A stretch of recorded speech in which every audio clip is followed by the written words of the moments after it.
Chapter 1: The All-Seeing Eyes. It's over, I blurted out abruptly in the silent martial arts hall. Today was the martial arts exchange tournament between Daxing Academy and Chongyang Academy. On the stage, Wang Dongyu from Daxing was dueling Chen Feixing from Chongyang, both wielding steel staffs. They'd been fighting for 3 full minutes. Seizing Chen Feixing's momentary lapse in defense, Wang Dongyu channeled all his strength into both hands and thrust forward violently, his staff cutting through the air with a whoosh. Chen Feixing sidestepped to avoid the strike, then spun around with a sweeping motion, his staff drawing a perfect crescent in the air. At that moment, I shouted, "We're done for." Hearing this, my teammates immediately tensed up. And sure enough, just as I predicted, Chen Feixing's sweeping move was too wide, leaving his center completely exposed. Wang Dongyu pounced like a leopard. Dodging under the swing, he tapped the tip of his staff against Chen Feixing's knee. Chen Feixing shuddered in pain as Wang Dongyu seized the moment to channel his phase force, piercing bone thunder. Gray lightning surged through the staff and into Chen Feixing's body. Chen Feixing staggered, unbalanced, and Wang Dongyu pressed his advantage. Though Chen Feixing later unleashed his own phase force eternal wind pressure, the tide had already turned. Wang Dongyu's relentless storm rod technique drove him out of bounds. These days, every major school teaches real combat techniques all about capitalizing on openings for a decisive blow. Wang Dongyu won. He should have clasped his fists and said, "I yield to your courtesy." Instead, the words that slipped out were, "You're trash." Chen Feixing turned his head and said, "I was careless just now." Wang Dongyu smiled and apologized, all right, my apologies. Well played." At this point, Chen Feixing ended up looking like a clown as he stomped back to Chongyang Academy's side in a huff. The school team captain, Lin Yu, suddenly asked me, "Chen Yan, could Feixing have won earlier?" All 30-plus members of the school team turned to look at me. With gleaming eyes, I spoke quickly and clearly, 76. What's 76? Chen Feixing pressed. In 3 minutes, Wang Dongyu exposed 76 openings, and you didn't capitalize on a single one, Feixing. I didn't lower my voice. Wang Dongyu from the next booth frowned, clearly displeased, while Coach Yen Bo snorted coldly, shaking his head to signal that we shouldn't provoke trouble. Winning was what mattered. Chen Feixing lowered his head and asked me, "Brother Yen, if you guide me, can I win?"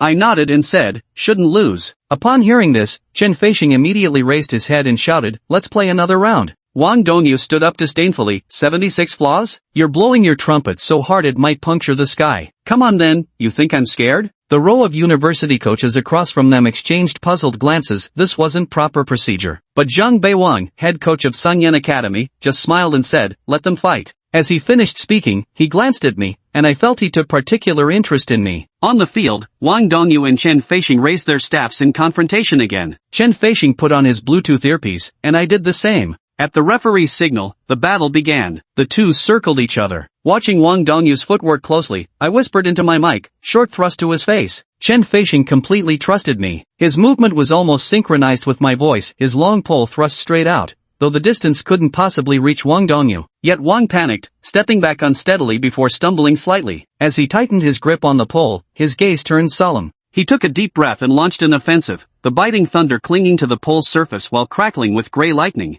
My eyes seemed capable of seeing through everything. "Crouch," I said, then thrust straight at that spot of his. No sooner had I spoken than Wang Dongyu swung high. Chen Feixing ducked just in time to evade before excitedly jabbing toward Wang's prized possession. Before the staff could land, Wang Dongyu cried out in panic, "Ah, fuck." Then he stumbled and fell in front of everyone. His center of gravity had been forward during the sweep, but when Chen Feixing poked at him, startled, he shifted backward and lost balance. Chen Feixing couldn't help but snicker. A coach barked, "Go after him." "What are you laughing at?" Chen Feixing immediately replied, "Brother Yen didn't give the order. I don't move." The coach also looked at me, expression calm, my focus entirely on the scene. Wang Dongyu angrily stood up and attacked again. I gave the command, back, leap/headshot. With each shot of back, Chen Feixing took a step backward. By the 5th command, he had retreated to the edge of the battlefield. One more step and he'd be out of bounds. The moment I said leap/headshot, he immediately jumped, tapping the head of Wang Dongyu, who had leaned too far forward. Once again, Wang was unceremoniously slammed to the ground.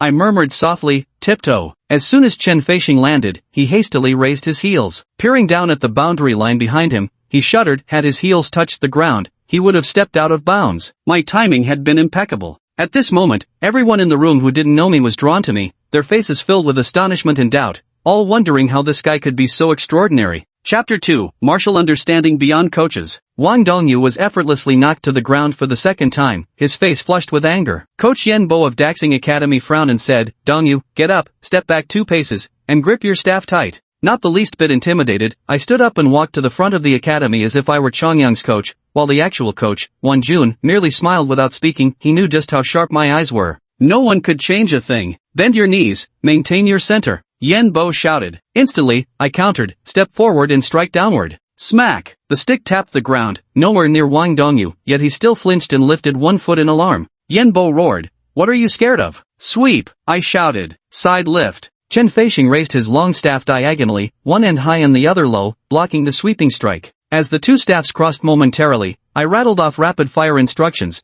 Forcefully circle the staff to generate wind pressure while stepping forward and lowering your center of gravity. Chen Feishing instantly unleashed perpetual wind pressure, twirling his staff in spirals before suddenly pressing downward. The wind pressure collided with the bone-chilling lightning on Wang Dongyu's staff, sparking violent crackling sounds. Wang Dongyu's staff was immediately knocked away, and he stumbled back in panic, retreating 2 steps. I glanced at their coach. Yen Bo was glaring at me with wide, furious eyes. I replied calmly, repeating it a few more times won't change the outcome. How could Yen Bo tolerate such words? An adult being trampled under a kid's feet. If such a thing got out, how would he ever hold his ground again? The tension instantly thickened. Yen Bo roared, pick up that staff. Wang Dongyu took a deep breath and clenched it tightly. The two took their positions again as I focused all my energy on issuing commands. Twist and spin the staff. Block side, lift upward, thrust straight, drop point, blast away with wind pressure. The chain of techniques knocked Wang Dongyu's staff from his hands once more. Yen Bo panted heavily. I told you to pick up that staff. Wang Dongyu was on the verge of tears, his psychological defenses completely shattered by Chen Feishing. At this moment, Dexing Academy was completely silent, with shock written on every face. They were all wondering, was that guy named Chen Yan even more impressive than their coach? Had Chongyang Academy bred monsters this year? Meanwhile, the students of Chongyang Academy wore expressions that said of course. They knew me all too well. On the university coaching bench, Zhang Beiwan looked at me as if I were a priceless gem, his eyes full of admiration. Finally, he cleared his throat and said, Chongyang wins. He even gave Yen Bo an out, saying Daxing students were exceptional talents, and holding their own against a true genius like this was already remarkable. Zhang Beiwang elevated me to heavenly pride status, implying that among 10,000 martial artists, only one like me might emerge. Losing to him is nothing to be ashamed of. Yen Bo took the offered out, clasping his hands in respectful acknowledgement. That settled the matter, and the competition continued among others. Daxing Academy would win, but they dared not act arrogantly anymore, because the losers would glance at me, and I'd ask if they needed help. Then the winners would hastily declare friendship first, competition second. They had no desire to suffer another humiliation at my hands. Then, Zhang Beiwang called me to his side to judge the matches together with him and listen to his commentary. Standing at the referee's table, I pointed out the problems of the contestants on the field without lowering my voice. The essence of frost lies in ultimate density. Using it to make blades is mistaking the means for the end. Unstable center of gravity, weak fundamentals, flaws in every step. If the power of the flame isn't concentrated enough, it's just rootless duckweed. The light element moves too fast. It's truly not something students of this age can master. Your blade technique is wrong. Ferocity isn't the essence of the blade, concealment is. If your strike lands empty, that's failure. My words carried clearly across the entire hall. My comprehension of martial arts surpassed that of ordinary university instructors, and my concise, easily understandable explanations soon won the respect of Daxing Academy's disciples. Later, some would even come to ask me about their flaws after suffering defeat, most often relating to weak foundational skills. I continued guiding them. Your limbs must move as one. When your upper body moves but your lower half doesn't follow, that's a serious flaw. Hammering away with brute force isn't skill, footwork is the real mastery. Your feet must be both swift and steady. If you just spent 5 hours daily in horse stance as warm-up training, your combat effectiveness would level up immediately. Why do you freeze up in actual combat? Because you haven't drilled enough, the movements aren't carved into your bones. It's that simple. You,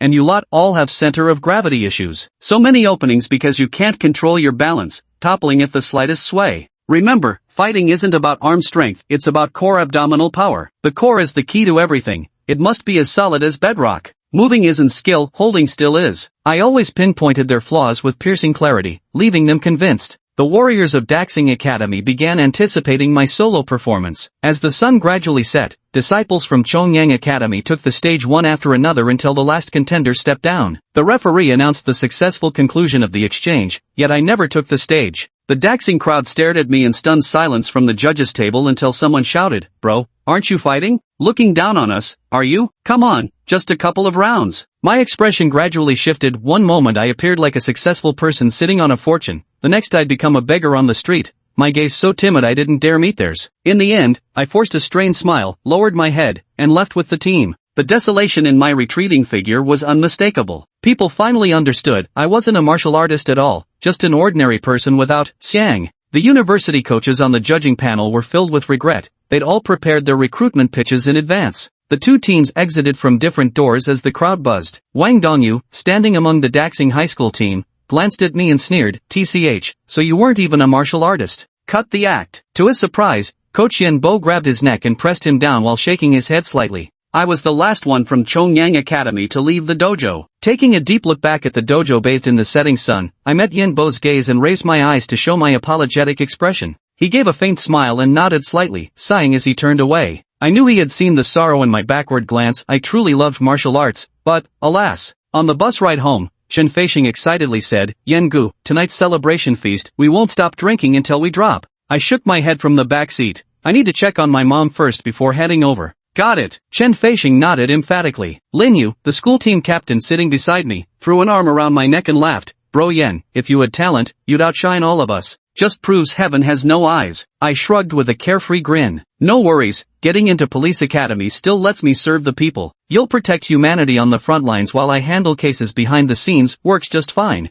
Lin Yu nodded solemnly. "Damn right. With Brother Yan's sharp insight, is there any case you couldn't crack?" The journey home was long, and the sky gradually darkened. After a day of battles, the classmates were exhausted and hungry, and the bus gradually grew quiet. Lin Yu sat beside me, watching me as I leaned against the window, staring blankly at the starry sky with a complicated expression. He knew I wanted to practice martial arts more than anyone, yet I was just an ordinary person without innate talent. Any words of comfort would be meaningless. He vividly remembered the image of me standing outside the martial arts hall, secretly watching everyone practice their moves. My eyes were filled with envy and admiration, and whenever I was spotted, I timidly run away only to return the next day, finding new ways to peek in again. I understand martial arts better than anyone else. Brother Yen, let me speak from the heart. I turned my head to see Lin Yu smiling as he said, "Right now, my biggest dream is to wake up one day and see you at the dojo, wearing the school team's uniform, with the coach holding out a talent assessment form and announcing to everyone you are gifted by the Xiang. I truly want to know how far you can go if you have real talent. You will undoubtedly be the strongest martial artist in the history of Chongyang Academy. In the future, I can brag to everyone I was in the same class as the banquet god, and I was even his captain back then." I lowered my head, my gaze unfocused, before finally suppressing the sorrow in my heart with effort. "Let's not talk about those things anymore. Tonight, we won't stop until we're drunk." Lin Yu patted my shoulder lightly. "Brother Yen, I'm not flattering you, I genuinely believe you deserve a chance from the heavens." I remained silent, head bowed. I knew my story, though unique, was also quite ordinary. Who in this era doesn't aspire to master martial arts? And what if the heavens don't grant that chance? Across the vast lands of mankind, there must be countless others like me. I comforted myself with these thoughts until the bus returned to the campus, and I immediately headed home after getting off. As soon as I opened the door, I saw Zhao Linger bustling about wearing a chef's apron, her jet black hair tied into two ponytails swaying gently behind her. "Mom just finished eating and is asleep now." I nodded while taking off my shoes. "Good. How were your grades at school today?" She continued washing dishes with her head down. "Great," I said. "We crushed Daxing Academy. The coach gave me 30,000. Now we have money for the next batch of medicine. Pack your things, we'll go celebrate with a victory feast later." "Alright," she nodded gently. "She's my fiancée." For the past few years, I've been working part-time as an assistant coach to earn money by training students for the academy while she takes care of my terminally ill mother at home. Mother was diagnosed with ALS 3 years ago. The medication hasn't been very effective, but it's better than nothing. At this moment, Zhao Linger finished washing the dishes and wiped them with practiced movements before turning around. Her face was slightly rounded, her eyes like full moons, and when she smiled, one corner of her mouth lifted higher, revealing pearly white teeth. Her pupils sparkled like stars, while beads of sweat from her labor dampened her bangs and the strands framing her face. Yet there was a maturity about her that belied her youth, and her hands bore the roughness that comes from years of household chores. To others, she might not be considered a stunning beauty who could topple kingdoms, but in my eyes, she was the most beautiful woman in the world. Suddenly, Zhao Linger furrowed her gentle brows. "What's wrong, Yen Gage?" I quickly shook my head. "Nothing's wrong." She stepped forward, her rough fingers lightly tracing my cheek, her eyes full of worry. "You've been crying."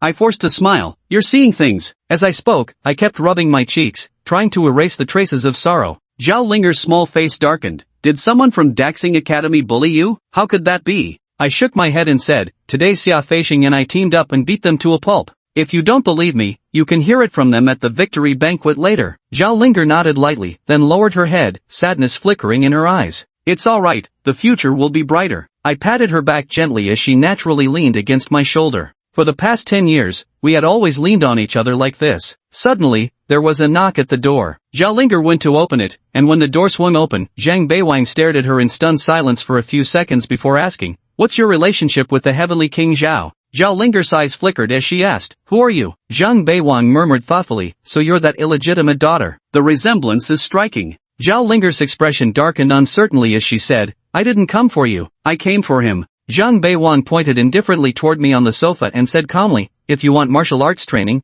come to this place in 1 month. Don't worry, we can cure your mother's illness, but the condition is you must come." With that, he placed a business card on the table. Zhao Linger's eyes lit up as she asked, "Brother Yan has martial arts potential?" Zhang Beiwang smiled faintly, then beckoned to me saying, "Let the two of us talk privately." I glanced back at Zhao Linger, who softly said, "Go ahead." Then, the two of us went downstairs and sat on a park bench, letting the wind blow freely. Zhang Beiwang asked me, "Exactly how many steps did we take coming downstairs just now?" After a few seconds of silence, I replied, 67 steps. He said earnestly, "You are the real genius." I lowered my head in silence. He lit a cigarette and asked with a smile, "What's your relationship with Zhao Linger?" "Childhood friends, you could say." "How old were you when you met?" 9. He took a deep drag on his cigarette and said, "Many people can't even remember what they were doing at 9, yet you answered too quickly." I fell silent again. He extended 3 fingers and said, "Mother, lover, martial arts. As long as you join me, everything is possible." I took a deep breath, suppressing the nervousness in my heart, and asked, "Where is that? Could you explain it more clearly?" He said indifferently, "The Genius Training Camp." I asked, "What kind of place is the Genius Training Camp?" He shook his head and said, "There are only 2 things I can tell you.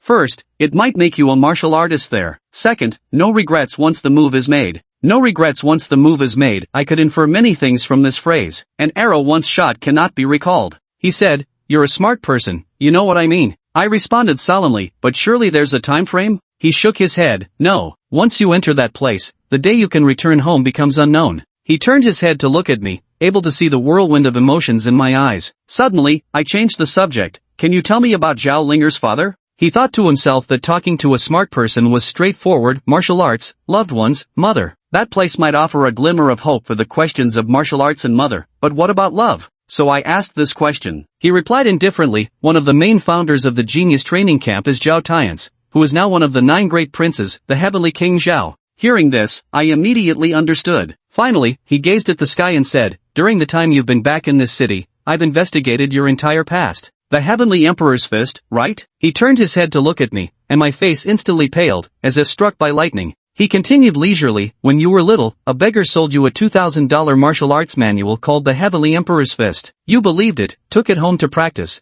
and have been training with it ever since. At the age of 9, when you happened to see Zhao Linger being bullied at school, you raised your sovereign fist and struck without hesitation. They called Zhao Linger a fatherless bastard and yelled that you were an idiot. You both were beaten black and blue, utterly miserable. Later, when my mother came to pick me up from school, Zhao Linger refused to return to the orphanage. My mother softened, pitying the girl, and applied to adopt Zhao Linger. From then on, the two of us lived together in that small house for 10 years. Regrets? That 2,000 yuan spent on the martial arts manual was originally meant to buy medicine for my mother. At the time, she only complained of slight back pain. Had you bought the proper medicine instead of that foolish manual, perhaps everything today might have been different. I looked up, a hint of coldness flashing in my eyes, yet the coldness was merely a disguise, for trembling fear was the truth beneath, like a dog stripped of its fur, completely exposed to the world. He patted my shoulder and said, "The Emperor's Fist doesn't exist, but the Genius Training Camp might just give it a chance to emerge. If you join, your mother will recover immediately. Every regret could be undone. Think carefully." Zhang Beiwan left, and I sat alone downstairs, lost in thought for a long while until Zhao Linger's figure appeared. She trotted over and sat on the stone bench, whispering, "Big brother Yen?" I didn't know how to answer and could only remain silent. "Are you going to pursue your martial path?" Her bright eyes shone beside me while I continued to lower my head, gaze distant. She gently wrapped her arms around my shoulders and said softly, "I know you'll go eventually, but I want to know when." I continued to keep my head down, "A month from now, but I don't know when I'll be back." She fell silent. I added, "Actually, I don't even know if I'll be able to come back at all." She turned her head aside, her gaze beginning to waver, her small hands fidgeting nervously. In the quiet park, scattered insect chirps and birdsongs were the only sounds, the yellow streetlight by the bench illuminating these youths. Not knowing what else to say, we decided to grab some food. Arriving at the victory banquet, Zhao Linger politely greeted everyone before sitting beside me, after which I began devouring dishes and downing drinks one after another. I rarely drink on ordinary days, yet today I completely let loose. But with low vitality and slow metabolism, I quickly got drunk and was carried home by Zhao Linger. In the backseat of the taxi, Zhao Linger stared blankly ahead, my head resting on her lap as I slept peacefully, like a small animal. The next day, I sat up from the small bed I'd slept in for over a decade, hearing Linger cooking in the kitchen. Walking to the window, I drew the curtains, and brilliant sunlight flooded the room. Sitting at my desk, my mind raced. I actually had no choice. Zhao Linger possessed extraordinary talent and prominent background, but this was also her curse. The Heavenly King was a super powerful figure second only to the Emperor. Zhao Heavenly King's lawful wife was a ruthless woman who absolutely couldn't tolerate the existence of Zhao Linger, his illegitimate daughter. Therefore, despite her impressive background, Zhao Linger could only live in this small town and lead an ordinary life. This was already her maximum living space. If she dared to reveal even a hint of extraordinary ability, the terrifying hand of the upper class might descend upon her. Her mother's ALS was gradually worsening, but current medical technology was highly advanced. With enough money to hire sufficiently powerful martial artists, she could even be cured on the spot. Yet this was precisely the cruelty of the world. You clearly knew there was a cure available, how those seemingly hopeless diseases could be resolved with just a wave of a super expert's hand. But you can't buy medicine, nor can you meet a super powerhouse, unless you become that super powerhouse yourself. After lunch at noon, I pulled Zhao Linger into the bedroom. My eager demeanor made her cheeks flush slightly, for we had made mistakes in this very room before. The girl sat on the bed and whispered, "Sober now? Wait, I'll go take a shower." I couldn't help but chuckle and said, "I'm talking about serious business."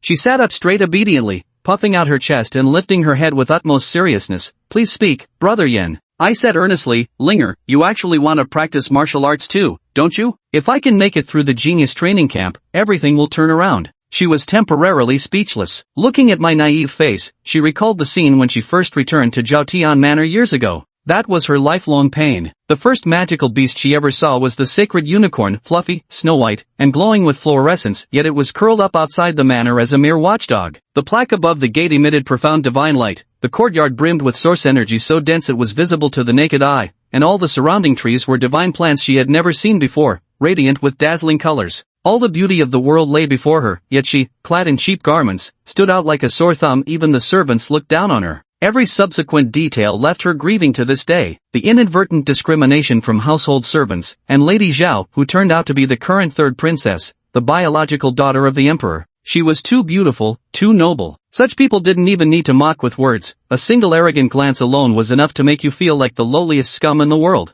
For the first time, she saw the wider world, and for the first time, she realized just how high the heavens were, how utterly insurmountable. I am Chen Yan, a person without phases, born with 3 innate phases. Each breakthrough into a new realm spawns 3 secondary phases. Advancing through 9 tiers would mean 27 phases. Just how powerful could one become? Zhao Linger dared not even imagine. I'm determined to challenge them, even though others see it as utterly impossible. Zhao Linger was naturally delighted by my attitude. She knew she held a special place in my heart, that I cared deeply for her. Yet she thought I was being naive. Still, what she loved most about me was this unyielding spirit of defiance. In the end, she couldn't help but whisper pleadingly, "Brother Yen, please don't go, alright?" After saying this, she lowered her head. I quietly slipped my arm around her willow-like waist, and she leaned into my shoulder. Gazing at the blue sky and white clouds outside the window, I said calmly, "If you truly don't want me to go, then I won't." She raised her eyes, excitement flickering in her gaze before being quickly replaced by guilt. She felt she had been too selfish. From then on, I stopped going to school and stayed home to accompany my mother and Linger. We were so poor we could only afford street food, yet we were immeasurably happy. Occasionally, I would take out Zhang Beiwan's business card, something Linger always noticed. It seemed we would spend the rest of our lives like this, yet we might also part ways in just a month. The truth is, we share the same thoughts. Linger wants me to go, but can't bear the thought either, because I've even said I might not return, that it could be a final farewell. She doesn't want to think about it, nor does she want to accept it. Until one late night, someone knocked on the door. Wondering who it could be, I went to open it, only to find a figure clad in black standing before me. My first thought was that Linger's family had come to cause trouble, but to my surprise, the black-clad figure said nothing, simply handed me a letter, and quickly vanished. Soon after, I heard the piercing siren of the guard bureau, a signal of alien invasion that sent chills down my spine. Its distinctive blare meant every household had to be on high alert. "What's wrong, Brother Yen?" Linger sat up in bed, her hair disheveled and eyes heavy with sleep. I sat by the bedside and opened the letter. Its contents made our expressions shift completely. It was a letter from Linger's mother, stating that Linger carried the bloodline of an ancient deity and could no longer stay among humans. She would inevitably be exposed. The letter instructed Linger to go to the specified address in half a month to learn the full truth, and commanded it to be burned after reading. After noting down the address, I burned the letter with a lighter. On the bed, we locked eyes, the flames reflecting in our bewildered gazes. Then I sat at the computer desk and began searching for entries about the ancient gods, while the piercing sound of sirens faded further into the distance. It turns out the ancient gods were one of the alien races of Tian Langsing, once flourishing and ruling the entire planet. Some say they were the ultimate lifeforms of Tian Langsing, though later they declined for unknown reasons. Moreover, they possessed a unique cultivation system. The ancient gods were intensely xenophobic, absolutely refusing hybrid offspring with other races, placing extreme emphasis on bloodline purity and maintaining a rigid hierarchy. Seeing this, I turned to look at Linger. Her eyes were still blank. She must have been thinking that she wasn't even human, had a mother coming to pick her up, and that the ancient gods were exclusionary. So what did that make her? And what about her mother's situation, an ancient god who had developed feelings for humans? We were completely stunned. But at that moment, someone was even more stunned than us. In a dark corner beneath Chongyang City, the black-clad messenger removed his hood, revealing a square-jawed face with eyes so clear they almost seemed foolish. He knelt before a diamond-shaped crystal, upon which a woman's projection flickered. Her expression was cold and haughty, her hair gray, and the veins at the corners of her eyes protruded unnervingly enough to trigger trypophobia. So what you're saying is, you delivered a letter into the hands of a male human, the woman demanded. Yes, Lord Greycurse. The man replied with pride, his voice thick and honest. The woman looked bewildered, as if her intellect had just been assaulted. So you're telling me there's a human man who now knows we're coming to pick up my daughter in 15 days? He knows Xiao Linger has half-ancient god blood? He knows the location of our operation? Is that what you're saying, Zhou Xinyue? Zhou Xinyue tilted his head up, frowned and thought for a few seconds before it clicked. Oh right, he is a human. I'll go kill him now. Me. The Grey Curse Queen took a deep breath, fearing she might collapse on the spot otherwise. To bring her daughter home, she had poured her heart into this endeavor, even risked stepping onto human territory. Yet Zhou Xinyue had to go and do something like this. She'd always known he wasn't the brightest, but never imagined him capable of such stupidity. Yet as a human with family and status in this city, he'd been the only one she could entrust with the task. Forget it, Awe, just go home. Let's just go home, alright? Zhou Xinyue nodded eagerly. As you command. I'll return immediately. With that, he hurried off with the prism crystal. The Grey Curse King hid in the shadows of his stronghold,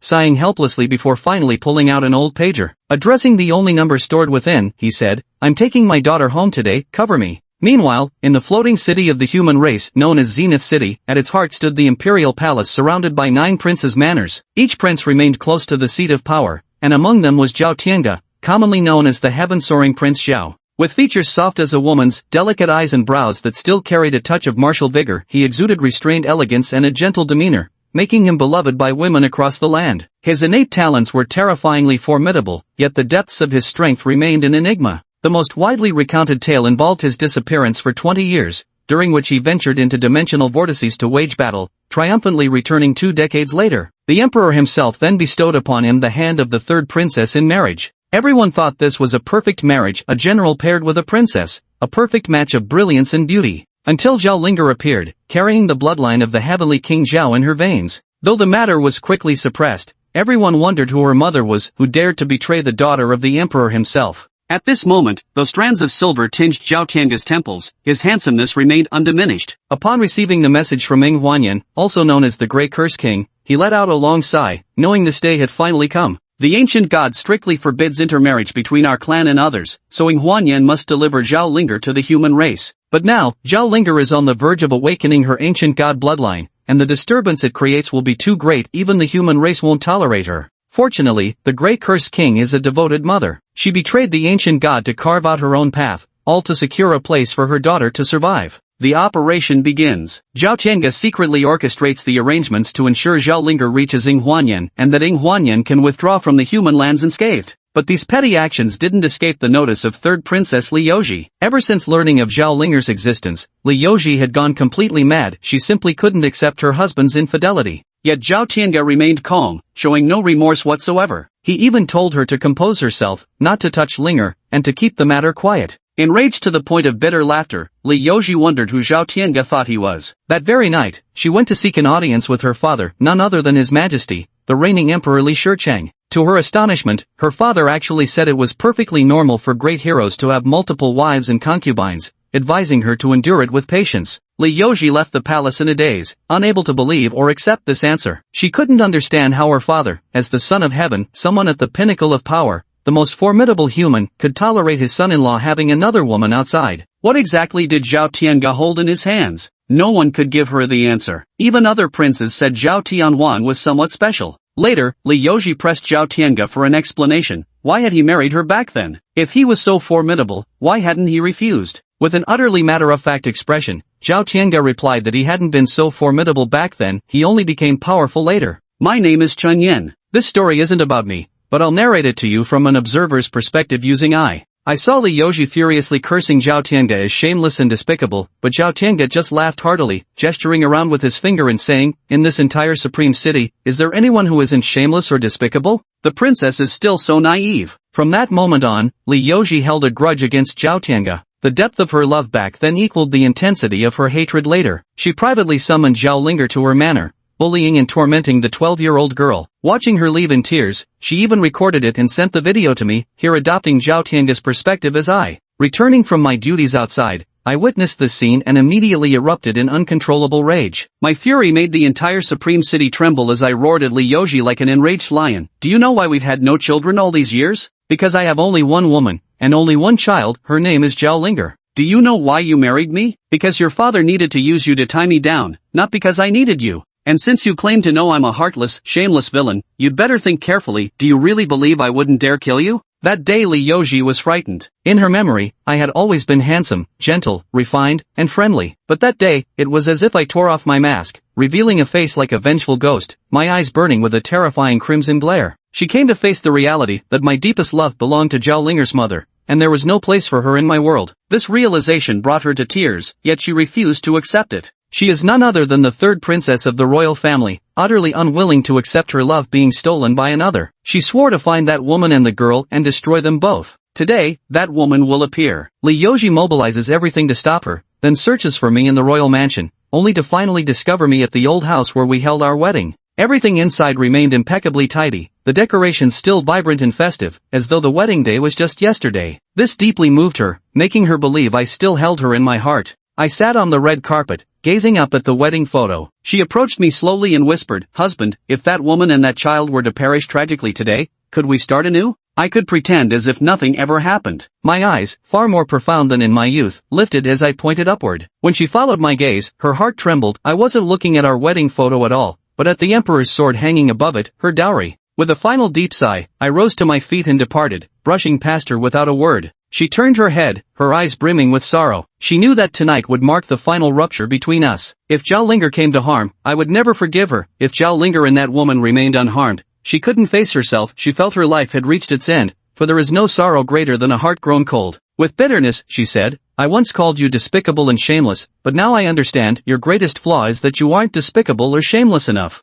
Otherwise, you could have just crippled my cultivation and exiled me to the cold palace. But you couldn't do it, because you knew it wasn't my fault." Yoji, so naive. Father's aim was always to mold me into someone unreasonable and blind to right and wrong, then tie me to you, the one who values loyalty above all, so you'd never know how to untangle this mess. I stood at the threshold, hesitating to take that step. Suddenly, with a smile, she raised her hand and summoned the Tianzi sword toward her. As energy coiled around the blade, she grasped the hilt and said, "After all these years, it's still sharp and gleaming. What a fine sword indeed." My brows furrowed as I turned to look at her. The weariness of years had cast shadows in her eyes. Then her eyes reddened, tears streaming down as she sobbed, "But I just can't accept it, that you don't love me. I tried everything. I hated, I went mad, and now, I'm truly exhausted." With that, she gripped the hilt of her sword with both hands, assuming a posture to take her own life. My gaze altered, and she closed her eyes as tears burst forth like a dam. "I cannot bear to share a man with another woman. Neither can I, especially when that man is not you. I know you harbor grand ambitions in your heart,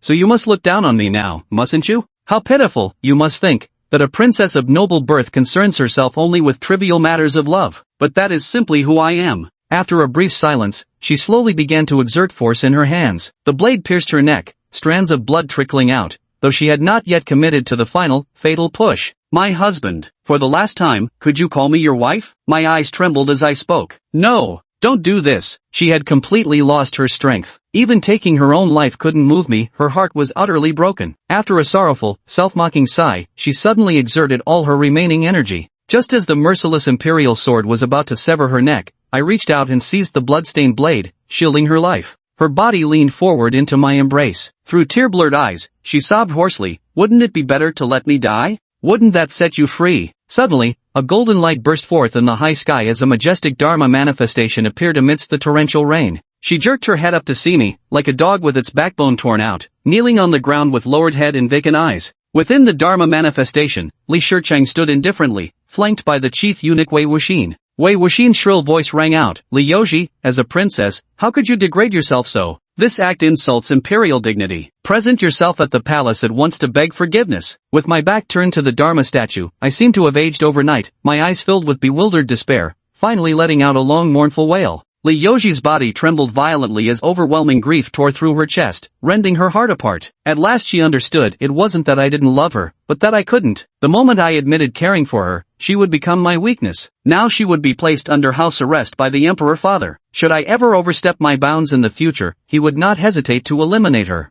She immediately dropped to her knees and cried out in grief-stricken defiance, "I beg Imperial Father's forgiveness." Li Shicheng's gaze stayed impassive as Wei Wuxin called out, "Your Highness must return to the palace." The merciless words echoed through the wedding hall. Keeping my head bowed, I gently wiped the tear tracks from her face. She seized my right hand desperately, trembling as she urged, "Go. Let's go. You must have the ability to take us away, right?" I closed my eyes in agony and whispered, "Take care of yourself." Her body still trembled violently, fear, regret, and sorrow assaulting her heart. Her naivety had destroyed the me she deeply loved. At this moment, both of us knelt on the ground, facing each other. The storm outside lifted the vibrant red cloth in the wedding hall, while the wedding photo on the wall remained pristine, the bride smiling like a flower as she nestled against the handsome groom. The sword that once hung above the photo had vanished. I let out a desolate laugh, then turned to watch as she was taken away. She stared at me with desperate intensity, but I only lowered my gaze, sinking into a long silence. Chapter 7, Zhao Linger Awakens. The sky above Supreme City flickered. All the royal lords understood what had transpired. Yet come morning, they would inevitably claim to have retired early the previous night, having witnessed no divine radiance whatsoever. And the people on the ground certainly wouldn't know. Inside that little home, the girl curled up on the bed, utterly helpless. The boy sat at the computer desk, staring blankly at the plastic jar filled with colorful paper cranes, each one painstakingly folded for him by Zhao Linger. Chen Yan suddenly found himself inexplicably picking up that plastic tube. He twisted off the cap and reached his hand inside the paper cranes. It tingled, pleasantly so. Suddenly, his fingers brushed against something else. It seemed to be a slip of paper. After pulling it out, Chen Yan unfolded it and lowered his head to look. The note clearly bore those childish sweet nothings. "This is our little secret that nobody knows." Drawn above it was a sweet smiley face, followed by a lopsided heart meticulously colored in with red marker at the message's end. Zhao Linger hugged her knees, half her face buried in her arms, her bright eyes shimmering with bashfulness. "Have you never opened it?" Chen Yan nodded, then carefully folded the note and placed it back inside the jar. Then, as if he'd made up his mind, he said earnestly, "I'll go to the talent training camp, you go find your mom. I asked Zhang Beiwang to take care of my mother." Zhao Linger's eyebrows were tightly knit. The genius training camp sounds like a place where only 1 in 10 survives. My mother must be in a rather delicate situation. Will that Zhang Beiwang really take proper care of your mother as promised? We could just pretend nothing ever happened. Chen Yan pinched the bridge of his nose, a subconscious gesture when he was mentally exhausted. He was utterly worn out. Zhao Linger approached from behind, bending down to circle her arms around Chen Yan's neck and resting her head against his shoulder like two small animals huddling together for warmth, nuzzling each other with their fur. Chen Yan clenched his fists, gritted his teeth, and said, "Where there's a will, there's a way." Zhao Linger sensed the surging energy within Chen Yan's body, her gaze growing increasingly complex. Then, Chen Yan's voice grew noticeably hoarser, as if the words that followed required every ounce of courage he could muster. "When I was 9 years old, I watched as you were cornered in the hallway, kicked and beaten. Then I was knocked to the ground by a kick, still shouting those 3 words at the end. Looking back now, how ridiculous I was, confidently roaring about the heavenly emperor fist." Zhao Linger hugged the young man tightly, shaking her head. "No, you're not ridiculous. You're my hero." Chen Yan's lips trembled slightly. "Zhang Beiwang told me. Just by entering the genius training camp, the celestial emperor fist might actually be real. I hope one day I can truly shout these 3 words, so we'll never be bullied by anyone again. I don't want to be that person who can only watch others practice martial arts from the corner anymore. I want to train in martial arts." "Linger, Chen Yan's voice trembled with emotion as he repeated those same 4 words with all his might. I want to practice martial arts. Okay. Zhao Linger tightly grasped Chen Yan's hand, her emotions stirred as well, tears welling up in her eyes. You go to the genius training camp, I'll go find my mom. We practice martial arts. Suddenly, a violent coughing fit erupted next door. Chen Yan quickly wiped away his tears and went to his mother's room. Chen Yan sat smiling by the bedside and said softly, Mom, what's wrong? Mother sighed and said, Yan. Mom is sorry. What's that? Chen Yan quickly shook his head. Without explanation, Mother stared fixedly at Chen Yan and said, I've been holding you back for over a decade now. If there really is a chance, don't worry about me. Go chase your dreams. Just pretend Mom doesn't exist. After a few moments of silence, Chen Yan said, I'll call Zhang Beiwan right now. Before the phone could ring, there came a knock at the door. Zhao Linger went to answer the door. Zhang Bei stood outside the house and swiftly stepped in, then continued speaking. 5 minutes. What? Zhao Linger was startled. Your mother will come to pick you up in 5 minutes. You have 5 minutes left. Hearing this, Zhao Linger lowered her head and remained silent for a few seconds. Suddenly, she lost control of her emotions and screamed, Enough. Are you done yet? Chen Yan and his mother were both startled by this sudden outburst. Zhang Beiwang furrowed his brows tightly and hurriedly said, Calm down, Zhao Linger, you must calm down. I feel like you're about to awaken prematurely, and that would be terrible. Not only did Zhao Linger's emotions fail to return to normal, but she spiraled further out of control. Veins began to bulge all over her body, and her pupils started transforming from human eyes into beast-like slits. Above in the heavens, dark clouds gathered, lightning flashed, and thunder rumbled. Moments later, pure white energy erupted through Zhao Linger's meridians, swirling wildly within the confines of the small room, while her raven-black hair transformed into snowy white at an unbelievable rate, dancing chaotically in the air.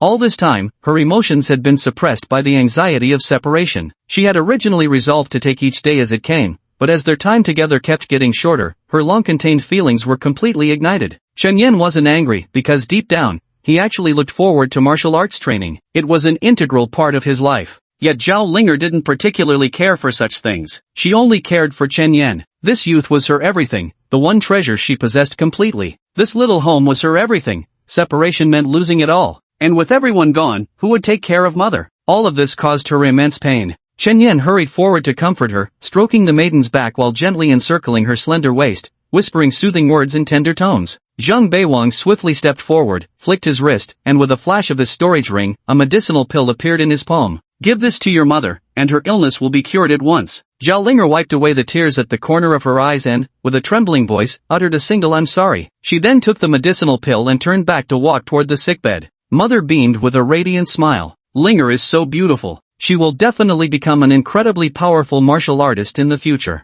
Tears streamed down Zhao Linger's cheeks as she tremblingly picked up the pill and fed it to her mother. Mother, take this and you'll be fine. Mother's eyes were also brimming with tears. Linger tightly grasped her hand, turned to Zhang Beiwang, and said, You must take good care of my mother. Zhang Beiwang nodded emphatically, Of course. Chapter 8, White Paper Cranes. After taking the pill, exhaustion washed over mother as she slowly closed her eyes. You'll take good care of my mom, right? Chen Yan asked Zhang Beiwang once more. Zhang Beiwang said earnestly, I am a teacher. I never lie to my students. Men live by face as trees by bark, and teachers must have their professional ethics. Chen Yan's expression softened slightly. Zhang Beiwang then turned his head to look at the white-haired enchantress and said with a smile, Zhao Linger, you truly are something extraordinary. Pure white. Your bloodline is stronger than your mother's. Your mother now owns an entire island on this planet, impressive indeed. What I mean is, if you train hard, you'll surpass your mother in the future. By then, your family will surely be grander than it is now. Zhao Linger furrowed her brows tightly and asked, What about Chen Yan?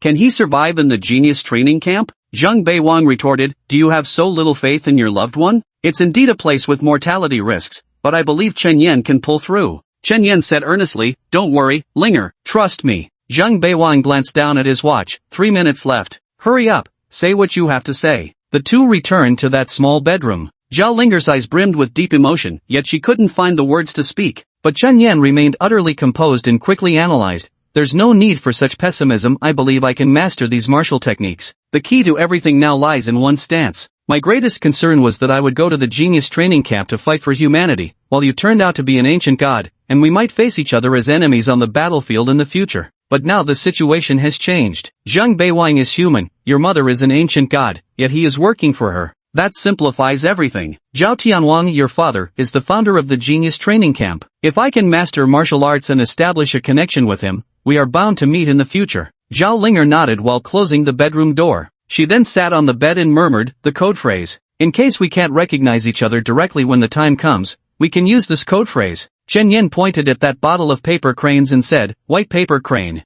Would white be too common? It probably wouldn't. Great. Zhao Linger nodded emphatically before walking out of the bedroom. Zheng Bei conjured a flicker of flame in his palm, its glow enveloping Zhao Linger without scorching her skin. Zhao Linger suddenly turned her head and shouted, Brother Yen, wait for me. Chen Yen clenched his fists and gave a firm nod. With those words left behind, Zhang Beiwang harnessed the flames and rushed out of the house at an inconceivable speed with Zhao Linger in tow, soaring straight into the sky. Chen Yen hurried to the balcony and looked up, only to see colorful divine lights suddenly illuminating the heavens, flashing brilliantly, followed by terrifying shockwaves rolling down to the ground. He realized the immortals were fighting in the sky. He kept praying in his heart that Linger would be safe and sound. About 10 minutes later, the strange sounds in the sky gradually faded away. Chen Yen plopped down on the balcony, only then realizing he was drenched in sweat. Looking back, the house was silent and empty. From now on, there would be no Linger by his side. He would face this heartless world alone. Just thinking about it filled him with an overwhelming emptiness. But then, his phone rang. He looked down.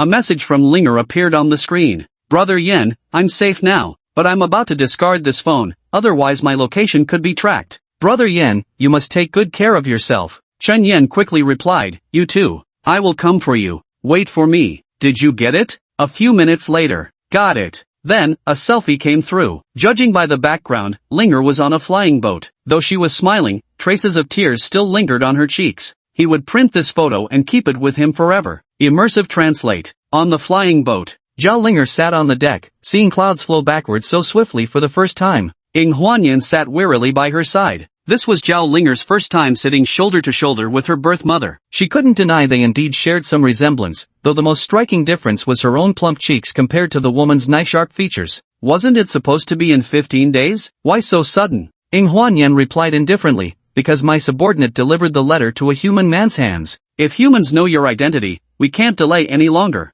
Zhao Linger frowned and said, his name is Chen Yen, he's my fiancé. He would never reveal anything. Poof. Ying Huanyan sneered, daughter, let me teach you your first lesson, never trust any man. He's different. Zhao Linger turned her head away with an unconvinced expression. He's different? Ying Huanyan seemed to have heard the biggest joke in the world, her whole body shaking with laughter. I said those exact same words when I was your age. As an ancient clan member, to be so utterly bewitched by a mere human that you even bore his child. But what about now? By this time, he should be rolling in the sheets with another woman. That's just how men are. Zhao Linger, but didn't Dad help us retreat? Ying Huanyan, that's his duty as a father. It has nothing to do with me. Zhao Linger snorted, anyway, Brother Yen is different. Ying Huanyan smiled, let's make a bet. What's the bet? Bet me whether he'll have another woman by his side the next time you meet. If you lose, you just need to say to me, Mom, I was wrong. I shouldn't have doubted you. No man in this world is reliable. Ying Huanyan carried an air of unconstrained elegance, much like a savvy bar owner brimming with life experience. Zhao Linger found it effortless to get along with her. And what if you lose?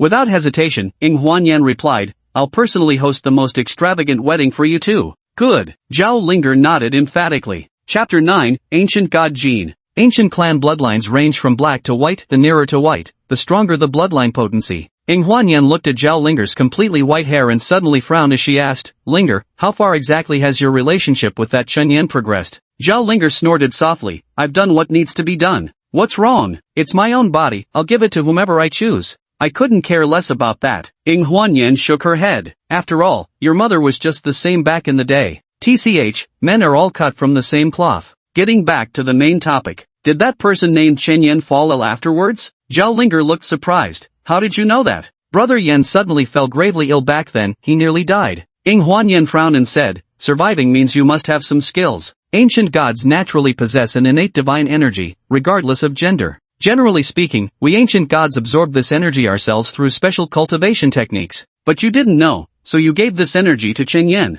As she spoke, Ying Huanyan gently stroked Zhao Linger's white hair and sighed. You possess the blood of an ancestral ancient god, what rotten luck. The ancient gods went to such lengths to breed offspring capable of ancestral reversion, only for you, a half-blood, to pluck the prize instead. Zhao Linger tilted her face away. Are you really my birth mother? But you are a half-blood. Isn't that just what the term means in human language? That's an insult. You could have called me a hybrid. Hybrid sounds much nicer, doesn't it? Ha! Ying Huanyan lit a cigarette, took a deep drag, then gazed at the slender smoke as she said, this is the only truly great invention I've found in the human species. Zhao Linger rolled her eyes so hard they nearly disappeared into her skull. Wait, Auntie, so Chen Yan fell seriously ill because he absorbed my primordial ancient god energy? What consequences will that bring? Ying Huanyan replied coolly, if he survives. Now he has the genes of an ancient god flowing through his veins. Moreover, they belong to a progenitor-level ancient god. Immersive translate. What? Can outsiders really become ancient gods by absorbing their primordial qi? Inside the Chen family's small house, Chen Yan stared at Zhang Beiwang before him with utter shock. Zhang Bei raised an eyebrow and said, not becoming an ancient god, but possessing ancient god genes, those are two entirely different things. So this is your biggest secret now. Don't worry, I won't breathe a word of it. Chen Yan frowned in confusion. What I don't understand is, if the ancient gods possess this kind of ability, why are they so opposed to intermarrying with other races? Because the ancient gods consider themselves the greatest race on Tian Langsing. Race purity knights, get it? Could you accept mating with a dog? Besides, the innate gifts of the ancient gods are incredibly valuable, so why share them with outsiders? After a long silence, Chen Yan said, so does that mean I'm only half human now? Will I also experience an awakening, then get targeted and killed as an outsider? Zhang Beiwang shook his head. I told you, it's ancient god genes, not ancient god bloodline. What awakening are you talking about? Chen Yan asked. What's the difference between the two? Zhang Beiwang shook his head again. I don't know. You'll have to figure it out yourself, because such things are extremely rare. Even if an ancient god were willing to unite with a human, by that time,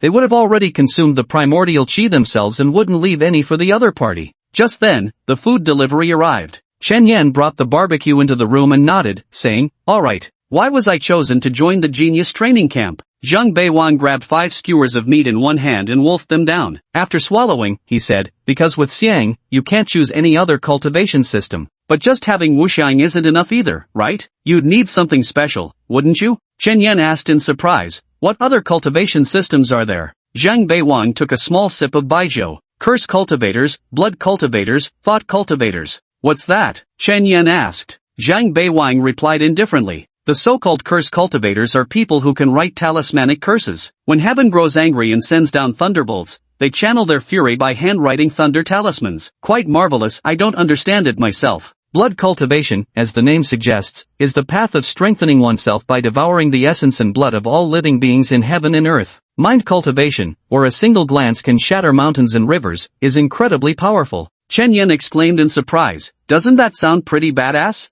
Zhang Beiwang shook his head. But humans aren't born with the talent for these paths. The human genetic makeup is fragile. Consuming the essence blood of other races would cause our bodies to explode and perish. Our spiritual energy is equally weak, shattering at the slightest touch. For curse cultivators to even begin their practice, physical modification is required. These are privileges reserved for other heterogeneous races. As for us humans, our privilege lies in dual cultivation. It's people like me who were born with superpowers. Chen Yan fell into thought. Now that I have the genes of the ancient gods, which path suits me best? Zhang Beiwang, seems like anything but the path of mutual cultivation would work. This is what makes the ancient gods so terrifying, they can cultivate multiple systems within a single body. Their genes are formidable, their minds powerful, they're simply blessed with every advantage. Still, I suggest you start with blood cultivation. That path is the most brutal in the early stages. Chen Yan asked curiously, just how brutal are we talking? Zhang Beiwang shook his head, you'll know when we get there. I didn't come from the genius training camp,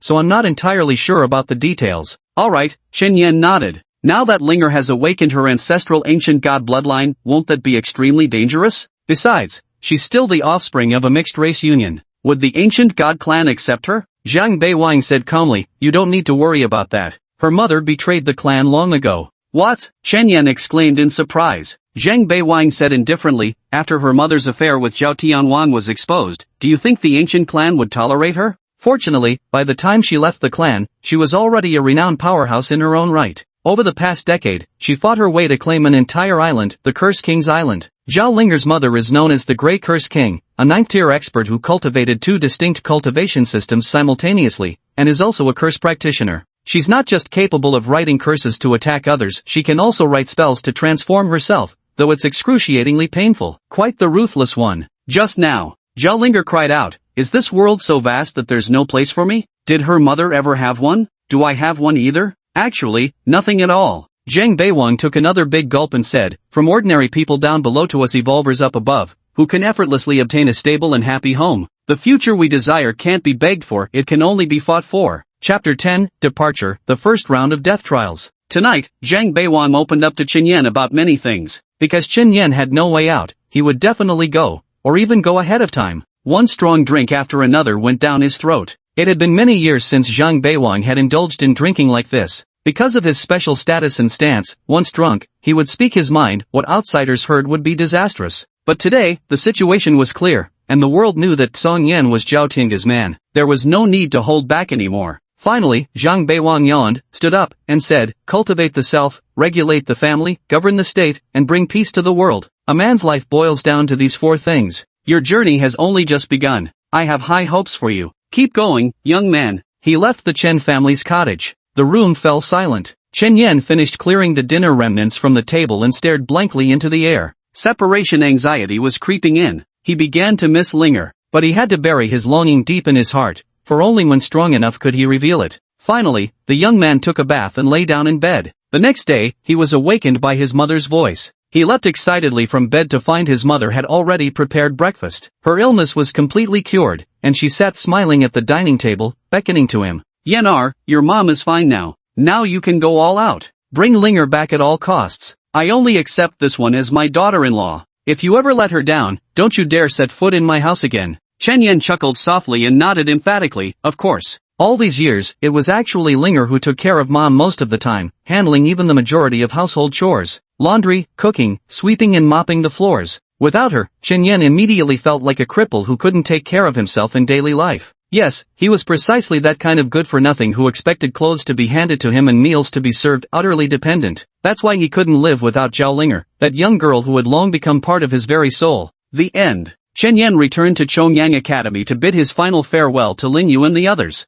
"I'm going to a distant and mysterious place where there are opportunities to train in martial arts." At these words, the eyes of everyone on Chongyang Academy's team lit up. "Brother Yan, you can practice martial arts now? Wonderful. You're gonna become a god." Excited, they all gathered around to ask what kind of place it was, but Chen Yan couldn't possibly tell them. That night, Lin Yu treated everyone to a feast where they ate and drank merrily. Someone asked about Linger. Chen Yan just shook his head in silence. Time trickled by slowly. Finally, the moment of farewell arrived. Zhang Beiwang had arranged a suitable job for his mother. Chen Yan sat in the back seat of the luxurious car. He took one last look at the city he had lived in for 18 years, then lowered his gaze to the photo he had printed 2 days earlier, his girl smiling in that tiny picture. Departure. Destination, Genius Training Camp. Immersive translate. After a journey filled with hardships, Chen Yan saw the legendary floating city in the sky. An endless island floated in the air, blocking the sun. This was where the elite lived. The island was magnificent and awe-inspiring, but it wasn't Chen Yan's destination. He didn't get to go ashore. The Genius Training Camp was located directly beneath the island, where there was an incredibly spectacular basin, both deep and vast, filled with countless military fortresses.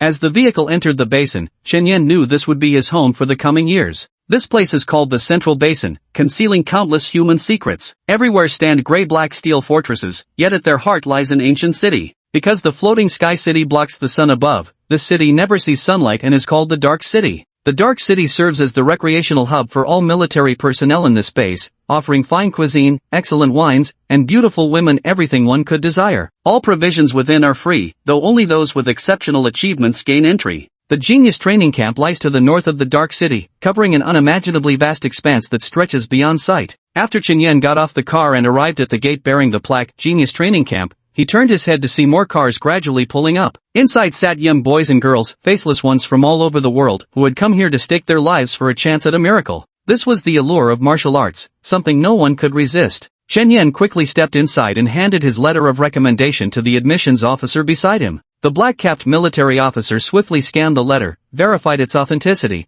then handed Chen Yan a booklet and a key before pointing in a direction. Building 16 is that way. Chen Yan pulled his suitcase along, moving forward in the direction the other person had pointed. It was pitch dark here, the ground damp but relatively even, making the walk quite easy. At that moment, he suddenly turned around and saw a young man with dyed red hair negotiating with the admissions office. After glancing at him, the youth took the key given by the office and began walking over as well. Chen Yan had no intention of making friends. All he wanted was to train in martial arts as quickly as possible before returning to find Linger, so he quickened his pace. The suitcase wheels rolled across the hard marble tiles as the boy looked down at the keychain in his hand, marked with the number 204. No sooner had he arrived at Building 16 than the red-haired young man appeared as well. Chen Yan stepped into room 204, and right behind him, he walked in as well. This was a 6-person dormitory, with 4 of the bunk beds already occupied. A young lad straightened up and said excitedly, "Hey." Chen Yan glanced up at him just long enough to show courtesy, then fell silent, sitting on his bunk and lowering his head to flip open that small booklet. The young man's face stiffened slightly before he turned to the red-haired youth, whose expression was even less welcoming than Chen Yan's, refusing to acknowledge him either as he too lowered his head to open his booklet. Decades ago, a peculiar race called the Sealing Tribe suddenly rose to prominence. They possessed the ability to seal others' life forms, and even mighty Ninth Order form cultivators struggled to resist their mystical power. Once a life form was sealed, even an 8th or 7th Order demon could slay a human Ninth Order divine-ranked powerhouse. Therefore, humanity must take action. The Great Emperor has consolidated 3 entirely new cultivation branches. Blood cultivation, curse cultivation, and mind cultivation. These 3 branches drew inspiration from alien races. Blood cultivation, as the name suggests, strengthens the body by absorbing the blood of exotic beasts. With exceptional fortune, one might even comprehend an alien race's innate abilities. However, due to genetic conflicts, blood cultivators are prone to explosive physical disintegration. Curse cultivation, the transformation of the body through the power of sigils, yet only 1 in 100 formless ones can withstand the sigil's energy, allowing their flesh to be strengthened. Moreover, when a curse cultivator reaches profound mastery, they develop an internal origin sea, enabling them to harness the primordial energy of heaven and earth to craft sigils with their bare hands. Mind cultivation, the enhancement of spiritual power by stimulating the nerves with source energy, granting practitioners formidable telekinetic abilities. Only 1 in 1,000 formless ones can endure this mental fortification, with an extremely high mortality rate. Geniuses, please choose 1 cultivation branch for assessment. If you fail to complete the trial within the allotted time or perform inadequately, you will be eliminated without exception. Should you pass the trial, you shall become a true martial artist and gain entry into the authentic genius training camp.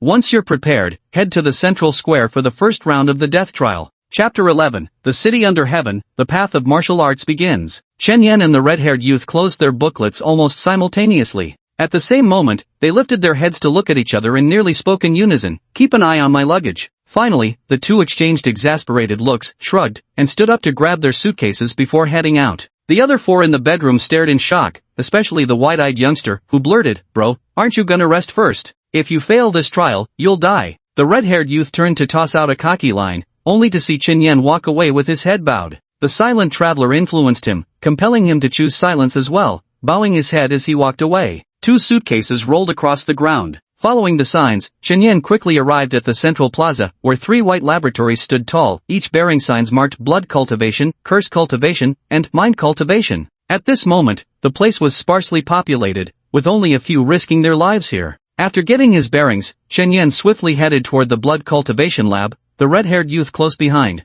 There was only 1 doctor in the lab, idly spinning a pen. He looked up when someone entered, completely suited up in protective gear, white coat, goggles, and cap, all covering him thoroughly. The doctor was just about to say something when Chen Yan placed his personal information form on the table. The doctor thought to himself, "Seems like an impatient one," and without further ado, he quickly input Chen Yan's details before gesturing behind him. "Come with me." Glancing at the red-haired young man, the doctor said, "Wait here." Then, he pulled open the white door and led Chen Yan into the laboratory at the back. The lab was filled with various equipment, with a massive incubation tank at its center. Inside it bubbled a stream of red blood, looking rather eerie. "Take off all your clothes and lie down inside." With a nod, Chen Yan neatly shed his clothes and pants, then stepped into the incubation tank and lay flat. As the red liquid covered even his nose, he couldn't help but raise his body and exclaim, "I can't breathe." The doctor said calmly, "If you want to cultivate, lie still." Chen Yan took a deep breath and lay down again. The doctor covered the incubation tank with its lid, then pressed a red button gently, and the machine started up. Buzz, buzz, buzz. The red liquid began to bubble violently. With his eyes closed, Chen Yan could clearly sense the temperature rising. Simultaneously, threads of blood gradually seeped into his body, causing a slight prickling sensation on his skin. Then this blood flowed into his internal organs, bringing waves of dull aches. The doctor looked up at the instruments before him, which displayed a variety of numerical values. 30 seconds passed, every number remained in the green zone, indicating safety. A minute later, the red liquid in the cultivation chamber gradually dried up as it completely infused into Chen Yan's body. After waiting another 5 seconds, the doctor opened the lid. Chen Yan sat up straight, gasping for breath with a face full of confusion. "How do you feel?" The doctor stared fixedly at Chen Yan. "I feel some stinging and soreness," Chen Yan replied. "Don't you feel any swelling?" "Nothing." The doctor remained silent for several seconds. "It seems you're a born blood cultivator. After saying this, he took out a pass and added calmly, "Keep going inside." Chen Yan stepped out of the incubation pod, quickly dressed himself, took the pass, and said thanks, but couldn't help asking, "So do I count as a formal martial artist now?" "Of course," the doctor nodded. "What's wrong? Feels too easy? Hard to believe?" Chen Yan smiled and nodded. The doctor said, "This is the way of the world. Some spend their whole lives unable to master the multiplication table, insignificant as dust in the realm of mathematics, yet they can effortlessly compose notes that shock the world, becoming celebrities in the world of music. You may be dust in the world of Xianxiu, but in the world of blood cultivation, you could be the king. Blood cultivation is where your talent lies, seize it well. Go for it." It's rare for a doctor to speak so much to one person, but Chen Yan's performance was truly astonishing. His heart rate never exceeded 80 from start to finish, as if the entire ordeal was as effortless for him as holding his breath for 60 seconds. That's what genius looks like. Chen Yan left the lab carrying his suitcase. No sooner had he exited than a red-haired young man stepped inside. The young man's expression shifted slightly as he gazed at the empty incubation chamber. "Was that the one who just passed?" The doctor nodded and said, "Yes." Poof. The red-haired youth snorted lightly and sat down to wait while the doctor replenished the blood supply. 20 minutes later, yellow flickering light filled the room as the youth inside the incubation pod screamed and convulsed, his veins bulging grotesquely across his entire body. He appeared to be undergoing some horrific transformation, writhing in unmistakable agony. After all the blood had entered his system, it took him over 10 minutes to regain his senses. Finally drawing a deep, shuddering breath, he burst violently from the incubation pod and stood naked in the laboratory, howling with primal fury. "I've become a martial artist. I've become a blood cultivator. Ah!" His crimson hair flew wildly as his face flushed with excitement. Then he turned toward the doctor, only to see the physician's calm gaze that showed no surprise at all. "Xia Long, you are the second son of the Xia family, born to be a martial artist." Xia Long's eyes flickered slightly at these words. The towering figure of his elder brother emerged in his mind, and Xia Long's gaze dimmed. Both sons of the Xia family, yet his brother had long been a peerless war hero on the front lines, while he himself still struggled in this wretched place, barely entering the ranks of martial artists today. There really seemed to be nothing worth being proud of. The end. The doctor handed Xiaolong a pass. After receiving it, Xiaolong asked, "How was that person's natural talent?" The doctor countered, "Are you close with him?"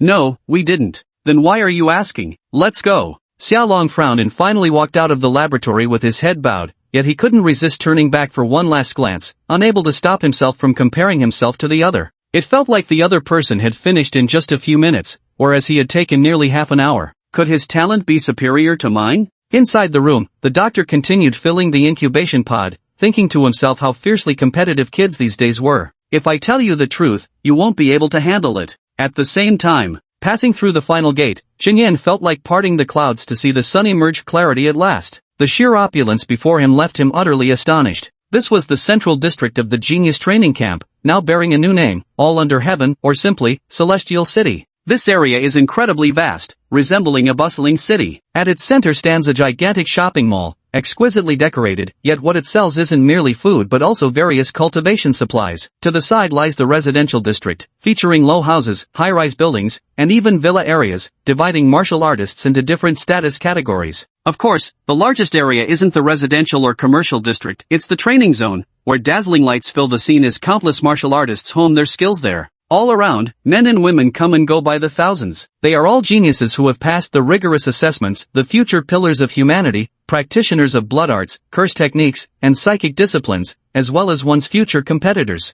Notably, there seem to be almost no small cliques, every individual appears to be a lone wolf. There are no cowards here, every single person walking these streets has staked their life to earn their right to cultivate. Even though the sky here was obscured by floating islands, Chen Yan couldn't help but feel his spirit soar with the boundless freedom of fish leaping in vast seas and birds flying across endless skies. His martial path would begin here. Chapter 12, Lin 1. Chen Yan arrived at the enlistment area to complete the procedures. The process was extremely straightforward. After handing over the doctor's notification slip, the clerk handed him a watch, a small handbook, a set of uniform, and a badge, finally smiling and saying, "Congratulations, Mr. Chen Yan, on becoming a member of the 6th session, 2nd phase of the Genius Training Camp. Your assigned residence is room 601, number 18 in residential zone 97. You can operate other information using the handbook and smartwatch." Chen Yan nodded, accepted the materials and uniform with both hands, then left the place. Following the roadside map, he quickly found his residence in District 97, an absurdly remote location. Without sunlight, the brick pavement remained damp, and insects crawled around sewer drains, though passing cultivators would casually eliminate them. A female scripture master swept her gaze over the insects on the ground. A white gleam flashed in her eyes, and white flames immediately ignited on the insects' bodies, reducing them to ashes. Chen Yan couldn't help but stop and watch for a few seconds. The mind master merely glanced at him before hurrying away. It was clear the genius training camp kept everyone busy, no one had time to idle. Then Chen Yan stepped into the room, only for a cloud of dust to greet him. To his surprise, spiders were crawling across the walls.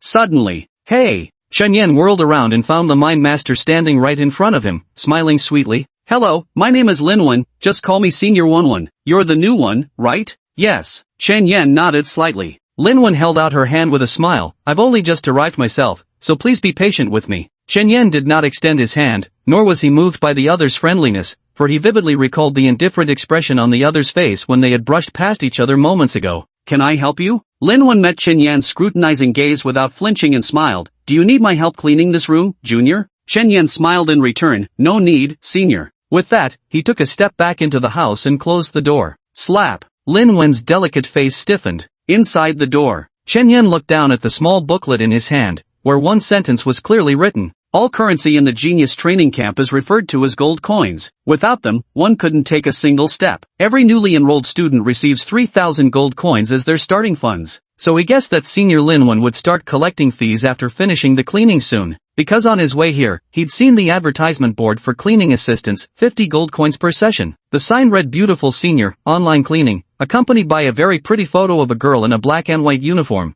bending over while looking at you with eyes that were both innocent and seductive. Thinking more carefully, it seemed that was Lin Wen. She photoshopped it. Not only was the face photoshopped to look smaller, but the legs were digitally thin too. Outside, Lin Wen cleared her throat and said, Junior. She still refused to give up. Chen Yan ignored her until he spotted a massive snake that had made its nest in the toilet, its vertical pupils fixed on him as its forked tongue flicked out. He immediately turned back and opened the door. Senior. Chen Yan flashed his signature smile. Just now I passed by and saw a notice board. Oh, that. Lin Wen was about to say it wasn't herself, because even she thought the photo was overly edited. Unexpectedly, Chen Yan said directly, so that's my senior, right? Lin Wen hesitated, unsure how to respond. Could you make it a little cheaper? Chen Yan smiled. I can see you're both beautiful and kind-hearted, Senior, but I'm just a freshman with limited funds. And you know, Senior, elimination here means death. I can't bear to spend that much money. As the saying goes, you don't hit someone who's smiling. Lin Wen looked at Chen Yan's innocent eyes and raised her eyebrows, saying, then, 45? Chen Yan cursed inwardly, thinking this was way too stingy. My budget is 15. Lin Wen's smile gradually faded, her expression clearly showing she was about to lose her temper. Chen Yan quickly said, 20. Lin Wen, 30. Chen Yan nodded and said, alright, go for it, Senior. Lin Wen nodded, professionally put on shoe covers and gloves, her eyes ablaze with the light of telekinesis. Her hands became like the ultimate mop, with just a wave through the air, an entire area instantly became spotless. 1, 2, 3, 4, 5. 5 strikes. The bedroom is clean now. This place has just one bedroom and bathroom, the bedroom's tiny, doesn't even have a kitchen. Lin Wen entered the bathroom and looked down at those snakes. Any normal girl would have screamed, but instead her face lit up with excitement. She smacked one snake's head clean off with a single slap, wrung the necks of all the smaller ones, then whipped out a jar from her spatial ring to store them away. Chen Yan's eyes flickered with a subtle change. Can this be sold for money? Of course. Lin Wen raised her eyebrows proudly, then waved her hands 4 or 5 more times, and just like that, the bathroom was spotless. The whole process took no more than 2 minutes. Chen Yan immediately felt he'd gotten the short end of the stick, but there was nothing he could say since the deal was already struck. 30 gold coins were transferred over. Lin Wen said with a beaming smile, hey Junior, let's exchange contacts. Chen Yan nodded and added her details. Lin Wen quickly said, Junior brother, do you want to borrow some books? Borrowing books? Chen Yan frowned. Lin Wen blinked her eyes. Junior brother, do you know the main cultivation methods of blood practitioners? With that, she flipped her palm, and a blood cultivation encyclopedia materialized in her grasp. 30 gold coins a day. Chen Yan lowered his head and took out that little booklet. Lin Wen shrugged. There's nothing written inside it. Well then, I can just go to the library. The library admission fee is 100 gold coins, and the book you want might already be checked out. I'll look it up online. Lin Wen smiled and said, in Tianxia City, Junior can only access the local network here. Try to see if you can find any cultivation-related materials. I won't say more, I have something to attend to. If you need to borrow books, contact me. With that, she gave a playful wink. Then she promptly shut the door and left. The moment the door closed, Chen Yan's expression darkened instantly, wishing he weren't afraid of snakes. Next, a sense of urgency surged through him. Cultivation practitioners are 1 in 1,000. Yet Lin Wen, a practitioner herself, was making a living as a cleaner, proof enough that survival in this celestial city was no easy feat. No time for rest. Chen Yan crouched down and resumed reading from his small notebook. The room was completely bare except for a latrine and a wash basin. Everything else had to be bought. It doesn't matter, he wasn't here to enjoy life. Things unnecessary for martial arts training shouldn't be bought. The question now is how to make money. What can money buy? What does this illustrious sky city signify for me, a representative of the second batch and the 6th group of the elite training camp? Chen Yan swiftly skimmed through the manual, extracting crucial information. The elite training camp nurtures special forces soldiers, hosting 1 session every 5 years with 3 batches per session. As a 6th session second batch trainee, that Lin Wen from earlier must have been from the 6th session's first batch. The program lasts 5 years. The first year would involve uniform training conducted in separate classes. Blood cultivation, curse cultivation, and mind cultivation, 3 different classes. Chen Yan's session begins 4 days later. This 1-year segmented training period was also known as the Devil Training Period, or alternatively as the Genius Benefits Period, because those who achieved outstanding rankings during this grueling phase would receive substantial amounts of gold coins. 1 year later, at the Martial Arts Grand Examination, all students participate in ranking matches. From lowest to highest, the better the performance, the more gold coins are rewarded. After the brutal training period concludes, everyone gains freedom, but mandatory assessment tasks will be conducted every 6 months thereafter. Those who fail to complete them will be eliminated. To put it simply, the brutal training period means the authorities spend money to provide mandatory courses for you, with additional rewards for good performance. Once the brutal training period ends, if you want to continue attending classes, you'll need to spend your own money to hire teachers. Everything required for your daily life and cultivation must be purchased with money. Where does the money come from? There are only 2 ways to earn money in Tianxia City. First, accept mercenary missions at the mission hall. Second, earn money from other martial artists. Many people fall into a 3-point routine after the brutal training period ends. Mission hall, training gym, home. That's why everyone on the streets moves in a hurry, though there are exceptions like Lin Wen, who's savvy enough to start figuring out ways to profit gold coins from others. The booklet makes it crystal clear legal regulations here are minimal, so students should stay vigilant. For example, there was a woman who borrowed 10,000 gold coins from a man under the pretense of being his girlfriend, then turned hostile and denied the debt. Such matters are beyond the judiciary hall's concern. They only handle brawls, fights, and theft-related incidents. To put it simply, that's just how it is. Train yourself in martial arts, decide for yourself whether others' words are true or false. Suddenly, Chen Yan heard footsteps. Not only was he highly observant, but his memory was also excellent. From the intermittent sound of leather boots, he knew it was that red-haired guy who had moved in across from him. Lowering his head to look at the words Devil Training Period, Chen Yan formulated a plan in his mind. Since the Devil Training Period will crazily shower gold coins, I must convert all money into combat power within these 4 days, so that Blood Cultivation Encyclopedia might indeed be worth borrowing. Chapter 13, Xiaolong. Chen Yan stepped out and went to knock on Xiaolong's door. Bang! Bang! Xiaolong opened the door, revealing a dust-covered face and spider silk still clinging to his hands, yet his demeanor remained effortlessly cool. What's wrong? Chen Yan smiled and said, your hair color looks really cool. Xiaolong's first reaction was to raise his hand and gently press the corner of his mouth. Then, as if realizing something, a flash of panic appeared in his eyes before he suddenly turned to scrutinize Chen Yan from head to toe. You? Chen Yan took a step back and opened the door to his room. Xiaolong's heart skipped a beat. What did this mean? Was inviting him inside? No way, dude. I'm not. But when Xiaolong saw Chen Yan's spotless house, he was immediately shocked and suspicious. Your place is so clean? I hired someone to clean. Do you need it too? They have this kind of service. Xiaolong's eyes widened. Why didn't you say so earlier? 50 gold coins. Damn the gold coins, I don't want to touch that disgusting spider web again. It's revolting. As a refined scion of an aristocratic family, how could he tolerate such a filthy room? Chen Yan nodded lightly and said, come to my place for a visit first. Unexpectedly, Xiaolong's face froze for a moment. With a strained smile, he shook his head and said, I can just wait in the hallway. With that said, he sat down on the steps, lowered his head to light a cigarette, and occasionally glanced at Chen Yan, who stood by the door. Xiaolong pulled out another cigarette and offered it to him. Chen Yan lowered his head to accept it, then placed it between his lips. Lighter. You didn't bring a lighter? Xiaolong handed over the lighter. Chen Yan took a deep drag after lighting his cigarette, then said, I don't usually smoke, but sometimes classmates would offer me one when drinking. Smoking and drinking always go hand in hand. Right. Xiaolong nodded slightly before suddenly asking, how's your talent? Average. Chen Yan answered without hesitation. But you came out really quickly. I don't understand. Chen Yan evaded vaguely before changing the subject. 4 days later, the demon training period begins. What's that? Xiao Long frowned. Chen Yan pointed to the small booklet in his hand. Xiao Long lowered his head to read, then muttered under his breath, "Why is the text so damn cramped?" Chen Yan thought to himself, another one who never reads. Finally, Xiao Long spotted the contents about the devil training period and raised an eyebrow before asking, "So what happens next?" "Every newcomer gets 3,000 bucks. We came early, so we directly converted 2,000 into combat power, gambling that we could mine more coins during training camp." Upon hearing this, Xiao Long nodded and said, "Sounds good." Chen Yan added, "A girl will come to clean for you later. 50 from you. Then she'll lend me a blood cultivation encyclopedia. I'll pass it to you after reading." Ha! Xiao Long didn't grasp the meaning. Chen Yan couldn't be bothered to explain to an idiot. In short, that's the gist of it. All right, Xiao Long nodded. Before he could finish smoking a cigarette, a shy young girl approached. Chen Yan fixed his gaze and frowned, saying, "Aren't you Lin Wen?" The girl seemed rather introverted by nature. After raising her gaze nervously, she asked, "Do you need to see the association president for something?" "Association president?" Chen Yan frowned.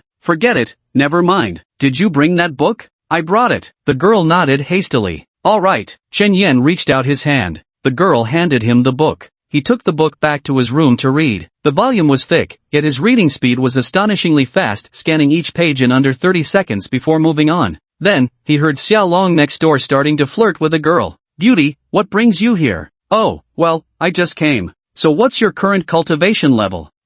Nothing special. My name is Xiao Long, second young master of the Xia family. From now on, I'll have your back." Oh. Chen Yan could tell she was a rather introverted girl with inner double eyelids, rarely looking up at people, always keeping her head slightly lowered. So he could easily picture how that good-for-nothing Xiao Long had been harassing her. He couldn't be bothered to waste words on this sort of person. Half an hour later, the girl finished cleaning and said, "Could you check my work?" Xiao Long waved his hand with a laugh. "No need to check, I trust you. Say, how about we exchange contact info?" The girl lowered her head, visibly flustered. Xiao Long glanced at the girl and helplessly said, "Fine, you can go." Finally, the girl left with her head lowered. Chen Yan had also finished reading the book by then and tossed it to Xiao Long. Because he had agreed with Lin Wen 50 yuan from Xiao Long, 30 for cleaning and 20 for borrowing the book. Xiao Long didn't seem to care much about this book, and Chen Yan couldn't be bothered either. After all, he'd already gotten all the benefits reading the entire book completely free of charge without spending a single minute. Carrying the knowledge he'd gained, Chen Yan headed downstairs to purchase his cultivation materials when his smartwatch suddenly rang. It was Lin Wen calling.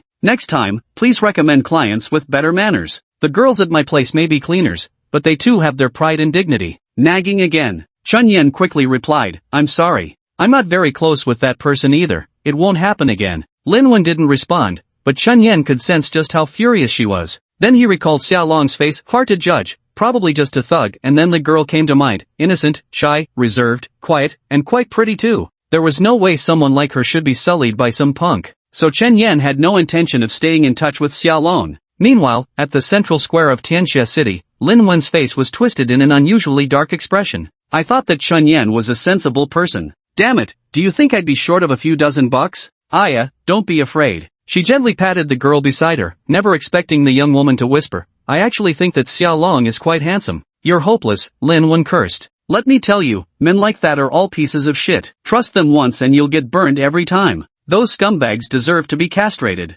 Aya lowered her head. Lin Wen sighed and said, "Prepare yourself well for the devilish training period." Aya obediently nodded and replied, "Alright." Immersive translate. Chen Yan had already understood the cultivation method of blood refinement, enhancing oneself by consuming the essence blood of monstrous beasts, with different types of essence blood offering varied effects. The book explained in great detail that once the essence blood of warrior-type monstrous beasts was chosen, one should subsequently avoid using the blood of support or mage types. Due to the vast genetic differences and minimal overlap, such combinations were highly prone to losing control. Now, he had a combat wristband in his possession, which contained all of Chen Yan's personal information, with 3 key details listed: pneumatic value, runaway value, account balance. Cultivation ranks from 1st to 9th tier, where the main characteristic of breaking through realms is the emergence of secondary phases. However, blood cultivation differs, it has no distinct main features nor secondary phases upon breakthrough. This cultivation system is nebulous, with the sole measure of strength being the chi dynamism value.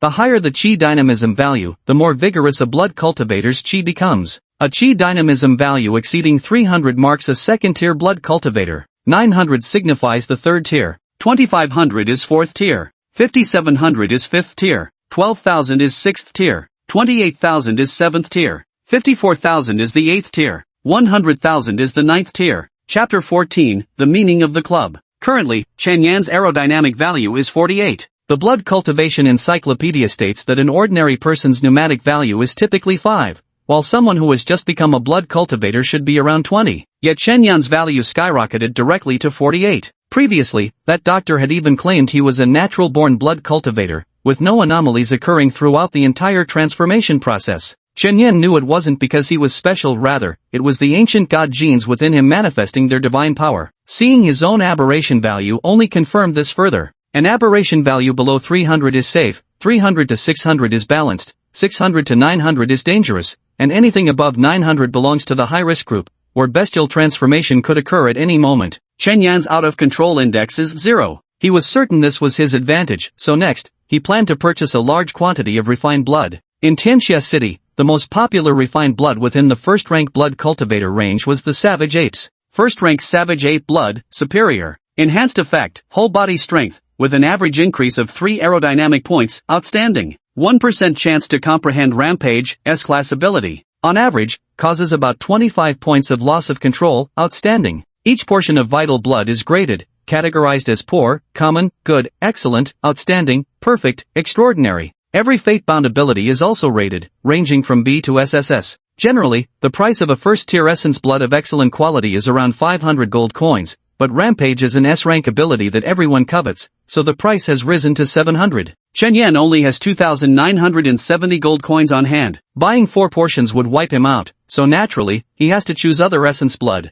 In the end, his gaze settled on the essence blood of the Raging Thunder Bear. First order Rampaging Thunder Bear Essence, outstanding. Enhancement scope, significantly increases muscle hardness and physical stamina, with an average boost of 5 pneumatic points, perfect. 0.5% chance to comprehend Rampaging Thunder, yes. Typically induces about 100 points of loss of control value, poor. The price of outstanding quality refined blood generally hovers around 300, but a portion of Thunder Rage Bears only costs 250 due to that final condition. Each portion carries over 100 points of instability. No one wants to gamble with their life, so Thunder Rage Bear's refined blood is notoriously hard to sell, leaving warehouses overflowing with stock. But Chen Yan, blessed with ancient god genes, decided to take the gamble. Next, he needed to purchase a martial skill, the basic pneumatic fist, priced at 300 gold coins. At this point, Chen Yan hesitated, thinking that the devil training period should probably provide the basic pneumatic fist for free, because this martial skill is absolutely crucial for every blood cultivator. When absorbing essence blood, a blood cultivator gains pneumatic value, which isn't combat power, but rather represents the quantity of a blood cultivator's qi. The qi of blood cultivators is equivalent to the xiang force of xiang cultivators. It serves as the engine for various abilities. If Chen Yan happened to have an explosive stroke of luck and comprehended Furious Thunder, this thunderous power would require qi to activate. The basic qi mobilization fist teaches blood cultivators how to summon and utilize qi. Even without special abilities, qi can still enhance the lethality of a blood cultivator's attacks. Chen Yan wondered, do they really charge money for stuff like this? He knew nothing about the so-called devil training period. What exactly were these courses and their contents? No one had told him. First, go downstairs to buy the Thunder Bear Blood Essence. Chen Yan stepped out of the house, went downstairs, and headed toward the central mall of Tianxia City. The streets were bustling with traffic, and crowds of people filled the area. Around the fountain and the square, rows of small stalls were set up by various societies recruiting new members. The Sinister Gang is recruiting newcomers for Group 6, Batch 2. Joining comes with benefits. The Holy King Society is recruiting new members get a free basic pneumatic fist technique.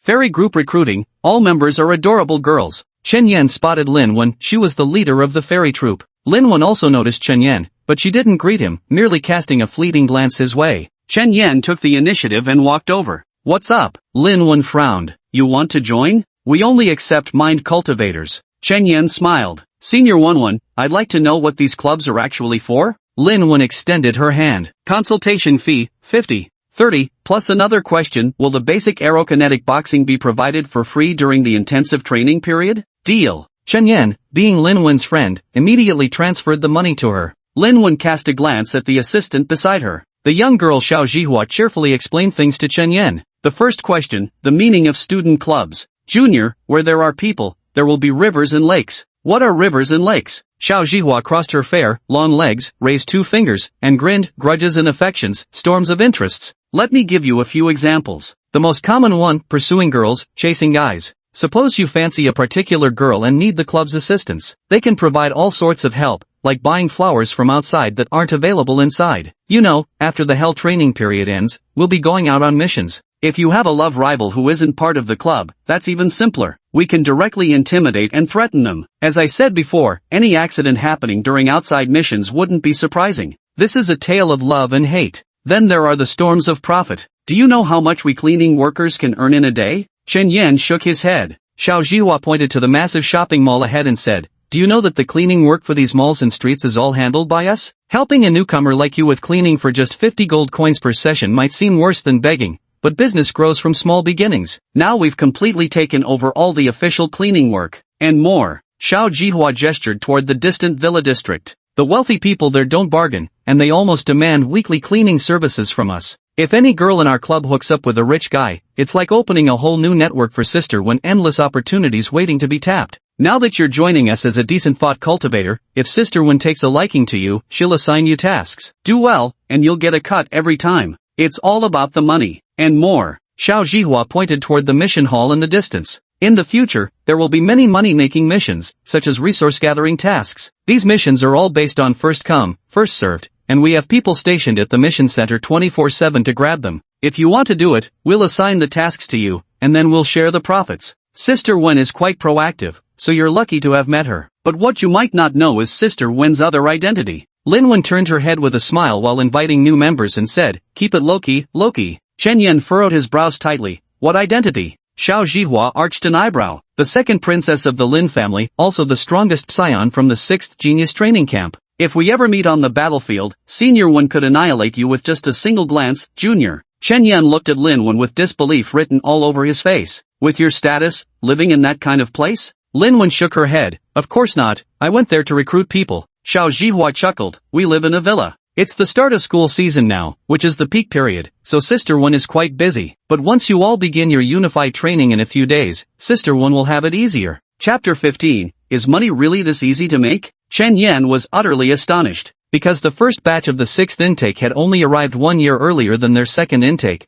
but that single year was the intensive training period. This meant Lin Wen had managed to establish such a massive club while simultaneously undergoing that grueling training. This level of capability was truly astounding. Are only the 6th-term students left in the entire Tianxia city now? Of course not, there are plenty of older students, but none of them can be bothered to manage a club. If you're truly a genius, you don't need to worry about these things, you can always go the lone wolf route. As long as you're strong enough, plenty of people will come knocking, begging for your help and offering you business. If talent isn't enough, someone average like me has to make her way in the world. Xiao Zhihua wasn't very old but already possessed budding charms. Chen Yan nodded silently. You're actually quite clever, Xiao Zhihua chuckled lightly. From tricking Xiaolong until now, asking me these questions, it's clear you've got some wit about you. Sister One often has a particular phrase she likes to say. More friends mean more paths available to you. Let's exchange contacts, who knows, we might have opportunities to help each other in the future. With that, Xiao Zhihua extended her wrist device and tapped it against Chen Yan's, instantly sending a friend request. From now on, don't bother Sister One with your trivial matters, she always ends up passing them to me anyway. Understood, Chen Yan nodded. Second issue, Xiao Zhihua stated. The hell training period won't provide you with anything for free. You'll have to earn everything through your own capabilities. Got it. Chen Yan pressed further. Then what exactly does this hell training period entail? Xiao Zhihua shook her head. Blood cultivation is all about arduous training that tortures people, isn't it? Each year is different, I don't know much about it. Alright, thanks. Chen Yan nodded and left, but glanced back at the club's recruiting in the central square, silently memorizing their information. Then, he arrived at 100 Refinements Hall, a standalone building dedicated to martial techniques. As soon as he entered, he asked for the basic chi fist technique, tuning out all the enticing pitches from the receptionist. $300 spent, pneumatic fist manual acquired. Next came the Thunder Bear Essence Blood. He went to the specialty Essence Blood store, where bottles and jars were everywhere. When he told the shopkeeper he wanted 10 bottles of first-grade Thunder Bear Essence, the owner looked at him with wary disbelief. You just enrolled, didn't you? Trying to get yourself killed so soon? Chen Yan chuckled lightly and said, bought it for the club.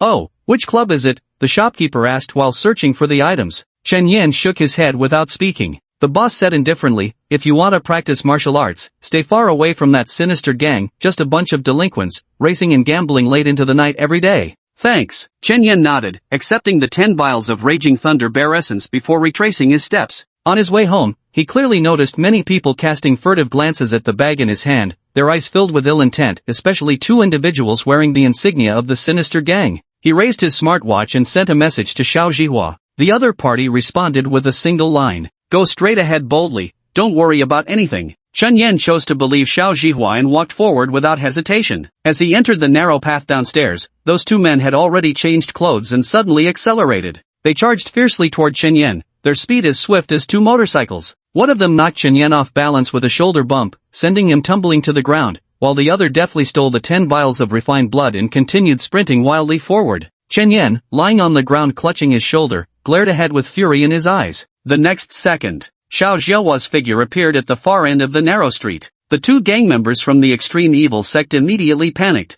spinning around in an attempt to retreat. But Lin Wen stepped forward, blocking their escape route. A dazzling smile spread across Lin Wen's face as condensed white light shimmered in her eyes. Chen Yan clearly saw that the 2 gang members of the GE gang were pressed down by an invisible, merciless force as if their shoulders had been seized, forcing them uncontrollably onto the ground. Huang Tao hastily exclaimed, Sister One, it's a misunderstanding, a misunderstanding. We didn't know this guy was one of yours. If we had known, we wouldn't have dared even if you gave us 100 times the courage. Lin Wen sat on the roadside curb beside them, crossing her snow-white legs and folding her arms with a mischievous grin. You know me, boys, she said. Sister One only cares about money. 20,000 gold, settle privately. Huang Taomeng clenched his fist slightly, his eyes filled with resentment. But the guild leader had sternly warned him not to cause trouble for Lin Wen. She wasn't that straightforward. We only have 8,000 on hand. Then 8,000 it is. Lin Wen smiled. Finally, Huang Tao transferred 8,000 gold to Lin Wen, and the 2 fled in panic. But before leaving, they glared fiercely at Chen Yan, as if to say,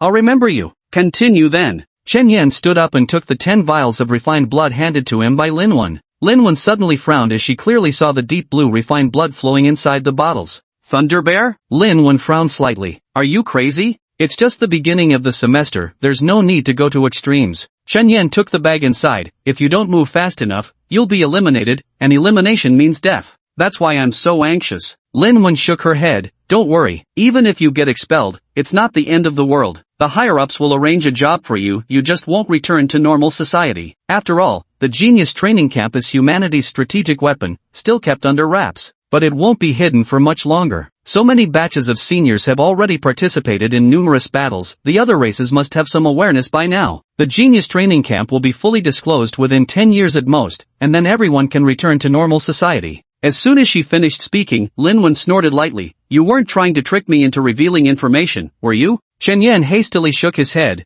I wouldn't dare try to trick you, Senior Lin Wen. I'm genuinely anxious. My wife is waiting for me at home. Oh, Lin Wen's eyes lit up, while Xiao Zhihua beside her also showed a hint of curiosity. Are you married at such a young age? Sort of. Do you have a photo? Let's take a look. Chen Yan shook his head. Didn't bring any of them. No photos either? Lin Wen frowned, but refrained from further comment. She transferred 1,000 gold to Chen Yan before leaving. Before departing, she added, the extremist gang has got their eyes on you. Be careful when going out from now on. Thanks for the warning, Senior. Chen Yan nodded earnestly. He didn't dare to say, Sis, why did you only give me 1,000 when you took 8,000? At the same time, he personally experienced the truth behind the saying many hands make light work. In just these few minutes, 7,000 gold coins came in. If they were a bit more ruthless and kept everything for themselves, he wouldn't have dared to say a word. Is money really this easy to make? Chapter 16 Pneumatic Techniques. Chen Yan went upstairs to his home, locked the door behind him, and then directly drank a whole bottle of the Violent Thunder Bear Essence. After that, he took out the manual for the basic pneumatic fist. The martial arts manual was a small token. When you pressed your finger against it, the movements and key points of the technique would begin repeatedly simulating in your mind. The sensation was quite magical. It was as if your brain was automatically playing a high-definition movie, except it could only replay 300 times. Although it disappears after 300 repetitions, during this process, the martial arts manual automatically imprints the movements into your muscle memory. That's why martial arts emphasize innate understanding. Chen Yan had already grasped the basics after just a dozen viewings, because during those years when he couldn't practice martial arts, he had been studying various secular combat techniques, different boxing styles, fighting skills, etc. The first reason is that true knowledge comes from practice. The second reason was that he was always waiting for an opportunity. Given just one chance, Chen Yan could immediately begin practicing martial arts. He was inherently martial at heart, otherwise, he wouldn't have been so easily deceived as a child. All those seemingly useless experiences accumulated in the past now proved invaluable, much like what people call foundational training, giving Chen Yan an intimate understanding of his own body. The techniques of Chi Fist were indeed different from those of combat sports or jiu-jitsu, yet the human body has only so many muscles. The principles behind many movements were fundamentally interconnected, so he picked it up extremely quickly. Afternoon. Chen Yan continued practicing pneumatic fist at home. This wasn't actually a true combat technique, but rather a textbook teaching how to circulate internal energy, consisting of 4 stages in total. First, starting stance allows energy to be externalized to a certain degree. The hallmark of mastery is being able to externalize all one's energy at once. Second, energy manipulation enables the externalized energy to be mobilized through one's movements. The mark of perfection is exceptionally rapid mobilization. Third, gathering chi allows the scattered chi to concentrate at a single point and erupt simultaneously. Fourth, flourishing chi, the ability to freely control one's chi as desired. It is said that flourishing chi is merely the beginning. The basic chi movement fist only teaches the initiation method, practicing according to the techniques in the martial arts, sensing the chi circulating within the body, and gradually externalizing it. To progress beyond this and learn chi regulation, chi gathering, and flourishing chi, one must purchase the advanced chi movement fist. However, if one's comprehension is sufficiently profound, it's also possible to grasp deeper realms purely from the basic chi movement fist. Practicing martial arts was a tedious task, yet Chen Yan found joy in it. His stance remained steadfast, his movements fluid and unified. Without haste or delay, he executed each punch and kick with measured rhythm. As repetitions accumulated, his proficiency grew until, by the time night draped the sky, faint wisps of energy occasionally swirled around his arms. Throughout this process, Chen Yan sensed his body temperature gradually rising. At one point, it even brought waves of dizziness and nausea, but this was simply the process of refining vital essence. Remarkably, within just 3 hours, his body temperature normalized once more. He glanced down at the information displayed on his spirit wristband. The numbers are staggering.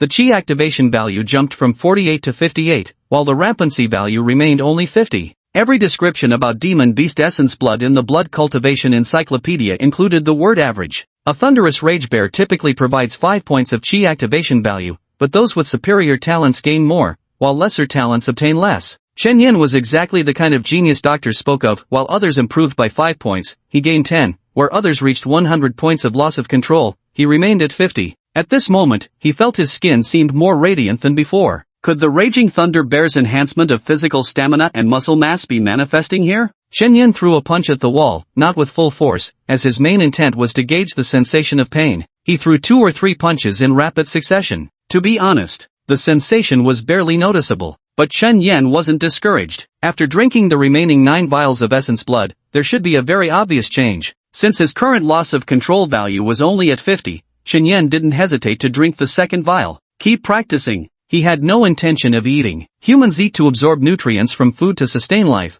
but this bottle of refined blood could provide far more nourishment than ordinary meals. The book said the hunger pangs were real, but skipping meals wouldn't cause any harm. Besides, Chen Yan had tried the food outside these past few days. It couldn't compare to Linger's cooking by even the slightest measure. It was just too unpalatable. If given the choice, he'd rather not eat at all. When the clock passed 9 in the evening, Chen Yan had already absorbed the second bottle of Rampant Thunder Bear Essence blood. A quick check showed his loss of control level was only at 95. Next, the third bottle. He planned to pull an all-nighter tonight because Rampant Thunder Bear Essence blood could enhance physical strength. Moreover, chi momentum represented cultivation realm. The higher the realm, the more abundant one's vitality, and the less sleep required. He wanted to test how long he could stay awake. 1 a.m. Sleepy. Chen Yan, drenched in sweat, walked to the bathroom. No hot water, no linger in the bathtub asking if he wanted to join her. Chen Yan sighed, took a cold shower, and finally realized there was no shampoo or body wash. He began humming a song in the bathroom. 5 minutes later, after finishing his shower, Chen Yan saw there was no toothbrush either. Whatever, he thought, simply rinsing his mouth would do.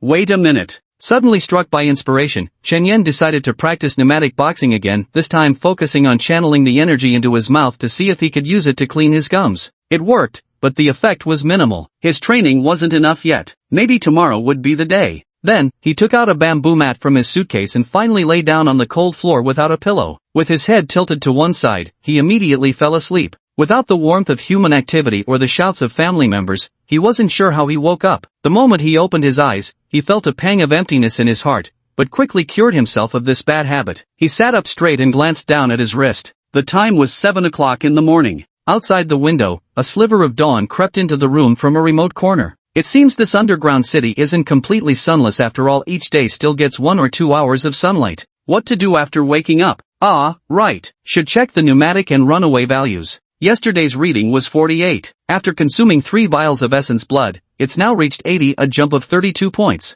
Last night before bed, the out-of-control level was at 140, and now it's dropped to just 110. No need to say more, bottoms up for Ori G. After downing the 4th bottle of Rampaging Thunder Bear Essence, Chunyan took a deep breath and resumed his punching practice. Without friends, without sound, the boy practiced alone in the cramped room. Solitude could drive a person mad, yet Chunyan felt nothing at all. Only when thinking of Linger and his mother would he grow sentimental. The rest of the time, far from feeling lonely, he was downright exhilarated. Because now he could practice martial arts. If he went all out now, he could definitely crack the wall before him. He had finally stepped onto the path he'd dreamed of for so long. A surge of heroic spirit suddenly rose in his heart, and with a single palm strike, he sent a force slicing straight through the air toward the wall. Bang! A tightly pressed 5-fingered palm print appeared on the wall. Wait! Zzz. A faint electric buzzing sounded as a dim purple flash of lightning streaked past his eyes in an instant. Shenyan's pupils dilated several-fold in an instant, his heart seeming to burst right through the crown of his skull at that moment as the faint dawn light suddenly flooded the entire room. He felt bathed in sunlight, trembling with excitement like a gambler who'd hit the jackpot, fists clenched so tight they shook, even suppressing the urge to let out an unrestrained primate howl. Hit it! S great ability, Raging Thunder. Chapter 17 The Sinister Gang. Shenyan swiftly wielded his pneumatic fists, the surrounding air currents swirling as faint dark purple lightning flickered intermittently, barely visible. Keep practicing then, until I can fully channel my chi and let the Raging Thunder manifest its true destructive power. Suddenly, bang, bang, bang. A sudden knock came at the door. Chen Yen frowned. It's me, Xia Long's voice sounded. He went to open the door and looked up to see Xia Long carrying a faint smell of alcohol with oily, unwashed hair that suggested he hadn't showered all night. He was dressed in a racing driver's outfit, clutching a helmet in his arms. Chen Yen recalled what the Blood Essence shop owner had said yesterday about staying away from the Extreme Malice gang, how they gambled and raced cars there every night. What's wrong? Xia Long's long hair swayed between his eyebrows, his eyes fixed intently on Chen Yen. How did you piss off the extremely evil gang? Chen Yen put on an innocent face and said, they tried to rob me first. TCH. Xia Long snorted coldly. They said you colluded with those fairy group people to screw them over. I knew those people wouldn't have a single honest word coming out of their mouths. Then why did you join the extremist gang? Xia Long stated it as if it was the most natural thing. In this line of work, having a big tree to lean on makes life easier. The extremist gang is currently the largest faction among blood cultivators. Besides, no matter how wicked they are, they'd never turn on their own. And besides, I used to be a top-tier racer. They enjoy betting on races, practically handing me money, no reason not to take it. Chen Yen raised an eyebrow. Be careful. This is a martial artist's world. People have superpowers here. No kidding. I know what I'm doing. Xia Long snorted, then suddenly became shifty-eyed. Clearing his throat, he whispered, if you ever need help later, reach out. I can help you avoid the sinister gang. What are you planning? Chen Yen asked calmly. Xia Long lowered his head with a smile. Aren't I supposed to return the book today? Can you help me contact that girl from yesterday? You know what I mean. After hesitating for a few seconds, Chen Yen made his choice. Linwen, or Xia Long. Without hesitation, it had to be Linwen. Yesterday,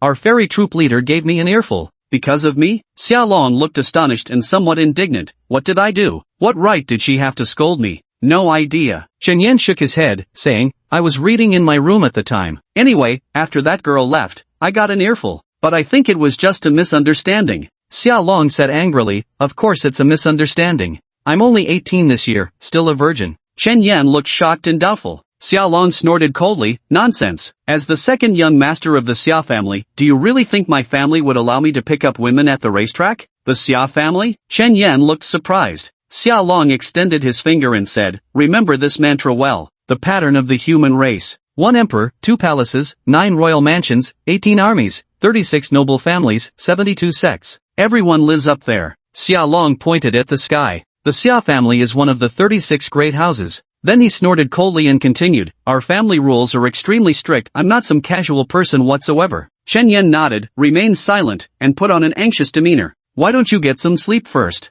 I'll go talk to Linwen for you later. Xia Long nodded, then handed Chen Yen a cigarette. Peering into Chen Yan's room, He glanced at the bathroom before pulling out a toothbrush and toothpaste from his backpack and tossing them to him. Then help me ask. I'm going to sleep first. Chen Yan held the toothbrush and toothpaste, looking puzzled. Why are you giving me these? Xiaolong turned back, raised a single eyebrow, then pointed at his mouth, huffed air through it, tilted his head while spreading his hands with a smirk. Get it now? Chen Yan's face froze. Damn, was he saying his breath stank? But he still said, thanks anyway. Xiaolong didn't respond, yawning before slamming his own door shut with a loud bang. Back in his room, Chen Yan sent a message to Xiao Zhihua. Is that girl who went to Xiaolong's house yesterday still there? Xiao Zhihua waited until Chen Yan had finished his entire set of martial arts routines before responding. Dude, don't you ever sleep? After grumbling this remark, Xiao Zhihua simply went ahead and called Chen Yan directly via voice chat. You're talking about Tanya, right? Double eyelids, shy, with long curved lashes, utterly adorable, right?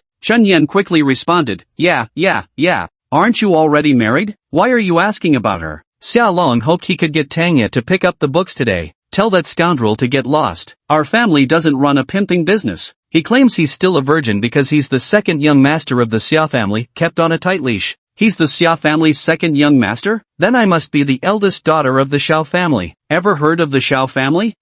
It's a family I just established. If there's nothing else, I'm hanging up. Chen Yan whispered, why don't you ask Sister Wen about it? Poof. Xiao Zhihua snorted coldly and hung up the phone. A while later, Xiao Zhihua sent a message to Sister Wen, telling her that Xiaolong was the second young master of the Xia family. At daybreak, Lin Wen was practicing her martial arts in the training ground. She was someone who never slept, working during the day and cultivating while others rested at night, making herself available around the clock. In the Super Nianxiu martial arts hall, a weary Lin Wen lowered her head and opened her martial wristband. Upon seeing Xiao Zhihua's message, her brows and eyes furrowed slightly. That red-haired punk is the second young master of the Xia family? As the second daughter of the Lin family, one of the 36 great houses, she certainly had means to investigate. Soon, she looked up the second young master of the Xia family. The photo showed a bald man wearing sunglasses, with an overly affected expression, indeed very similar to that Xiaolong, except for the hairstyle. When she confirmed that this second young master of the Xia family was also named Xiaolong and Wuxiang, she became certain that the red-haired ruffian really was the second young master of the Xia family. Tanya was just an ordinary woman, and she even admitted that the guy was quite handsome. If the second young master of the Xia family were willing to treat her sincerely, Tanya's future could take a different turn.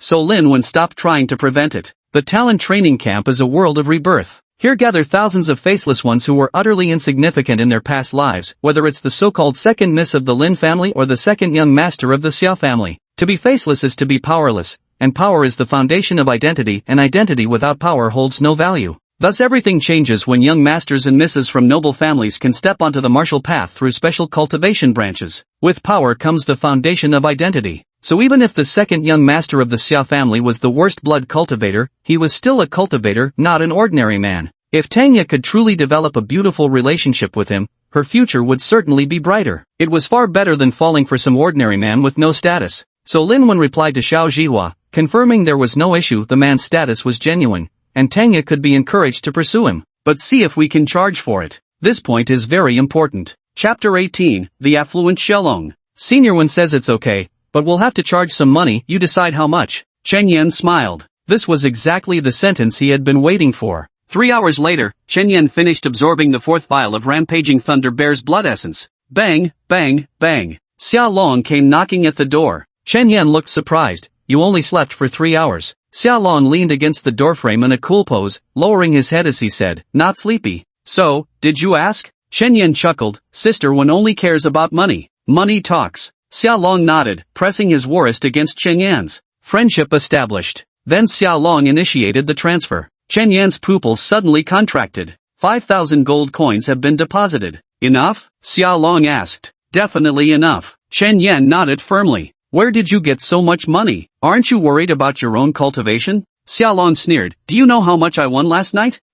Chen Yan raised an eyebrow. Xiaolong held up 2 fingers. 20,000. Chen Yan's eyes flickered slightly. Racing bets are in this much money? Xiaolong said smugly. Probably they didn't know I'm a professional racer. Then I showed them some moves and made them lose all night. I even treated everyone to late-night snacks and drinks afterwards, otherwise I would have taken even more money from them. Chen Yan furrowed his brows tightly. Be careful. They're all cunning wolves. Next time, the payout might not be this easy. Xiaolong looked into Chen Yan's earnest eyes, remained silent for a few seconds, then said lightly, got it. I'll go back and rest a bit more. Knock if you're short on money. Chen Yan watched his retreating figure and said, "Don't get yourself tangled up in this." Xia Long turned his head impatiently and said, "Alright, got it." He slammed the iron door shut. Slap. A crisp snapping sound. Chen Yan didn't speak further. After returning inside and closing the door, he began hesitating over how much intermediary commission he should take. 2,000? This is way too ruthless. 1,500? That still seems a bit excessive. Then make it 1,000.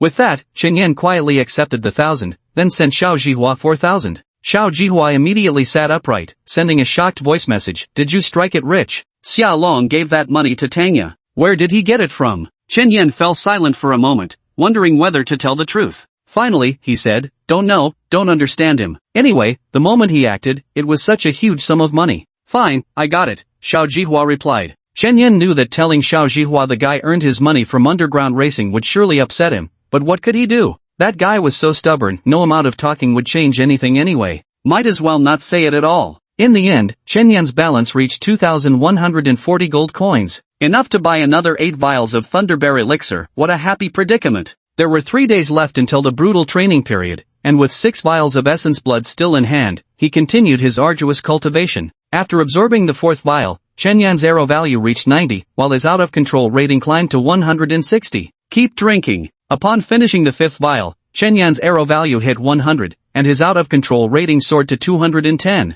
a steady rise of 50 points. At this moment, Tanya arrived. He heard knocking from across the way, followed by Xiaolong's door opening. While practicing his punches, Chen Yan eavesdropped discreetly. Books. Xiaolong seemed somewhat restrained. Tanya's voice was very soft. Chen Yan couldn't hear clearly, and only managed to make out the words when he pressed his ear against the wall. "I bought the book. You can keep it for a few more days." His eyes instantly shone with excitement. This seemed promising. "Yoshi." Xiaolong looked somewhat at a loss. How much did you spend?" Tanya whispered, "It's all your money." "Xiaolong, what do you mean my money? Once it's given to you, it's yours." "Tang Yao, it's fine." "Xiaolong, are you free?" Tanya, "Yes, I am." "Xiaolong, have you been to the mall?" Tanya, "Not yet." "Xiaolong, let's go." The two left. Without realizing it, Chen Yan's lips curled upwards as he thought, "Youth truly is wonderful." Never mind them, keep practicing the punches. The 6th bottle has been fully absorbed. The sky had darkened. The pneumatic value has reached 110, while the out-of-control value has hit 260. "Another one, please." The 7th bottle emptied. "Keep swinging those fists."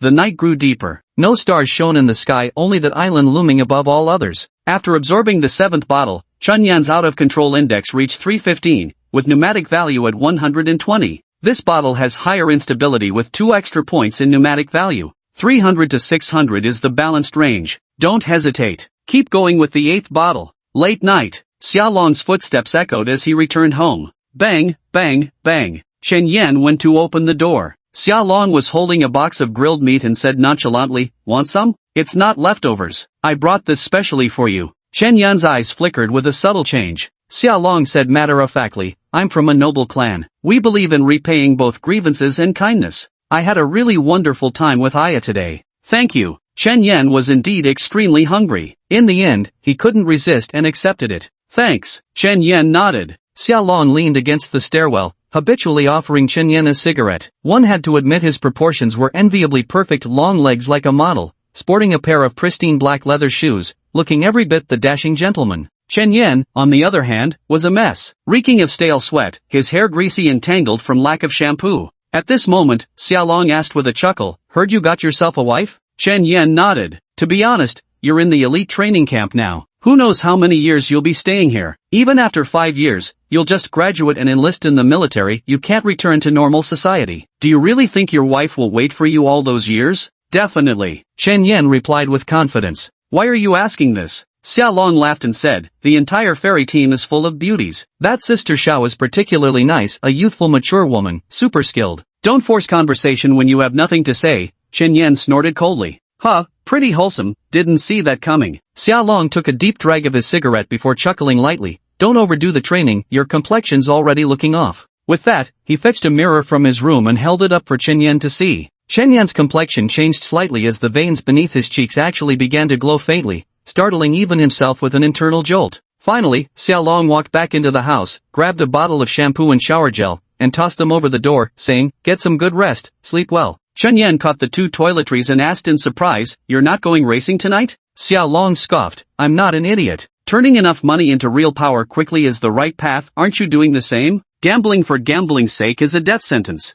Besides, Chen Yan raised an eyebrow, and what else? Xiao Long, Aya doesn't like me doing such dangerous things. It seems this sentence was what he truly wanted to say, his face brimming with boastfulness, the corners of his happy mouth practically reaching the sky. TCH. Chen Yan wore an exasperated expression. Let's go. Chen Yan turned around and closed the door. Chapter 19, The Flower Bed. After returning to his room, Chen Yan took a shower before having his midnight snack. The taste was mediocre, but it was enough to satisfy his hunger. He leaned against the wall in a daze, feeling an unexpected twinge of envy rising in his heart. Turning his head slightly, it seemed as if Linger was snuggling up beside him. Damn, people like Xiao Long are so annoying. Damn, I'm envious. I really wish my wife was by my side right now. I wonder what Linger is doing right now. Probably working hard on her cultivation, I bet. The island of Cursed Kings is a place where demons and monsters of all kinds gather. The Great Cursed King established order and rules here, becoming the island's ruler with the people's support. Her duty is to maintain discipline, ensuring everyone can obtain what they desire while she secures the tranquility she seeks. At the summit of the Cursed King's mountain lies an endless flower garden, where blooms of every hue vie for beauty. Yet fairest of all is the white-haired maiden standing amidst the blossoms, her fists dancing through the air. She had changed into princess's attire, her rustic charm gradually giving way to noble grace. Although Zhao Linger gazed at her reflection in the mirror daily, narcissistically thinking how could there be such a beautiful woman in the world? Yet she would also wake startled from deep sleep at night, terrified by Li Yoji's arrogant sidelong glance. It was like an inner demon, entwined around her heart, forever preventing her from attaining true nobility. It seemed no matter how many years passed, in the presence of that third princess of the human race, she would forever remain a lowly half-breed not even worth a household servant. Only insane, frenzied training could suppress all the sorrow in her heart. Today, having barely stepped into martial arts for less than a week, she could already effortlessly shatter a massive rock with a single strike. Ying Huanyan stumbled out, her hair disheveled, yawning, and clapping her hands. She had initially worried that Zhao Linger might be an arrogant, spoiled princess with no real skills, but reality turned out to be the complete opposite. Zhao Linger possessed a maturity far beyond her years. She understood better than anyone how cruel the world could be without power. One could only be trampled underfoot and bullied at will. That's why she craved power above all else. Eating, sleeping, entertainment, none of it mattered. Power was the only thing that did. Ying Huanyan could sense her daughter's fury. Every punch she threw made the veins stand out starkly across her face. So damn right. The thing that truly drives people to fight ruthlessly, sparing no cost, isn't willpower or even conviction, it's a single word, hatred. At that moment, Zhao Linger turned her head, her gaze icy. Here to mock brother Yan Yang again? How utterly tiresome. Ying Huanyan shook her head and said, I came to ask if you've made up your mind. The divine path, the face path, the thieving heaven path, the ghost path, the demonic path. Choose one. Zhao Linger nodded and said, the demonic path. Ying Huanyan frowned. The demonic path feeds on the essence of all living things. If you can't control it, you'll go mad. But the demonic path is the strongest, isn't it? Zhao Linger said earnestly, we ancient gods are born with a life hierarchy that transcends all beings. Consuming their essence has the least impact on us. That much is true, Ying Huanyan shrugged and said, but if you cultivate the demonic path too far, you might end up like me. Ying Huanyan's eyes erupted with dark light as horns sprouted from her forehead, fangs bared, fingers transforming into sharp claws, and demonic fur covering her skin like a monstrous beast. Zhao Linger's heart sank. You've also chosen the path of demons? Ying Huanyan chuckled. You never asked. Look down at this cursed king island, people of all kinds come and go, their blood no exception. This is the perfect place to cultivate the demonic path. Zhao Linger fell silent, realizing that her mature mother was far more complex than she had imagined. Ying Huanyan lifted her head to gaze at the sun in the sky and said indifferently, after my affair with Zhao Tiange was exposed, do you know how those in the clan treated me? Zhao Linger caught a glimpse of profound hatred in her mother's eyes, so dark it eclipsed even the glaring sunlight. She turned her head slightly and said plainly, you're just like me, so choosing the path of demons wouldn't be bad either. It's just that choosing the demonic path will inevitably turn you into a monster in the end. I just want to remind you, can your little boyfriend handle that? The great beauty turns into a monster. Zhao Linger sneered, no matter what I become, Shen Yan will always remain my loyal dog. Ying Huanyan gasped, you're playing such perverted games? There's even worse where that came from. Zhao Linger smirked with pride. Tell mom all about it. No, Zhao Linger shook her head. This is our private life. Alright. Ying Huanyan nodded with a smile, then abruptly changed the subject. Actually, Shen Yan might also be a demonic cultivator. The human race calls them blood cultivators. Zhao Linger's gaze sharpened. For real? Ing Huanyan, of course, the genius training camp is designed to cultivate people with unique cultivation systems. The ancient god genes are suitable for demonic cultivation. Let's hope he doesn't make the wrong choice. Zhao Linger seemed lost in thought as a faint smile appeared at the corner of her mouth. Changing the subject abruptly, she asked, "Is it possible for us to cultivate multiple paths simultaneously?" "Certainly." Ing Huanyan pointed at herself. "I'm walking 2 paths myself." The ancient gods could do it, but it's troublesome, too exhausting to practice, and requires too many resources. It's not that it can't be cultivated, it's just that, one can hardly afford the training. The real issue now is whether your brother Yin can understand the key lies in the ancient god genes within him. He must fully awaken the power within those genes. Zhao Linger hurriedly asked, "How does one awaken them?" "Thrilling," Ing Huanyan said. "Unless you possess a natural-born treasure,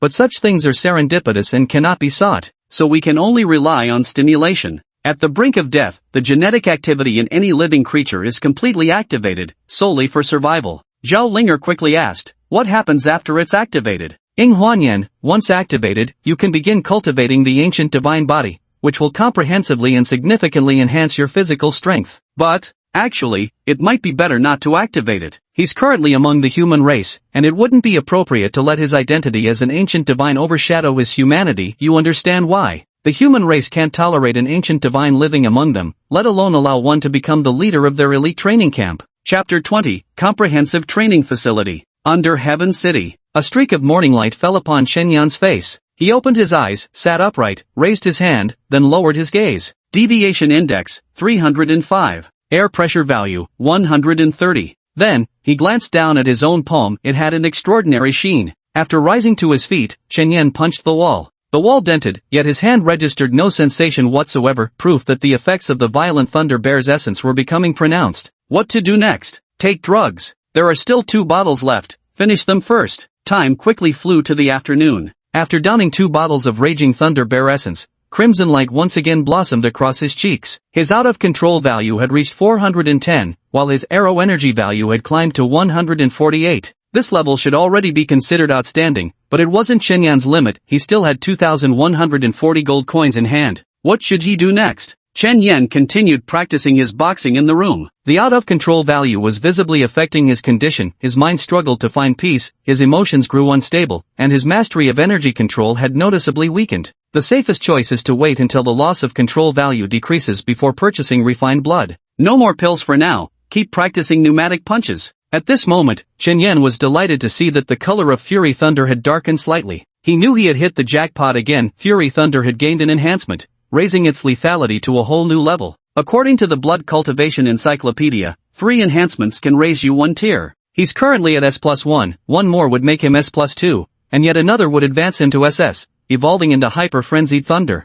At this stage, consuming Frenzied Thunder Bears would no longer boost the Hyper Frenzied Thunder's potency. Instead, he would need to devour White-Brown Hyper Frenzied Thunder Bears, those already possessing this power. First tier White-Brown Hyper Frenzied Bear Essence, Superior. Enhanced range, moderately increases muscle hardness and overall muscle strength, averaging a 9-point aerodynamic gain, perfect. 0.2% chance to comprehend Ultra Frenzy Thunder, SS grade. Averages a 130-point loss of control value, highly undesirable. Priced around 900 per unit, nearly 4 times more expensive than Frenzy Bear. Though the loss of control value increases significantly, the SS grade ability justifies the cost, especially since the aerodynamic gain is also greater, and one of the descriptors changes from stamina to muscle power. Blood Cultivator's eyes light up at the mere mention of the word power, which is why refined blood-containing traits related to strength always commands steep prices. Moreover, if one directly comprehends the Supreme Wild Thunder, it can overwrite the current Wild Thunder ability. Therefore, Chen Yan could attempt to consume the White-Brown Wild Thunder Bear's refined blood. However, the price is exorbitantly high, making it not cost-effective. Currently, Chen Yan's primary pursuit remains cultivating pneumatic energy, as his pneumatic boxing has progressed quite well. He's developed a respectable proficiency in the initiating stance. Whenever he assumes the boxing posture, the energy naturally follows. Yet it hasn't reached practical application yet. You can't possibly execute pneumatic boxing during actual combat. It's essentially just calisthenics after all. Only when one can project energy without physical movements does it become truly combat effective. There's no rush on this front anyway, as the initial phase of demonic training doesn't involve combat either. They teach you precisely these foundational skills first. Suddenly, bang bang bang, a knocking sound came at the door. Chen Yan looked up to see Xiao Long with a cigarette between his teeth, raising an eyebrow as he said, "Coming?" Straight to the point. Chen Yan stepped out and followed without asking where they were going. After going downstairs, Xiaolong tapped his wrist device, and a parked car by the street beeped twice. Even vehicles now? Chen Yan exclaimed in surprise. Xiaolong shook his head. Cars aren't worth much here. You ride in the back. Got it. Chen Yan nodded. Xiaolong floored the accelerator, showcasing his superb driving skills with lightning-fast sparks flying all the way. They swiftly left the residential area, reached the commercial district, and pulled up in front of a breakfast shop where Tanya was waiting with another girl. Xiaolong shot a glance their way. With a small bag slung over her shoulder, Tanya smilingly opened the passenger door and gracefully took her seat. Chen Yan turned his head to see the other girl stepping into the back seat. She had neat short hair, an alert and composed demeanor, wore simple casual attire, had an innocent expression, and a fairly good figure. Hello, my name is Kumang, the Meng from Dreaming. Chen Yan nodded in response. Hello, I'm Chen Yan, the Yan from Banquet. At this point, Xiaolong finally spoke up. I've rented a comprehensive training facility until 10 p.m. tomorrow night, which is the day before our devil training period begins. Just enough for 4 people. I don't want to waste it, so I called you and I as friends over. With that, he stepped on the accelerator and headed toward the mall, planning to buy some refined blood before secluding himself. Chen Yan asked curiously, what's the use of the comprehensive training hall? Mainly there's an array formation and calming incense, Xiaolong explained. The array formation emits light to relieve muscle fatigue, while the calming incense suppresses loss of control values. There are also some free cultivation manuals inside, only texts and illustrations without demonstrations. If you can understand them, consider it your gain. Chen Yan turned his head to look at Komeng. Do mind cultivators also have out-of-control values? Komeng shook her head. I'm a blood cultivator. Chen Yan was puzzled. Aren't you two from the same guild? Yeah. Isn't the fairy group only for mind cultivators? Xiaolong raised a finger and declared, we only accept thought cultivators and beauties. Moreover, thought cultivators have their own corresponding madness value. They don't consume essence blood, instead, they slap a medicated plaster on their foreheads to boost their spirit value, just like how we raise our chi activation value. Tanya whispered in correction, not a plaster, it's thought source concentrate. Right, whatever concentrate. Xiaolong nodded. Finally, the vehicle stopped in the mall's underground parking lot. Xiaolong said, eat, drink, shop, whatever you need to do. We'll gather in half an hour before heading off to begin our closed-door training. The two girls went to buy some drinks first. Xiaolong was headed to the 100 Refinements Hall to purchase martial arts techniques. What would you like to buy? Chen Yan asked. Pneumatic fist, penetrating fist. Hearing this, Chen Yan immediately pulled out a manual for the pneumatic fist from his trouser pocket. He had originally intended to give this to Xiaolong, so he'd been carrying it with him. There's still over 200 uses left in it. You can have it. Xiaolong's expression shifted slightly upon hearing these words. Do you mean you learned it just by watching a few dozen times? Chen Yan, well, it's not that difficult actually. You could probably do it too. A complicated look crossed Xiaolong's face. He wasn't like Chen Yan, that orphan who locks himself at home all day. He was sociable and knowledgeable about many things. Those with mediocre talent would need to buy 2 pneumatic fist manuals to master the technique, while only those with extraordinary comprehension and monstrous talent could learn it within 100 attempts. Of course, Xiaolong had long known that Chen Yan was a genius, and a martial arts fanatic to boot. His empty home showed he bought nothing, and his bloodshot face indicated his loss of control had exceeded 300. To push himself to this state in just a few days, a pure martial arts lunatic, yet remain so low-key and amiable, was truly bizarre. At least in Xiaolong's view, naturally gifted martial madmen should be arrogant and unruly by nature. They shouldn't be someone like Chen Yan by any measure. There was a contradictory aura about him that piqued Xiaolong's curiosity about the true face beneath that friendly mask. It must be fascinating. Chapter 21, Mutation. Xiaolong knew that to catch up with a genius like Chen Yan, he'd have to wait for mutation. Have you decided which mutation path to take? Not yet. Chen Yan shook his head. The path of blood cultivation appears to offer many choices, but in reality, there are few genuine options. Various types of essence blood can enhance different attributes, providing varying levels of chi potential and granting certain abilities, but these are merely superficial benefits. The Blood Cultivation Encyclopedia makes it clear, for a blood cultivator to advance far, they must cultivate fixed mutation branches. Therefore, mutation equates to genetic transformation. Human genes are ultimately too weak, with the maximum loss of control value capped at merely 1,000. Now, absorbing first-tier essence blood gives Chen Yan dozens of loss of control points per portion, but what about second-tier, third-tier, and fourth-tier? A single portion of high-tier essence blood could bring 300 to 500 loss of control points. So what should one do then? One must rely on mutation. The varieties of alien species are countless, with innumerable tribes, but in reality, they are classified into dozens of categories. Alien species of the same category share genetic similarities. The so-called mutation involves voraciously consuming the essence blood of a particular category until quantity triggers qualitative change, causing one's own genes to mutate into alignment with those species. Only then, by using their essence blood, can the risk of losing control be dramatically reduced, allowing further advancement in cultivation. Blood cultivation, curse cultivation, and mind cultivation. Of these three, blood cultivation is the easiest to start with, but the hardest path to follow in the later stages. In fact, you don't even have to wait for the later stages. If you don't mutate during the devilish training period, your career is practically over. But Chen Yan is different. He came with cheats. Xiaolong turned his head and asked, "Have you heard of the ancient god clan?" "Nope." Chen Yan shook his head. "What's that?" Xiaolong sighed. "They're the race with the strongest genetic commonality on this planet. When others consume essence and blood, their out-of-control value spikes by hundreds, theirs just jumps by tens. Is it really that impressive?" Chen Yan frowned. "Yes," Xiaolong said earnestly. "The most incredible thing about ancient god genes is how effortlessly they evolve. Have you heard of the primordial god form?" Chen Yan shook his head. "I don't even know what ancient gods are, let alone this primordial god form you're talking about." "Xiaolong, let me tell you, every time we humans undergo mutation, it comes with unbearable agony, and failure means certain death. Going through mutation just once isn't enough either. They say the only divine-level blood cultivator among humans today underwent mutation 4 whole times on his path. What about ancient gods? They just need to consume various heavenly treasures to forge their ancient god bodies, achieving the same effect as our multiple mutations. It's truly hard to believe creatures like ancient gods share the same planet with us humans." Chen Yan looked on with envy and said, "Disgustingly strong. I wish I were an ancient god." Xiaolong curled his lips and said, "Keep dreaming. You can have anything in your dreams." The two continued shopping. Xiaolong bought Fist of Penetration, while Chen Yan secretly went to purchase 8 bottles of Rampaging Thunder Bear Essence Blood. Xiaolong, staring at the empty store, sent Chen Yan a message. "Where the hell did you run off to? You vanished in the blink of an eye.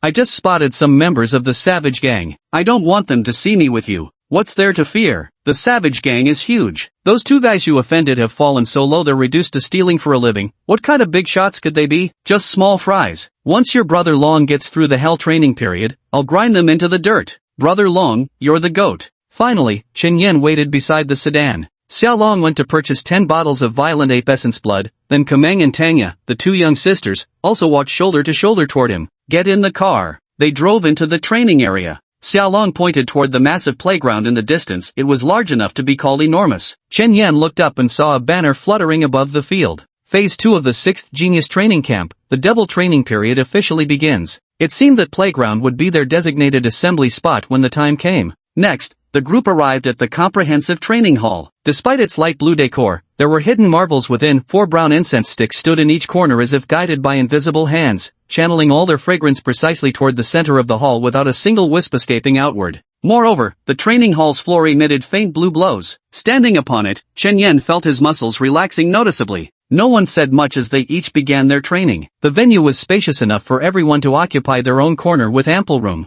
Chen Yan glanced at Tanya and saw that after applying that so-called condensate to her forehead, she pointed at the dumbbell before her. The weight then hovered a few centimeters off the ground, yet Tanya was already dripping with sweat. This was the fundamental training method of a mind master. Then Chen Yan looked toward Komang, and his expression changed instantly with just one glance. Komang was enveloped in an aura of energy, skillfully executing the Tongguan fist with practiced precision, each punch whipping up sharp gusts of wind, her form impeccable. "No way, mate. Did we enroll in the same batch? How is there another elite here?" Xiaolong was fastening weighted bandages to himself when he tilted his head toward Chen Yan and grinned. "Sister Meng arrived more than 20 days before us. Surely there aren't people who came half a year earlier?" Chen Yan asked. "That's impossible," Xiaolong said calmly. "Komeng was among the very first batch to arrive. Let me tell you, tomorrow another big group of cannon fodder will come in. Remember when we were outside? 6 people to a dorm, with crowds still hesitating to lie down in incubation pods. They'll probably all enter together tomorrow. They are the true complete novices, having the hardest time during the devil's training period. There's no helping it, the world was never fair to begin with." As he spoke, Xiaolong's gaze swept over the group, and everyone exchanged bitter smiles. Anyone who could stand here already understood this truth all too well. If it were fair, they should have already become temple companions, not turned themselves into neither human nor ghost creatures here. Then, when Chen Yan went to wash his face in the bathroom, he glanced down at the martial tower tattoo on his wrist. The out-of-control index had dropped to 370, but it wasn't exactly low either. Never mind. Komeng had provoked him. This place is full of experts. He immediately chugged the entire bottle of refined blood, tossed the container into the trash, turned around and entered the martial arts hall, picking up the manual of penetrating fist to begin his training. Xiaolong bought a copy with 600 demonstrations, saying, "You give me pneumatic fist, I'll give you penetrating fist, fair trade." So at this moment Chen Yan began studying penetrating fist, a genuine treasure, one of the best low-tier martial techniques. Just from the name you can tell, it's not mainly about teaching you how to punch people, but how to channel your energy force directly into your opponent's body. Therefore, most blood cultivators choose the passage fist as their first combat martial skill to master.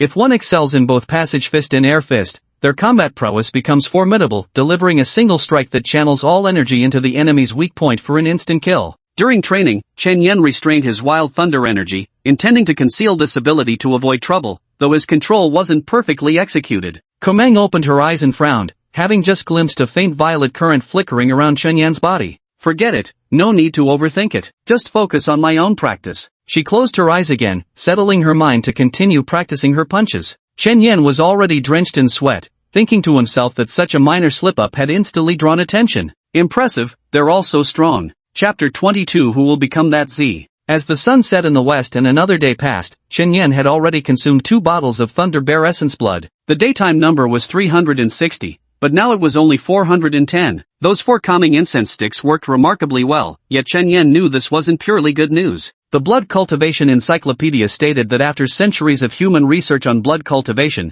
they understood perfectly well that the crux of everything lay in controlling the out-of-control value. Naturally, they'd created all kinds of treasures to help practitioners suppress this critical indicator. But there's always a limit. For a normal person, the effects start diminishing after using 10 tranquil incense sticks, and become completely ineffective after 20. Chen Yan would buy tranquil incense whenever he had money. However, these weren't suitable for home use. His house was full of cracks and drafts. Unlike this comprehensive training facility, which appeared ordinary but effectively contained the incense's aroma without any leakage, maximizing its medicinal potency. That night, Chen Yan drank 2 more bottles of essence blood. His loss of control reached 460, and his pneumatic value astonishingly hit 190. As a result, he was becoming unable to conceal it any longer. Both Komeng and Xiaolong clearly saw the extraordinary aura surrounding Chen Yan that defied all logic. Even more outrageous was that he had mastered the fundamentals of Tongguan Fist. Everyone heard the piercing shriek produced by Chen Yan's strike, the unmistakable marker of Tongguan Fist's foundational mastery. Just how absurd was this situation?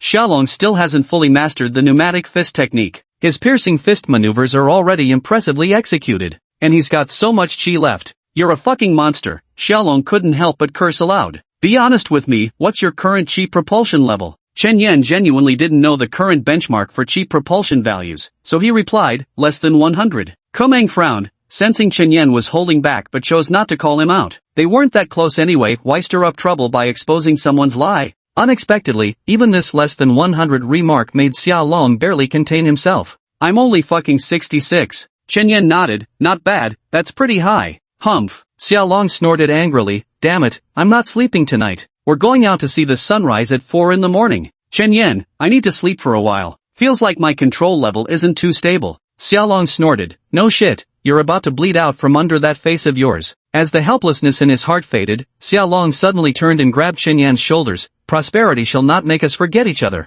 Chen Yan chuckled, count on it, count on it. Then, Tanya beside her took out a carpet and pillow from her storage ring and handed them to Chen Yan. As a mind cultivator, she was already proficient in using storage rings. Chen Yan was taken aback, accepted them, and asked, these are for me? Of course, Xiaolong said nonchalantly. We'll all be sleeping on the floor here tonight, or else the calming incense would go to waste. True, Chen Yan nodded. After a quick wash in the bathroom, she lay down. The carpet was much more comfortable than a straw mat, and having a pillow was really nice. Suddenly, all their bracelets chimed simultaneously. Their attention focused as they looked down. There was a notification. A letter to all second-term 6th cohort freshmen. Chen Yan clicked open to take a look. It's coming. Devil Training Period courses. Shocking news. The Devil Training Period has been upgraded to an Ultimate Devil Training Period, extending from 1 year to 3 years, leaving all 4 present utterly stunned. Chen Yan continued reading further. The first 2 years comprised foundational training, while the final year involved practical combat drills. Participants would leave Tianxia City to deploy to special battlefields, with the most exhilarating part being the concluding segment. The top 3 in the mind cultivation group will be awarded identity cards marked 62 in K. The initial 62 served as the group code 6th term, 2nd phase, while the concluding NK stood for Mind Cultivation King. The card would resemble an exquisitely crafted playing card, its reverse side bearing the code, its obverse displaying only gleaming golden NK characters. There might be additional design elements, but those details would remain unknown until the final unveiling. The second is Q. The third is J. Similarly for Incantation Cultivation and Mantra Cultivation, the top 3 in the final results will be awarded special designations. This aspect isn't unprecedented, but there's something entirely new this time. This session will crown a supreme prodigy who stands above all JQK elites. His codename shall be Z. No numerical designation, just a single symbol, and it will be the only title of its kind exclusive to this single session, never to be repeated. This Z shall become the final ace of the Genius Training Camp. After all the training concludes, Z will lead the top 3 from each of the other 3 groups, 10 individuals in total, to the Celestial City, challenging the 10 mightiest contemporary show cultivators of their generation. They will represent the Genius Training Camp, revolting against their superiors to face the so-called orthodox elites. This prospect excited everyone present so much that they could even hear the exuberant battle cries from those outside the building. Because of one thing, Chen Yen had some understanding, but it wasn't profound yet. From what he knew, in the eyes of those cultivation geniuses or powerhouses, blood cultivators, mind cultivators, and spell cultivators were merely human scraps. This place shouldn't be called a genius training camp, it should be called a garbage recycling station. That was their attitude. 3 years from now, Z will lead the strongest generation of the genius training camp to demonstrate our stance and tell those in the heavens, we are humanity's future. Chen Yen couldn't help but clench his fists tightly. He raised his head to look at Xia Long and Ku Meng, seeing the same fiery determination shining in everyone's eyes. We're done living like worthless scraps. This time we're going to be the main characters. Next, everyone keep reading below. Here comes the crucial part. Who can become Z? How is ranking determined this time? 2 words, scores. Scores are based on 3 aspects, daily points, performance points, and ability points.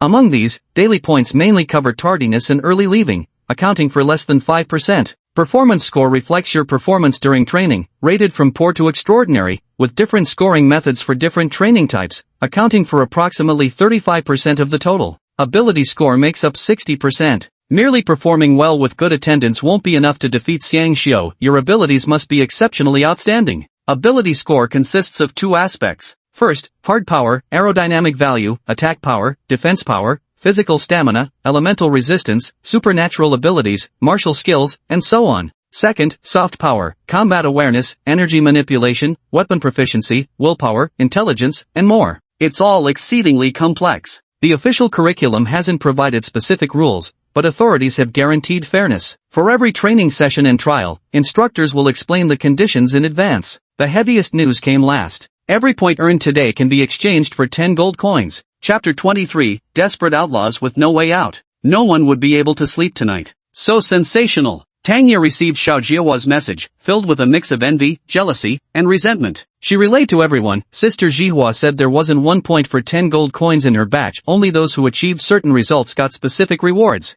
And the devilish training period lasts a full 3 years, meaning this 6th session won't have a 3rd batch, just these 2 batches. Kumeng and Shen Yan couldn't help but smile, feeling like they'd struck gold. How come our batch happened to get so many benefits? But at this moment, Xia Long's expression turned complicated. He stood up and asked Chen Yan, sleepy? Hungry? Kumeng and Tang Yan nodded. Chen Yan said whatever was fine. Xia Long stepped forward and glanced at the gate. Chen Yan stood up and followed. The 2 went out, got into the car, and prepared to grab some late-night snacks. In the car, Xia Long lit a cigarette with a complicated expression. Today's notice reminded me of some things. Chen Yan listened attentively. Before I entered the genius training camp, I once overheard the elders in my family getting drunk and arguing in their room. A group of grown men, fueled by alcohol, were shouting at each other uncontrollably, all because of the genius training camp. One side argued that the genius training camp shouldn't continue to exist, calling it a waste of state resources. The other side insisted that the genius training camp was the only hope for ordinary people.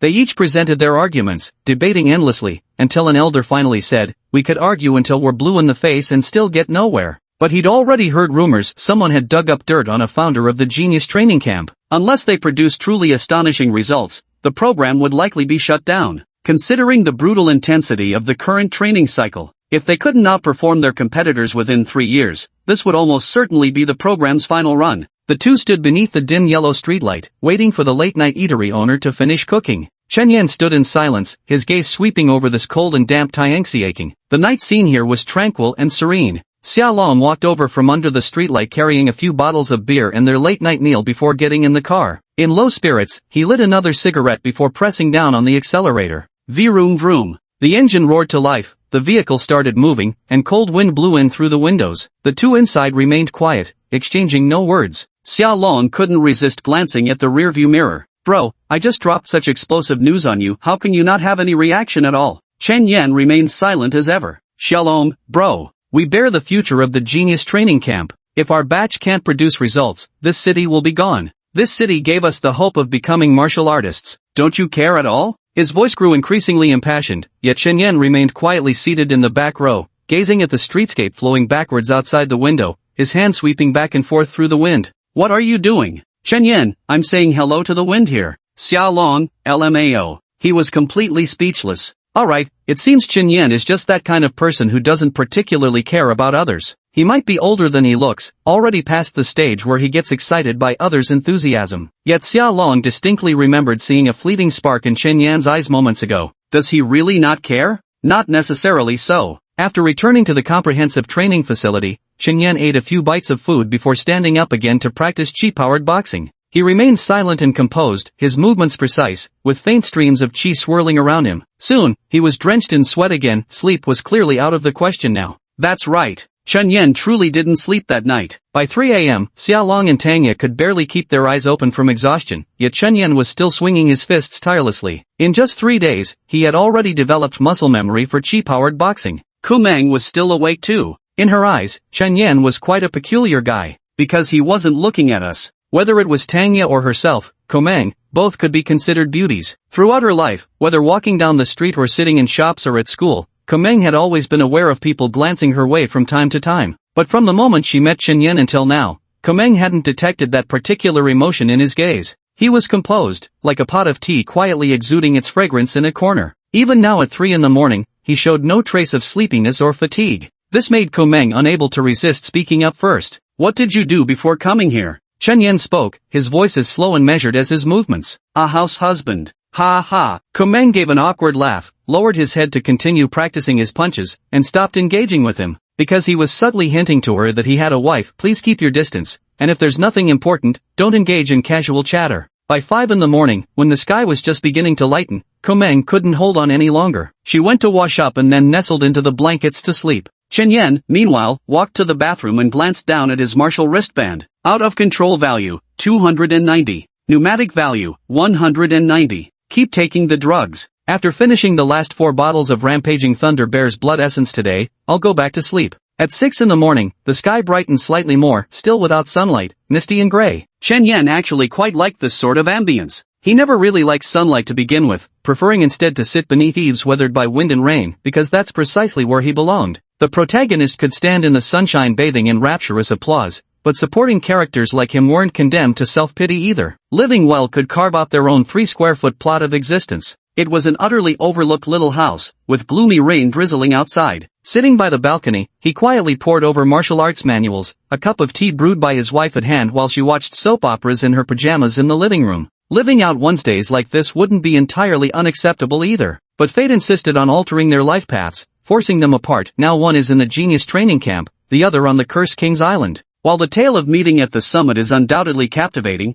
how could the journey to reach those heights ever be easy? Chen Yan had to start finding ways to earn money for his family from a very young age, which gave him an abundance of life experience. He knew how to make life easier and more stable. The greatest secret lies in silence. There aren't that many lunatics in this world. If you quietly practice your skills tucked away in a corner, no trouble will come your way. But if you insist on shouting, I want to be number one under heaven, then you're inviting trouble. But now the biggest problem is that he has no way out. Xia Long said one of the founders of the genius training camp had been caught holding damaging evidence. Chen Yan speculated it must be Zhao Tiange. Since the commotion when Linger left that day was considerable, the big shots in the Imperial Palace would certainly have discovered Zhao Tiange was pulling the strings. And then what? The entire world knows Zhao Linger is Zhao Tiange's daughter. Then the entire world will also know that a man named Chen Yan lived with Zhao Linger for 10 years. Thus, he too stands at the very center of this dangerous vortex. The wind this night is serene, but to Chen Yan, it cuts like a bone-chilling cold. For he realized that he and Zhao Tiange were grasshoppers tied to the same rope. If this fire didn't catch, if the genius training camp failed, he would sink to the ocean depths along with this ship.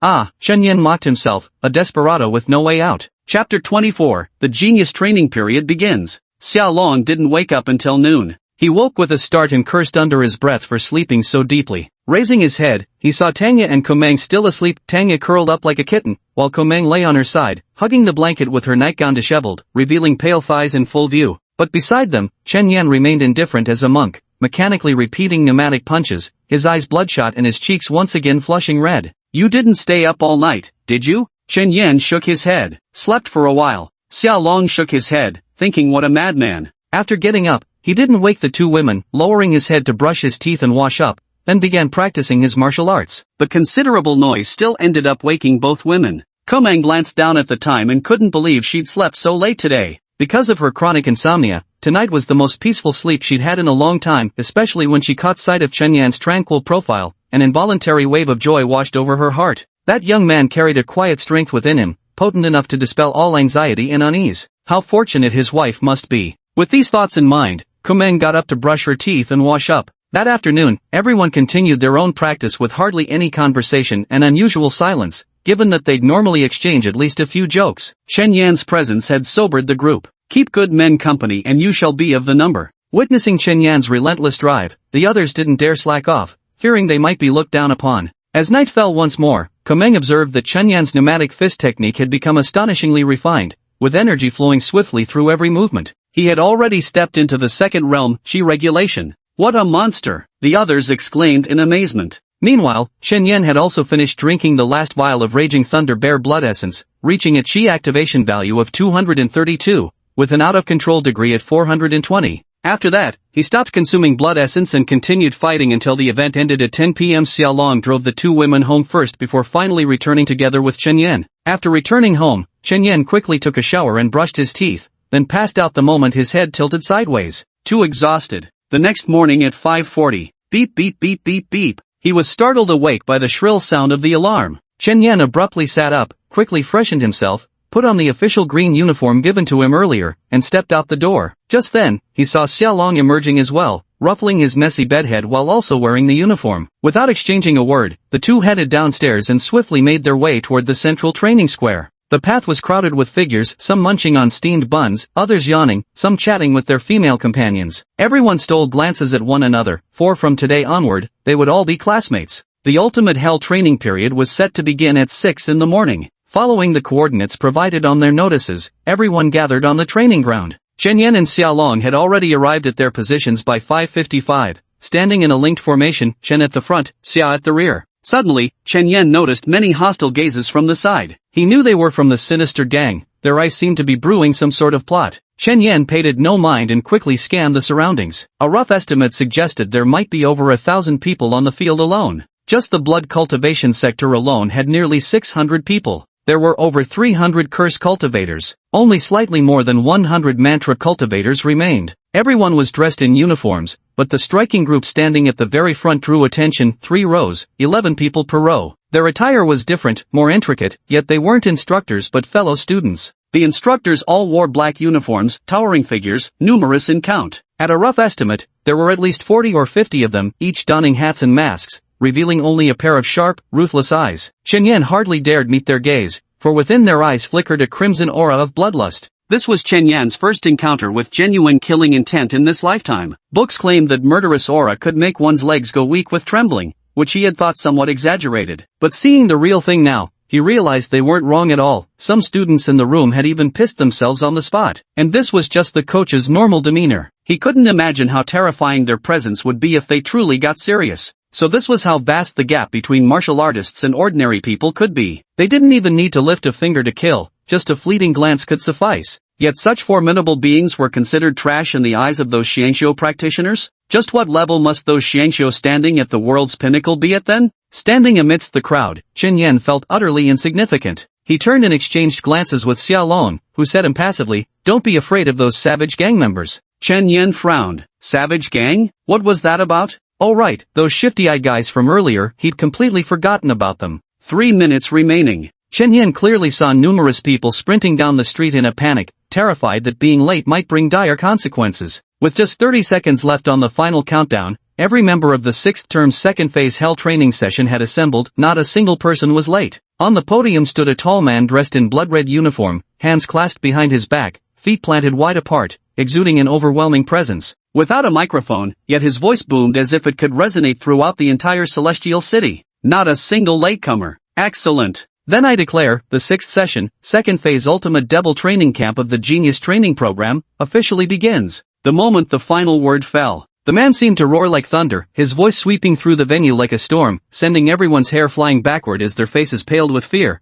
hearts pounding relentlessly. He was using action to show everyone just how powerful a human being they could become in the future. First, let me introduce myself. I'm Lu Chao, the strongest blood cultivator of the 2nd session's first batch in the Genius Training Camp and also this term's head instructor. For the next month, we will be conducting assessment tests for grading. Extraordinary, perfect, outstanding, excellent, good, average, poor. There are 7 levels in total, with 7 grade thresholds. I hope none of you in our class will be assigned to the poor category. We will evaluate multiple aspects including willpower, attitude, comprehension, talent, physical abilities, and more over the course of this month. 1 month later, everyone will be reassigned to different classes to undergo trials of varying difficulty levels. But this placement assessment won't determine your fate because as long as you work hard enough, push yourself to the limit, you can advance to higher level classes later through outstanding performance during training. Finally, I want to tell you all, this is a training program lasting a full 3 years. 3 years is an extremely long time. I only hope that 3 years from today,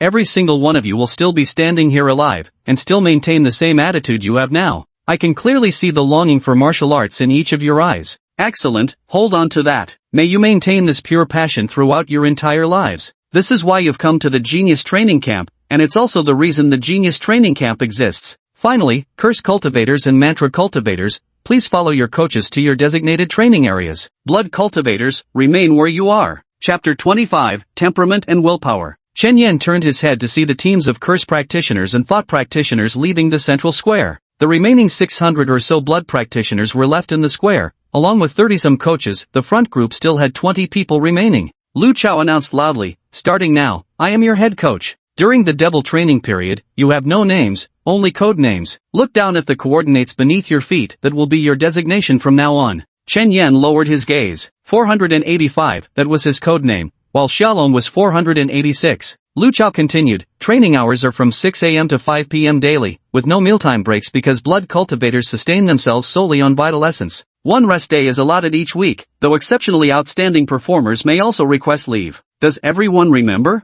The crowd roared in unison, we remember. Suddenly, a mischievous smile crept across Lu Chao's face. Then, let the first tier assessment begin now. Everyone, attention. The 666 blood refiners on site stood at attention. Then, more than 30 assistant coaches approached carrying blank cards, each with one tucked under their armpit. The head coach barked, don't drop them. The trainees hastily nodded in acknowledgement. Some highly skilled coaches flicked card after card under their students' armpits with crisp, precise movements and just the right amount of force. About 10 minutes later, all 666 blood cultivators had successfully secured their cards. Lu Chao drawled, timing starts now. Everyone must clamp their cards tightly for 3 consecutive hours to earn 10 points per hour. From the 3rd to the 6th hour, you'll earn 20 points per hour. For the final 5 hours, it's 30 points per hour. If you drop your card midway, the count resets, you'll start again from 10 points per hour. Let me calculate for you, the maximum daily earnings are 240 points, equivalent to 2,400 gold. That's a decent sum,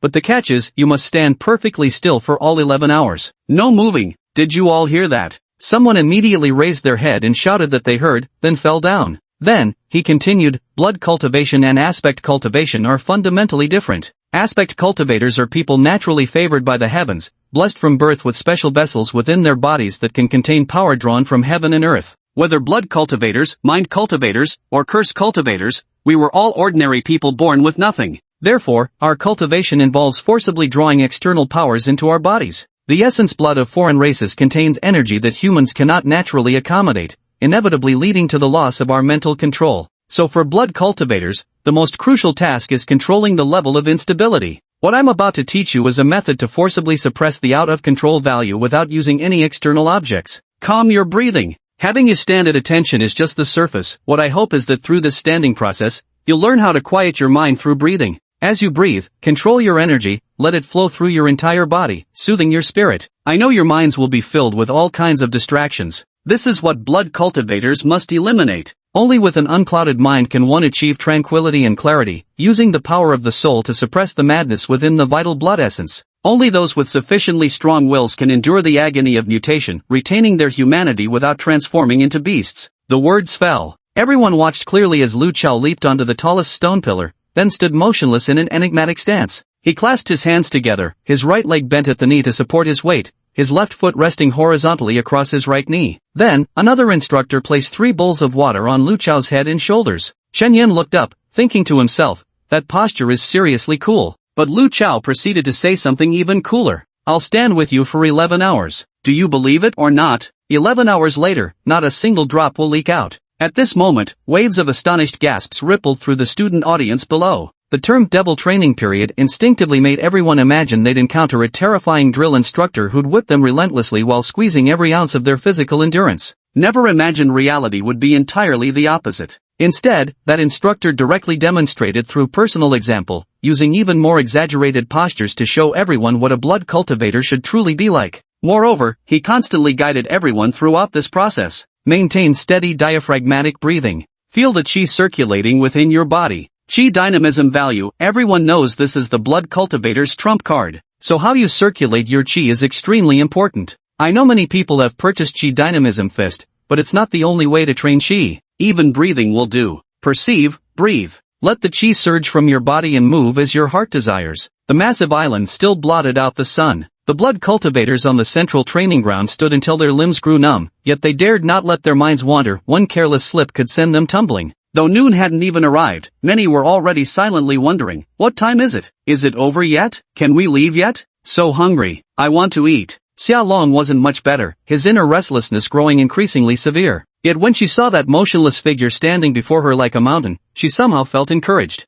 At this moment, standing at the summit, Lu Chao declared, what I'm teaching you now is the method that will help you break through the critical threshold of mutation. You're people who've staked your very lives to stand here. I won't tolerate cowards. As soon as these words were spoken, the commotion below quietened slightly, and everyone persisted. Time ticked by steadily. Many began glancing left and right, hoping to see someone sit down first so they could justify resting too. But no one sat down. So even if you want to cry from the pain, you mustn't move. Some were trembling, while others growled low in their throats. Before today, no one had ever imagined that merely standing still could be so difficult, requiring every ounce of one's strength. Suddenly, a group of radiant young maidens appeared along the street, seniors from the fairy troupe. Lin Wen stood with arms crossed, surveying the scene with curiosity, her gaze naturally sweeping over Xia Long, Chen Yan, and Ku Meng. They shouted loudly, come on, junior classmates. Many couldn't resist turning their heads immediately, and someone accidentally dropped their card, letting out a wail. But Lu Chao didn't persuade Lin Wen and her friends to leave, because beautiful women were inherently the biggest factor affecting one's state of mind. If a few shouts from girls can unsettle you, how can you possibly practice martial arts? Most people were affected, but a small minority remained unaffected. By 1 p.m., the situation began to change. First, some couldn't stand any longer and sat down, then a ripple effect followed. Within just 10 minutes, dozens had taken a seat. After another half hour, a full 100 or 200 people were sitting together, catching their breath. But over 400 were still holding on. Lu Chao found it quite understandable. The 100 or 200 who sat down first were mostly recruits who had just enlisted yesterday, with minimal qi energy levels and insufficient stamina. Those still standing were mostly people who had arrived early and prepared thoroughly, with ample physical stamina. Unexpectedly, the first group to truly give up appeared. Nearly 100 individuals with sufficient physical strength but insufficient mental endurance sat down. But when the clock passed 3 in the morning, the situation collapsed like an avalanche. Over 80% of participants were already on their second fatigue crisis, and fewer than 80 people remained who had persisted from the beginning until now. Beside Xingyan, a coach was staring fixedly at him, then glanced down at his identification code. The coach pulled up number 485's personal information on the electronic tablet and wrote exceptional in the mental resilience column. Then he pulled up Xia Lon's file numbered 486 and wrote outstanding in the willpower section. Chapter 26, Mind Breath Technique. Determining a phase cultivator's talent was straightforward. It simply came down to their phases and what elemental attributes their phase power possessed. Assessing a blood cultivator's talent, however, was far more challenging. After years of research and conjecture, they'd circled back to the same two fundamental criteria, temperament and willpower. In theory, as long as a person's mental fortitude is strong enough, they can break through the mutation barrier, then consume more refined blood to attain higher qi power values and more attributes. Now at last, humanity has developed the miraculous mind-force breathing technique, a method to cultivate mental strength postnatally, enabling cultivators to better suppress their out-of-control values. This is a Genesis-level invention capable of rewriting the entire history of blood cultivation, and the very foundation of the elders' confidence in declaring war. Yet this breathing technique is extraordinarily difficult to master. Even among veteran blood cultivators like them, only 30% could master the basics, and those who achieved full mastery were exceedingly rare. Lu Chao, now meditating above them, was one of those rare exceptions. Everyone concluded that to master this breathing technique, one needed extraordinary mental fortitude and willpower. For now, they could only confirm that number 485 possessed exceptional mental qualities, but his willpower remained untested. No matter, that would be assessed later. Number 486 was relying purely on willpower to endure, his body visibly trembling with considerable intensity. This actually indicated his poor mental fortitude, and in theory, he could be eliminated outright. But they wouldn't abandon him otherwise. How would they differ from those self-righteous orthodox cultivators? Moreover, willpower is the key to transforming personality. Willpower breeds perseverance. The golden key to self-transformation is perseverance. So Xiaolong's future isn't bleak, he has hope. The hardest to judge are those who don't even reach the threshold of perseverance. A girl's cry, a kitten catching mice, the laziness of those around them, such trivial matters can shake their resolve and distract them. How can they train in martial arts like this? How can they resist the mad roar in their blood? The coaches harbored different thoughts. Time ticked by minute after minute. The students didn't know the exact time, whether it was 2 or 3 o'clock, because the sky was equally gloomy. They didn't know when it would end. Persistence was their only option. Lu Chao declared loudly, "Remember everyone, the hardest hour always comes just before dawn." As these words rang out, many eyes in the crowd began to shine with renewed determination. Does it mean it's almost over? No. It's only 3:30 now, there's still an hour and a half left, which is actually quite a long time. At this moment, many people finally realized that the man standing at the top was still over their 3 bowls of water steady as a mountain. In an instant, an overwhelming sense of defeat surged through the hearts of many. Young people often harbor the illusion that their seniors succeeded merely because they got lucky or had more opportunities, thinking I could do that too if given the chance. But now, Lu Chao is proving through his actions, what I can accomplish, you simply cannot. That's why I'm strong. And you're weak. At this moment, Chen Yan also remembered the janitor at Chongyang High School's martial arts team training hall. He vividly recalled how one team member got thrown dozens of meters away by the frail-looking old man after refusing to move his foot when asked and speaking rudely instead. Later, the old man even demonstrated how to single-handedly take on the entire school team. All of this taught Chen Yan how to write the word humility. Later, when chatting with the old man, he said that practicing martial arts wasn't anything great. His wife, son, daughter-in-law, elder brother, younger brother, and sister had all died in battle, leaving him as the sole survivor. With nothing else to do, he figured he might as well come and see what the new generation of humans was like, which was why he was sweeping the grounds. The old man asked him, "How many phases have you mastered?" Chen Yan shook his head and said he had no choice. The old man said heaven had no eyes. Chen Yan had always heard others lament that heaven had no eyes, making him feel like a pitiful soul as well. But after entering this genius training camp, he finally came to a thorough self-realization. He wasn't someone who could become divine just by practicing martial arts.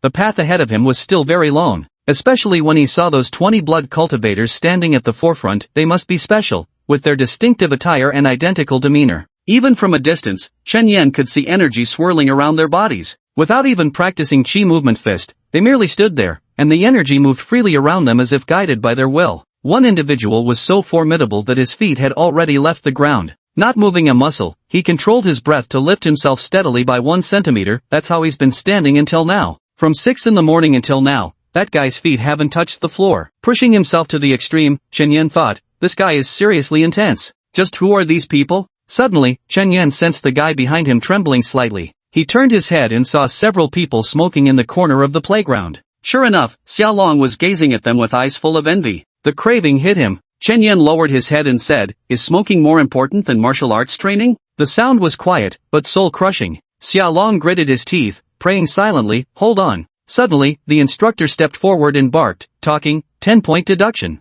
Chen Yan lowered his head in admission of guilt. At the same time, the instructor glanced at Xiaolong with a teasing look, as if mocking whether it was worth it for a genius like him, whose composure was as steady as a mountain, to pay the price of 10 points just to remind a worthless trembling fool like you. Xiaolong clenched his fists, swearing to himself that he would endure to the end no matter what. Having consumed over a dozen doses of savage ape essence blood, his physical energy was more than sufficient. I can definitely hold my ground. The clock struck 4, and the number of persistent participants dwindled to 60. Just one more hour remaining. At this moment, Coach Huang, overseeing Chen Yan's area, narrowed his eyes intently. He clearly observed Chen Yan breathing steadily at a constant rhythm, with faint streams of energy flowing from every part of his limbs towards the card nestled beneath his armpit. His expression remained impassive, but inwardly he was utterly shaken, because he had complete information on the other party and knew they had only entered the genius training camp 5 days ago. 1, 2, 3, 4, 5. 5 days. Achieve free chi control.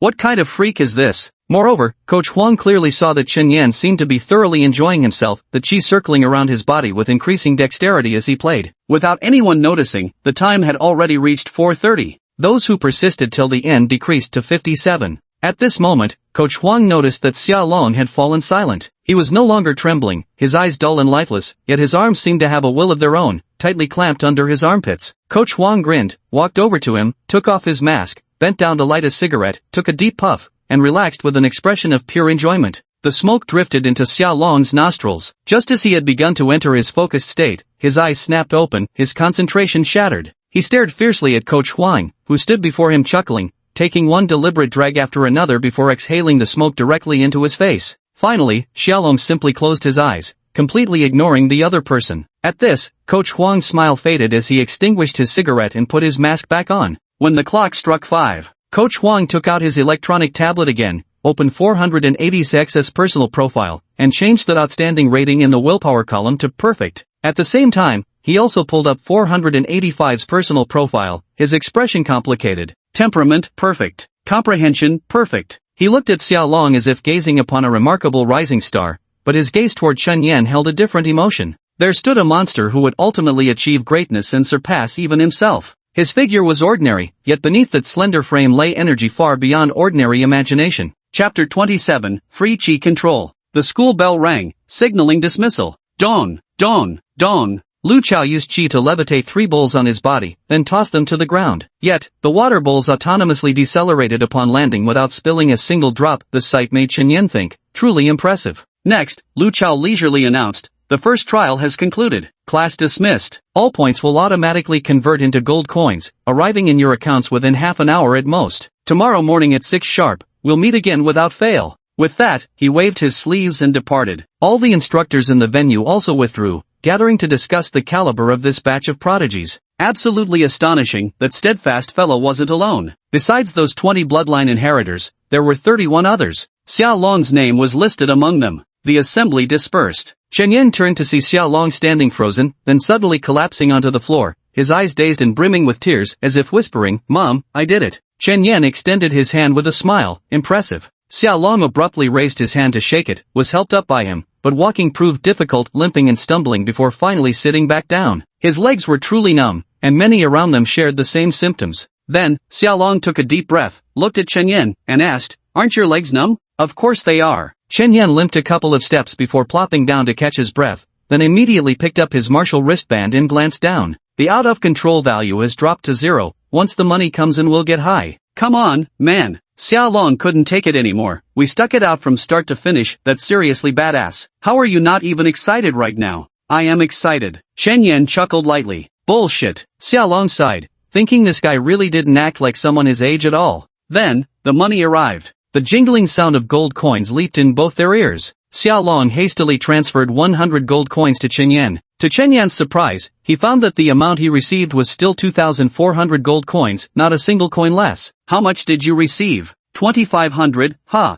Wasn't it 2,400? 100 daily attendance bonus. Oh. Chen Yan finally got a clear look, then naturally pocketed the 100 transferred by Xiao Long, bringing his total balance to 2,640. Xiao Long frowned, this 2,500 is only enough to buy 4 bottles of Savage Ape Blood. It's barely helpful. Chen Yan, Savage Ape Blood has always been ridiculously overpriced. Xiao Long asked, what are you eating? Chen Yan still lied. Wolf Bear Essence Blood, Tier 1, excellent. Enhancement scope, physical attributes, averaging 5 chi points, outstanding. Powerless, terrible. Averages 40 points of out-of-control value, outstanding. Average price, 200. Xiao Long looked surprised. No wonder your pneumatic value is so high. So you don't even chase abilities at all. Fair enough, chasing that 1% is like chasing chicken feathers. I eat wolf bears too. At this moment, Kumang walked over, looking exhausted, and asked, how late did you guys stay standing yesterday, your first time? Xia Long immediately sensed he'd entered his show-off zone, raising his hand with all 5 fingers extended. 5 o'clock? Komeng looked incredulous. Exactly. Xia Long nodded with a smile. What about him? He's coming at 5 too, of course. Ah. Though Komeng forced a smile, it looked strained and unnatural. So impressive, she praised. While Xia Long kept boasting how easy it had been, Chen Yan keenly sensed her unusual demeanor yet chose not to comment. Everyone has their own destiny. Suddenly, Komeng changed the subject and asked earnestly, how did you all manage to hold on? Xia Long replied proudly, by toughing it out, by enduring. And you? Komeng turned to Chen Yan, her gaze noticeably softening. Chen Yan remained his usual self. First came silence, then that hesitation between faking it, lying, and giving a genuine answer. The unwillingness in Komeng's eyes bore such resemblance to his past self that Chen Yan's heart softened, deciding to give her a bit of advice. Watch the show. Chen Yan's reply left both of them momentarily stunned. What show? Xiao Long looked utterly bewildered. Chen Yan whispered, haven't you noticed? That girl 3 seats down our row, she's dying to fart but dare not let it out. Ha? Xiao Long appeared shocked. Really? Nodding, Chen Yan replied, I could see her clenched fists from here. How'd you know she was about to fart? Because she let it out later, and it made a sound. Ha! Xiaolong couldn't hold back his laughter, while Kameng beside him covered her mouth to giggle. For real? Seriously? Chen Yan pursed his lips before continuing, and in another row, 2 guys got their pants caught in their crotches. They were wriggling their lower bodies all wrong, and at the last moment just barely managed to adjust their stance in time. Then they glanced back at me. Someone nearby seemed to have diarrhea, their stomach wouldn't stop growling, and their face turned completely green. Did you really not notice any of this? Xiao Long was already doubled over with laughter. How could we possibly have noticed such things? Komeng also nodded slightly, thinking that perhaps she should pay more attention to such details. There's actually another way, Chen Yan said, looking at Komeng. Pain. Komeng leaned in to listen. Chen Yan, when you feel utterly exhausted, try pricking your own skin, it helps you stay alert. Komeng nodded thoughtfully, thinking this seemed like a fairly reliable approach. And most importantly, Chen Yan's expression turned serious. The two listened intently. We all remember instructor Lu Chao's words today, everything hinges on breathing. So you must try to master breathing during training, learn how to summon your qi. It's a fascinating process. Oh, Xia Long raised an eyebrow. Then, a blade of grass abruptly lifted from the ground and floated before Chen Yan, who lightly pressed it down and said calmly, exactly. That's quite interesting. You, Xia Long's eyes flashed with shock and disbelief, you've already mastered it. Just scratching the surface, barely grasped the basics. Chen Yan shook his head, then casually tossed the blade of grass. It circled once around Xia Long before gently settling to the ground. And you call that barely grasped? You're already performing telekinesis. Xiaolong and Kameng were filled with frustration, thinking, this progress speed is terrifying. Chen Yan stood up, patted the dust off his pants, and said, let's go back and buy some essence blood. Chapter 28, When in doubt, running away is the best strategy. On the way home after school, the crowd was dense. Everyone hobbled along, and some began discussing today's training. The distance between people had shortened considerably. The blood essence tower was already packed with people, but fortunately they had introduced an automated trading system, just scan the code to pay, and the machine would dispense the blood essence you needed. This was crucial for Chen Yan, no one would be able to spot what kind of blood he was consuming anymore. Xia Long bought 10 bottles of Wolf Bear blood essence, Chen Yan purchased 7 bottles of Raging Thunder Bear, and Kumeng grabbed 8 bottles of Wind-Splitting Mantis blood essence. She followed the path of the insectoid, specializing in extreme speed and bursts of terrifying explosive power. The path of the insectoid offered greater combat strength compared to the beast path, but since human genes were closer to beasts, mutations came easier. In contrast, genetic mutations on the insectoid path were far more challenging, and there was always the risk of ending up hideously disfigured. So this little beauty Kameng's choice was quite surprising. Facing the astonished gazes of the two men, she said, good looks can't put food on the table. Xia Long nodded silently, thinking to himself that everyone in this city was striving to get ahead. Then he mentioned he needed to go find Aya. Chen Yan, naturally, was heading home and happened to walk part of the way with Kameng since their paths aligned, but the atmosphere was awkward, devoid of any conversation. Suddenly, Kameng suddenly turned her head toward the side street, where she saw 2 disciples of the notorious fiend sect approaching with menacing expressions. After giving them a glance, Chen Yan leaned toward Kameng and whispered a single word. Run! The moment his voice faded, Kameng jerked her head up just in time to see Chen Yan launch himself forward, arms pumping wildly as he tore down the street and vanished in an instant. The disciple of the GE gang widened his eyes. Holy shit! Running so fast! At this moment, Kameng's eyes darkened as she said, I'm a member of the fairy troupe. May I ask what business you have with him? Huang Tao sneered, tell that guy, no one gets to blackmail the vile gang. He cheated us out of our money back then, and we'll make him pay it back with interest. Kumang glanced at the two without responding, then turned to head upstairs toward her home. Suddenly, Huang Tao said with a grin, "Hey beautiful, how about exchanging contacts?" Kumang didn't look back and went straight upstairs, but Huang Tao was persistent, following her right up to the stairwell. Pretty girl, give me a chance." Kumang coldly said, "If you keep following me, I'll contact the group leader." Ha! Huang Tao forced a smile, watching Kumang enter the house. After going downstairs, his younger brother asked, "Bro, you like her?" Huang Tao took a cigarette, glanced in the direction Chen Yan had left, and said, "My greatest talent in this life is picking up girls. You think this girl is into me now? How pissed off must he be? How mad is he? Just make him cough up some gold when the time comes, easy peasy."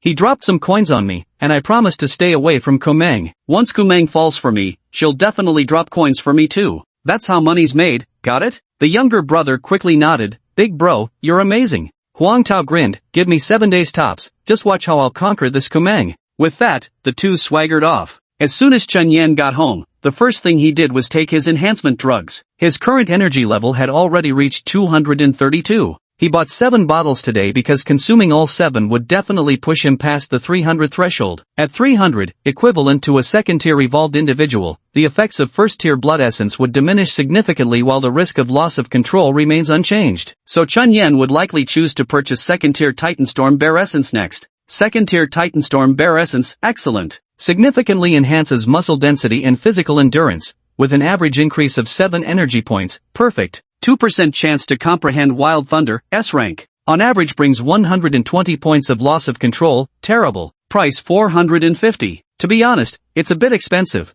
but Chen Yan is mainly after the Wild Thunder ability. He is still at S+1 now and needs 2 more enhancements to reach Hyper Thunder. With just a 0.5% probability of comprehending it twice, luck has already exploded. Chen Yan doesn't believe his luck will stay this good forever. His mental benchmark is that he might only comprehend Hyper Thunder once his chi reaches 500 or 600. Tonight, Chen Yan's training regimen at home focuses on fist penetration. Every martial technique generally has 4 stages: beginner, adept, master, to the marrow. Only when mastery is achieved can it be applied in practice, and only when deeply ingrained can it be used perfectly. Currently, Chen Yan is somewhere between beginner and proficient, still just going through the motions, not yet ready for the big stage. He'll do his best to master it in a short time before purchasing other martial techniques. Mastery is the ceiling. To train until it's ingrained in your bones requires real combat. Since ancient times, cultivation has always emphasized the importance of wealth, companions, methods, and location. The practice of martial arts requires strong companions for assistance. It's impossible to achieve by working behind closed doors. As for the pneumatic fist, Chen Yan plans to practice it during class. His career plan is actually somewhat radical, because Chen Yan deduced from today's training that most of the trials ahead would revolve around chi. Today's 11-hour standing drill was meant to teach students how to breathe and initiate momentum. Thus, mastering chi fist would definitely help with the upcoming trials. However, the basic chi fist only teaches you up to initiating momentum. Subsequent stages, adjusting chi, gathering chi, and amplifying chi, require spending more money to purchase the advanced chi fist manuals. Stubbornly sticking to basic pneumatic boxing might yield results, but it's an inefficient path. Smart people wouldn't waste their effort on such things. With this thought, Chen Yan's fist shot forth like a dragon, accompanied by a piercing shriek as air currents surged. The sheer force cracked the wall from 2 meters away, and he hadn't even exerted his full strength yet. This was precisely why he refused to learn pneumatic boxing. Today's training session made it clear pneumatic boxing was nothing more than a crutch for mediocrities. A true genius doesn't need such things. The vital energy circulates within their body every moment, allowing practice anytime. Chen Yan took a deep breath, realizing he might have been somewhat arrogant. Humility must remain humble. What he possesses now is actually the blossoming of long accumulation, the benefits accrued from diligently training foundational skills during his 10 ordinary years as a youngster. To put it bluntly, he's living off past achievements, but he can't rely on them forever. He has to think 10 steps ahead with every move he makes. So now he's directly training in combat skills, striving to remain unmatched in future trials. Suddenly, he received a message from Dreamy Ku. Don't be afraid of those guys like Huang Tao. They're just petty troublemakers with crooked minds who can't really do anything to you. Just ignore them. Chen Yan replied, thanks. A few minutes later. Komang, if it really gets bad, I can walk you home tomorrow night. They wouldn't dare do anything to me. I'll go with Xia Long. He wants to find Tanya.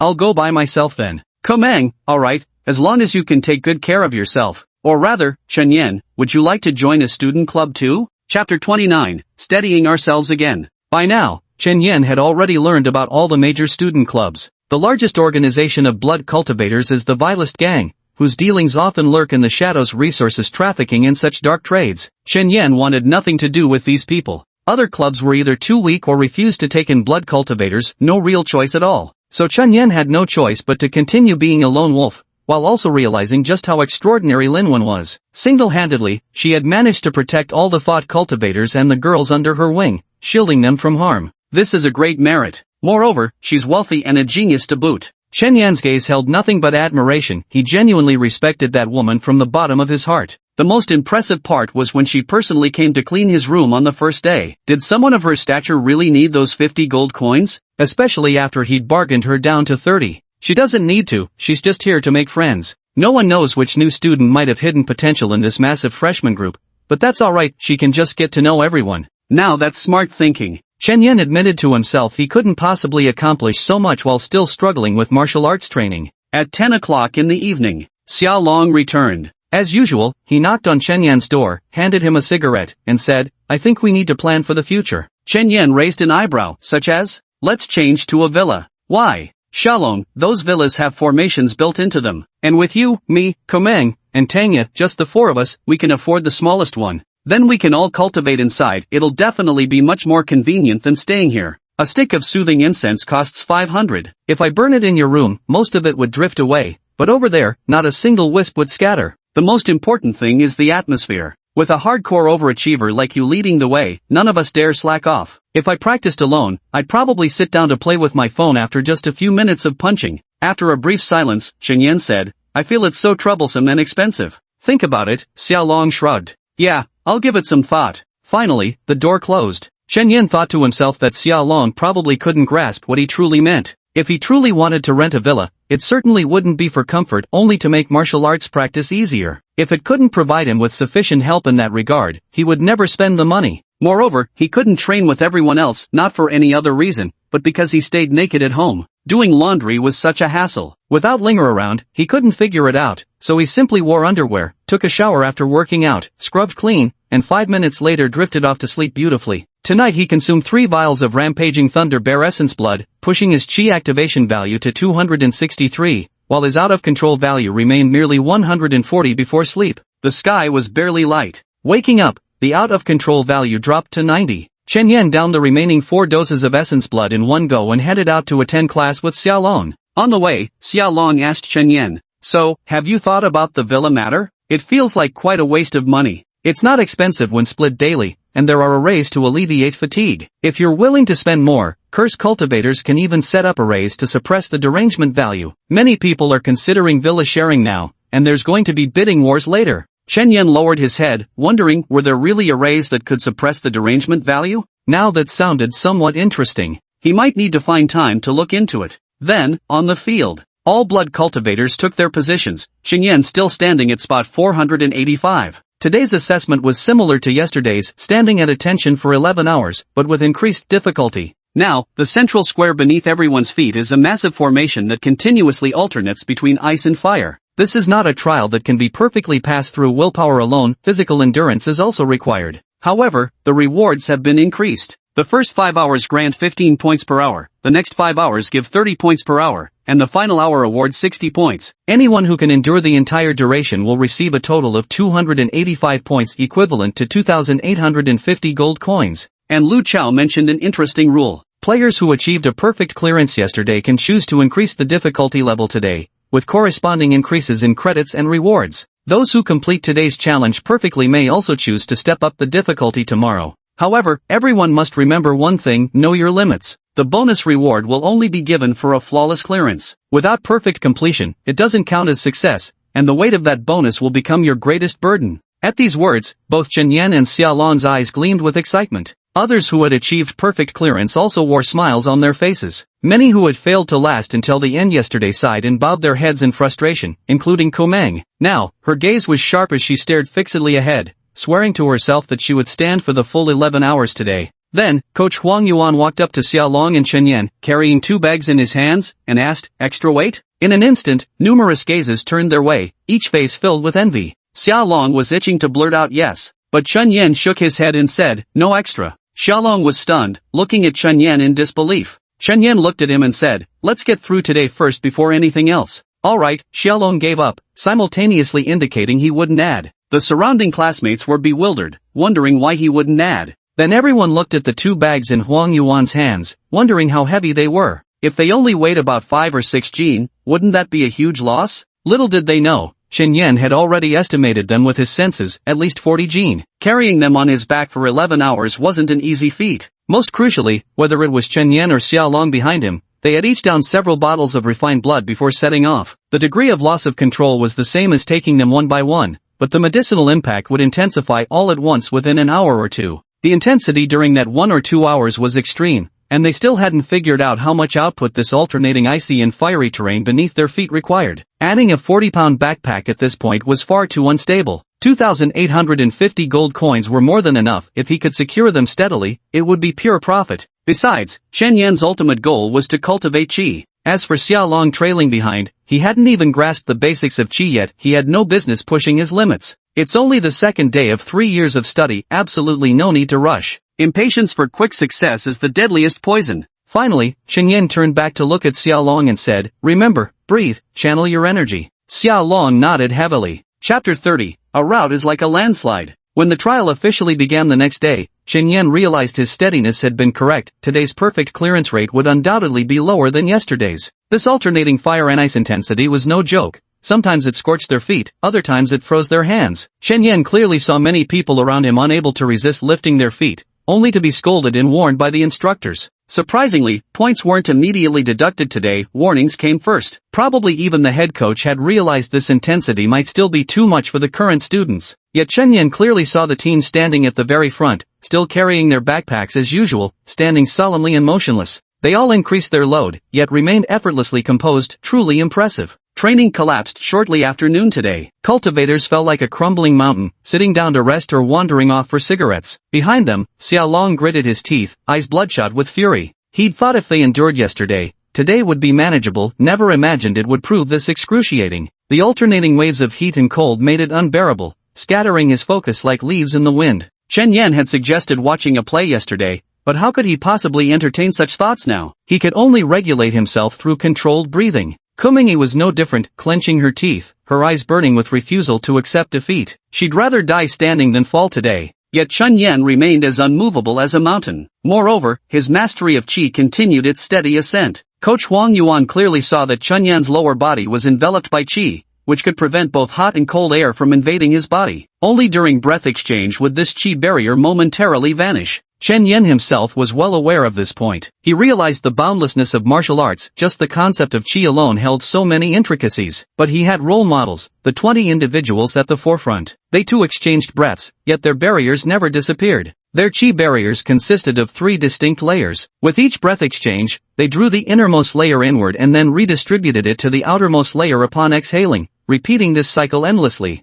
Chen Yan couldn't achieve this. He couldn't even manage to evenly envelop his entire body with qi. At this moment, the toxicity in the refined blood kicked in, causing Chen Yan's qi to immediately become chaotic. Yet he gritted his teeth and held on, while behind him, Xiaolong trembled violently, with blood vessels surfacing beneath his cheeks, a clear sign that his loss of control value had also soared above 300. Each wolf bear portion cost 40 points of loss of control value. He had already emptied them all, 4 bottles at night and another 6 upon waking. The intensity bursting forth from those 6 bottles in an instant should have been enough to shatter his mental resolve. However, Huang Yuan noticed something unexpected. That guy actually held firm, refusing to kneel before the madness. By the time the clock struck 1, that life-threatening toxicity was finally suppressed. Both Chen Yan and Xiaolong let out long sighs of relief. By then, the number of those who persisted from start to finish had dwindled to just over 200. As the hour approached 2 in the morning, surges of vital energy began flowing from Xiaolong's nostrils. A fierce glint flashed in his eyes, as if his entire being had been injected with vitality in that single instant. He got it. He began to find everything fascinating. Yet his journey had only just begun. While he could now breathe naturally, he still couldn't summon his internal energy, let alone envelop his body like Chen Yan. But instead of feeling discouraged, he became utterly absorbed, forgetting to observe his surroundings.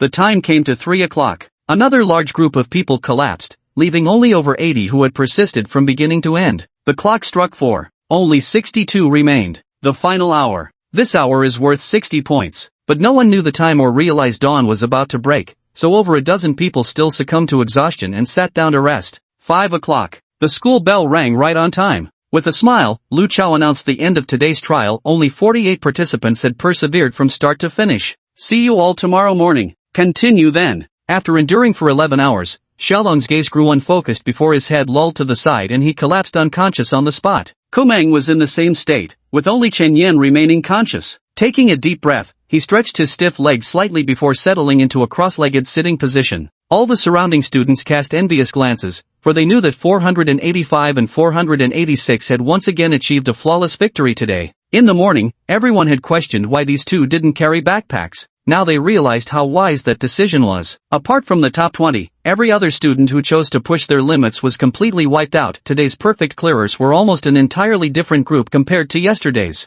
Yet 485 and 486 had done it again. A man immediately stepped forward with a smile and greeted him. Hey buddy, let's get acquainted. I'm Cho Chi. Chen Yan smiled and replied, 485. He politely declined the friendly gesture. After all, who introduces themselves with a serial number? The man didn't press further, offering an awkward chuckle before walking away. Chen Yan then scanned the room until his gaze landed on Huang Tao, who came running down the street. Surprisingly, the troublemaker didn't approach him but instead hurried straight toward the front. Chen Yan glanced at Xiao Lon lying on the ground. After taking a photo of him and sending it to Tanya, he quietly followed Huang Tao's footsteps. Before long, he saw a woman fainted in the area labeled 88, lying helpless on the ground with people gathered around while some went to fetch the coach. Huang Tao suddenly shouted, "What are you all doing surrounding my girlfriend? Everyone, step aside." Chen Yan frowned, thinking how could Huang Tao possibly be Kumeng's boyfriend, but those around them remained unaware, dispersing one by one. Huang Tao approached Kumeng with quick strides, his face breaking into an excited smile. Chen Yan didn't step forward immediately. Instead, he quietly captured the moment on camera and sent it to Xiao Zhihua.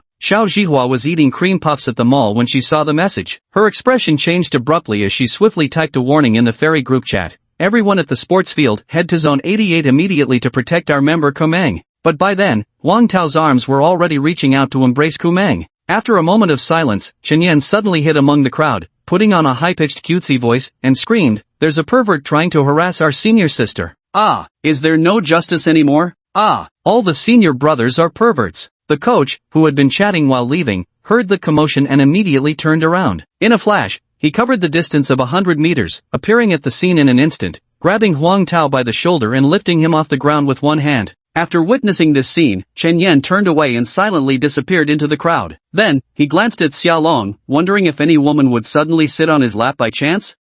Tangya will be here soon enough. Don't bother about him. The end. As usual, he went to buy some blood essence before heading home. Little did he know, tonight's events would blow into quite a storm. Lu Chao directly summoned all 30 blood cultivation coaches for a talk, held a meeting, and berated them for over an hour. You just watched as students collapsed on the ground and did nothing, then walked away? That Huang Tao isn't Kumeng's boyfriend. If something had happened tonight, would you have blamed the students for pushing themselves too hard and passing out? What kind of joke are you playing here? A person collapses right in front of you, and you turn a blind eye? Don't fucking tell me you didn't see shit. Did you train those cheap perception skills of yours for nothing? This whole thing today is fucking ridiculous. Everybody better hand in their self-criticism reports. The remaining 29 watching coaches were utterly speechless. Take Huang Yuan for example. Though he'd been keeping an eye on Xiaolong and hadn't gone far, he still ended up being punished. Because in Lu Chao's eyes, while everyone normally only needed to supervise their assigned areas, they also had the responsibility to look after students from other sections during special circumstances.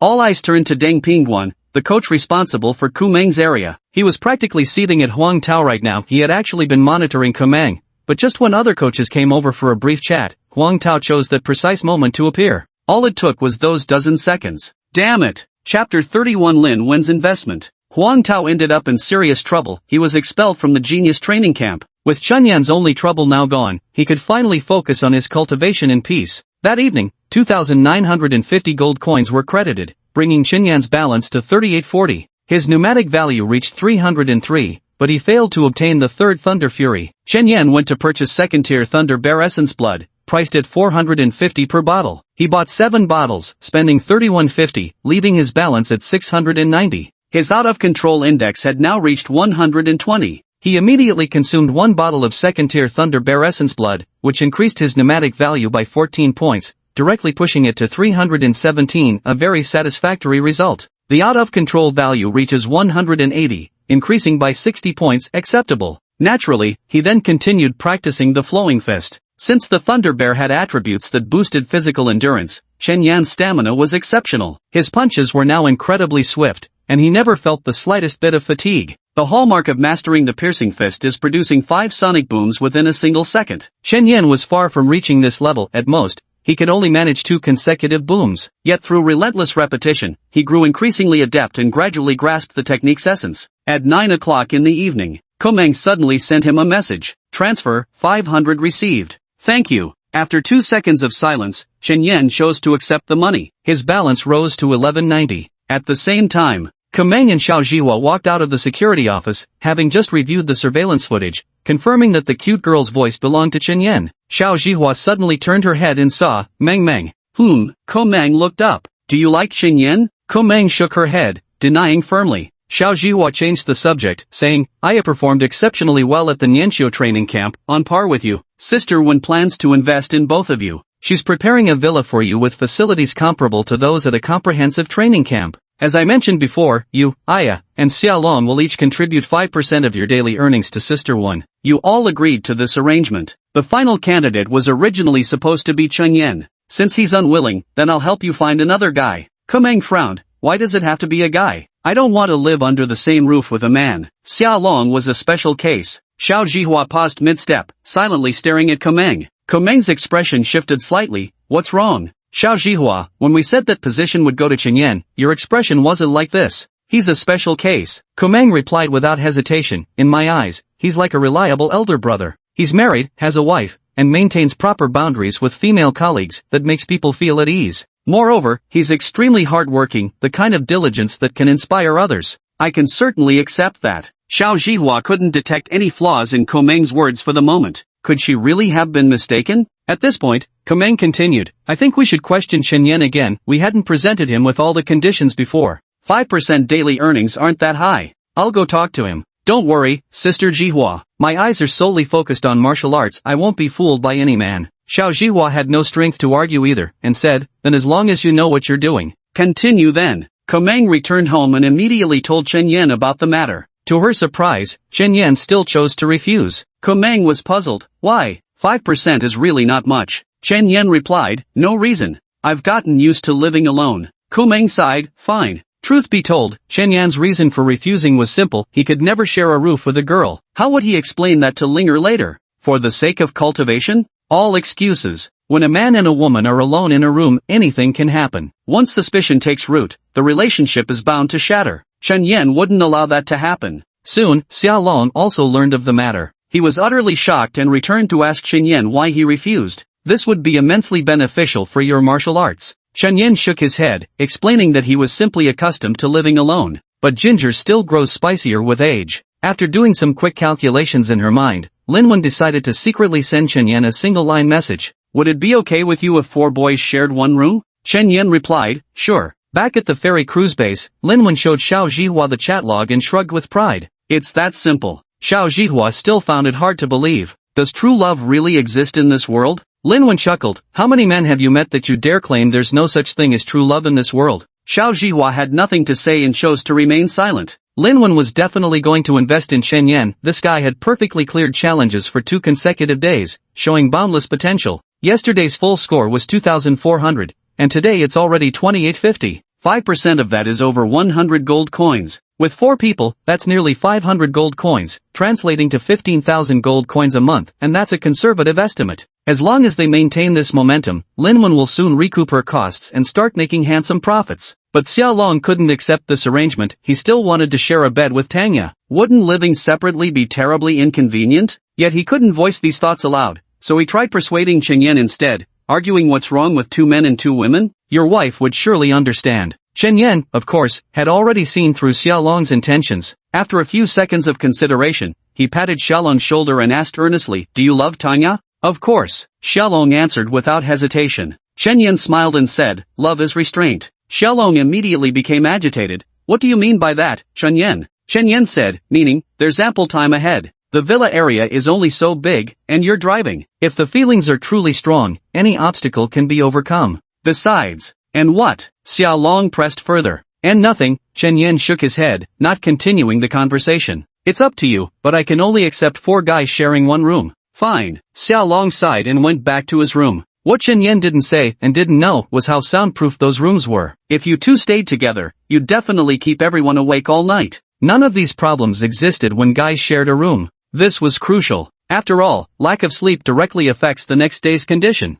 Then, Chen Yan took some time to learn about changing houses. It will take at least a week because the occupancy rights for the villa need to be auctioned, which will only begin this weekend. Chen Yan sensed that a storm was brewing. The Fairy Troupe, the Holy Light Society, and the Sinister Gang are bound to fight fiercely over residency rights. Lin Wen could invest in us, but the other two factions could also fund opposing groups. At this moment, Chen Yan suddenly realized an extremely serious problem. She'd deal with it tomorrow. Tonight's training lasted until 1 a.m. again. After consuming 3 bottles of second stage Thunder Bear Essence blood, my chi momentum reached 345 while the instability index climbed to 300. The increase was somewhat excessive. Chapter 32, The Principle of Breathing Techniques. The third day of trials. Chen Yan and Xiaolong met as usual at 5:45 before heading out. Xiaolong studied Chen Yan's face with solemn concern. You're flushed. Chen Yan shook his head. No worries, I can take it. After waking up in the morning, his out-of-control value had dropped to around 240. 4 bottles of 240 each added up to less than 600.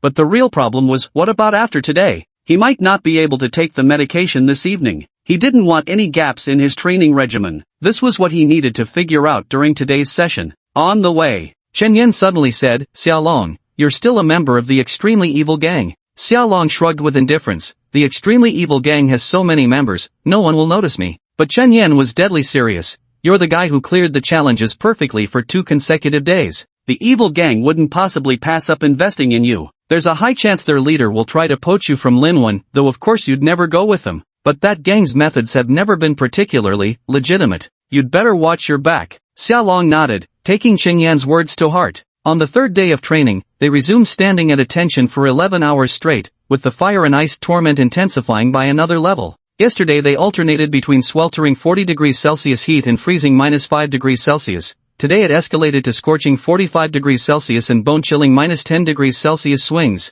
Everyone wore the standard 2-layer uniform inadequate for either warmth or cooling. The rapid temperature fluctuations delivered severe mental shocks, making fainting episodes dangerously frequent. Chen Yan understood clearly that what the other party really wanted to see was everyone learning how to release their chi outward. There were no fools here, especially since they had a martial arts society. The seniors in the society would definitely pass down all the secrets to the juniors. Chi momentum fist. Practicing chi at home is the real secret to passing the trial. So today, Chen Yan could see that those who had been gritting their teeth and struggling yesterday were now able to slowly release their chi outside their bodies. But this was far from enough. To pass the trial with ease, one needed to envelop their entire body in chi, only then could they resist the extreme cold and scorching heat. With his current chi rating of 345, Chen Yan could only cover about 2/3 of his body. Achieving full coverage would require a chi rating of at least 450. As for those monsters in the front row, not only could they cover themselves completely, they even had triple layers of chi, meaning each of them surpassed a chi rating of 1,000.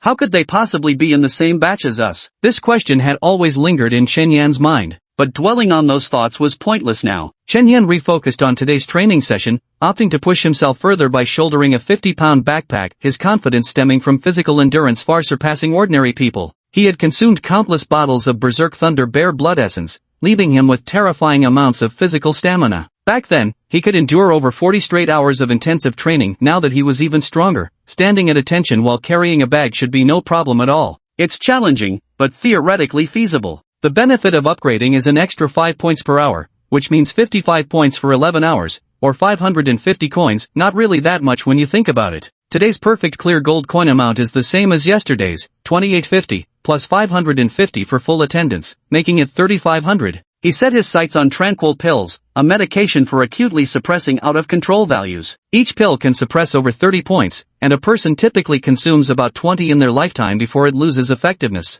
The price is quite cheap, only 130 gold coins. However, these are just the basic version. There are also excellent tranquil pills and outstanding tranquil pills available, with prices multiplying exponentially for higher tiers. Especially the Supreme Serenity pills, just one costs 1,500 gold coins, as they're strategic materials used to tackle major mutation barriers. During blood cultivation mutations, the loss of control rate surges wildly. Most people need to take at least a dozen Supreme Serenity pills consecutively to endure it. Currently, Chen Yan's loss of control level is somewhat high. He plans to buy 10 ordinary Serenity pills first to test their effects. At this moment, Lu Chao still maintains that mysterious seated posture, standing at the very top. He said leisurely, when the qi enters the body, it first travels to the heart, then spreads outward to the limbs, flushing through them before gathering back in the heart. From there, it surges up to the crown of the head, cycles once through the entire brain, and finally exhales out. Repeat this process over and over, slow and steady is key. All the coaches present raised their heads at his words. They knew Lu Chao was beginning to teach everyone the heart force breathing technique. But how many would truly comprehend it?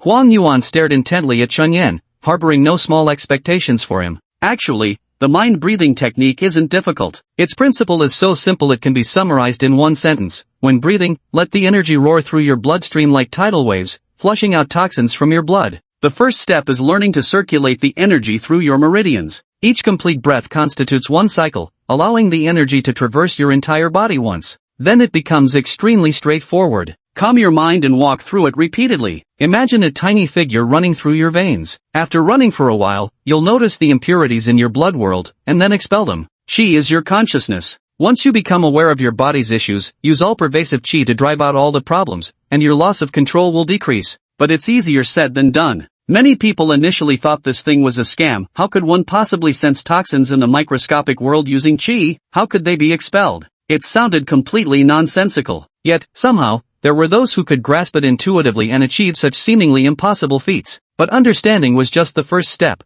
The second was mastering breath control in extreme conditions. When the wind is gentle and the skies are clear, everything feels effortless, but acting amid storms and tempests is an entirely different challenge. The third step is to train the heart breath technique into an unconscious instinct. It continues seamlessly without requiring your focused attention. At this point, you become exceptionally formidable, essentially wielding 6th-tier sword mastery and nearing 7th-tier blood cultivation. But Lu Chao said, the fourth step is where it truly begins. The first 3 steps can be directly understood as one thing, laying the foundation. The fourth step is accelerate. Let your breathing rhythm erupt like rapid drumbeats. Let your breath transform into a roaring storm within you. Use sheer speed to purge all explosive toxicity. How fast you can run depends entirely on your own capabilities. At this stage, you won't need any more external aids. Achieving any level of aerodynamic performance becomes possible. The faster your breath runs, the brighter and greater your future will shine. Chen Yan naturally took Lu Chao's words to heart and tried to do as he said, but he didn't feel anything particularly special. Even someone as perceptive as Chen Yan had to devoutly worship at the gates of the mind-breathing technique for a long time before he could step through.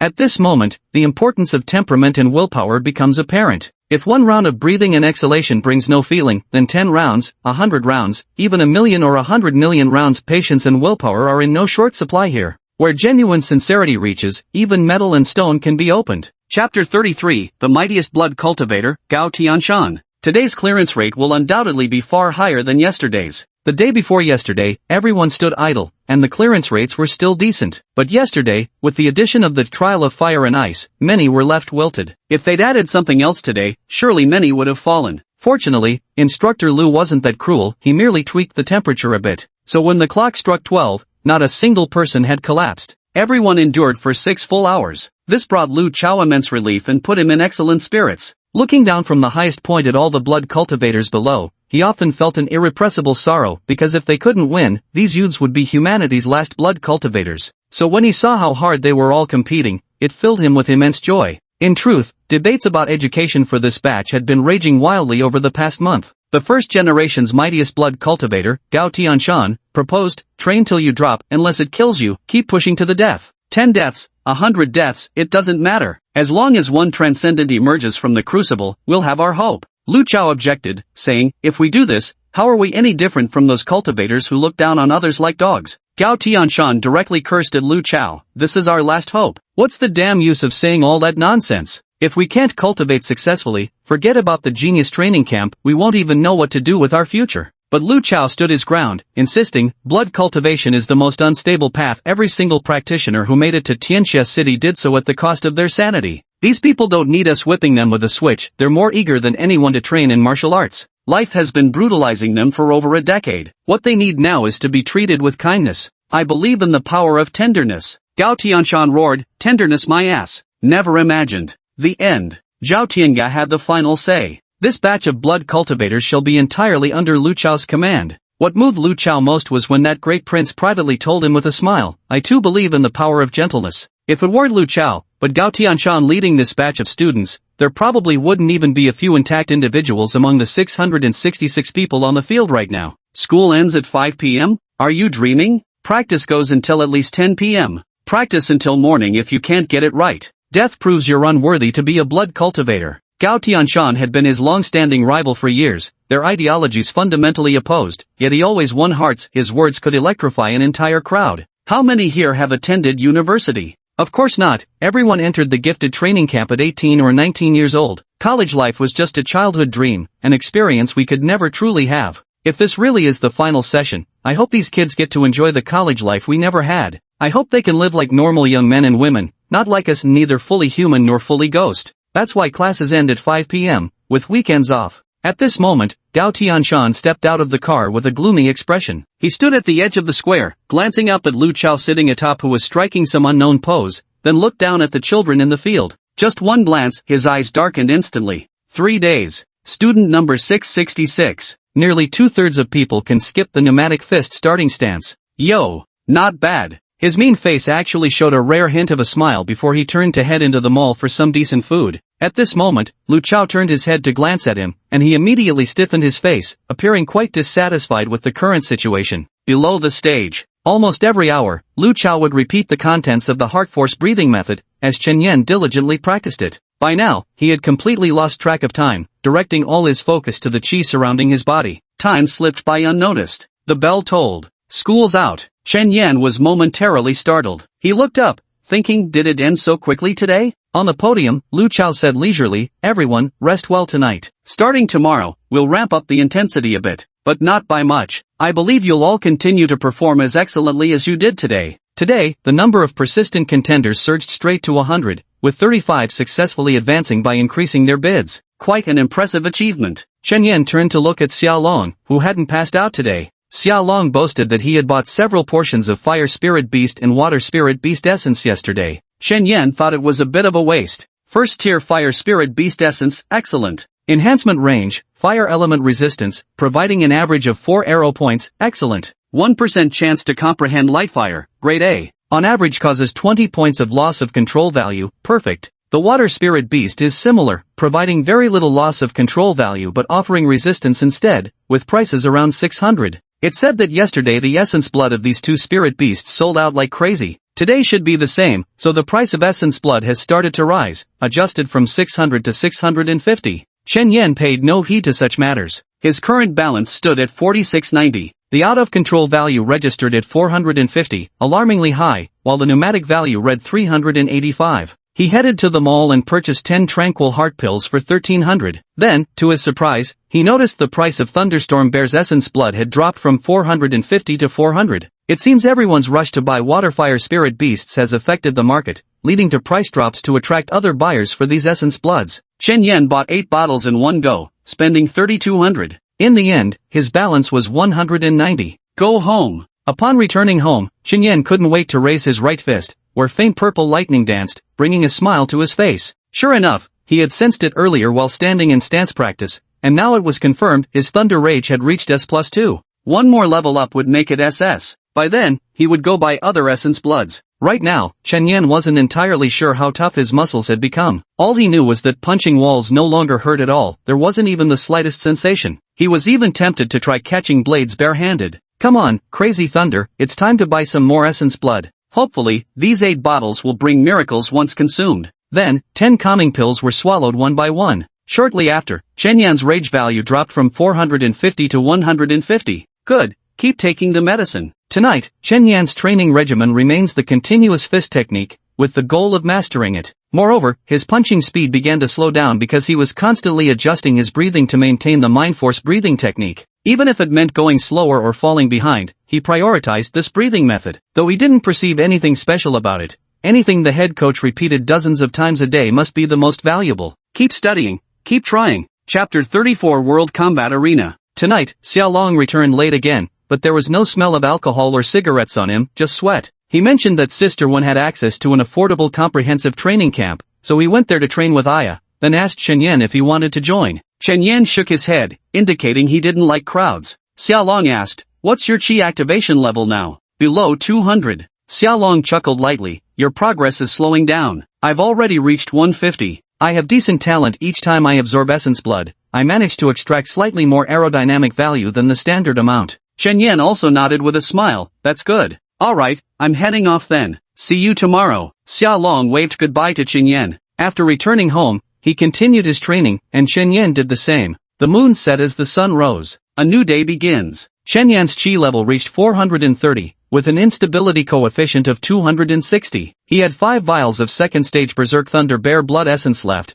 but ultimately only consumed 3 of them. Today's intensity definitely increased. The temperature fluctuated dramatically between 50 degrees and -15 degrees, mimicking the extremes of fire and ice. Each participant had to balance a bowl of tea on their head without spilling a single drop, while also firmly gripping a card under their armpit. The total prize for a perfect run was 3,000 yuan, with an additional 600 yuan bonus. Chen Yan decided to forego the bonus this time. Balancing a bowl of water on his head required too much focus, and lacking dual resistance, the extreme temperatures were already a challenge. He felt it was just right to skip the bonus, saving extra energy to study his breathing technique. As expected, the day ended in a complete and disastrous failure. When the clock struck 12, water bowls belonging to over 200 people had already spilled. By the time it reached 2 in the afternoon, many simply couldn't endure the alternating cold and hot temperatures anymore, choosing instead to retreat to the side for rest. Xiaolong could still hold on, because he had spent all his money to buy fire and water mystical beasts. At 3 in the afternoon, those who persisted from beginning to end numbered just 120.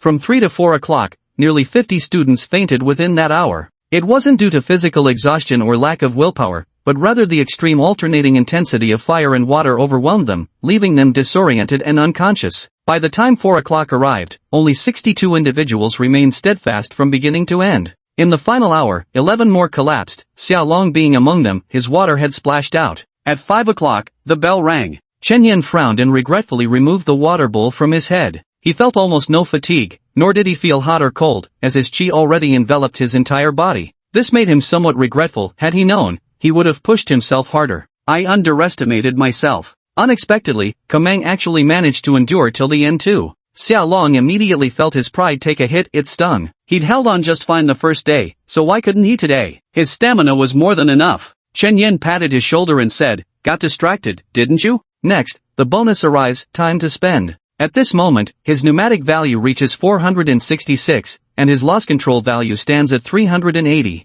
"Let's buy 10 Calm Heart pills for 1,300 bucks. Grab 4 more bottles of Thunder Rage Bear. Balance, 790. Upon arriving home, Chen Yan immediately took 10 Tranquil pills. Their effectiveness had significantly declined. His loss of control value only decreased by 200, settling at 180. By the time he took the last pill, it barely dropped by a mere 5 points. From now on, he'd have to buy high-quality Tranquil pills. In the evening, he stuck to his routine: punching practice, drinking medicine, and breathing exercises, the trifecta. Keep pushing forward. At the same time, Chen Yan's report card has also caught Lu Chao's attention. He's cleared all levels perfectly for 4 consecutive days, with an extra push on the 5th day. Excluding those 20 bloodline second gens, this performance would rank in the top 10. "Huang Yuan, you said his qi can already envelop his entire body?" Huang Yuan nodded emphatically, brimming with joy. This guy must be a super genius. Lu Chao chuckled lightly. "You can't judge a horse or a donkey in just 4 days. Take that guy named Xiaolong today. Didn't he show his true colors when handling the 486?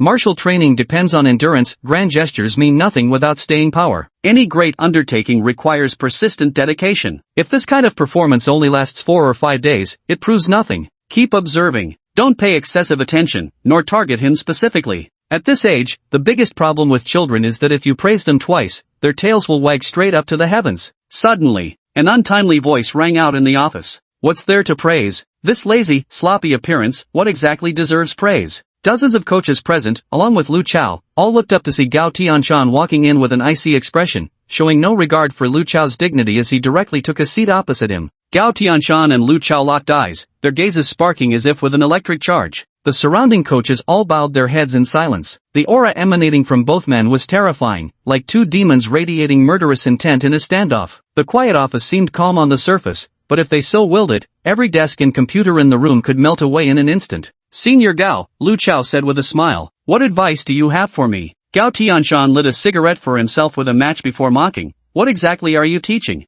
With over 600 people in the entire team, some tilting their heads, others fidgeting, what's the point of just clutching that damn clipboard? Swap places with me, let's see who dares move even a hair while at attention, and I'll plant my foot right in their face. Do you really think of them as ordinary students? Don't forget what responsibilities they carry on their shoulders. Lu Chao's gaze remained steady. Senior Gao, this cohort is under my full authority. At that moment, Gao Tianshan produced an official document. Lu Chao took a look and immediately frowned. The document clearly stated that Gao Tianshan had been appointed as the city lord of Tianxia City, responsible for managing all affairs of the city except for the training of this year's new recruits. What are you trying to do? Gao Tianshan said calmly. 5 minutes ago, a large-scale brawl nearly broke out. Tianxia City is in complete chaos. Did you know these things? What? Lu Chao frowned. You can find out for yourself. Gao Tianshan said indifferently. I came here only to tell you that I am now the city lord. Aside from everything during the training period, all other matters are under my control now. I will soon establish the celestial arena within the city, providing everyone with a legal and reasonable platform for combat.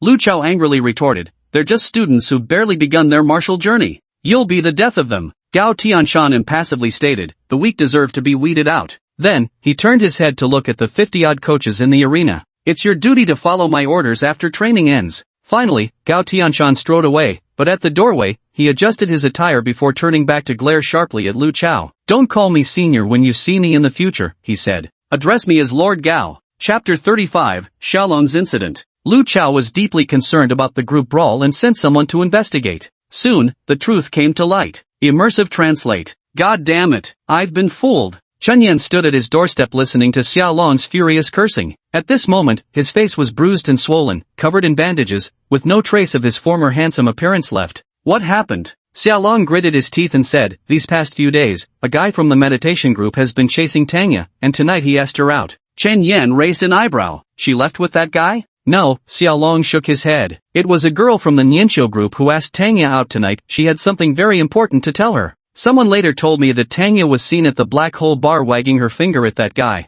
I was fucking furious on the spot and stormed straight to the Black Hole Bar. Chen Yan asked, and then? Xiaolong was furious. And then those bastards from the extremely evil gang kidnapped me. They forced me to sign a contract. Same deal, they'd invest in me, but I'd have to hand over 20% of my daily earnings to them. And they made me contact you, to set up a meeting. Chen Yan's eyes darkened. What happened next? Then, Xiaolong sighed. Lin Wen brought Tanya and the fairy group over. It almost came to blows. Chen Yan asked, tell me the specifics. Xiaolong shook his head. Nothing worth mentioning. Among the fairies group are Wang Jing's people. Wang Jing is the leader of the villains gang. So I was tricked into going there. But there were also Lin Wen's people within the ultimate evil gang, so she learned about this matter. Then the two of them started arguing right there in the bar. Wang Jing accused Lin Wen of disregarding rules, saying since Xiaolong and Chen Yan were both blood cultivators, what right did she have to interfere? Lin Wen countered by asking if everyone in the meditation cultivators group now belonged to the Fairy Maidens faction. Then Wang Jing mocked Lin Wen for lacking the ability to recruit followers, to which Lin Wen naturally retaliated with sarcasm of her own, insisting that Xiaolong and Chen Yan would choose to follow her regardless. Now Lin Wen declares she's taking Xiaolong away immediately. Wang Jing refused to let anyone leave, saying this was the Black Hole Bar, his turf, and dared Lin Wen to do anything about it. Then the lights went out, the doors were blocked. He declared that unless Xiaolong signed that contract today, no one was getting out. Chen Yan frowned deeply. And then what happened? Xiaolong sighed. Just when things were about to turn violent, someone burst through the door, a middle-aged man with an intimidating presence. One look from him disarmed the entire room, and then everyone was taken away for questioning. I remember Wang Jing even said something like, do you know who my father is? To the guy. But that old man wouldn't give him any face. He nearly slapped all of Wang Jing's cultivation out of him with one brutal slap. In the end, we were all taken to the security department. I heard later that Wang Jing's father is actually the head of the security department. And then, you wouldn't believe what happened. Chen Yan raised an eyebrow. What happened? Xiaolong. His dad rushed up and beat up Wang Jing right away, cursing something like I don't have a bastard like you and all that. Absolutely spectacular. You missing all of it is such a pity. Chen Yan said coolly. How could Wang Jing's father not know what he was up to? His dad was his protective umbrella all along. Today, Wang Jing crossed the wrong star. Xiaolong chuckled. Getting mystical on me now? Chen Yan shook his head and said, it's not metaphysics. Lu Chao and his gang are now the undisputed overlords of this city. That's true, Xiaolong nodded. Chen Yan asked, so are you safe now? You're not part of the extremely evil gang anymore? I don't know, Xiaolong shook his head. They didn't say. They just took everyone away, questioned us, and then let us go. Everything was hazy. Brother, I need to ask you something. Chen Yan took a step back, thinking to himself, whenever this guy calls me bro, nothing good ever follows. Xiaolong lowered his head and sighed helplessly. Tanya had a fight with me, but I don't think I'm in the wrong. When I heard others mention it, my first reaction was to ask her directly, but she didn't answer the phone. So I thought, right, it makes perfect sense, doesn't it? Chen Yan nodded lightly. Your logic is indeed reasonable. Exactly. But, Chen Yan interrupted, in the adult world, only results matter. The truth is, because of your impulsiveness, Lin Wen is now deeply embarrassed. Ha! Xiaolong didn't understand. Why can't Sister Wen hold on anymore? Chen Yan said in a grave voice, what if a real fight breaks out? That's their territory. The wicked gang has more people there. If the fairy group gets seriously injured, can you bear the consequences? Ah! Xiaolong's eyes widened in shock. Chen Yan said softly, you need to consider things from those girls' perspective. The fairy group consists of virtuous women who maintain their integrity. What kind of disreputable place is that bar anyway? Percent. So you owe the entire fairy troupe an explanation. How do you expect Tanya to maintain her standing in the troupe before you've repaid this favor? What will her friends think of her? Xiaolong's expression subtly changed, but Tanya herself seemed genuinely angry too. Of course she's angry, Chen Yan said. Someone tells you she was getting cozy with another man at a bar, and without even verifying the evidence, you believed it and impulsively made a mistake. In Tanya's eyes, that means you don't trust her, you're too immature. If you're going to fly into a rage over a beauty, at least get the facts straight first. A flimsy scheme to drive a wedge between you two made you immediately lose control. Is this how a real man should behave? How could a woman like this live with you at ease? Would she feel even an ounce of security? Xiaolong was left speechless by the reprimand, then suddenly blurted out in a burst of impulsiveness. I know a way to make big money and repay all my debts of gratitude. The outlaw gang races through the Taixing Mountains, competing in high-speed runs. There's a grand tournament where 7 consecutive wins can get you up to 100,000 gold. I can give it a try. Chen Yan suddenly raised his hand and slapped Xiaolong's face twice. Very lightly. Slap.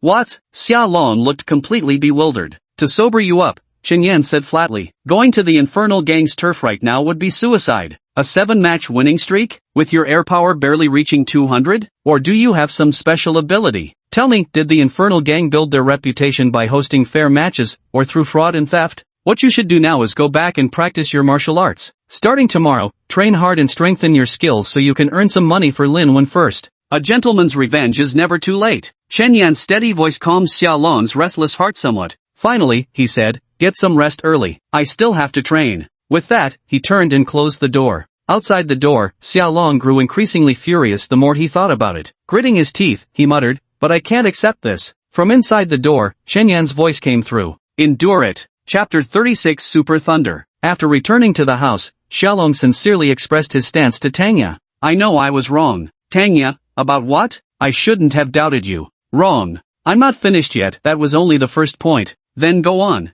I acted too impulsively and nearly endangered your fairy squad. Then what? Xiaolong pondered what someone like Chen Yan would say in this situation. Soon, it came to him. Please convey my apologies to Sister Wen. I will definitely cherish the second chance she's given me to turn over a new leaf. I'll strive to achieve outstanding results in future training sessions to repay Sister Wen's kindness and give the fairy troupe the explanation they deserve. After this message was sent, Tanya was quite surprised, wondering how Xiaolong had suddenly become so mature. Beside her, Lin Wen, who was eating a midnight snack, turned her head to look and said softly with a laugh, Chen Yan wrote it. Ha! Tanya immediately put on a stern face. But Lin Wen said, reply to him, when Jie says you should listen to Chen Yan from now on. This time, you paid a fine of 200,000 yuan. Tanya nodded, responding truthfully. Xiaolong received the message and nearly dropped his phone in shock. A fine of 200,000. He was at a loss for what to do. On the other side, Tanya hung her head in shame and said, sorry, Wen Jie. Lin Wen shook her head and said, it's nothing. Focus on your own training. She wasn't angry, but she had no intention of explaining the reason to her subordinates. This matter had nothing to do with Tanya or Xiaolong, nor was it even Wang Jing's fault. It was simply because of one thing: new brooms sweep clean. The new city lord had arrived, so naturally he needed to put these local tyrants in their place. Lin Wen even felt somewhat delighted about this, because the extremely evil gang was involved in illegal businesses. A single investigation could wipe out a whole bunch of them. As for herself, a law-abiding citizen, she would hardly be affected. Immersive Translate. The 5th day of training began. Last night, Chen Yan consumed 3 bottles of refined blood. Upon waking, his chi power level had already reached 508, with an out-of-control rate of 300. Thunder Fury still hadn't evolved yet. There are 3 bottles left, but he doesn't plan to take drugs today, focusing wholeheartedly on training. Still standing at attention for 11 hours straight, the intensity rises once again, with the perceived temperature reaching a staggering 55 degrees Celsius and negative 20 degrees, all while balancing a bowl on his head and clutching 2 cards under his armpits, plus carrying a 60-pound weighted backpack. The total prize money is 3,000, with an additional 600 bonus. Chen Yan chose to double down. Many died today because the temperature was utterly insane. For someone like Chen Yan with over 500 units of chi power, it posed no problem. But most people currently averaged barely over 100 units. Not only were they still unable to master chi body wrapping techniques, even if they could, it wouldn't be enough. Most relied on consuming fire/water spirit beasts for resistance, but that was becoming insufficient. Chen Yan had no such concerns. His energy could already block out 90% of the heat, leaving him minimally affected. Thus, he passed today's 11 hours unscathed and took home 3,600 gold. Xia Long still fell just an hour short, and Kumeng couldn't hold out either. Both only felt that Chen Yan was becoming increasingly terrifying, their own days growing harder, yet why was Chen Yan getting more at ease? It wasn't just them, even the classmates in the surrounding queues looked at Chen Yan with jealous envy, baffled at how number 485 could breeze through it all so effortlessly. After it ended, Xia Long couldn't resist asking, "Bro, teach us, how did you pull it off?" The people around also turned their gazes over. Chen Yan said lightly, "Practice your chi more." Hearing this, Xia Long immediately understood the reason why Chen Yan could stand so steadily. His chi was already sufficient to protect his entire body. But he himself was completely incapable of this, so he prepared to train hard after going back. Chen Yan, on the other hand, was thinking about what to buy tonight. Balance 4,490. Out of control value 130. In the end, Chen Yan decided to purchase 10 mind calming pills, excellent, at 300 each, and 2 bottles of 2nd grade Fierce Thunder Bear Essence Blood, spending 3,800. Balance 690. Hoping to hit the jackpot with Ultra Raging Thunder. A premium quality tranquility pill, just one reduces 50 points of rampage value. That night, Chen Yan drank 3 bottles of Raging Thunder Bear's Essence, took 3 tranquility pills, and made a significant breakthrough in his piercing fist technique, now capable of landing 4 sonic booms within a single second. Mastery was just one step away. And that night, everyone received the news. The Central Plaza will be transformed into a Tianxia Coliseum, where all grudges and disputes in Tianxia City can be resolved in the future. This caused a huge uproar because, in short, the Coliseum would allow people to fight legally and justifiably. Moreover, the Tianxia Coliseum will publish a leaderboard ranking the new recruits. When the 6th day of training concludes, the first week will end. Over the weekend, Lu Chao will release a report card showing the rankings for the first week of the aptitude trials, which will serve as the initial rankings for the Tianxia Coliseum. Additionally, each month, every individual will have one opportunity to challenge others in the Coliseum, and each person is also obligated to accept one challenge. If the challenge is successful, the rankings will be swapped. This incident ignited the entire second batch, with many lower-ranked members rubbing their hands in excitement, ready to climb the ladder through actual combat. Chen Yan smiled wryly, wondering if he would be targeted. Would someone try to step on his head to climb up? I hope no one will come to bully me. I just want to focus on my cultivation peacefully, not looking for a fight. Xia Long also came looking for Chen Yan, seeming rather urgent. What should we do, Brother Yan? I've never practiced actual combat before. Chen Yan sighed helplessly, I don't know what to do either. Just keep grinding at it, I guess. Before tonight was even over, all the combat techniques manuals had been sold out. Everyone began devoting themselves to actual combat training. Many students complained bitterly, thinking to themselves, they hadn't even achieved perfect scores in regular training yet, hadn't even fully grasped the manipulation of chi, how could they be expected to jump straight into real combat now? Is this moving too fast? Yet some are thrilled, poised to take their shot. Chen Yan's concerns were valid, many high achievers within the Virtualist gang already had their eyes on him. The reason was simple. Too honest and meek. Xia Long seemed like the potentially ruthless type with that swagger, while that guy Chen Yan looked easy to push around, just like those straight-A students at school who only bury their heads in books and can't throw a punch. Moreover, on this day, the Skirich City Lord made another move, launching the Skirich Arena Forum. Everyone could link their combat bracelets to the forum for direct communication and ranking checks. Chen Yan hadn't known about this development at first, he was completely absorbed in his training. Breathing, circulation, and blood drinking trio set. When the clock struck 1 in the morning, the digestion of the rampaging Thunder Bear's essence blood was complete. Just as Chen Yan was about to withdraw his energy and retire for the night, his footsteps abruptly halted. His expression shifted as he sharply inhaled, widening his eyes to reveal pupils crackling with violet lightning.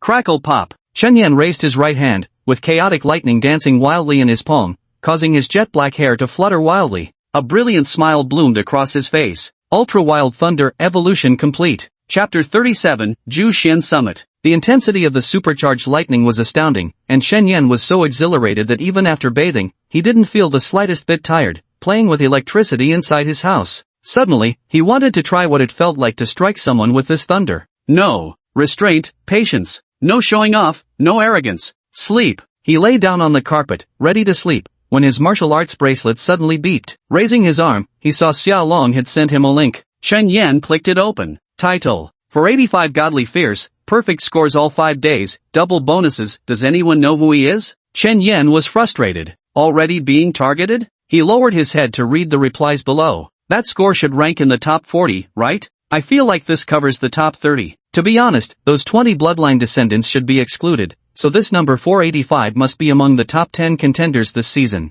Will anyone dare challenge him later? Dragon Blood, number 485 is my boss. Don't let his usual meek appearance fool you. When he strikes, he recognizes neither family nor friends. Challenge him and you'll get beaten to death. A pair of contrarian personalities immediately took the stage below. How can you tell he's any good at fighting? It's only been a week of training, and he hasn't even done any actual combat practice. Blood cultivation emphasizes multi-dimensional aspects. That 485 might have just happened to ingest the right essence blood, hence his good performance this week, right? If his entire body only has fire and water resistance, he'd be useless against someone who consumed the violent ape's blood down in one punch. Combat effectiveness in blood cultivation is extremely hard to gauge. Many people are just superficially strong. Shen Yan's face froze stiffly. Who the hell is this dragon-blooded guy? He thought. Could it be Xiao Long? Shen Yan took a screenshot and sent it to Xiao Long. Is this stupid guy you? Xiao Long, yeah. Shen Yan, yeah my ass, mute yourself. Shen Yan was truly fed up. Forget it, what will be will be. Close your eyes and sleep. A new day begins. Shen Yan's power level reaches 550, with an out-of-control rate of 80. He still had 2 bottles of purified blood in his hand. After consuming them all, his resources would be depleted, and then he headed out to the sports field. The field was crowded, everyone discussing last night's news with excitement written on their faces. Lu Chao could see the eagerness for battle in everyone's eyes. Maybe Gao Tianshan's actions weren't entirely wrong. After all, this was the age for bloodletting. If they wanted to fight, let them fight. Then his gaze swept over 485, that guy was remarkably composed. Finally, Lu Chao spoke in a clear, resonant voice. Today marks the final day of the first week's assessment. The intensity will be extreme today, but so too will the rewards be exceptionally bountiful. Everyone, plank position. A plank. The students looked at each other in bewilderment. Seriously, are you for real? Plank for 11 hours straight? No. With a water bowl balanced on your head no less. The excruciating fire and ice challenge is still here too. We're all doomed today, aren't we? But the rewards are truly abundant. The first 3 hours earn 20 points, the next 3 40 points, the following 3 60 points, and the final 2 hours 80 points. Totaling 520 points if you achieve a perfect clear. That's 5,200 gold coins. Extra bonus. For completing with a 50 kilograms backpack, an additional 700 gold coins, plus full attendance makes it 6,000. Shen Yan didn't hesitate to raise the stakes. Isn't this evaluation just a test of physical endurance? That's precisely what he had in abundance. When Huang Yuan strapped the 50-kilogram weighted backpack onto Shen Yan, the surrounding crowd gasped in astonishment, thinking, damn, buddy, you're really going all out, huh? Bonus rewards are only given when achieving a perfect clear. If you can't complete it flawlessly, the bonus becomes a burden instead. Behind him, Xiaolong wore a bitter expression. He simply couldn't handle it. Continue then. Training begins. All 666 blood cultivators held plank positions with bowed heads, enduring the alternating extremes of ice and fire while balancing water bowls on their heads and intensity dialed up to the max. Shen Yan remained calm and composed, a faint smile on his face as his qi enveloped his entire body, shielding him from the ice fire torment. The weight of his backpack barely fazed him. Serenely circulating his heart force breathing technique, though he still hadn't grasped its mysteries, he felt a slight improvement. The hardest part was making it habitual. This breathing technique required unwavering focus to execute properly. Lose concentration even for a moment, and you'd instantly revert to square one. At this moment, Lu Chao stood at the highest vantage point, scanning the entire scene below. Today, over 50 people increased their bets, not counting the previous 20, making it 33 in total. All 33 of them are remarkable, with excellent talent. Particularly impressive is a young girl named Yen Ruoxuan. Her profile lists her as a calisthenics prodigy. At just 17, she won the Human Calisthenics Championship in the mixed division, which includes both men and women. This girl has been all in from the second day until now, clearing every challenge flawlessly. Her physical fitness is outstanding. But the key to everything still lies in the application of qi, and the little girl uses qi exceptionally well, already managing to envelop her entire body with it. Unfortunately, she is still far from comprehending the mind-breathing technique. At that moment, he noticed faint wisps of black energy seeping out from the body of the genius codenamed 27. Lu Chao's eyes widened instantly. He got it. Mind breath technique. What's this guy's deal? Now I remember. He was a disciple from a mountain Taoist sect, apparently trained in these practices since childhood, named Zhu Xuanshan. Subsequently, Lu Chao kept scanning back and forth with his eyes. Over 100 people in the venue had already achieved breath regulation, but only around 30 could freely control their qi. Chen Yan was among them. Unfortunately, there was no second person who had comprehended the mind breath technique, not even among the top 20 bloodline successors. Now, once Chen Yan immersed himself in the breathing technique, he would lose track of time, unless he was truly exhausted. But today's level of training proved to be completely effortless for him. Before I knew it, 11 hours had passed. The school bell rang. Only then did Chen Yan snap out of his reverie, leisurely straightening his back as envious gazes poured in from all directions. Bro, aren't you tired? Not too cold, not too hot, ha. Chen Yan smiled faintly, showing friendliness. Not too bad. After leaving those two humble words behind, he turned his gaze back to Xiaolong. He had endured for 10 hours, though not until the very end, but this result still placed him within the top 100 of his grade, so he wasn't discouraged. At the same time, he finally understood why Chen Yan could last so long. Damn it, the rampaging ape is a complete trap in this version, while Wolf Bear is the true king. With high physical endurance,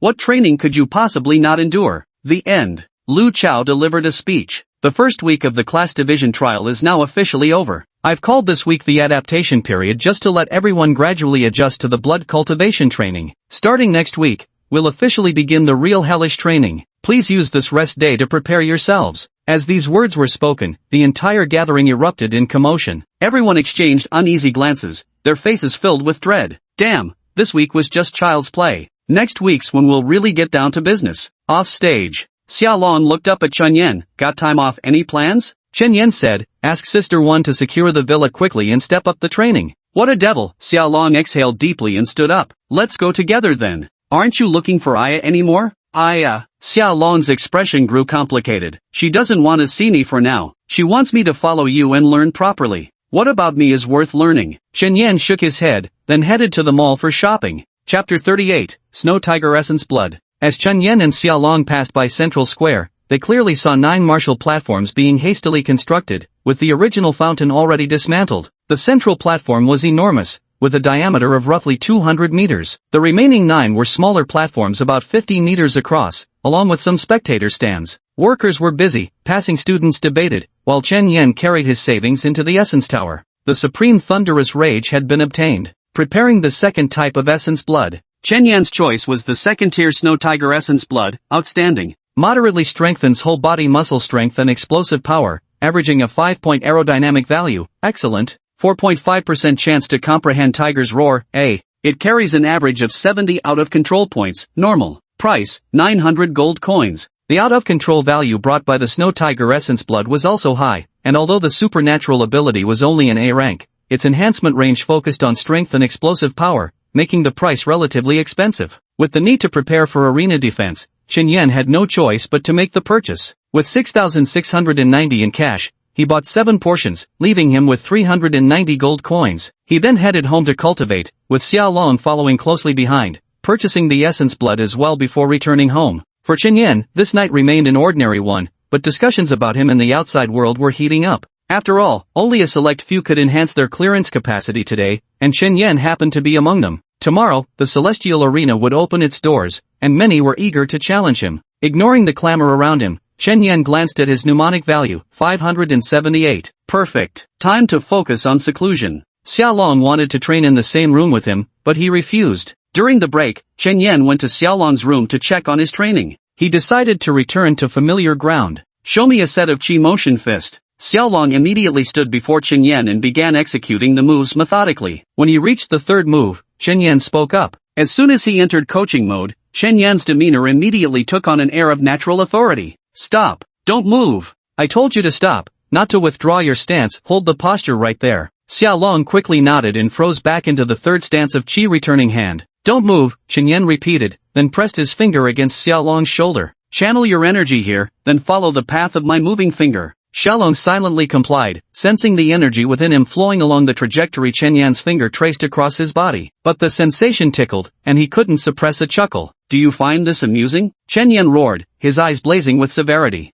"Are you going to train seriously or not? If you won't practice, I'm leaving." Xiaolong was startled, immediately bowing his head like a schoolboy caught misbehaving. Then all distracting thoughts dissipated as he focused entirely on Chen Yan's fingers, letting his breath follow their movements. Chen Yan's fingers traced from the shoulder to the collarbone before finally moving toward the right leg, with Xiaolong concentrating intently as he followed. After completing one full cycle, Chen Yan repeated the sequence 15 more times. "Did you memorize that feeling?" Xiaolong quickly nodded. "Got it." Chen Yan said indifferently, "Perform the pneumatic fist again." When Xiaolong reached the sixth move, Chen Yan spoke again. "Stop, stop, stop." Xiaolong's movements froze as Chen Yan used his fingers to guide Xiaolong's breath. Taking a deep breath, Xiaolong focused intently, following Chen Yan's motions and repeating them 15 more times. Then came the seventh, eighth, and ninth forms, all performed incorrectly. To Xiaolong's surprise, Chen Yan stayed the entire night coaching him, making Xiaolong feel rather embarrassed. Truthfully, Chen Yan had initially planned to slip away to resume his cultivation,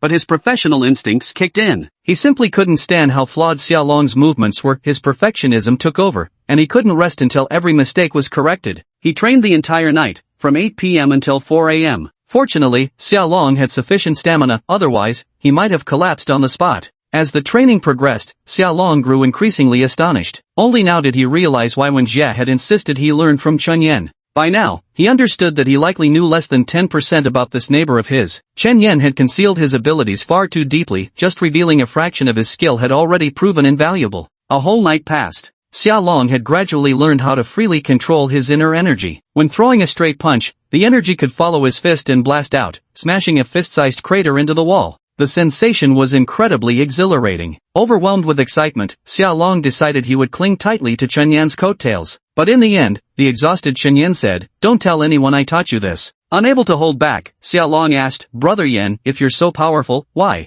"What do you mean why?" Chen Yan frowned. "Why not go tell everyone how amazing I am? What's the point? Does it pay well?" "Not that," Xiaolong said nervously, "I just don't understand why you're being so low-key. Does keeping a low profile even help?" Chen Yan sighed. "They'll still come knocking at our door tomorrow. Go to bed early." That night, Chen Yan ended up consuming all 7 vials of snow tiger essence at once. After all, he had grown accustomed to that instantaneous rush of medicinal potency flooding his mind. Besides, each vial of snow tiger essence only increased his breakdown value by 35 points. 7 vials combined didn't even reach 300 points. Nothing worth worrying about. The next day, Chen Yan still woke up at 6 sharp after barely an hour's sleep, yet felt surprisingly alert, probably because the medicine's effects were so potent they left him wired. If you can't sleep, then don't. He began practicing the flowing fist in the house, losing track of time until a sound reached his ears. Snap, snap, snap, snap, snap. 5 consecutive piercing whistles meant Chen Yan's flowing fist had reached mastery. Further progress would now require a sparring partner. The clock struck noon. Chen Yan, rarely taking a break, sat on the floor browsing the World Arena forum on his wristcom. It must be said that this era still has plenty of good souls. Some users weren't discussing fights, but rather debating how to plan their blood cultivation careers, which essence bloods to consume, what mutations to pursue. They'd even categorized playstyles, the prodigy path, the grind lord route, the whale strategy, the leecher method, and specialized mutation builds, along with speedrunning techniques for boosting chi movement values. Chen Yan studied these discussions intently. He was astonished by the big spender playstyle. Damn it, so those bloody second-generation elites were all consuming Divine Beast Essence Blood. Divine Beast Python Dragon Essence Blood, Tier 1, Transcendent. Massively enhances overall strength, stamina, and bodily agility, with an average increase of 30 chi points. Transcendent. 0.1% chance to comprehend Devour Sun, SSS. On average causes around 200 points of out-of-control value. Terrible. Warning, extremely high probability of triggering immediate mutation. Average selling price, 89,999, 90,000 apiece. Outrageous. The main goal is to gamble for that SSS tier superpower, hit the jackpot, and it's truly like a carp leaping over the dragon's gate. Chen Yan refused to be a gambling addict, adhering to a philosophy of steady progression. After all, whether it's Super Lightning or Tiger's Roar, both can eventually be upgraded to SSS tier. All supernatural abilities can reach SSS class by merging with the powers of higher-level mystical beasts. Chen Yan kept browsing whale player strategies, thoroughly amusing himself. Just looking at these Divine Beast Bloodline catalogs feels exhilarating. Now is the time for Fantasy Time. Chapter 39, The Grand Opening of the World's Arena. There are truly many talented people in the forum. A guy called Flame Emperor is extremely active. Fairy Squad recruiting online, join to see the vice leader's private benefits, only 10 spots available, lol. The vice leader seems to be Xiao Jihua. Unexpectedly, Xiao Jihua came in person. Flame Emperor shut up. Emperor Yen, woo woo woo. Deputy Commander, what did I say wrong? Xiao Jihua, discounts limited to 5 people only. After saying this, she even posted a charmingly pitiful selfie. Those lightly mature yet seductive eyes instantly attracted a pack of hungry wolves. 111. Immediately, the Holy Light Society launched their counterattack.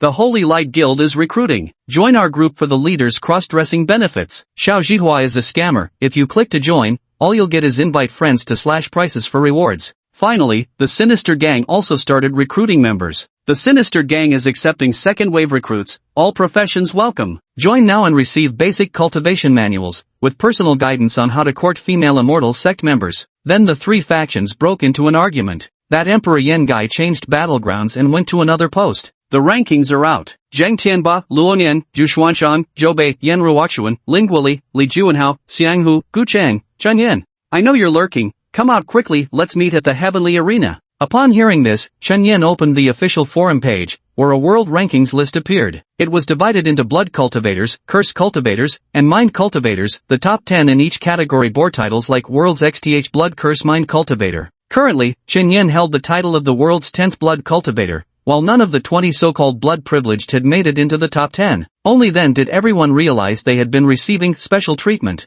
All their points were reduced by 50%, while all penalties were doubled. This was the situation of the blood privileged, which explained why their total scores couldn't surpass Chen Yan and the others. The Flame Emperor continues to exert his strength. Holy crap, I see a dragon, there's a dragon flying. Why is the vice captain here too? And dressed so, refreshingly, slurp slurp. Damn, someone actually mastered the ultimate supernatural ability, devouring the sun. What a monster! A few stirring remarks had whipped up a frenzy, drawing crowds to the newly opened Celestial Arena until its entrance was packed shoulder to shoulder. Chen Yan stayed put. What was the point of joining the commotion? Better to keep calm and stay out of trouble. Suddenly, he let out a languid yawn. Ah! A piercing tiger's roar reverberated through the entire building. Chen Yan's face changed slightly, and he quickly shut his mouth, thinking to himself, is an A-grade ability really this easy to comprehend? Just like that? He felt a surge of joy, as he particularly liked the skill tiger's roar. As someone with profound martial arts understanding, his combat style was actually ruthlessly cunning, something everyone at Chongyang Hai knew. Without tapping into his phase force,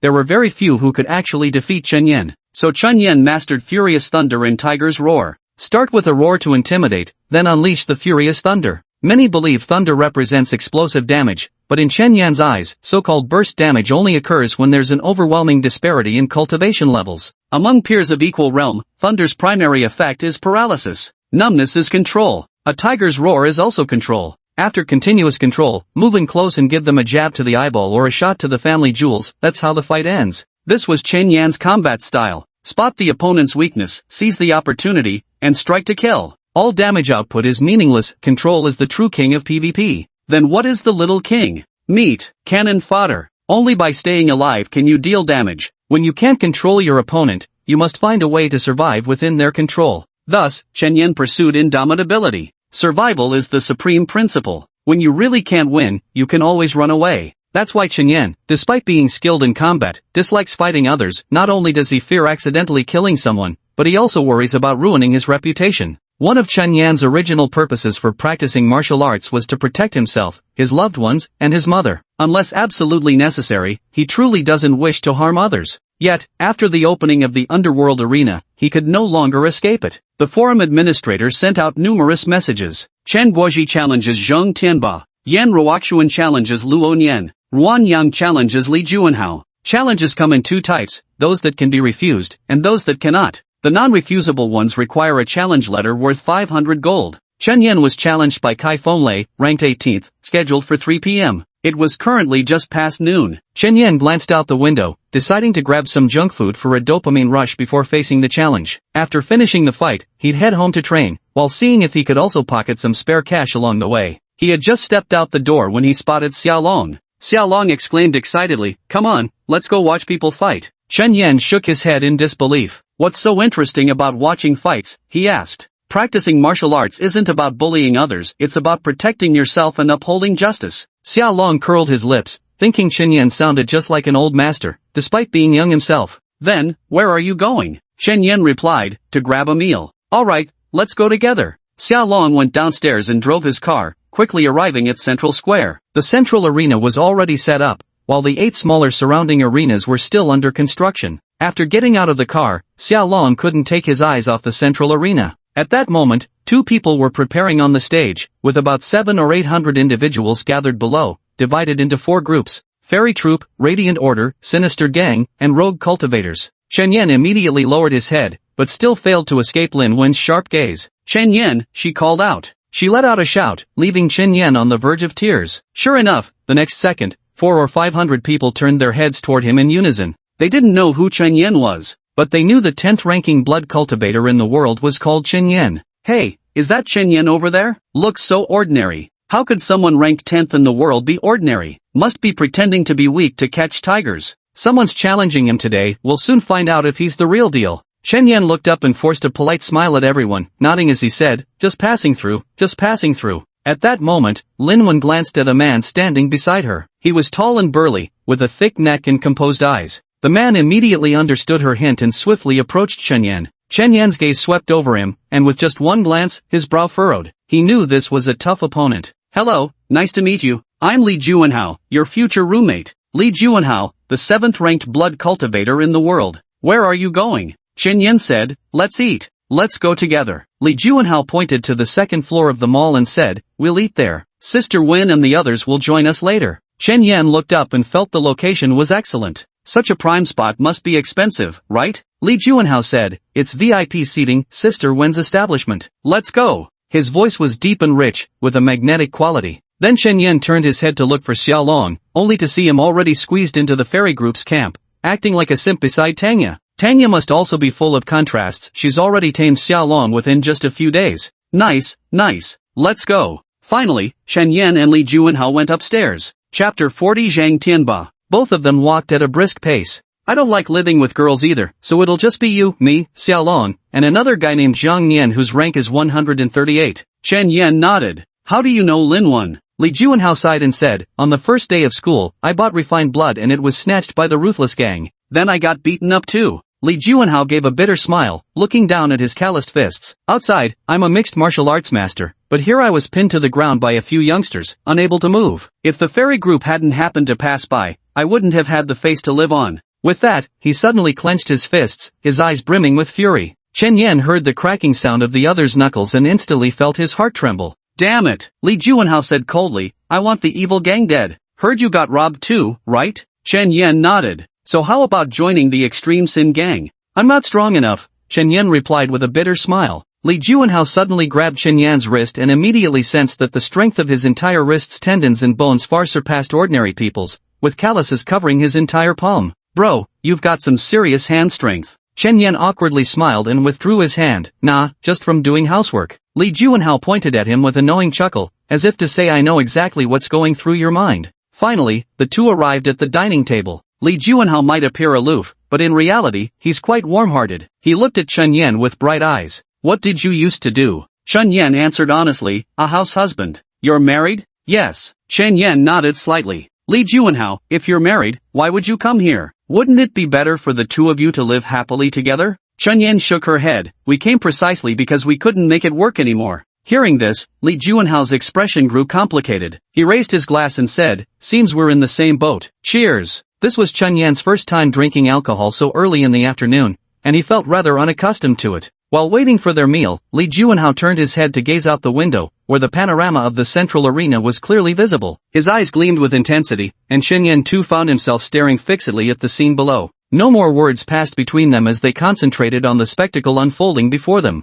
The first match featured Chen Guoji challenging Zhang Tianba. Zhang Tianba is currently the world's #1 blood cultivator, with an astonishing background as the only son of Heavenly King Zhang, one of the 9 great princes. The fact that he is a blank canvas caused quite a stir back in the day. However, Zhang Tianba never gave up on himself. For over a decade, he diligently trained in martial techniques and consumed various rare treasures to temper his body, preparing to enter the genius training camp. Yet the history of blood cultivation is brief, and the Zhang family didn't know whether those rare treasures could truly help Zhang Tianba. But there was no turning back. With only this one child, if he failed to stand tall, the Zhang heavenly mansion would inevitably perish. At last, a miracle occurred. Zhang Tianba, after thorough preparations, arrived at this genius training camp a month ago. With his awe-inspiring talent, he conquered every challenge. Rumor had it his chi power had already broken through 1,000 points, and he embraced the playstyle of a heavy spender feasting on divine beast blood, primarily the refined essence of the holy flame demon dragon. First Order Sacred Flame Demon Dragon Essence Blood, Transcendent. Strengthening scope, dramatically enhances fire resistance, muscular strength, and physique, averaging 30 aerodynamic value points, Transcendent. 0.1% chance to comprehend Sacred Flame, SSS. 0.1% chance to comprehend Demon Dragon's Heaven-Shaking Roar, SSS. Average 200 points of out-of-control value. At this moment, he stood bare-chested on the stage, his muscular body solid as tempered steel, shoulders broad and back sturdy like a bear's. Even before the fight began, his body temperature was gradually rising, with an aura resembling a golden-red divine dragon coiling around him. This scene left the entire audience dumbfounded. Are we really from the same cohort as him? Without even making a move, just the sheer pressure emanating from his draconic blood was enough to make all the students present break into a cold sweat. Chen Yan and Li Juanhao were also dumbfounded. Deep down, they couldn't possibly believe they were weaklings, each carried a hint of pride. But all that was shattered by Zhang Tianba, the ultimate whale of their world. His aura alone could be described as downright domineering. And then there was his gaze. If his smugness had just been that of a spoiled rich kid, it wouldn't have mattered. But his eyes burned with extraordinary determination, as if to say, so what if I have no innate talents? I'll still become the future Zhang Tianwang. Lin Guoli across the way was actually no weakling himself. His gaze was equally sharp, his military posture flawless, clearly a retired special forces soldier. To rank 6th in the world, he must have been an absolute grind lord. Unfortunately, a grind lord is no match for a pay-to-win whale, especially when Zhang Tianba might be both grinding and swiping. Thus, this match was over before it even began. Zhang Tianba shot forth like a cannonball, followed by a sky-splitting roar reminiscent of a demonic dragon. The battlefield was engulfed in swirling dust as his unleashed energy spread outward, igniting into blazing holy flames, sending the arena's temperature skyrocketing. Boom! Zhang Tianba's iron-hard right fist smashed into Lin Guoli's chest, sending him flying on the spot. A single exchange. 2 SSS-level superpowers unleashed simultaneously. Not just Lin Guoli in the arena, even the spectators outside were stunned. This expression is too exaggerated. The entire venue fell silent. Zhang Tianba clenched his right fist, pounding his chest before the crowd, and declared in a deep voice, I will become that Z. I will lead the elite group of Class 2, 6th session to defeat the strongest contemporary image cultivators, proving blood cultivation is superior to image cultivation. These 2 sentences ignited thunderous applause from the entire audience, with people shouting in approval. Chen Yan and Li Juanhao exchanged glances in the restaurant, both clearly exasperated. This is brutal. This is the power of whales. Staff immediately stepped forward to clean up the aftermath. The dishes in the restaurant were all served, and Li Juanhao immediately started eating voraciously, without the slightest regard for appearances. His turn was coming up again soon, but he had more time than he'd thought. The city lords people took a full 15 minutes to clean up before the second match began. Luo Nian vs Yan Ruoxuan. Yan Ruoxuan was a cold-hearted girl with sharp features and exceptionally long legs, yet she lacked the mature charm of an elegant lady. Her slightly dark skin hinted at years spent basking in the sun. She was ranked 5th in the world and the ace blood cultivator of the fairy team this season, radiating an extraordinary aura. Unfortunately, her opponent, Luoyan, was also a powerful whale. The third young master of the Luo Manor probably doesn't spend as much on in-game purchases as Zhang Tianba. After all, Zhang Tianba is an only child. Luoyan had his long hair tied back without a parting, every strand neatly combed backward. His skin was snow-white, his pectoral muscles not small, and there was even something slightly feminine about his features, while Yan Ruoxuan appeared somewhat flat-chested. So some people in the audience were asking which one was the man and which was the woman. Luo Nian's expression immediately darkened. I'm a man. The guy below quickly waved his hands in apology. Oh, I didn't recognize you at first, then awkwardly chuckled and mumbled a few more words. 5th finest under heavens. 5th fiercest under heavens. Go for it. Luo Nian took a deep breath and declared, I am 2nd under heavens. Hey, aren't you Yan Ruoxuan? Someone nearby couldn't take it anymore and corrected them. Do you even know what you're talking about? Yan Ruoxuan is male, while Luoyan is female. Oh no, Luoyan is female, and Yan Ruoxuan is male. Wait, why are there 2 men standing on the field? Yan Ruoxuan, ? Luo Nian sighed and said, enough nonsense, let's begin. Chapter 41, The Defeat of the Whale. The battle begins. Chen Yan and Li Juanhao immediately focused their attention.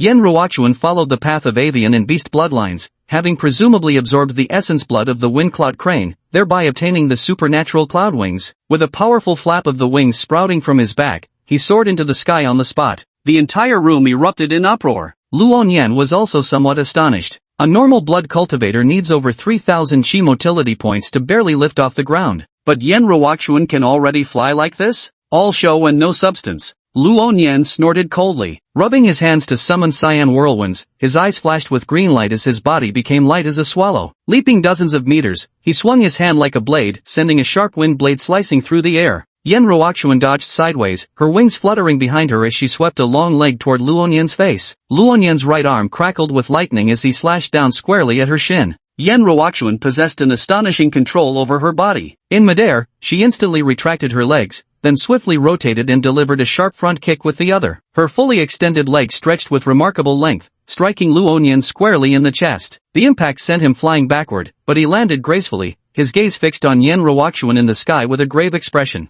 Yen Ruochuan sneered, "The wind and thunder sacred Qilin? Is this all the divine beast blood amounts to? Who's all show and no substance?" These words got the whole crowd excited. Luo Nian was also a big spender, and he had even obtained the superpowers of a divine beast. Thunder Wind's Sacred Kirin First Tier Essence Blood, extraordinary, dramatically increases wind and lightning elemental resistances along with reaction capability, with an average aerodynamic value boost of 40 points, extraordinary. 0.1% chance to comprehend Wind Thunder Constitution, SSS grade. Average out-of-control value, 200. Yen Ruochuan was clearly just a typical hardcore grinder. She'd learned some martial arts footwork, consumed Cloud Crane Essence blood to strengthen her muscles, yet relying solely on her flight capability and body control prowess, she left Luo Nian utterly unable to find an opening. Moreover, Yen Ruochuan had better control over Qi than Luo Nian, and his Qi activation value might even be higher. For a while, the two fought fiercely, locked in high-speed combat midair. In the dining hall, Li Juanhao muttered in confusion, "He also drank divine beast blood? How come he's still so weak?" Chen Yan shook his head. "I think Yen Ruochuan is more formidable than we imagined. Normally, one needs a Qi activation value of at least 3,000 to barely manage flight.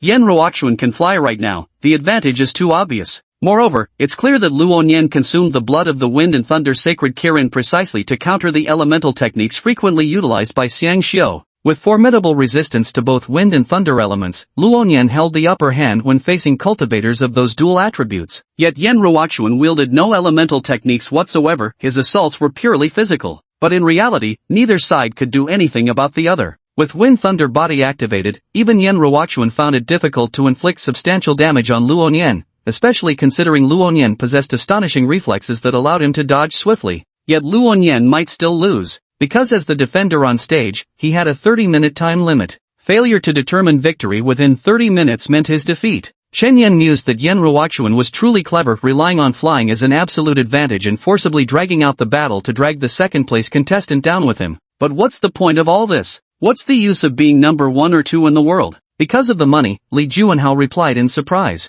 Securing a spot in the top 10 earns you 10,000 at month's end. 4th and 5th place get 15,000, 3rd place 20,000, 2nd 25,000, and 1st 30,000. You can only be challenged once a month. If Yen Ruochuan successfully defends her position today, she'll receive 25,000 by month's end. Chen Yan's expression subtly changed. No wonder everyone was fighting so hard. Li Juanhao said, moreover, the total prize money increases every quarter. 3 months from now, being ranked 10th in the world will be worth more than 10,000. As for how much, the city lord's residence hasn't specified yet. I see, Chen Yan nodded thoughtfully. He was considering whether to aim for 4th or 5th place. He'd wait and see. 30 minutes later, Luo Nian was dragged to death. Yen Ruochuan emerged victorious. Luo Nian was utterly unwilling to accept this outcome. He knew that if Yen Ruochuan had touched the ground even once, she would have lost without a doubt. Yet in the end, he had no choice but to swallow this bitter defeat. A man who had consumed divine beast blood had somehow ended up ranking 5th. Money wasn't the issue, his family would readily supply all the resources he needed. But his pride? That was another story. Next month, we fight again. Luo Nian threw down the challenge to Yen Ruochuan. Yen Ruochuan strode off without hesitation, found a cafe, sat down, and eagerly logged onto an online forum to boast shamelessly about her triumph.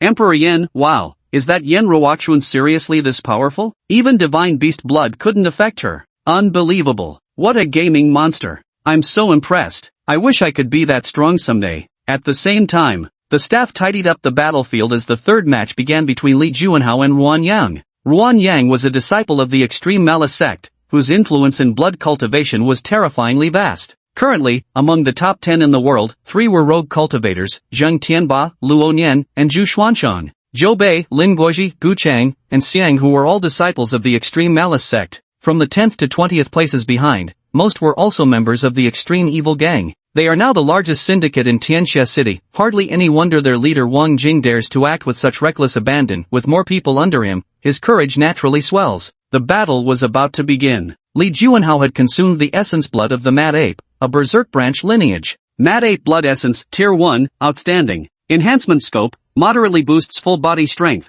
with an average increase of 4 arrow values, remarkable. 1% chance to comprehend Overclocked Frenzy. On average induces 80 points of out-of-control value. Due to excessive loss of control values, the Frenzy Ape is priced significantly lower than the Rage Ape, and Overclocked Rampage isn't exactly a desirable skill either. While it can unleash greater power, loss of control values sharply increase during the outburst. Only a madman would choose this essence blood. It's even more deformed than the Thunder Bear. But everyone walks their own path. There was no stopping what Li Juanhao wanted to do. On the battlefield, Li Juanhao stepped onto the stage, rolling his neck and raising his fists, his eyes filled with murderous intent as he faced Ruan Yang, ranked 13. Right from the start, he activated Overclock Frenzy, drastically boosting his speed and strength while eliminating fatigue. He immediately unleashed a relentless onslaught on Ruan Yang, breaking 2 of his bones on the spot. Everyone heard the sound of cracking bones, sending chills down their spines. After Ruan Yang was carried off, Li Juanhao blared venomously at the faction of the Ruthless Gang. A bunch of human scum, trash. He swore without holding back. Lin Wen's eyes flickered slightly, sensing this person was somewhat hot-headed.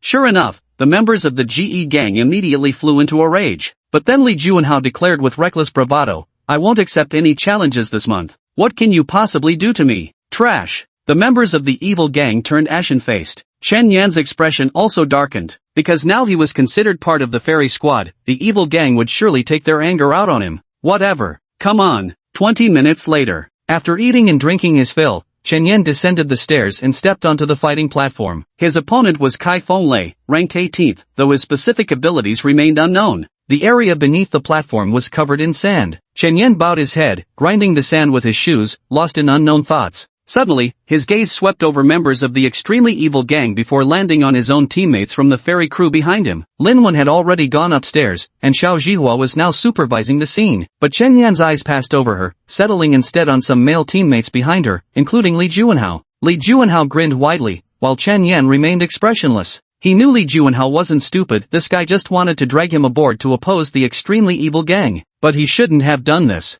Sure, you're powerful Li Juanhao, I'm powerful Chen Yan. But what about Xiaolong? What about those blood cultivators behind us? If they get bullied, can you stop it? Over 2/3 of the blood cultivators are disciples of the Jie gang. The blood cultivator faction is their turf. This whole affair has been handled terribly. What should I do now? At this moment, Chen Yan looked up toward the second floor of the mall, his gaze coincidentally meeting Lin Wen's. Her eyes held a trace of worry too, but upon noticing Chen Yan's look, she offered him an encouraging smile instead. Continue then. Chen Yan turned his head slightly to glance at Luo Nian and Zhang Tianba. Zhu Xian wasn't physically present, but remained in Chen Yan's thoughts. He thought to himself, if only he could recruit these 3 into the fairy group, the problem would be alleviated to some extent. But the looks those 2 gave him were full of disdain. Thus, for the upcoming battle, he needed to demonstrate a certain level of strength. This would be his bridge for communicating with them. Continuing to remain low-key would only invite more hostility, because the city had now entered gladiator arena mode. Those who stayed too low-key couldn't obtain sufficient resources. Yet being overtly high-profile wasn't the best strategy either. Ling Chen decided to choose a third path between low-key and high-profile, mystery. Chapter 42, Challenging Ling Chen. Chen Yan waited for 3 minutes before Kai Fenglei stepped onto the stage. The man stood at about 1.7 meters tall, looking neither particularly strong nor intimidating, with a completely harmless face. Hello, number 10 under heaven. Kai Fenglei clasped his hands in salute to Chen Yan. Chen Yan responded with a polite smile. Huang Yuan looked at the two, but Kai Fenglei didn't seem eager to start the fight immediately. He asked, why didn't you join the extremely evil gang and chose the fairy troop instead? Clearly, the extremely evil gang is more suitable for blood cultivation. Chen Yan didn't mention the incident where Huang Tao had robbed money before. He simply replied coolly, I happened to meet the fairy troop first. Back then, I didn't know any better and just picked randomly. Kai Fenglei nodded. Fair enough, but we all know this genius training camp has a special mission, and with your exceptional talent, staying in the fairy troop might limit your growth potential. Chen Yan shook his head. I don't think it makes much difference where I am. Kai Fenlei laughed. If you join the extreme evil gang, our elders will personally design a perfect cultivation plan for you, free of charge. Chen Yan shook his head again. I can handle that myself. At this point, Kai Fenglei's intentions were already laid bare. The men from the GE gang wore smiles as they glanced sideways at the Xinnu troop. Xiao Jiewa's eyebrows knitted tightly together as she raised her gaze toward the restaurant on the second floor of the mall. Lin Wen had already gone there to eat. Lin Wen's expression remained indifferent as she stared at the battlefield below. On the sidelines, Zhang Tianba stood shoulder to shoulder with Luo Nian, neither showing any interest in the proceedings. They didn't need to join any faction. Their presence alone was transcendent. On stage, Kai Fenlei, noticing Chen Yan's attitude, suddenly changed his tone. Seeing you waste your talent like this, even our villain's gang feels exasperated at your failure to live up to expectations. Let me make this offer. If I defeat you today, you come with me. Unexpectedly, Chen Yan didn't refuse, agreed. This declaration sent shockwaves through the crowd. Everyone instinctively turned towards the fairy's faction, where Xiao Jiewa's gaze was visibly grave. But then, Chen Yan spoke again. What if I win? At this moment, Kai Fenlei subconsciously revealed his true colors. Giving a hoarse laugh, he said, how could that be possible? This laughter made everyone in the room realize that Kai Fenlei didn't take Chen Yan seriously at all. They wondered, what kind of background does this so-called 18th strongest under heaven have? How could he be this arrogant? Chen Yan remained silent. Kai Fenlei paused for a moment before saying, how about this? If you win, I'll personally contribute 5,000 as a scholarship to support your training. At this moment, Xiao Jiewa stepped forward, adding, what can 5,000 even do? Begging earns more than that. The financial backing we've privately given Chen Yan far exceeds that amount. Hearing this, Kai Fenglei's expression darkened slightly, inwardly realizing what was going on. Just then, Wang Jing emerged from the crowd. His appearance took Chen Yan by surprise. He was a delicately featured man. A faint smile touched his lips as he stretched out 5 fingers and declared, 50,000. In an instant, the entire arena fell into complete silence. I've always treasured talent. Chen Yan, if you can truly win, whether you're willing to join the extreme evil gang or not, I can offer you 50,000 to aid your cultivation. 50,000, that was an astonishingly huge sum.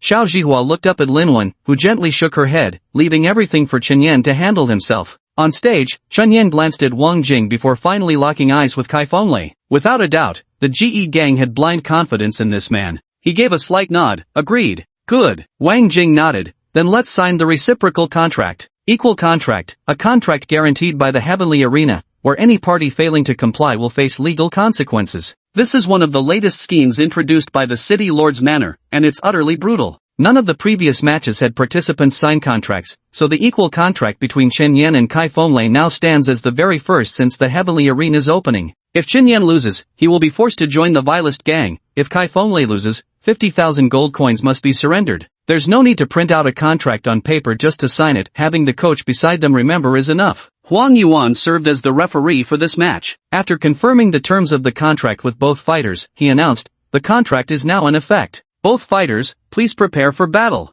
On the battlefield, Kai Fenlei finally changed his expression, revealing a look of excitement that screamed, you've finally fallen into my trap. What's wrong with being a perfectly good blood cultivator? Running off to hang with women, are they fun to play with? At these words, the faces of the fairy troop's girls turned somewhat unpleasant. Yet Chen Yan didn't respond to Kai Fenlei, merely smiling faintly. So you're quite confident, are you? Kai Fenlei sneered, finally revealing his true colors. TCH. Before joining the Heaven's Edge training camp, what were you? I was the second-ranked warrior of the new generation in the Guanghu town's northern army. As he spoke, a stream of chi flowed from Kai Fenglei's palm, retrieving from his spatial ring a silver-white greatsword over 2 meters long, literally taller than the man himself. He held it at a special angle, grinning excitedly to an almost brutal degree. Below the stage, Xiao Jiewa's expression changed abruptly. Bad news. The audience buzzed with even more murmurs and discussions. The Fierce Tiger Northern Garrison Army, one of the 18 human legions, excels in saber techniques with their brutal and bloody combat style, inheriting the Fierce Tiger Army shattering saber technique known for its sweeping and powerful movements.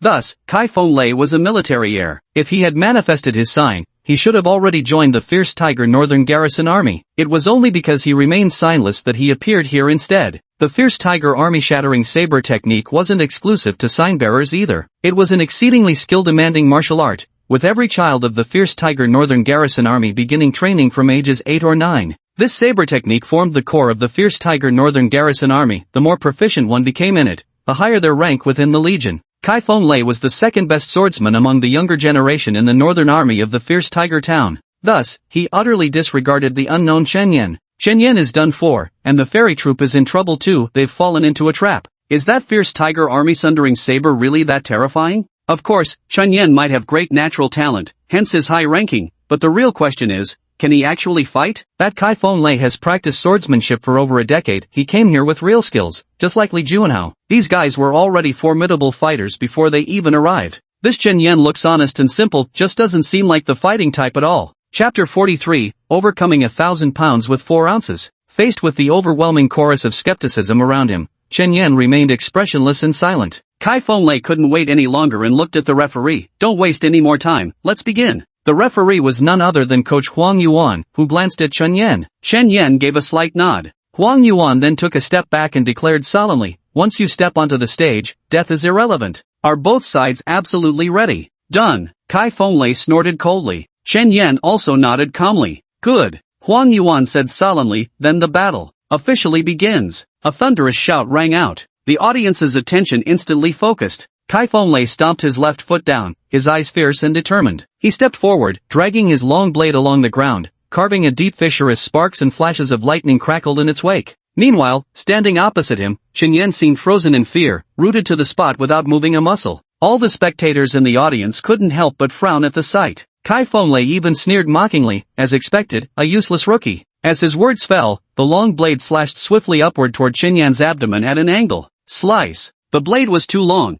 its attacking range too vast. Chen Yan definitely couldn't evade it. If he also lacked defensive measures, this single strike wouldn't just decide victory or defeat, it might very well determine life or death. The gleaming blade flashed as a piercing screech tore through the air. Xiao Zhihua covered her face, nearly unable to bear watching. Xia Long clenched his fists tightly, thinking absolutely impossible. Brother Yan can't possibly lose like this. Komeng had also looked up, her eyes filled with tension. Even Lin Wen on the second floor had the same expression. She didn't know Chen Yan's limits, but she knew just how fierce the mad tiger army-shattering blade was. At the moment when the long blade was about to slice through Chen Yan's ribs, he finally moved. Chen Yan didn't sidestep left or right, nor did he retreat. Instead, he deftly stepped forward, instantly bypassing Kai Fenglai's position, darting from his front to his back, ingeniously evading that slash. Ha! A startled exclamation escaped Kai Fenglai as he whirled around, only to see Chen Yan standing there calmly. With another mighty swing of his blade, Kai Fenglai attacked again, yet Chen Yan dismantled the move in precisely the same manner. Like the emperor circling the pillar,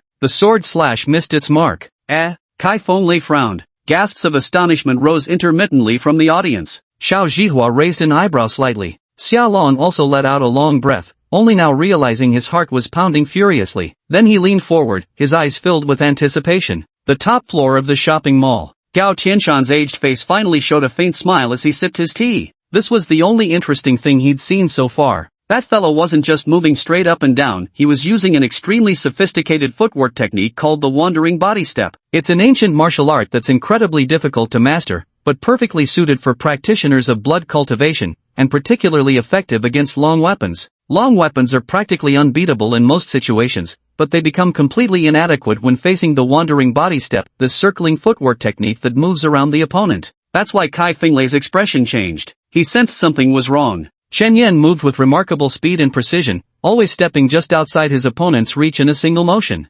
Amidst the battlefield, as another powerful slash came sweeping towards him, Chen Yan swiftly sidestepped along the blade's trajectory. The moment his opponent's strength waned, he adjusted his stance with a slight pivot and delivered a crushing finger strike to Kai Fenglai's hand. Whoosh! With index and middle fingers pressed together, he channeled his entire body's force into the strike, like a great white goose suddenly thrusting its head forward, delivering blinding speed and crushing weight. With a single finger strike, Kai Fenglai's expression drastically changed as he felt the tendons on the back of his hand go numb. His hand trembled slightly, making it difficult to grip his long blade, forcing him to hastily switch hands. From above, Gao Tianshan's eyes lit up. What exquisite finger technique! But yet, is this Chen Yan playing games with people? Given the martial techniques he had displayed, he could have easily followed up with a full barrage of attacks just now. Yet, after tapping out a single finger strike, he simply retreated 2 steps with a faint smile. What is this doing? Or is that all he knows? On the battlefield, Kai Fenglai kept retreating to create distance between himself and Chen Yan, his movements appearing rather clumsy. This only served to highlight Chen Yan's masterful composure, because Chen Yan didn't even give chase, calmly allowing Kai Fenglai to regain his footing. Who taught you all this? Kai Fenglai's expression flickered between suspicion and unease. He felt as if he'd encountered a ghost. How could Chen Yan possibly know so much? Chen Yan replied indifferently, these are just trifling tricks. Who would need teaching for such things? I remember the Rampage Tiger Blade has a technique called Sevenfold Army Breaker. Show me one set. As he spoke, Chen Yan stared fixedly at Kai Fenglei's hands, an unusual glint in his eyes that only served to infuriate Kai Fenglei further. Never had he imagined his duel with Chen Yan would unfold under such circumstances. Yet he was no minion to lose composure over this. Keeping his cool, he kept silently repeating to himself, use chi energy, must use chi energy. Chen Yan was in the same situation. Their previous battles had been primitive, not genuine bloody cultivation combat, because their mastery of chi energy was still too rudimentary. In all their past fighting habits, there had never been a need to mobilize chi energy. Now integrating this into combat meant completely overturning years of ingrained practice, an exceedingly difficult task. The power of habit is terrifying. Chen Yan, too, would need time to overcome it. On the highly anticipated arena, a faint blue wind surged around Kai Fenglei, revealing his essence blood. First tier Tempest Pegasus Essence Blood, perfect, greatly enhances overall explosive power, providing an average of 6 aerodynamic points, outstanding. 1% chance to comprehend Supersonic Heavenly Wind, SS. Average of 40 points of out of control, outstanding. Average selling price, 4,500 gold coins. The swirling blue winds around Kai Fenglei were the superpowered swift sky gale of the Storm Pegasus, capable of greatly accelerating all of a person's movements. This was the signature trait of Storm Pegasus, one of the fastest moving races among the alien species. Combined with Kai Fenglei's supremely mastered Savage Tiger Army-shattering blade, his combat prowess would surely be astonishing. At this point, people also understood the source of Kai Fenglei's confidence. Although his first week performance ranked 18th, far below Chen Yan's, he had consumed essence blood that provided no physical enhancement, no dual resistances, and offered zero advantage in explosive power for the standing at attention drill. So his 18th place ranking carried extraordinary weight, making it natural for him to look down on Chen Yan. Chen Yan's expression also grew more solemn as he thought to himself,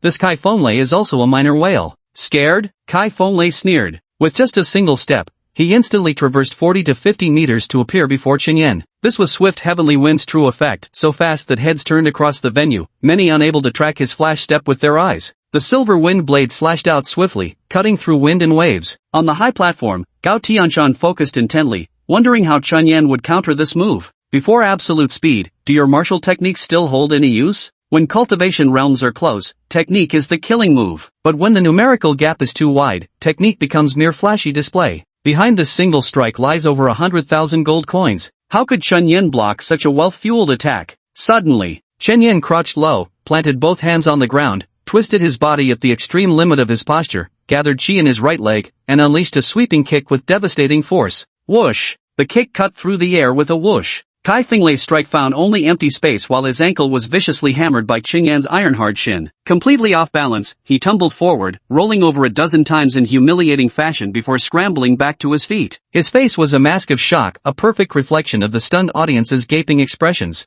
Gao Tianshan leaned back slightly, and even the eyes of Lu Chao beside him lit up. The brilliance of this move could truly be called using 4 ounces to deflect 1,000 pounds. Just a simple sweeping leg strike directly neutralized the fortune strike, and the principle behind it was remarkably straightforward. Chen Yan had completely anticipated every move of Kai Fenglei. He didn't rely on reflexes, nor on speed, but on pre-input. The instant Kai Fenglei lifted his foot, Chen Yan's eyes had already foreseen the scene 1 second later, moving preemptively before it unfolded. Below the stage, Luo Nian murmured blankly, am I seeing things? He turned to look at Zhang Tianba, whose eyes mirrored sheer astonishment. Beside them, whether it was Yen Ruoxuan or the members of the Jia evil gang, all wore identical expressions of disbelief. They couldn't believe their eyes. Did that simple sweeping kick just counter the ultimate move? Is this how battles are supposed to go? Is this even allowed? Chapter 44, The Rock Spreads Its Wings. On the field, Chen Yan lowered his head with a faint smile, casually pulling up his sleeve with the same composed demeanor of a grandmaster.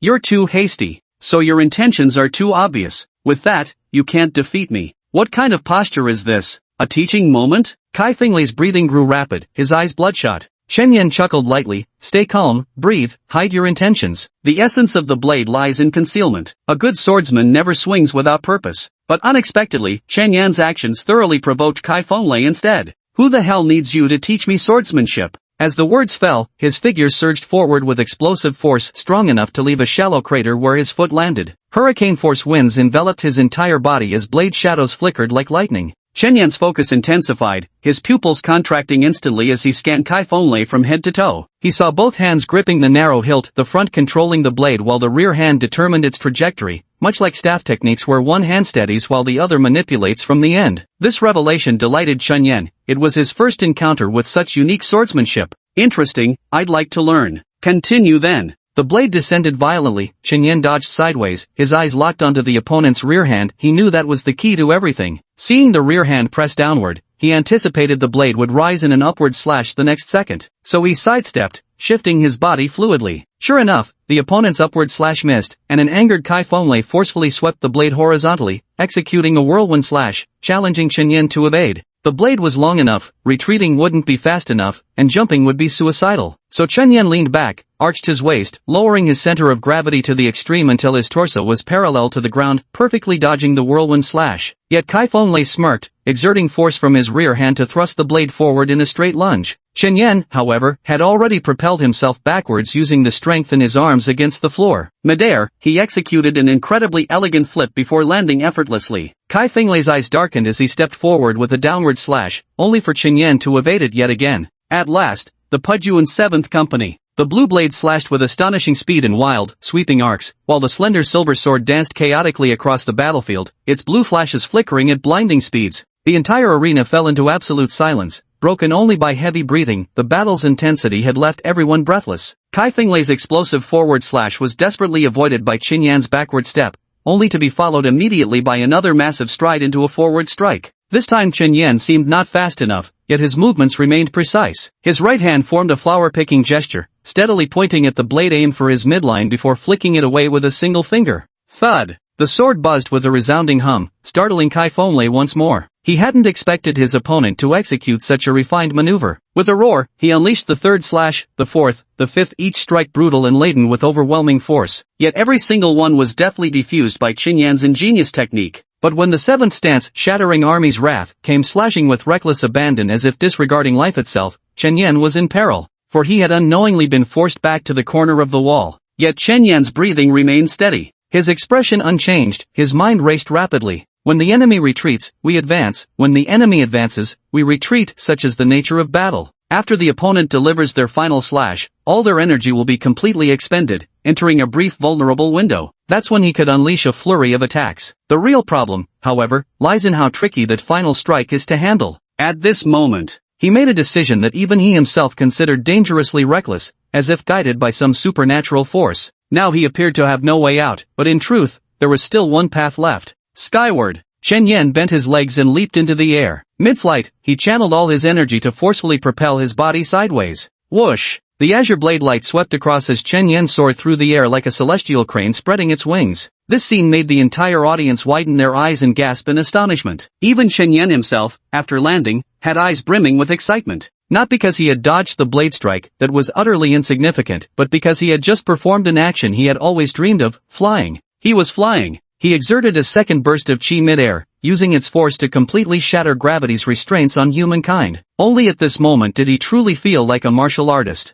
He had conquered the unmovable earth and finally gained the chance to touch the sky. The sensation was indescribably marvelous, bringing a radiant smile to the young man's face. He looked up, hoping to see blue skies and white clouds, but alas, that endless floating island still loomed above like an eternal shadow. The end. His gaze turned to Kai Fenlei before him. The man was utterly furious, now drenched in sweat with a crimson face, roaring, "Worthless! Is running all you can do? You people who only know how to retreat aren't worthy of being martial artists." Chen Yan remained unruffled, his heart still savored the joy of his first soaring leap. One step forward, one step back, he settled into a fighting stance, palms extended, a faint smile curling at the corners of his lips. "Then let's end this farce." Kai Fenglei's face twisted with malice. "Die!" His hands gripped the saber tightly, his body enveloped in a blue gale as he lunged toward Chen Yan at an incomprehensible speed. This time, Chen Yan did not retreat but instead, in the blink of an eye, extended a palm and pressed it against Kai Fenglei's hand, forcibly deflecting the trajectory of his blade. The audience straightened their backs, electrified with excitement. Just as Kai Fenlei attempted to shift his stance, a Taoist robed in white stepped forward from the crowd and declared calmly, "It's over." Zhang Tianba turned his head to glance at Zhu Xuanshan. "What?" Zhu Xuanshan smiled and said, "The Hunyuan stance is steady now. Next, we'll see how many spins that guy can manage." The onlookers couldn't comprehend Zhu Xuanshan's meaning at all, but they would soon understand. To their astonishment, Chen Yan's other hand had already, without anyone noticing, slipped into Kai Fenglei's center line. His palms wrapped around the outer sides of Kai's elbows and began to twist. At this moment, Chen Yan's feet rooted themselves like tree trunks. A faint gust seemed to swirl around him, lifting tiny gravel from the ground as his hands initiated a massive circular motion, violently spinning Kai Fenglei's entire body through the air. Damn! A gasp rippled through the crowd as the scene before them defied all logic. Kai Fenglei, a full-grown man, seemed to transform into a human ball, spinning halfway around in Chen Yan's grip until his head pointed downward and limbs flailed skyward. But this was only the beginning. Chapter 45, House Husband. Chen Yan's lower body shifted with subtle force as his palms rotated leisurely, spinning Kai Fenglei's body another half-revolution through the air. At this moment, Kai Fenglei felt a wave of dizziness wash over him. He didn't experience much pain, only an overwhelming sense of powerlessness as if every ounce of strength had drained from his body. It was like being trapped on an out-of-control Ferris wheel, one without an emergency stop button, only accelerating faster and faster. Inside the arena, Chen Yan moved with rhythmic breathing and dazzling grace. With a continuous spinning motion, he swung Kai Fenglei horizontally through another rotation, turning him into a whirling human big character. Then came the third spin, the fourth, the fifth, and as Chen Yan rotated, the sand around him followed his movements, swirling through the air in synchronized arcs. Throughout it all, his feet never shifted even an inch, yet his legs twisted subtly, channeling power upward and unmistakable transfer of force rippling through his torso with each motion. From the audience, explosive exclamations rose and fell as everyone's eyes bulged in disbelief. What the hell was this thing? Had Kai Fenglei turned into a toy? Suddenly, the gasps from the crowd grew even more intense, because Chen Yan actually began accelerating. He kept his eyes closed, a faint smile on his face, as if merging with the surrounding world and entering a higher state of existence. The speed of his rotating hands increased, his sleeves whipping through the air with audible whooshes. Whoosh, whoosh, whoosh, whoosh. At first, though his movements were slow, they carried an impeccable sense of being utterly untouchable. But now, he was fast, so fast that people could no longer clearly see him. Dozens of palm shadows seemed to surround Chen Yan, and their numbers kept multiplying. Gasps of disbelief rose from the audience in waves. If a single spin had given everyone's hearts a momentary jolt, then after more than a dozen rotations, goosebumps prickled across their skin, hearts pounding wildly in their chests. And the guy was still speeding up. His movements were accelerating relentlessly. The most terrifying thing is, his smile grows increasingly radiant. Is he playing? Kai Fenglei emits a tortured roar from his mouth. He wants to struggle, but it's utterly impossible. Xiaolong grabbed his head with both hands, tugging at his red hair backwards, his eyes brimming with sheer disbelief. Damn your mother! Chen Yan, you still claim you don't know martial arts. Beside them, Xiao Jiahua's eyes nearly popped out of their sockets. She knew Chen Yan couldn't be ordinary, but she never expected him to be this extraordinary. After just 10 days in the genius training camp, you've already become this powerful? What's most outrageous is that a powerhouse like you would haggle over a mere 20 gold coins with us? Are you even human? The one with the worst complexion was undoubtedly Wang Jing. His face turned pitch black as he glared fixedly at the swirling wind surrounding Chen Yan on the battlefield. He knew all too well how formidable this guy's martial arts skills were. But prior to today, this bastard had never shown his true capabilities. All the information Wang Jing had obtained suggested that Chen Yan was quite ordinary, nothing particularly special about him. The last time he encountered Huang Tao, he immediately fled, clearly not much of a fighter. So what was happening now? Who was the one handing Kai Fenglei a beating, literally hanging him up for a beating? What on earth is this? Zhang Tianba turned to look at Zhu Xuanshan. Zhu Xuanshan's expression turned solemn, as if what he was about to say pertained to something sacred. Kung Fu! Kung Fu! Zhang Tianba's brows furrowed slightly. It wasn't that he didn't understand, on the contrary, he had studied it and thought it should have been crushed beneath the wheels of history. But now, Chen Yan had clearly used what they called Kung Fu to deliver utterly astonishing performances. This was beyond any doubt. Forget about cultivation realms, Chen Yan's Qi activation level isn't particularly remarkable. Forget about supernatural abilities, Chen Yan has never demonstrated any. That leaves only martial arts. The purest, most authentic of all, Kung Fu. On the top floor of the mall, Gao Tianshan's face never stopped beaming with joy. At this moment, he couldn't help but rise to his feet and begin applauding. Good, good, good. That's what real genius looks like. What's this kid's name? I want all his information within 3 minutes. On the battlefield. Chen Yan spun around countless times until he seemed exhausted from the game. Finally, taking a deep breath, he channeled both his energy and strength to send Kai Fenglei flying 7 or 8 meters into the air. Then he pulled out the long sword, which had long since slipped from Kai's grip, from where it was embedded in the ground. Flicking the blade lightly with his fingers, he murmured softly, "Fine blade indeed." Next, Kai Fenglei crashed to the ground, his head splitting just enough to draw blood. Struggling to rise, he found himself dazed and disoriented, swaying as if he'd lost all sense of direction. Until, with one swift slash of Chen Yan's sword, the blade halted a hair's breadth from Kai's neck. A chilling blade aura swept over Kai Fenglei's body, instantly restoring his bearings. He froze in place, not daring to move an inch. Chen Yan grinned and asked, "How's my swordsmanship? Does the blade decide victory at first strike?" Kai Fenglei's lips trembled, his eyes filled with unprecedented terror. Everything that had just happened felt like a nightmare to him. As someone who had trained in martial arts for so many years, he'd been toyed with like a plaything by another person. Completely powerless to resist, with life and death hanging on another's whim, this sensation was every martial artist's worst nightmare. Experience it enough, and it becomes an inner demon. But now, it was already close to that. Simply standing there, Chen Yan had Kai Fenglei's legs shaking uncontrollably. At that moment, Chen Yan spoke again, asking nonchalantly, "Still wanna fight?" Kai Fenglei's Dao heart shattered, his legs gave way as he knelt on the ground, his eyes filled with utter despair. "No more fighting, I surrender." Chen Yan nodded, "Decent blade. I'll take it." With that, Chen Yan stored the blade in his spatial ring and leisurely walked off the arena. Suddenly, Kai Fenglei suddenly turned around and let out an indignant question. "Before coming to the genius training camp, what exactly were you doing?" Chen Yan didn't pause his steps or look back as he casually replied, "I was just a stay-at-home husband." Stay-at-home husband? Who would believe that? At this moment, countless people looked up at the top 100 list hanging in the shopping mall. Names like Zhang Tianba, Yan Ruoxuan, and others were listed, but the most eye-catching were several words on that list. Genius Training Camp. Xia Long is a super race car driver. Yan Ruoxuan started as a street workout champion. Li Juanhao is a master of mixed martial arts. Everyone who enters here has had extraordinary achievements in the past. This made them all proud, believing they were superior to others until now. Yan Ruoxuan defeated the KR boss, Li Juanhao displayed astonishing MMA skills, and Chen Yan utterly dominated Kai Fenglei. These events made everyone realize that geniuses are everywhere here. This arena has no mediocrities, no imposters. As Chen Yan was leaving, his gaze fell on the incoming Zhu Xuanshang, who also turned to look at him. Their eyes met, and Zhu Xuanshang nodded slightly with a smile curving his lips, his expression brimming with admiration for Chen Yan. Then, Chen Yan glanced up at Lin Wen on the second floor, raising an eyebrow slightly. Lin Wen gave a silent laugh, knowing full well that Chen Yan wasn't batting his eyelashes flirtatiously. He was reminding her,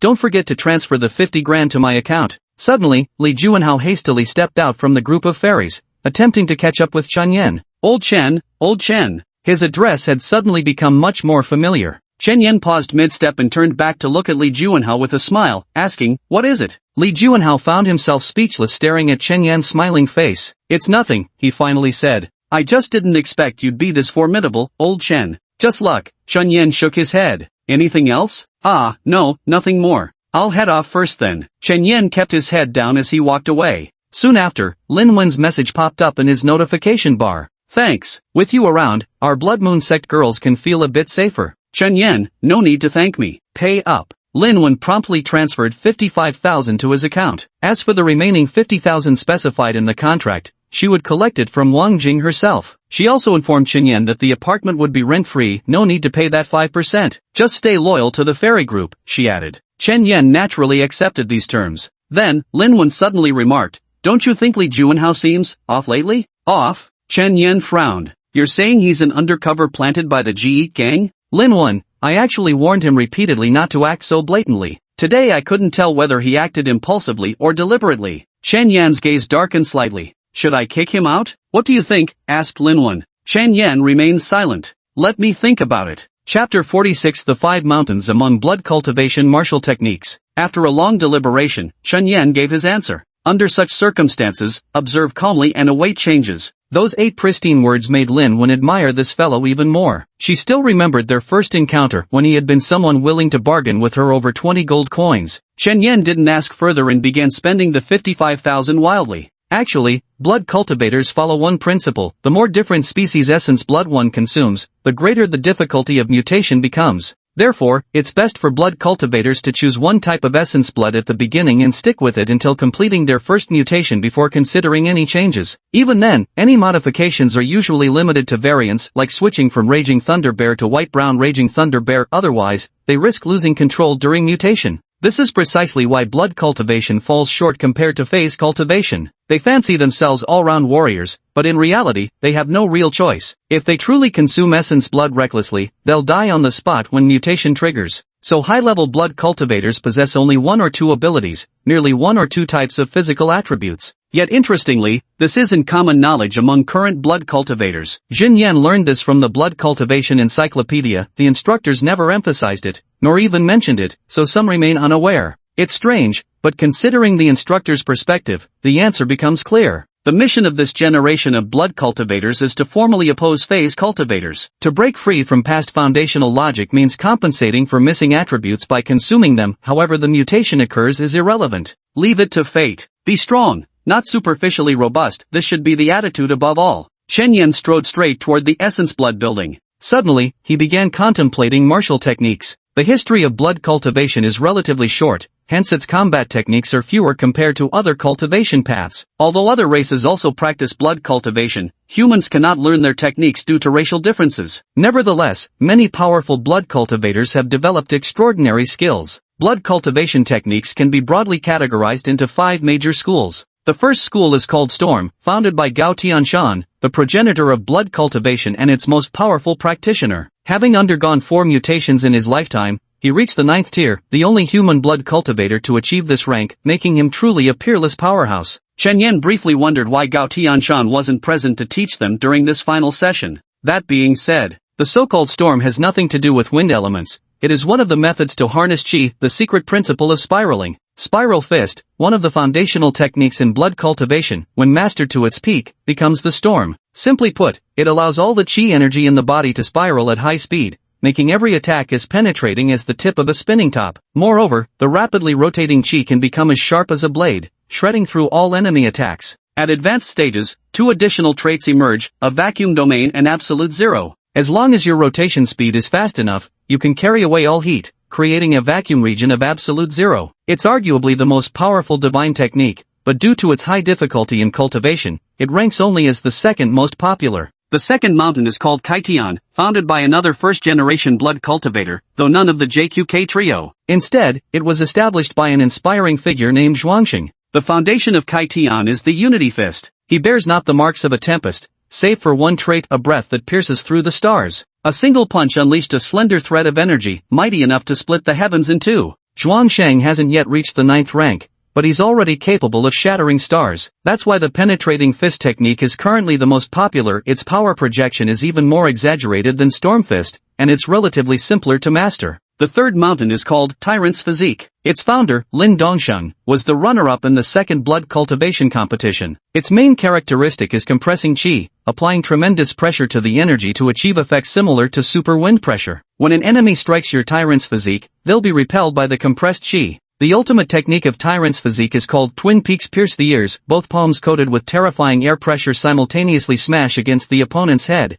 causing the enemy to instantly explode. Although this combat technique boasts formidable comprehensive capabilities, it has the highest learning difficulty and appears weak in the early stages, which is why few practitioners choose to study it. The fourth mountain is named Startling Swan, founded by Lu Chao. It's not a combat martial art, but a body technique using qi to manipulate one's body, enabling movements swift as a startled swan while still allowing serpentine direction changes mid-motion and altering the positioning of the 5 limbs. Every practitioner has a copy of this manual. The fifth mountain is called 100 Weapons Martial Performance, founded by Xia Wu. Its main effect is to manipulate weapons with qi, enabling strikes like sword qi, blade qi, and similar manifestations. The least number of people study this art because it demands high-quality weapons, making it something only the financially privileged can afford, a plaything for the whales. These 5 great mountains, when traced back to their origins, can be understood as different methods of utilizing qi. The practice is extremely difficult. Only through relentless daily effort does one stand a chance of mastering them. There is another martial technique known as Lingji, which was originally exclusive to cultivators of the Xiang and Yen paths,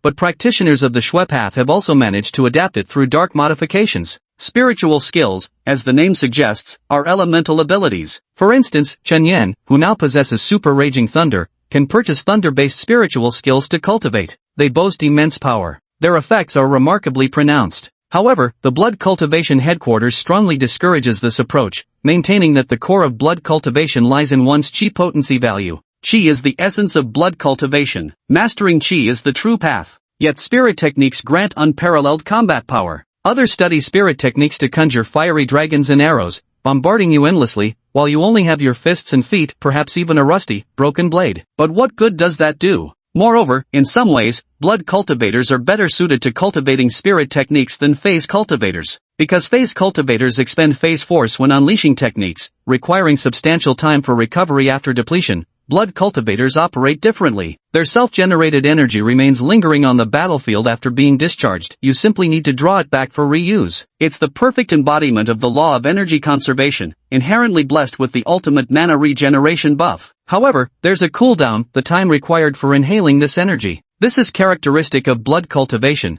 but not necessarily an advantage. Because blood cultivators have shorter mana pools, just one breath's worth. Against opponents of equal realm, while phase cultivators can't regenerate mana, they possess 5,000 mana points. You might regenerate quickly, but only have about 300 points, roughly that proportion. Phase cultivators can bombard intensely and overwhelm blood cultivators. For 50 years, many have tried to define blood cultivation. What exactly is this cultivation system? Some claim it can accomplish anything, while others argue it's all gloss with rotten core, yet there are points of consensus. First, blood cultivators possess extraordinary combat strength in early stages but are surpassed by mid-phase, becoming utterly obsolete in late-stage cultivation. Second, the first rule only applies to ordinary individuals. For those with talents extraordinary enough to control the risk of instability, blood cultivation offers the highest potential ceiling, though this remains purely theoretical, as no one has ever achieved it. Third, blood cultivation is the most economical path. It only requires purchasing essence blood and medicines to control instability. Compared to other cultivation systems, these resources could be considered dirt cheap. Fourth, blood cultivation embodies the essence of martial arts more than any other path. It demands an unwavering Tao heart to suppress instability while achieving the greatest power with minimal resources, but at the cost of enduring the most grueling training. Chen Yan ultimately did not step into the essence blood tower, instead turning towards the 100 Refinements Hall. Martial arts or combat skills? In the end, Chen Yan chose 4 manuals: Spiral Fist, Chi Barrier, Swift Wind Steps, and Object Manipulation. Stormfist, Tyrant's Body, Fleeting Glory, Arms Mastery, and of course, Heaven Sunder. Chen Yan vowed to master them all. Chapter 47, The Aged Warriors. The first floor of the 100 Refinements Hall. Chen Yan bought 4 martial arts manuals and was about to leave with his head lowered. He suddenly turned and surveyed the vast expanse of the shop. Rows upon rows of densely packed bookshelves stretched before him. Behind the cash register, a laborer dozed, undisturbed as the wind rustled through with a whisper. Chen Yan remembered how crowded the place had been when he came into shop, but now, the entire first floor of the Bai Lian Hall was deserted except for him and a sleeping cashier. The silence was utterly terrifying, making the sound of the wind all the more conspicuous. A surge of unease rushed through Chen Yan's heart. He swiftly turned to leave through the main entrance, but the moment he lifted his foot, whoosh! All the fluorescent lights went out. The brightly lit shop plunged into absolute darkness, so thick you couldn't see your own hand in front of your face. The silence reached a horrifying level, for even the sound of the wind had vanished, leaving only the faint snoring of that cashier. Chen Yan clenched the 4 rubbings tightly, his gaze dark as it swept across the surroundings. In a low, grim voice, he demanded, "Ge gang, must you truly be so aggressive and unrelenting?" This was Chen Yan's first reaction. The wicked gang had come looking for trouble. Suddenly, a hoarse, aged voice spoke up behind him. "What the hell is the extreme evil gang?" Chen Yan's body trembled violently. He clearly sensed a devastating punch swooping toward him from behind. Chen Yan immediately sidestepped while swiftly creating distance, his eyes continuously scanning his surroundings. That aged voice rang out once more, "Your perception is truly remarkable, but what will you see once darkness falls? Use Qi." Hearing this, Chen Yan could roughly guess the reason for the other party's visit and immediately focused all his attention. The world fell silent for a few seconds before another gust of wind whistled past. Chen Yan's pupils abruptly contracted as he instinctively dodged to the side while driving an elbow forward. Two extremes summit. Not bad. His elbow was gently pushed aside by a palm, while a straight punch came at his abdomen. Chen Yan sensed the opponent's movement with Qi, spreading his palm to deflect it in a circular motion. Taiji's fanning hand, not bad. The aged voice carried a hint of approval. Ever thought about using Qi for Taiji's silk reeling energy? Chen Yan's eyes flickered slightly as he immediately sensed the opponent's attack sweeping in. A fist came, he blocked with his elbow.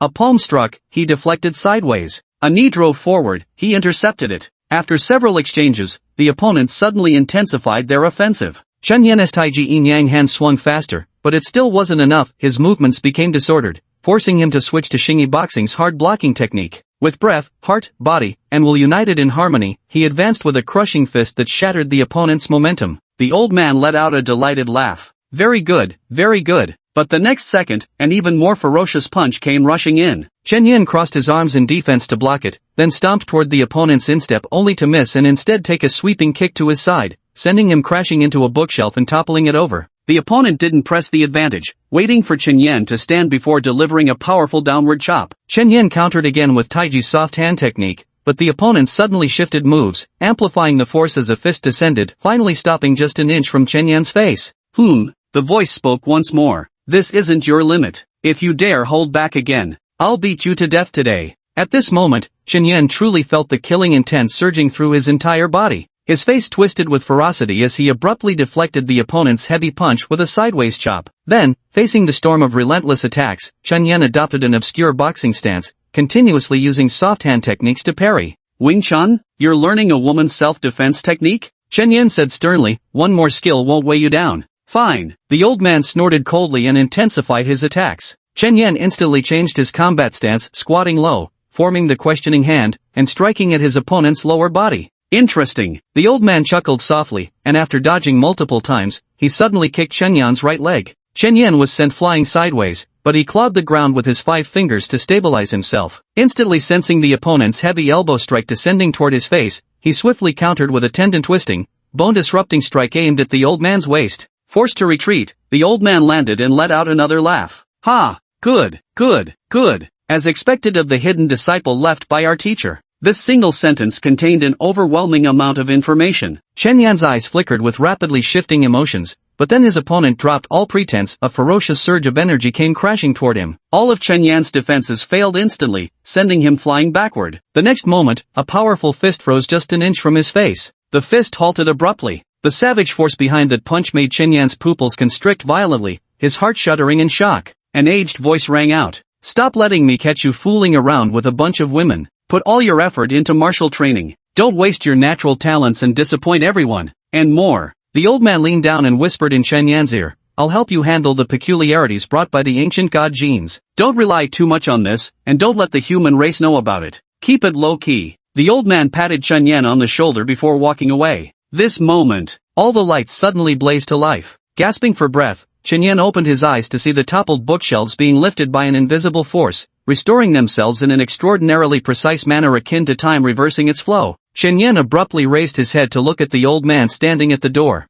Who are you? The old man tilted his head, revealing a contemptuous profile. That's not important. What matters is who you are, what you're doing, and where you're going. With that, Gao Tianshan walked away. Chen Yan stood up again, but he was trembling slightly. Only then did he realize that he was drenched in sweat, breathing rapidly, and his mind was wandering. For the second time in so many years, he felt this way, like a mouse being toyed with by a cat, all his skills rendered child's play before the other, every move seen through. This filled Chen Yan with fear. Too powerful. So, Chen Yan gazed for a long while in the direction the old man had left. Only later did he realize that there was now an ownerless spatial ring in his hand. After sensing the aura, Chen Yan smoothly retrieved the contents inside, a complete engraved copy of the 3-stage cultivation method for Storm, 5 vials of refined blood, and a letter. Don't let anyone know we've met, don't let anyone know I've given you anything. Remember, this is not merely a conflict between blood cultivation and mutual cultivation, but a grand revolution. We refuse to accept a world where only a privileged few can become cultivators towering over ordinary people. That's why we created the Genius Training Camp, why you now have this opportunity to train in martial arts.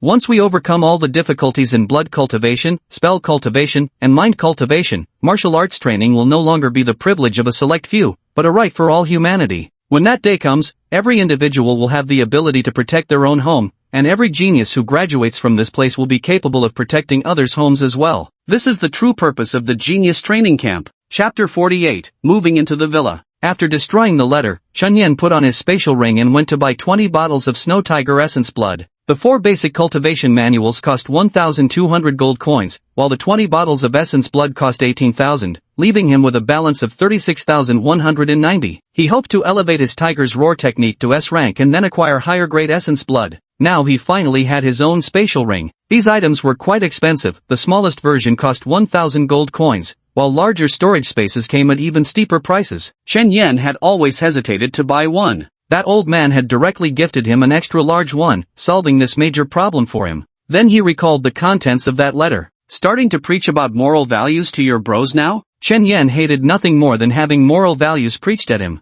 It's always about with great power comes great responsibility, as if all those years of martial arts training came from someone else's charity. As if the ancient god genes were given by you people. TCH. Chen Yan gave a faint snort. But honestly speaking, it's not that I won't do glorious and righteous deeds, just don't order me to do them. I'll take action when I choose to. I have my own rhythm, okay? As for that bullshit he said. Don't reveal the special nature of the old god genes, keep it low-key. You think I needed you to tell me that? Can you say something useful for once, like what these genes actually do, or how to activate them? Beaten black and blue and having his underwear exposed, Chen Yan was in a foul mood. But upon reflection, that old fellow probably wasn't so bad after all. Still, one thing he said was quite interesting, truly worthy of being the secret piece left by the teacher. Just who was this teacher he mentioned? The only super prominent figure with an ambiguous relationship with Chen Yan is Zhao Tiange. If that old man were Zhao Tiange's disciple, would that make me his son-in-law? Who would outrank whom in seniority? Is there any tradition where I'd be considered the elder, where he'd have to call me big brother?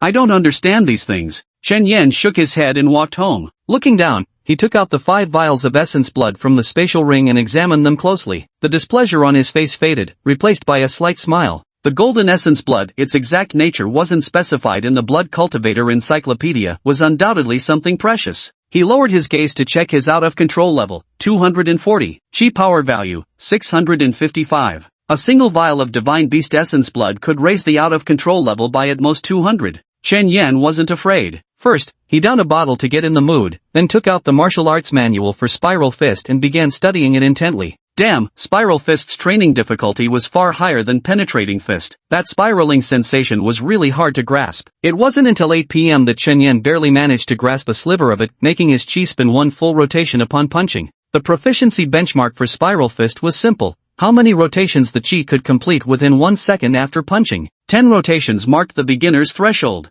50 laps to gain proficiency. 200 laps to mastery. 500 laps until it becomes second nature, with the additional requirement of executing it 5 times consecutively in real combat, each lasting 3 seconds. Then he glanced at his loss of control value again. It had dropped to 220. The arrow value remained unchanged. Chen Yan frowned. Could it be that the golden purified blood was ineffective? Or perhaps that thing wasn't the essence of blood after all? Indeed, it doesn't seem so. When I drank it myself, it tasted sweet like orange soda, whereas the blood essence I drank before was always terribly astringent and fishy. Chen Yan took out another vial and carefully sniffed it. After a few seconds, he frowned slightly as he detected a fishy odor, confirming it was essence blood. But then why had there been no reaction at all even after 4 or 5 hours? He retrieved his vital essence back into the storage ring, feeling uneasy as he wondered what the hell that old man had made him drink. It wasn't the uncontrolled surge of madness that scared him, it was the eerie stillness. Chen Yan couldn't help but wonder if he'd suddenly explode into pieces any moment now. Thinking about these things, footsteps echoed faintly in the hallway. One set was light and limping,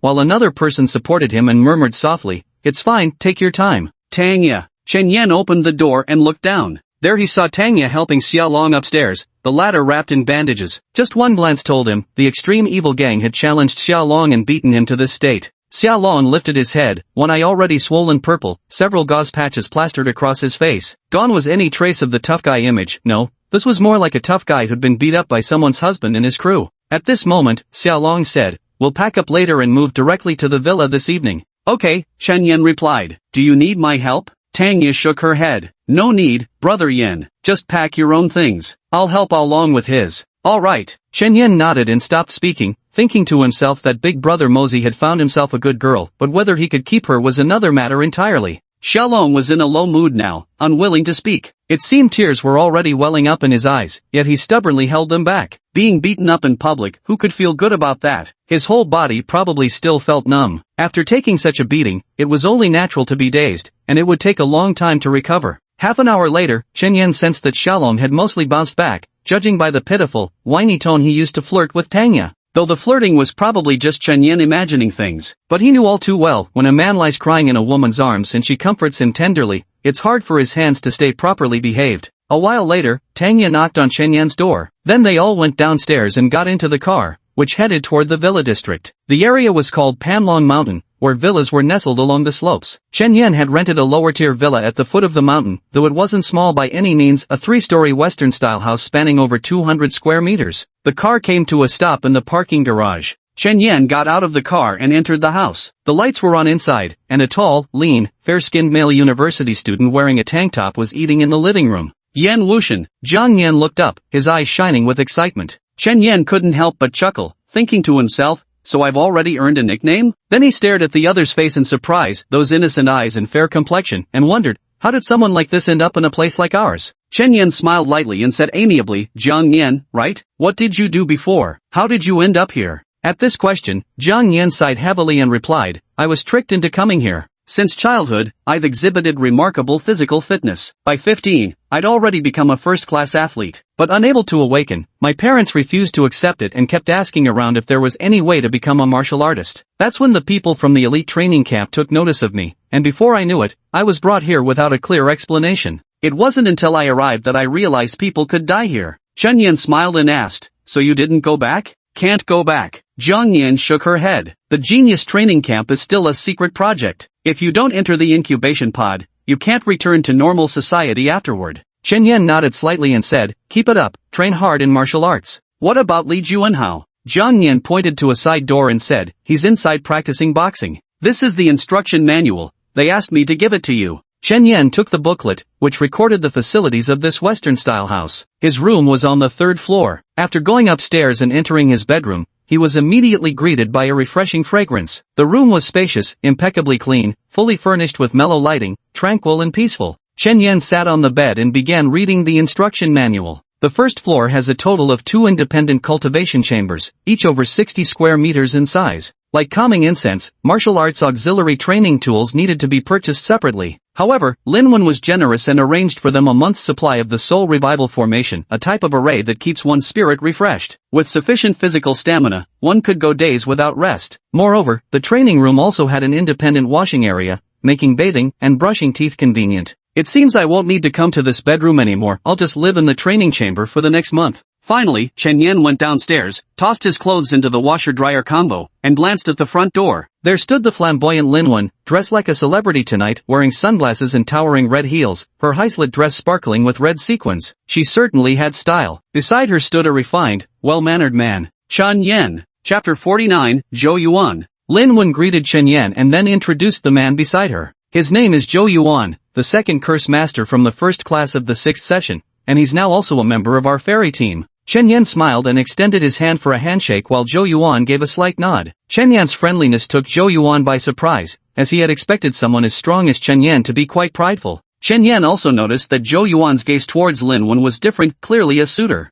The mage leaving the Holy Light Society to join the fairy troupe was a foolish choice, but love always makes people do stupid things. Chen Yan laughed and said, hey, you two are wearing matching couple outfits? What a perfect match. Brother Yuan, I'll be counting on your guidance from now on. With just 2 sentences, Zhou Yuan's face flushed red, both shy and delighted. Lin Wen, however, froze stiffly, glaring fiercely at Chen Yan. Chen Yan pretended not to notice, thinking to himself, asterisk what's with the holier-than-thou act? You're not some naive little girl, can't you tell he likes you, asterisk. Since you've tricked someone into coming here, you ought to take responsibility for them. At this moment, Zhou Yuan smiled and said, Chen Yan, right? If you ever get injured or something in the future, you can come to me, I'll treat you for free. Then, he and Lin Wen walked towards Xiao Long, who was slumped on the couch. Zhou Yuan's expression turned solemn as his fingers traced intricate symbols in the air before embedding them one by one into Xiao Long's body. Meanwhile, Lin Wen's eyes emitted a soft white light, enveloping Xiao Long entirely. Astonishingly, his broken bones began rapidly mending, and the blood clots in his eyes visibly faded. 10 minutes later, after the two had finished their spellcasting, Xiao Long sat up from the couch, repeatedly expressing his gratitude. Standing to the side, Chen Yan suddenly asked, spellcasters and mind cultivators don't seem to appear in the arenas? Zhou Yuan chuckled and replied, spellcasters and mind cultivators can't fight in the early stages. Spellcasters have low offensive power, while mind cultivators suffer too high an injury rate and any injury they take is brain damage, which is extremely troublesome. I understand. Chen Yan nodded, then lowered his voice, hey, there's something I'm curious about. Beside them, Lin Wen thought to herself that this little fox was starting to coax information out of people again. Zhou Yuan, however, had no reservations. What is it? Chen Yan asked, can we cultivate 2 different cultivation systems simultaneously? Of course, Zhou Yuan explained, but it's very dangerous. To begin the path of blood cultivation, one must undergo transformation through demon blood. In truth, your first minor mutation already occurred inside the incubation pods. To begin cultivating curses, one must transform all the body's meridians into spiritual veins, a process with an exceedingly high mortality rate. Entering the path of mind cultivation requires carving out a mental reservoir in one's own head, with an even higher mortality rate.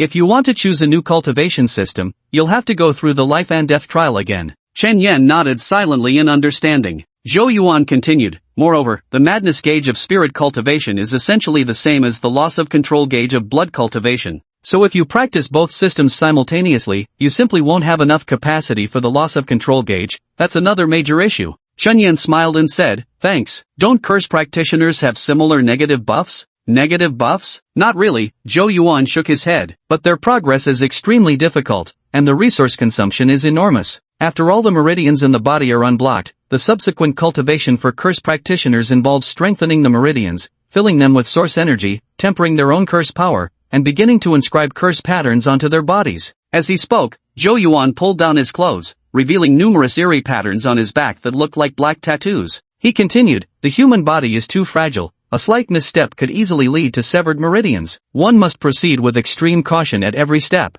And there's another great life and death trial later, the opening of the Dantian Sea. Zhou Yuan pointed to his abdomen. All the curse power within the meridians will ultimately converge in the Sea of Curses. Unlike cursed cultivators of other races, who are born with the Sea of Curses and whose meridians naturally resonate powerfully with curse energy, humans must force their way through it. At this point, Zhou Yuan's expression darkened with complexity. The power we had to walk through the gates of hell to obtain, others were born with. Beside her, Linwen scoffed. But humans have a much higher ceiling. How so? Chen Yan asked curiously. Linwen said lightly, humanity's greatest genetic strength is adaptability. Whether it's us unlocking the Mind Sea, or curse practitioners opening the abyss of curses, or even you blood cultivators undergoing mutation, the underlying principle is the same. It all stems from humanity's terrifying adaptability encoded in our genes. Our cells are incredibly lazy, hardly active under normal circumstances. But when life hangs in the balance, billions of your cells will struggle desperately for survival, grasping for that slim chance to live. If you push through that struggle, you mutate, and I gain access to the Mind Sea. What I mean by higher potential is precisely this. While other species' Mind Seas are fixed from birth,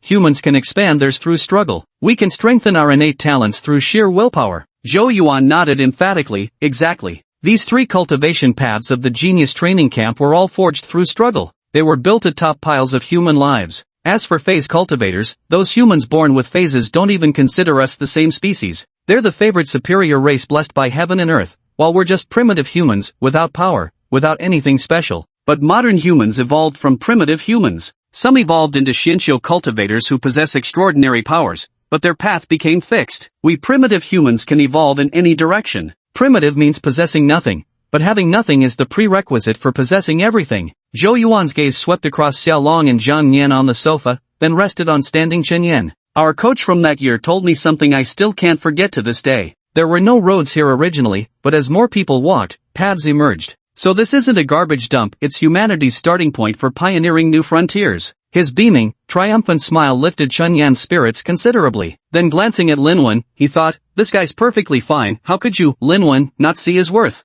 Linwen seemed to understand Chen Yan's implication and gave a light hum before turning her head away. Then, Chen Yan asked his final question. I heard curse cultivators have methods to suppress the out-of-control value, don't they? Zhou Yuan nodded, indeed we do, indeed we do. It just requires a considerable amount of cursed energy, something I can't achieve yet. At least a 5th or 6th tier curse cultivator would be needed to perform that kind of curse technique. Chen Yan pondered thoughtfully, then if one cultivates both curse techniques and blood cultivation simultaneously, couldn't they suppress their own out-of-control values by themselves? Of course, Zhou Yuan chuckled. Every thought you're having now, we've already considered them all. As the saying goes, theoretically feasible, practically every step is difficult. Chen Yan nodded heavily, understood. Chapter 50, Training the Spiral Fist. In theory, the three paths of Blood Oath Mantra could be cultivated simultaneously, even assisting one another. This was ultimately what the Human King expected from the Genius Training Camp. But these were just fantasies, for only one person in 50 years had truly achieved it, a super prodigy from the third session who earned the nickname Martial Demon, Yi Chuanxiu. Mastering all three paths simultaneously, though his level was relatively low at only that of a 6th tier evolver, he had already revealed an invincible momentum within his tier. The more Chen Yan learned about the current elite training camp,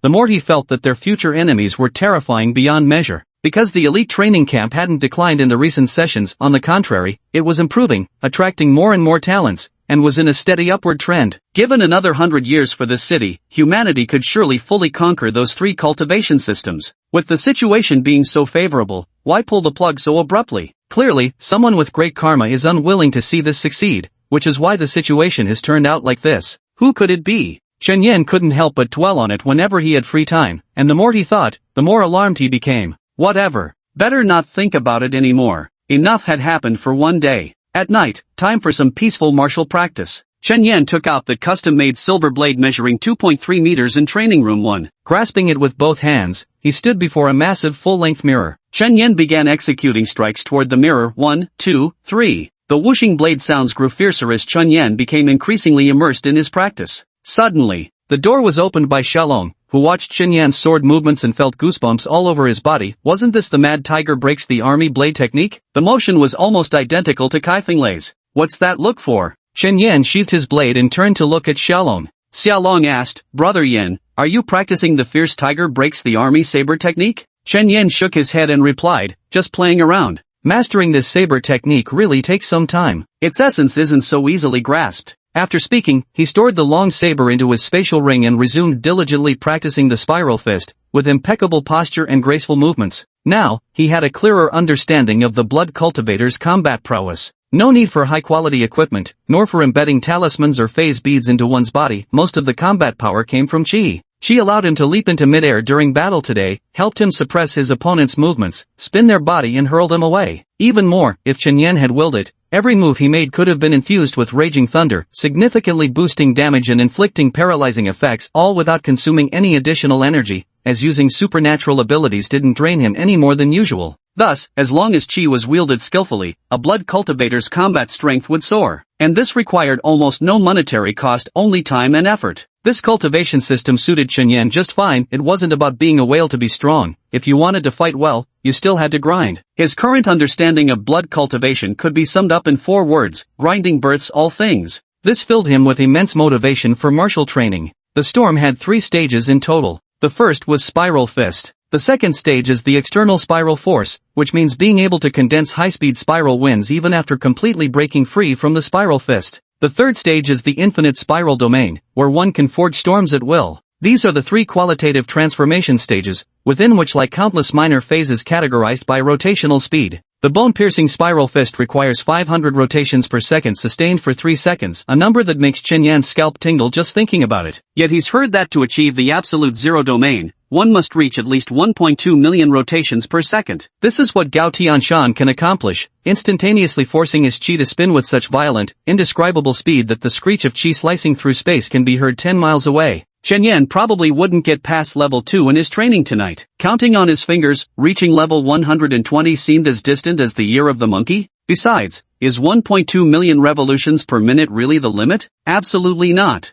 No wonder those top experts don't bother learning others' combat techniques. They haven't even reached the limits of their own moves yet. And what the old man said today about combining ancient martial arts with qi, that's another major project. At this moment, Chen Yan felt that the path of martial arts was boundless. There was no end to the training, absolutely none. But instead of making him anxious, it filled him with joy. So much, so very much. Take it one step at a time. First master the spiral force technique thoroughly. In the spacious training ground, Chen Yan was meticulously practicing the spiral force on the solid wooden floor, picking it up at lightning speed. This was because the spiral force bore striking similarities to an ancient martial arts technique he had trained in before. At the same time, he was certain that the old bastard who bullied him today must also have a deep understanding of ancient martial arts. At this moment, Chen Yan suddenly noticed that Xiaolong beside him looked listless, not due to injury, but rather as if his entire spirit had collapsed. Xiaolong had originally wanted to pour his heart out to Chen Yan today, but seeing him absorbed in martial arts training, he could only suppress his words. It wasn't until Chen Yan turned his gaze toward him that Xiaolong finally let out a sigh and subtly signaled an invitation to talk with his micro-expressions. But Chen Yan's insight far surpassed Xiaolong's. Without needing him to speak, he immediately pinpointed Xiaolong's predicament. Instead of addressing the matter with seriousness, he joked with a smile, "Brother Long, has your mentality been completely shattered?" Seeing Chen Yan's laughter, Xiaolong seized the moment to respond with a bitter smile and opened up about his troubles. "Brother Yan, before coming here, I was a prodigy racer of the human race, the second young master of the Xia family. Though I wasn't anyone extraordinary, in that world of racing, I was quite happy." Exhausted, he sat on the long bench, his reflection in the enormous mirror revealing a body covered in scars. Chen Yan sat beside him and asked, "Have you never lost at the racetrack?" Xiao Long shook his head, "Never placed outside the top 3. At worst, I'd come in second. Though that hurts too, it's nothing like today. Losing a race is just losing. There are countless factors, maybe you drank too much last night, or maybe this particular race wasn't important, so you just ran casually. But now, this kind of thing. Hundreds, maybe thousands of people watched as I got beaten beyond recognition." Xiaolong's emotions overwhelmed him as he buried his head between his knees, fists clenched tight. Chen Yan sat silently beside him, quietly watching him vent his emotions. After what felt like an eternity, Xiaolong finally straightened up, lit a cigarette, wiped away his tears, took a deep drag, and sighed heavily. "Right now, I don't know what to do. Everything here is full of geniuses. Every single one of you is too impressive. Knowing how to race cars is completely useless here." Chen Yan asked, "What's your current ranking?" 129. "Made it to top 150 in your grade, that's pretty high." Then he added, "Besides, so what if you lost? Just fight your way back next month." "How?" Xiao Long looked up at Chen Yan. Today's opponent had real martial arts skills too. Chen Yan gave a light laugh. Xiao Long caught a veiled disdain flashing through his eyes. Chapter 51, I'll use telekinesis to blow up your opponent's tires. Chen Yan devised a training plan for Xiao Long. From the forum researchers, he found a suitable path for Xiao Long, the Wind Pegasus route. Wind Pegasus is the lesser version of Storm Pegasus. While Storm Pegasus costs up to 4,500, Wind Pegasus isn't cheap either. Chen Yan suggested consuming 3 or 4 bottles per week would suffice, with the remaining funds all allocated to purchasing the essence blood of Titan Ox. Enhance range, moderately increases muscle strength, providing an average of 3 aerodynamics points. No special abilities. On average increases loss of control by around 40 points. Power Ox is an excellent quality essence blood, yet its price isn't low either, since it strengthens muscle power. First tier costs around 200 gold coins, second tier around 500. The Wind Steed brings speed, the Mighty Ox brings strength, spending every day mastering the Spiral Fist. He would help Xiao Long with training whenever he had time. Though Xiao Long had faith in Chen Yan and was deeply grateful for the solution he proposed, his mood hadn't immediately lifted. A profound sense of loss still lingered in his heart. Chen Yan suddenly asked, "If you called Tanya right now and asked her to come here to be with you, do you think she would come?" "Of course I would." Xiaolong nodded emphatically. Chen Yan shrugged, "Then what else in your life could you possibly be dissatisfied with? You should know her training schedule is incredibly rigorous. Her time is extremely valuable too. I know that perfectly well, but precisely because she's so extraordinary, that's why I feel unworthy of her." Xiaolong lowered his head with a sigh. Chen Yan said calmly, "She loves you. Do you love her?" "Of course, why are you suddenly asking this?" Xiao Long looked puzzled. Chen Yan glanced at the ashtray, staring at the dense cluster of cigarette butts, and said, "Is this how you show your love for her?" Xiao Long raised his head, his expression a tangle of emotions. Chen Yan's tone remained indifferent. "Perhaps in the end, you still might not defeat the person who humiliated you, but you must at least try, not just convince yourself to wallow in despair by saying, 'I feel I'm not good enough for her.' Doing nothing is what truly makes you unworthy. Of course, reality is harsh. Even if you've given it your all, you might still fall short in the end, but at least you must have tried. Then, when you're wallowing in self-pity, I'll understand. I'll drink with you, smoke with you, and rail against the unfairness of fate. But now, everything is just beginning, isn't it?" Chen Yan tilted his head with a smile, gesturing for Xiao Long to enter the training ground. Xiao Long stood up, took a deep breath, and murmured softly, "Brother Yan, you're the only friend I have in this city. I initially thought you were just antisocial, but after seeing your abilities, I realized you simply couldn't be bothered wasting words on someone like me. Who would have thought?" Chen Yan chuckled lightly. "I was the one who opened the door and greeted you first." Xiao Long laughed, "For 20 gold coins, I know." "Ha!" Chen Yan laughed awkwardly, rubbing his nose to hide his embarrassment. Then he continued, "It was always my wife who took care of my daily life before, so I don't know how to do laundry, or cook. I can't do almost anything in daily life." Xiao Long was puzzled, wondering why Chen Yan suddenly brought this up. "Chen Yan, thank you for those daily necessities you gave me." Xiao Long raised his head and met a pair of sincere eyes. From that moment on, he knew Chen Yan was a good man, one who valued loyalty above all else. "Brother Yan, tell me about your wife. Everyone only knows you have a wife, so we're all curious, what kind of woman could make you love her so deeply?" Chen Yan nodded gently and said, "Take my daily routines, for example. I train quite rigorously in martial arts, so by the time I return home, I'm always exhausted, with every muscle and bone aching. I can't remember when it started, but I stopped bathing myself. I just need to lie in the tub, and my wife handles all the washing and even helps me stretch my muscles." A flicker of envy surfaced in Xiao Long's eyes, but Chen Yan shook his head. "You don't understand." Xiao Long was astonished. "What's so hard to understand about this?" Chen Yan replied, "I am a formless one. I'm practicing meaningless martial arts. day after day. Put yourself in others' shoes, what must it look like I'm doing from a woman's perspective? I've spent most of my life doing things unrelated to home, even considering them the focal point of my existence, but she never complained. Xia Long nodded lightly. Chen Yan thought he still didn't understand, because he couldn't possibly understand. He was the second young master of the Xia family, born to act as he pleased without ever facing life's pressures. Perhaps I've said too much. Chen Yan sighed inwardly.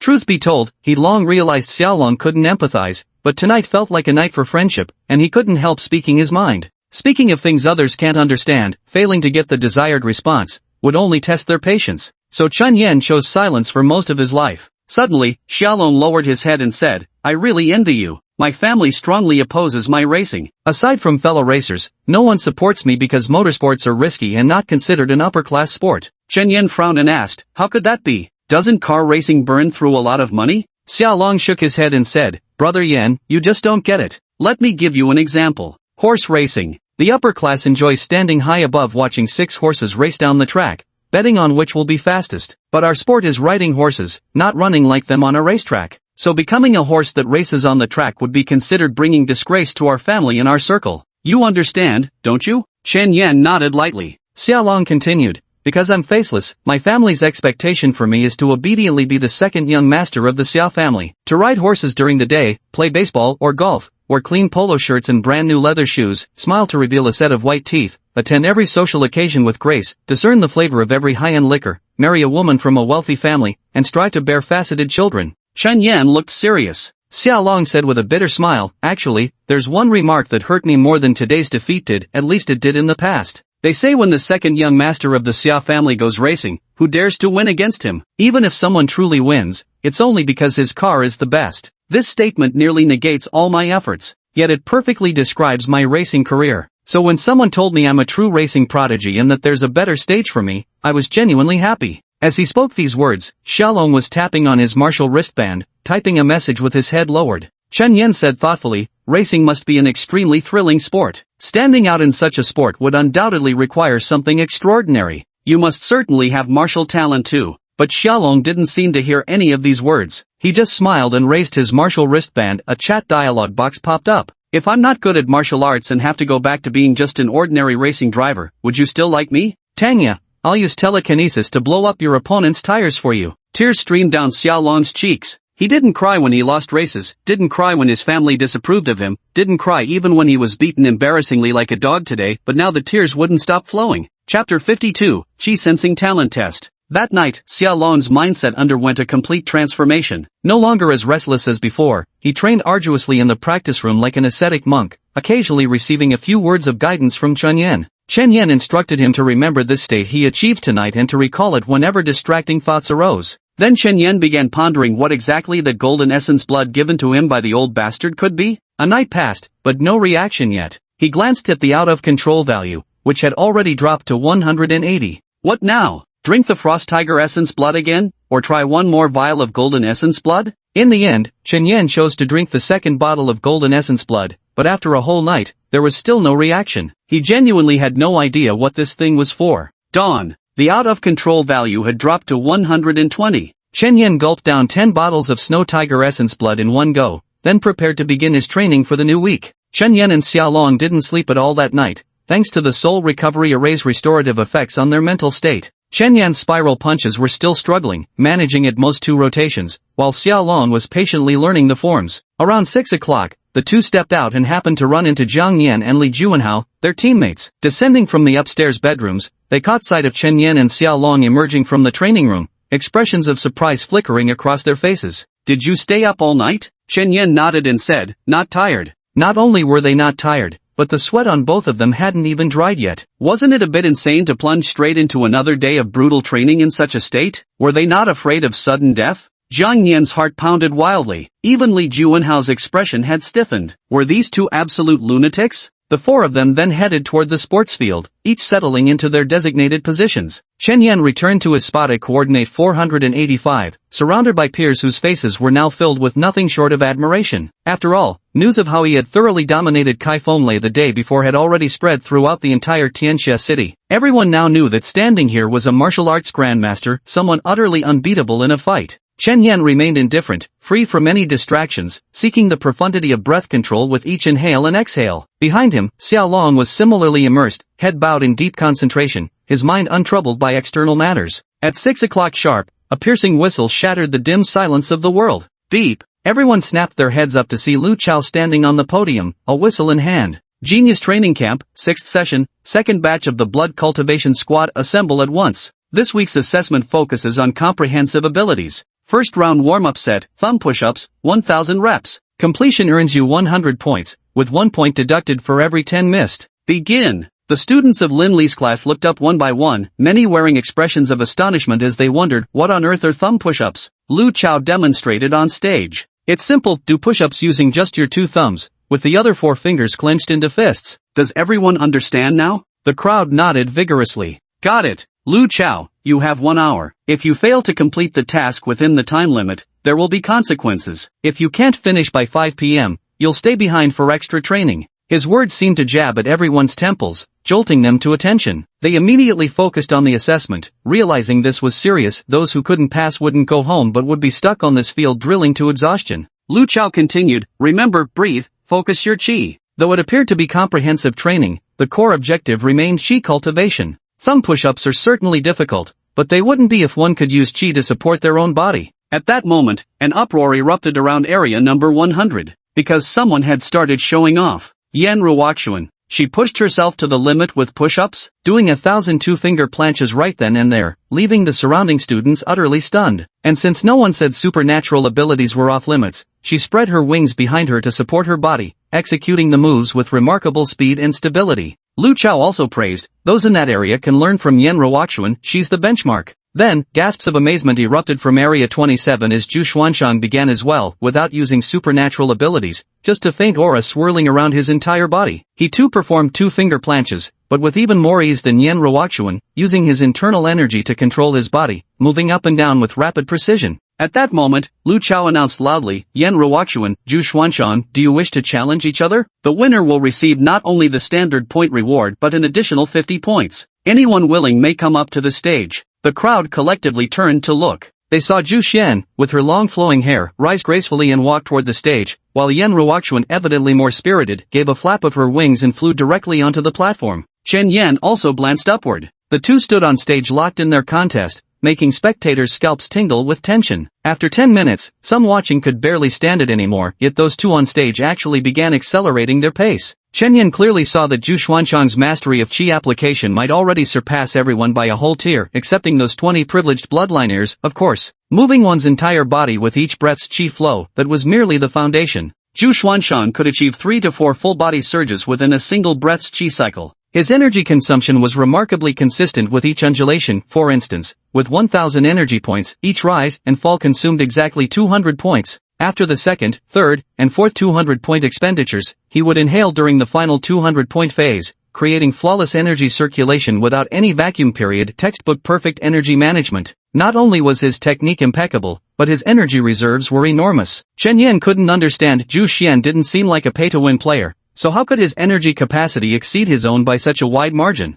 Currently, Chen Yan had 655 energy points. After digesting all 10 essence blood vials, he should reach 755, placing him far ahead of competitors in their bracket. After all, even his respected dragon brother only had slightly over 200 points. But Brother Long is handling it quite steadily and has a chance to complete the task of 1,000 reps. On stage, Lu Chao said leisurely, I've calculated this mission of 1,000 thumb push-ups. Anyone with 200 qi activation points can flawlessly clear it, as long as you utilize your qi properly. So there's no need to envy those special individuals with exceptionally high qi activation. Everybody can do it. Chen Yan felt his heart drop at these words. Actually, he wasn't doing it effortlessly. But the other party claimed it could be achieved with just 200 qi points. Was his control over qi really that poor? He quickly focused his mind, eliminating all distractions, searching for the sensation of qi between each breath. Qi sensation was a new term, yet it formed the core of qi cultivation. Much like muscle memory in gaming, only those with sufficiently strong qi sensation could wield qi with true mastery. Especially in extreme environments, when it's difficult for a person to focus their attention, everything must be handed over to qi perception. This week's test was about everyone's innate talent in qi perception, ranging from terrible to extraordinary. Chapter 53, Conversation with Luanyan. Someone like Zhu Xuanshan should already have reached extraordinary levels. The sense of qi is just too good. Yan Ruoxuan's qi sensing ability was actually excellent too, even better than Luo Nian's heavily funded prowess, yet still inferior to Zhu Xianshang's. From this, one could deduce that Guy was this generation's most naturally gifted qi sensor. Thus, after an hour, Zhu Xianshang emerged victoriously with effortless grace. Without a word, he stepped quietly off the stage, leaving Yan Ruoxuan with only his retreating figure, a sight that visibly darkened her expression. How could anyone be so naturally talented? For a full hour of intense anaerobic training, he maintained perfect control of his breath without the slightest fluctuation, as steady as precision electronic equipment, while Yan Ruoxuan's breathing began to falter after just half an hour. This is unbelievable. Chen Yan was the same as his physical strength waned, his mental focus remained highly concentrated, though his awareness of breath grew increasingly faint. Of course, he still cleared the challenge flawlessly. Behind them, Xiaolong actually managed it too. His expression now held neither joy nor sorrow, truly resembling an ascetic monk. His entire demeanor had undergone a dramatic transformation, with none of his former restlessness utterly focused. This hour of thumb push-ups is just the warm-up set. Next comes today's main event, 100-kilometer weighted mountain run. Each fighter's wrist bears a counter, displaying every meter covered in clear digits. Then everyone shouldered 50-pound weighted backpacks and, led by Lu Chao, departed from the central square, heading toward Taixing Mountain. This was an artificial mountain structure, tiered in concentric circles, with a roughly 25-kilometer run from the base to the summit. 100 kilometers meant 2 round trips. No one would push you, you carried your own pack and ran on your own. Completing the 100 kilometers earned a reward of 500 points. If you chose to raise the stakes, you could gain an additional 100 points by increasing the weight from 50 to 100 pounds. Those who complete their tasks ahead of schedule can leave school early, while those who haven't finished must stay and continue training. Mountain running is entirely different from marathon running. The mountain paths are either steep ascents or sharp descents, covering the same distance feels far more exhausting. Yet, Chen Yan is confident in his abilities, so he opts to push himself harder. This mountain is eerily bizarre, littered with twisted, dark trees that stretch unnaturally. With only brief periods of sunlight each day, the vegetation has adapted into these haunting shapes, transforming the landscape into something akin to a ghost forest. Over 600 blood cultivators, packs strapped to their backs, advance in a vast, formidable procession through the mountains. Chen Yan led Xiaolong at a steady pace, everything proceeding normally until half an hour later when Chen witnessed a runner ahead suddenly getting knocked off course by another person, nearly tumbling off the cliff. The coach immediately roared in anger, "What the hell are you doing?" The offender replied with an innocent expression, "No one said we couldn't hit people. If it's not forbidden, then it's allowed, isn't that right?" The coach said sternly, "During training, no student is allowed to lay hands on any classmate." Subsequently, Lu Chao learned of this incident and broadcasted the rule from the mountaintop. No one is permitted to actively harm others. Chen Yan snorted coldly. The attacker was clearly from the extremely wicked gang. What were they trying to accomplish? Couldn't they just focus on proper training? Chen Yan continued running, adjusting his breath, adjusting his rhythm, using qi to control his body. 30 instructors stood guard at different mountain paths, watching every passing student, observing the flow of qi within them. This day would ultimately be dull and quiet. Blood cultivation training is a process of inward seeking, whether it's searching for qi sensation or mastering breath-focused mental techniques. Therefore, whatever you're doing, your attention should be focused within your own body, grasping the qi between each inhale and exhale, seeking the mysteries of this vital energy. Nowadays, Chen Yan is somewhat of a minor celebrity, so when he runs, eyes inevitably turn toward him, which still somewhat affects his concentration. Pay them no mind. Don't look back. Focus everything upon yourself, let the energy flow through all your muscles, aiding both legs and arms as you run. Tick by tick, time passed. The entire mountain path was strewn with the blood cultivator's sweat. Both Chen Yan and Xiaolong were now drenched from head to toe, even showing slight signs of dehydration. When they reached the summit for the first time, Chen Yan noticed many people resting there, Zhang Tianba and Luo Nian among them. Their faces now bore expressions of utter defeat. The two big spenders couldn't outperform Yan Ruoxuan, nor could they match Zhu Xuanshang. They didn't even measure up to Zhou Bei in 4th place, let alone Li Juanhao and his crew. Their fundamental understanding of the game was flawed. They focused all their cultivation efforts on developing supernatural abilities rather than refining their qi. Blood cultivators aren't phase cultivators. Phase cultivators are superpowered beings whose combat revolves around their innate phase energy, but for blood cultivators, qi takes precedence, with supernatural abilities coming second. At this moment, Chen Yan and Xiaolong also sat down to rest. Luo Nian raised his eyebrows slightly, thinking to himself that this martial arts grandmaster wasn't all that impressive either, about the same level as us. His heart found some solace in this realization. You've added stakes? Luo Nian looked at the bag behind Chen Yan, initiating the conversation. Chen Yan nodded. didn't see that coming? Lu Onyan teased with a smile. He and Zhu Xuanshang were two extremes. Both wore their hair long, but Lu Onyan looked oily and foppish, while Zhu Xuanshang truly lived up to the phrase with the bone structure of immortality and an air of transcendence. Their temperaments were worlds apart. As the saying goes, silence is golden. With just those two sentences Lu Onyan spoke, Chen Yan already knew his caliber, so he didn't plan to say much either, merely nodding lightly and replying, yeah, didn't expect it to be this exhausting. It's alright, little bro. Lu Onyan patted Chen Yan's shoulder. Even us older brothers can barely handle it.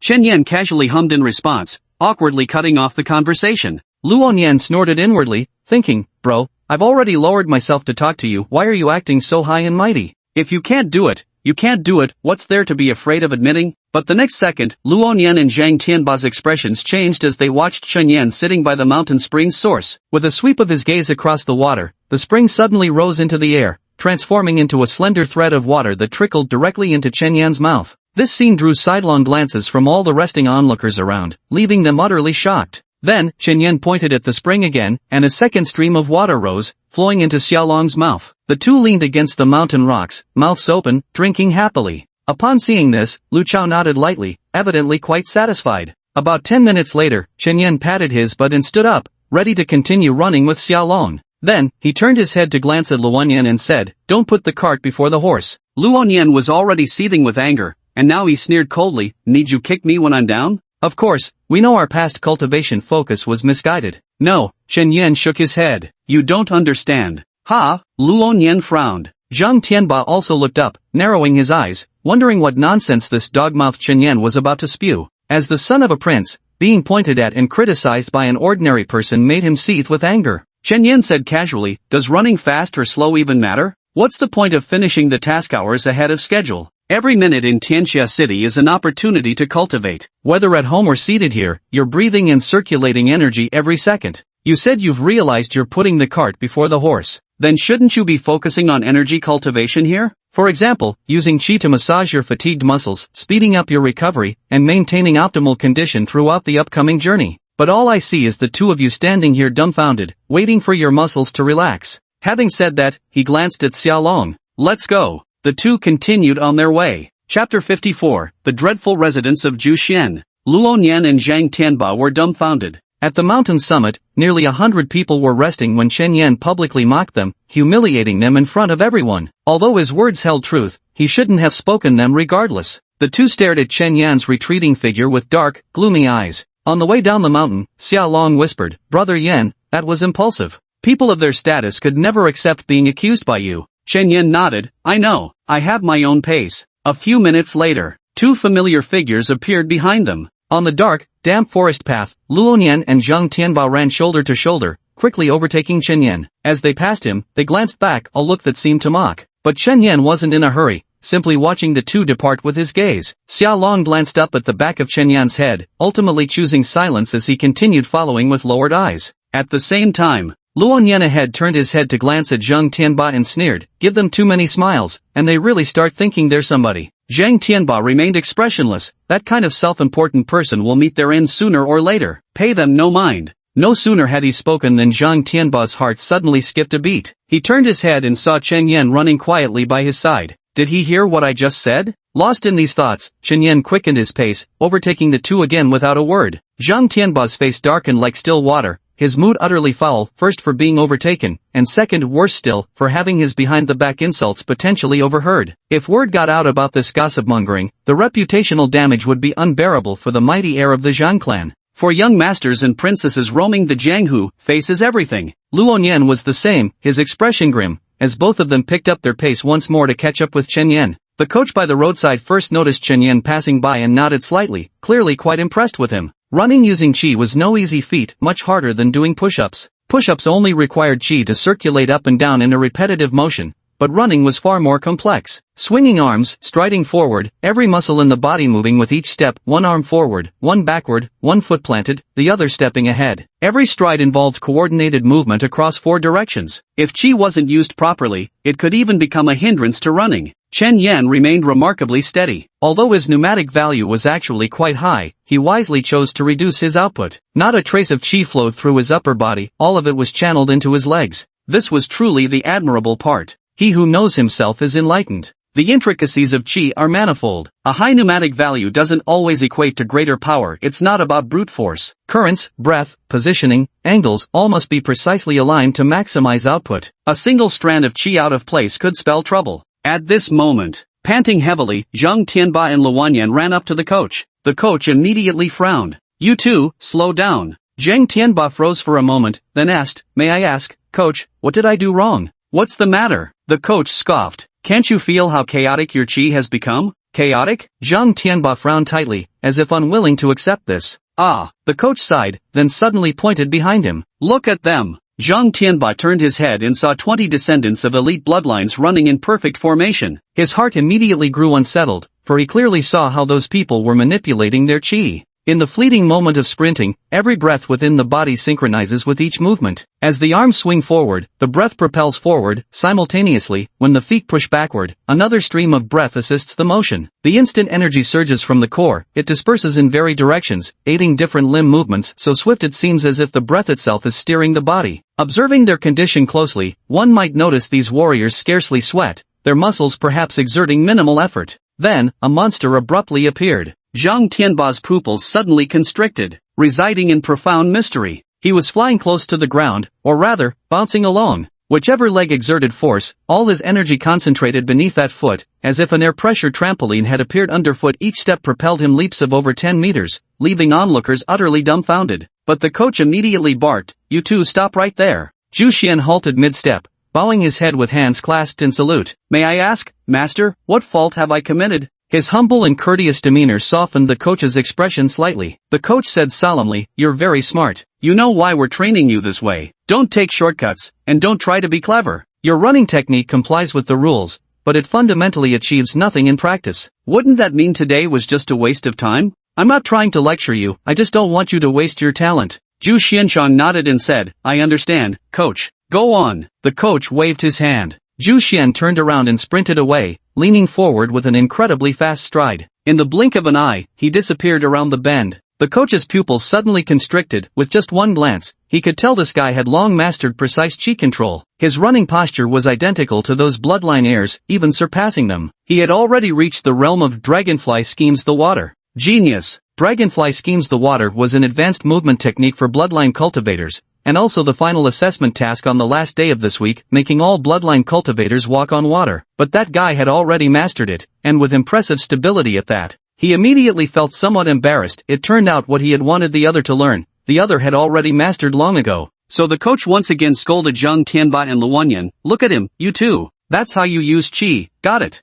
Zhang Tianba and Luoyuan turned back, their expressions dejected. "Let's go." The coach waved his hand dismissively. After leaving, Luoyuan couldn't help but complain, "Is our qi manipulation really that terrible?" Zhang Tianba took a deep breath, clearly frustrated too. And the more frustrated he became, the worse his qi circulation became, gradually escalating from mere irritation to outright fury. But the angrier he got, the worse his control became, until he was practically steaming with rage, his hair standing on end. At the same time, Zhu Xuanshang had already arrived beside Chenyan. The two passed by each other once again. Zhu Xuanshang turned his head slightly to glance at Chenyan, gave a faint nod, and said, "Keep it up." As he spoke, he even reached out to pat Chenyan's shoulder, a gesture of goodwill, before his figure swiftly vanished like a gust of wind at the end of the mountain path. Chenyan stared at the youth who skimmed the surface like a dragonfly, utterly dumbfounded. Was this guy's talent seriously this monstrous? While others were merely running, he seemed to be skimming the ground in flight. What's more, Chenyan understood clearly that guy had lapped him by a full circuit. His training session was about to conclude today. Had it really been such a short time? Truly formidable. Chapter 55, The Great Path Stretches to Heaven. Each walks their own way. That day, Chenyan never crossed paths with Luoyuan or Zhang Tianba again. His running speed kept increasing, and his control of qi became increasingly refined, an extraordinary sensation. While others grew more exhausted the longer they ran, he found himself moving with greater ease. When he reached the finish line, it was only 2:30 in the afternoon. Silently in his heart, Chenyan offered blessings to Xiaolong, hoping he could complete this challenge. As they left the mountain, Huang Yuan snapped his fingers at him, signaling for him to follow. The top 100 can challenge this hidden stage. What hidden stage? Chenyan's curiosity was piqued as he followed Huang Yuan to another area at the foot of the mountain, where there was a square covering over 100 square meters, dotted with more than 300 wooden stakes of varying heights. Familiar faces like Yin Ruoxuan, Gu Chang, Zhou Bei, and Kai Fenlei came into view. They had completed their tasks faster than Chen Yan, but he wasn't discouraged, he had his own pace. Oh, the Grandmaster of Martial Arts has arrived. Yan Ruoxuan greeted Chen Yan with a playful tone. Chen Yan nodded politely and walked over to Yan Ruoxuan's side. At this moment, the two stood somewhat isolated and unsupported, as all members of the Jia Brotherhood had gathered on the opposite side. Meanwhile, a man named Gu Cheng was attempting the hidden challenge. Yan Ruoxuan clicked his tongue in quiet amazement. 361 pillars. With a 5-minute time limit, he murmured. Chen Yan nodded slightly, instantly grasping the game's rules. Within 5 minutes, 361 pillars would light up in sequence. To pass the level, players must step on all of them in order within the time limit, with a 100-point reward. The challenge was considerable since each pillar was only about the size of a palm, barely enough to place the front half of a foot, and using hands for support was forbidden. Did you pass it? Chen Yan asked. Yan Ruoxuan sighed and said, I messed up a bit. None of them passed either. She glanced at the several disciples of the extremely evil sect standing nearby, noticing their equally grim expressions. But one person made it through. Chen Yan, Zhuxuan Shan, right? You know him? Chen Yan nodded solemnly, he's too powerful. Yeah. Yan Ruoxuan took a deep breath. Chen Yan suddenly asked curiously, hasn't anyone challenged Zhu Xianshan's position as the third-ranking blood cultivator in the world? No, Yan Ruoxuan shook his head. Not even some reckless hothead? Chen Yan still wanted to see Zhu Xianshan's combat skills in action. Yan Ruoxuan, don't you know he has a lunatic junior sister? Who? Chen Yan frowned. The second-ranked mind cultivator in the world, Si Jiawei, is like a crazy woman. Hard to believe she's actually sex siblings with him, one so serene, the other so wild. How so? I don't even know how to describe her, Yan Ruoxuan said with a complicated expression. As Sister Wen puts it, she's a young woman who dares to love and hate fiercely. She grew up in the Taoist sect. Rumor has it when she first arrived here, she was the epitome of an elegant classical beauty, but now she's completely let herself go. Makeup, black stockings, high heels, dyed hair, tattoos, smoking, drinking, she does it all. A perfectly good beauty turned herself into what looks like a woman of ill repute, and seems thoroughly delighted about it. But her strength is terrifying, no one dares to mess with that madwoman. Chen Yan thought to himself, so we've got freaks like that here too? She's only the second Nianxiao? Then who's the first? Yan Ruoxuan answered helplessly, the first Nianxiao? Now that one's an even bigger oddball. His name is Yang Fan, simple name, but far from a simple man. He has polio, completely paralyzed, with only his mouth able to move. Chen Yan's brows knitted tightly. Yan Ruoxuan sighed, yet his brain nerves are naturally several times more active than most people's. You could say God closed one door for him but opened another window. For the first half of his life, his younger sister took care of all his daily needs. It's said that before coming here, his mental state was extremely poor, he constantly wanted to die. Who would have thought this textbook cripple would turn waste into treasure at the genius training camp? His psychic cultivation talent tops the entire camp, unmatched in history. Rumors say he can now control his own body again, having regained some degree of mobility. Chen Yan drew a sharp breath. Was there truly someone even more formidable? Where's his sister? Yan Ruoxuan, an ordinary person, specially recruited. What about curse practitioners? I don't know much about curse practitioners. Yan Ruoxuan shook his head with a smile. They're the real invalids here, spending most of the year lying in hospital beds. Their training base is essentially a massive hospital. Very funny. Where are those two young masters? Yan Ruoxuan mentioned Zhang Tianba and Luo Nian. Chen Yan shook his head, no idea. Later, maybe. TCH. Yan Ruoxuan said disdainfully, I knew those two were all looks and no substance. Restless and arrogant, thinking their privileged background would make them outshine everyone else, but in reality, they're nothing special, just a pair of pretty embroidered pillows. Chen Yan didn't respond, instead raising his gaze to the flying swallow post standing before him. Gu Cheng jumped on top with an expressionless face, his movements crisp and decisive, his demeanor composed. Yan Ruoxuan pointed at the man and said, before coming here, that guy did extreme sports, his mental toughness is incredibly strong. I can see that. Chen Yan nodded lightly. Gu Cheng proceeded methodically, leaping from one pole to another, ultimately clearing the challenge successfully and becoming the second contestant to do so thus far. The members of the GE gang all applauded for him. He smiled and nodded, then looked up at Chen Yan standing to the side. Chen Yan stepped onto the stage. He planted one foot firmly on the first stake,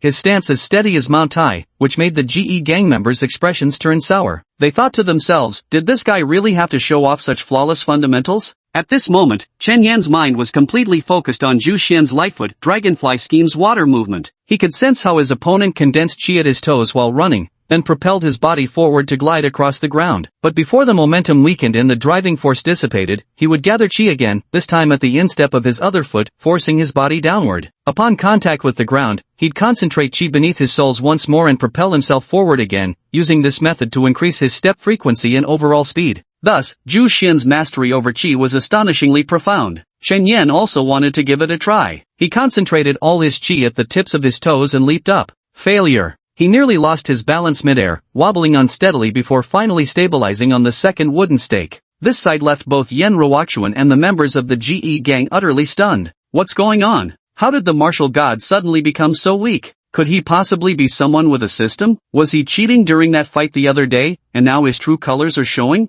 Chen Yan noticed the look of surprise below and let out a faint sigh. Balancing on one foot atop the second stake, he took a deep breath and remained motionless for a long moment. He wasn't employing rhetorical contrast to highlight virtues, but rather engaging in self-reflection. While constantly accusing Shalom of losing focus, he realized he was no different. Seeing Zhu Xin's effortless strides made him yearn to emulate that grace. Witnessing Zhang Tianba's team all possessing SSS rank abilities filled him with envy, and observing the blood cultivator's multitude of formidable techniques made him want to master them all. Looking left and right, he lost his composure and nearly took a humiliating tumble just now. So he needed to calm his mind and collect himself. Only then did he realize he hadn't attempted mindful breathing even once today. Indeed, his heart had truly wandered without his notice. Clasping his hands together, he bowed his head and exhaled a long stream of turbid breath. The broad road leads to the heavens, each should walk their own path. Stop looking at others' roads, just keep your eyes on the path beneath your feet. Are you okay? Below, Coach Huang Yuan frowned and asked. Chen Yan smiled faintly and shook his head. It's nothing.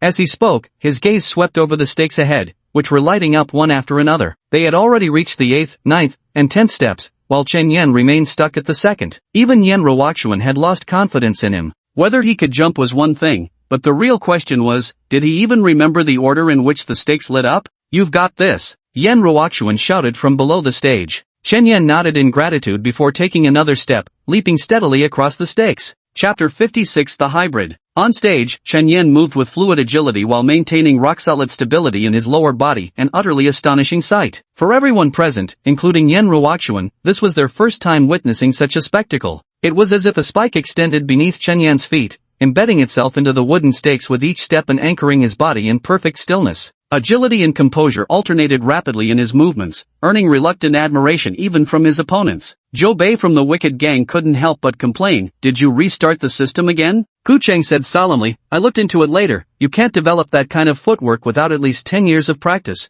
Zhou Bei forced a bitter smile. "But this damn guy doesn't even look 20 years old." Gu Cheng sighed resignedly. "Good genes, I guess. Moreover, those who practice martial arts must start with foundational training from childhood. The exceptional ones all begin their training around the age of 8 or 9. Ah," Zhou Bei let out a long sigh. Yen Ruoxuan couldn't help but sigh inwardly, thinking how Chen Yan's cultivated skills from the past were proving immensely valuable in this blood cultivation group, truly shining at this critical moment. Unlike himself, whose claim of being a street workout master would probably just invite ridicule. Suddenly, the sound of footsteps echoed. Everyone turned to look, seeing a strikingly dressed woman approaching from the other side of the square. Her outfit was daringly revealing, a pair of small white sneakers, ultra-short denim cutoffs, and a snug white bandeau top that accentuated her pronounced cleavage. Her pink-dyed long hair cascaded loosely, complemented by oversized sunglasses and light makeup. A luxury handbag hung from her waist, and a slender cigarette dangled from her lips. Rather than heading toward either the sinister gang or Yen Ruoxuan, she chose an empty bench to settle on, crossing her long legs elegantly. Pulling out a glass of strong liquor, she alternated between smoky drags and deep sips,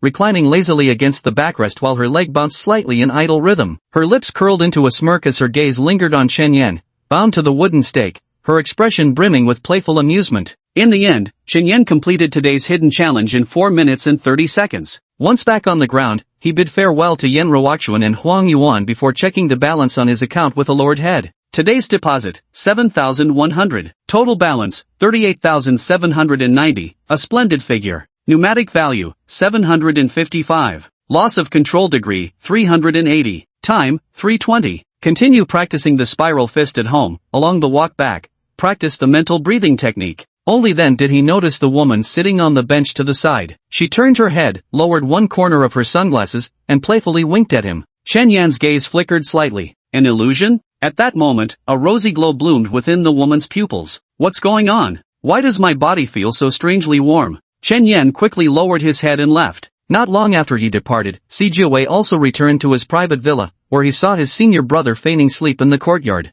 I went to see that Chen Yan today. The girl removed her sunglasses and stretched lazily, revealing her snow-white skin. Yet Zhu Xian didn't glance her way. He'd long grown accustomed to his junior sister's behavior. For she was a nine-tailed demon fox, born to feed on vital essence. The meager essence of male creatures could never compare to the essence of heaven and earth. Si Jiawei crossed her arms, her face exuding coquettish charm as her long tongue flicked across the corner of her lips. Softly, she purred, "Is senior brother feeling jealous? If Chen Yan can't withstand my charms tonight, I'll happily indulge in pleasure." Zhu Xuanchang continued his feigned slumber with closed eyes, remarking, "Tonight, you won't be getting Chen Yan." Does senior brother have that much faith in that human? Zhu Xuanchang said softly, "We are still human." Si Jiawei snorted lightly, "I have 9 tails, you have 2 antlers on your head, yet you pretend not to see them. Is that funny to you?" Zhu Xuanchang opened his eyes and asked with a smile, "Then why hasn't junior sister taken that step?" "What step?" Si Jiawei frowned. "The step to becoming a woman." Zhu Xian spoke bluntly, "You've been here for some time now. If junior sister were willing, countless men would have already fallen at your feet.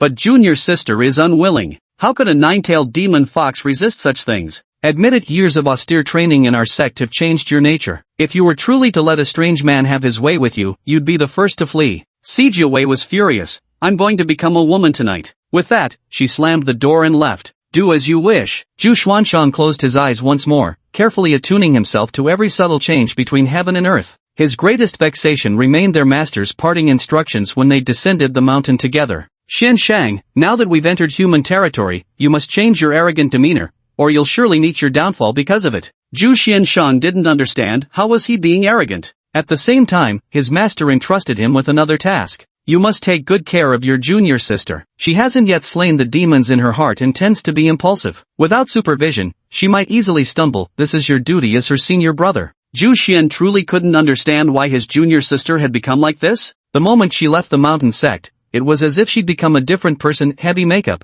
never without alcohol and cigarettes. What meaning could there possibly be in such things? What's really happened to her? Depressing. Immersive translate. Chen Yan was in a great mood today because Xiao Long had also completed the 100-kilometer challenge at 4:48. After returning home, he felt somewhat exhausted. Fortunately, he had taken quite a few of Lang Xiong's potions earlier, or he really wouldn't have been able to endure it. "Brother Yan, I've noticed that the more exhausted I am, the more clearly I can sense the qi." Hearing this, Chen Yan frowned and said, "Really? Shouldn't the more tired you are, the more chaotic your breath becomes?" Xiao Long ran a hand through his damp red hair and said gravely, he was just catching his breath. "When I'm so exhausted that every step leaves me gasping for breath, I can feel my control over my qi improving." Chen Yan pondered for a moment and said, "That actually makes sense. I might give it a try when I get the chance. Maybe you should take a break?" "No need." Xiao Long shook his head. "Today 6100 came in, and I spent it all on bull power. It restores vitality stamina really well. Having 2 bottles should help me recover." "Brother Yan, how's your spiraling fist coming along?"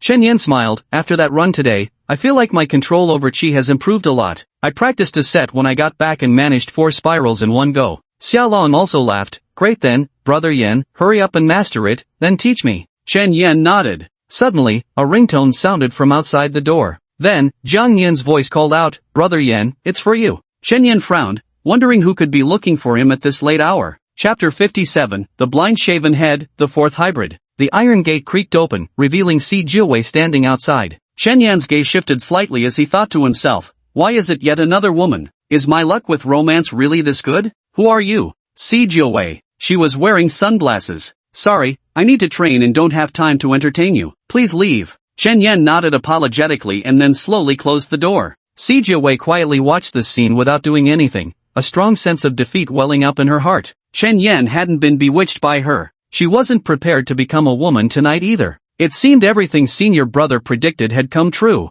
Suddenly, Lin Wen walked past, strolling side by side with Xiao Zhihua. Si Jiawei turned his head to look at her. Lin Wen flashed her signature smile and waved, saying, "Hey there, Ninetails sis." Si Jiawei's expression softened slightly as she nodded and asked, "Where are you headed?" Lin Wen arched an eyebrow. "Gonna grab some food." "Ninetails sis, are you feeling down?" Si Jiawei nodded lightly. Lin Wen smiled and said, "What's going on? Tell me about it." In the end, Si Jiawei decided to follow along. The 3 of them chatted as they walked, arriving at a delicious barbecue bar. After sitting down, they drank heartily and talked openly. Perhaps it was Lin Wen's sincerity that moved Sijie, or maybe Sijie could no longer hold back, and so poured out the emotions. Her voice was lonely. Actually, I'm very lonely. Why? Lin Wen listened attentively. Sijie, you should know that my senior brother and I come from that so-called mountain sect beyond the mortal world. It was an extremely quiet place. There were only 3 people, master, elder brother, and me. Both the master and elder brother seemed like strange men to my eyes.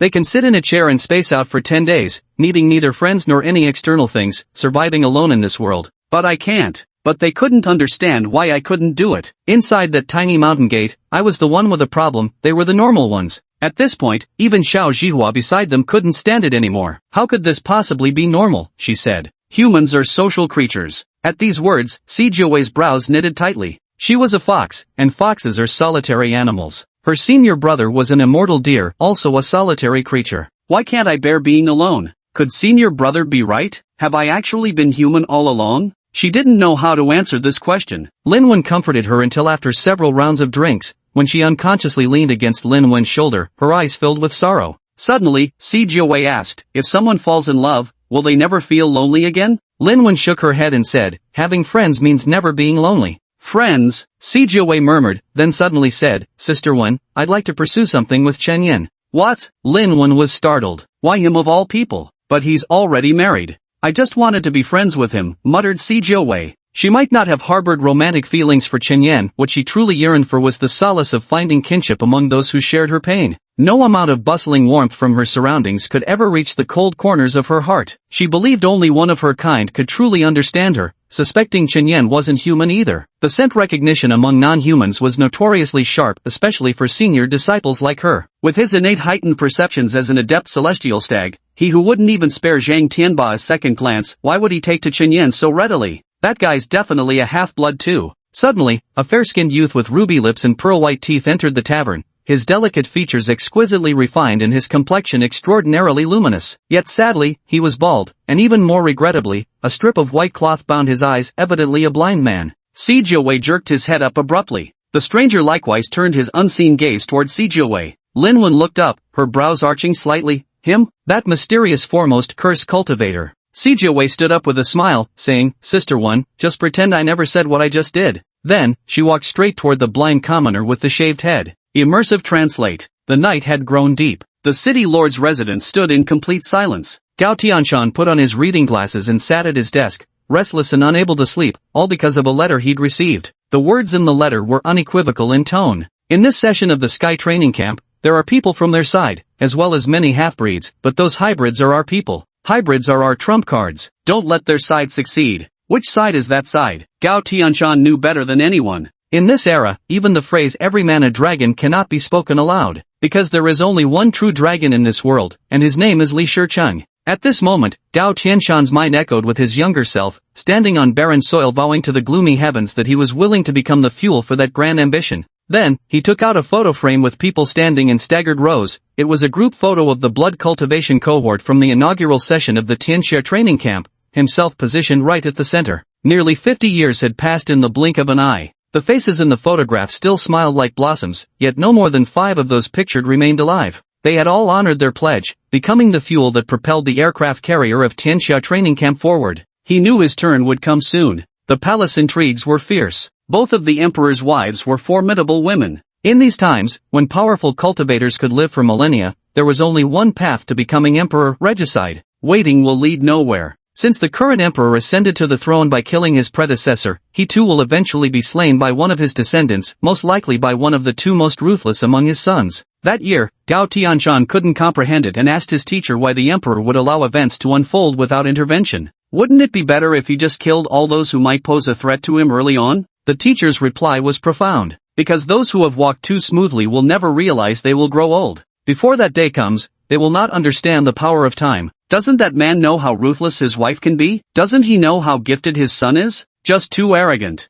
In the prime of life, peerless in his generation, he always believed the world would forever bend to his will. The profound wisdom of preparing for danger in times of peace had long been cast aside. Only when misfortune struck did he realize he might have grown old. No longer the invincible force of yesteryears, but by then, it was already too late for everything. This was the explanation given for him. But now, Gao Tianshan felt these words were the very portrait of his own life. Blood cultivators don't have such long lifespans, especially since the pioneering generation of blood cultivators had to squeeze out every step of their path by exploiting their own vitality. Nowadays, old companions have long departed, and I myself have begun to show signs of aging. Then the situation seemed to change overnight. How could the genius training camp possibly fail to continue? How did we encounter such great difficulties? Everything had changed. He realized this celestial city couldn't remain eternally verdant, nor would his own strength last forever. That night, he summoned two men, Zhang Tianba, Luo Nian. The two boys stood trembling before Gao Tianshan like little soldiers on parade.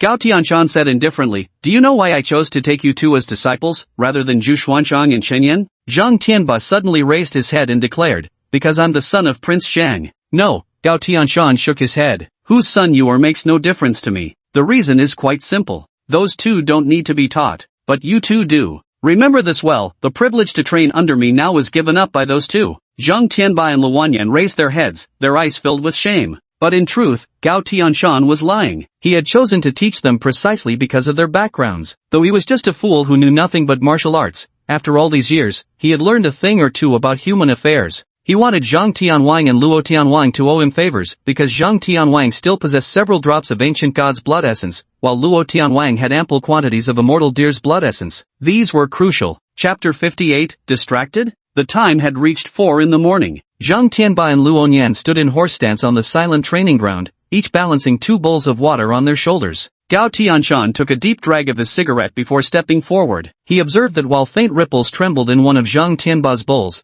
only slight splashes disturbed the surface of Luo Nian's single remaining bowl. His demand for both of them tonight was to make ripples form in the water bowls. Yet neither managed to accomplish it. Gao Tianshan sat expressionlessly, his gaze dark and gloomy. "What are you two doing?" Of course, they both knew exactly where they had failed, but they felt resentful in their hearts. Zhang Tianba gritted his teeth and said, "Master, it's 4 in the morning now. In 2 hours, we still have to attend the hellish training session." Gao Tianshan gave a cold laugh before stubbing out his cigarette, then reached up to remove those 4 water bowls. Calmly, he asked, "Do you know what Chen Yan is doing right now?" The two frowned slightly. Gao Tianshan wasted no words, gripping both men by their shoulders as he led them down the mountain. Stopping at a distance from Chen Yan's villa, he made them crouch and observe. Through the expansive floor-to-ceiling windows, they could see 2 youths training relentlessly in the practice hall silent, their fists swinging with desperate determination. Both Zhang Tianba and Luo Nian wore grim expressions, sweat trickling down their cheeks as they stood frozen in uncertainty. Then Gao Tianshan brought them back to his private training chamber and ordered them to set up water-filled bowls on stands. Everything seemed calm on the surface, but the placid look in Gao Tianshan's eyes sent cold shivers prickling across their skin. Just as I thought. The next second, 2 terrifying slaps struck, leaving both faces swollen and mangled with blood. Zhang Tianba and Luo Nian lay wretchedly on the floor, clutching their battered faces. Gao Tianshan said calmly, "Tell me, what was Chen Yan doing 5 minutes ago? Speak." The 2 men remained convulsing on the ground, still covering their faces. Gao Tianshan roared, "Stop rolling on the ground clutching your damn dick. Speak." Zhang Tianbai trembled as he said, "I'll work harder than Chen Yan." Gao Tianshan suddenly turned his head to look at Luo Nian. Luo Nian gritted his teeth and said, "I will become stronger than him." "Good," Gao Tianshan said in a deep voice. "Now, stand up and lift those 2 broken bowls, spin the water inside. 2 more hours until 6. Before today's training begins, I want to see ripples in the water, otherwise, both of you can get out of the elite training camp together. Did you understand me?" They nodded heavily in agreement. Yet just minutes later, Gao Tianshan abruptly delivered a sideways kick to Luoyan, sending him crashing to the ground in excruciating pain. Gao Tianshan said coldly, "Lost focus, did you?" Luoyan trembled as he nodded. "Why yes, I did. Get up and keep practicing. What are you looking at?" He turned his head to glance at Zhang Tianba, who hurriedly lowered his gaze. As the clock approached 5:50, both of them were already battered and bruised. The mere sight of Gao Tianshan sent shivers down their spines, leaving no room for distraction. Yet Gao Tianshan still showed no intention of letting them go. The 2 of them were extremely nervous. "Only 10 minutes left until we're late." Suddenly, 2 more slaps came flying across. Gao Tianshan roared angrily, "Were you distracted?" The 2 trembled as they stood up. 5:53 a.m. Still unsettled, they were struck again. 5:55 a.m. 2 more kicks left both men's knees swollen and red. 5:57 a.m. Only then did he finally let them go to class. Covered in wounds, Zhang Tianba and Luoyan rushed frantically toward the playground, unimpeded all the way because everyone else had already arrived. Regret. The 2 men failed to take their positions when the whistle sounded. The first and second latecomers of this blood cultivation group session have emerged.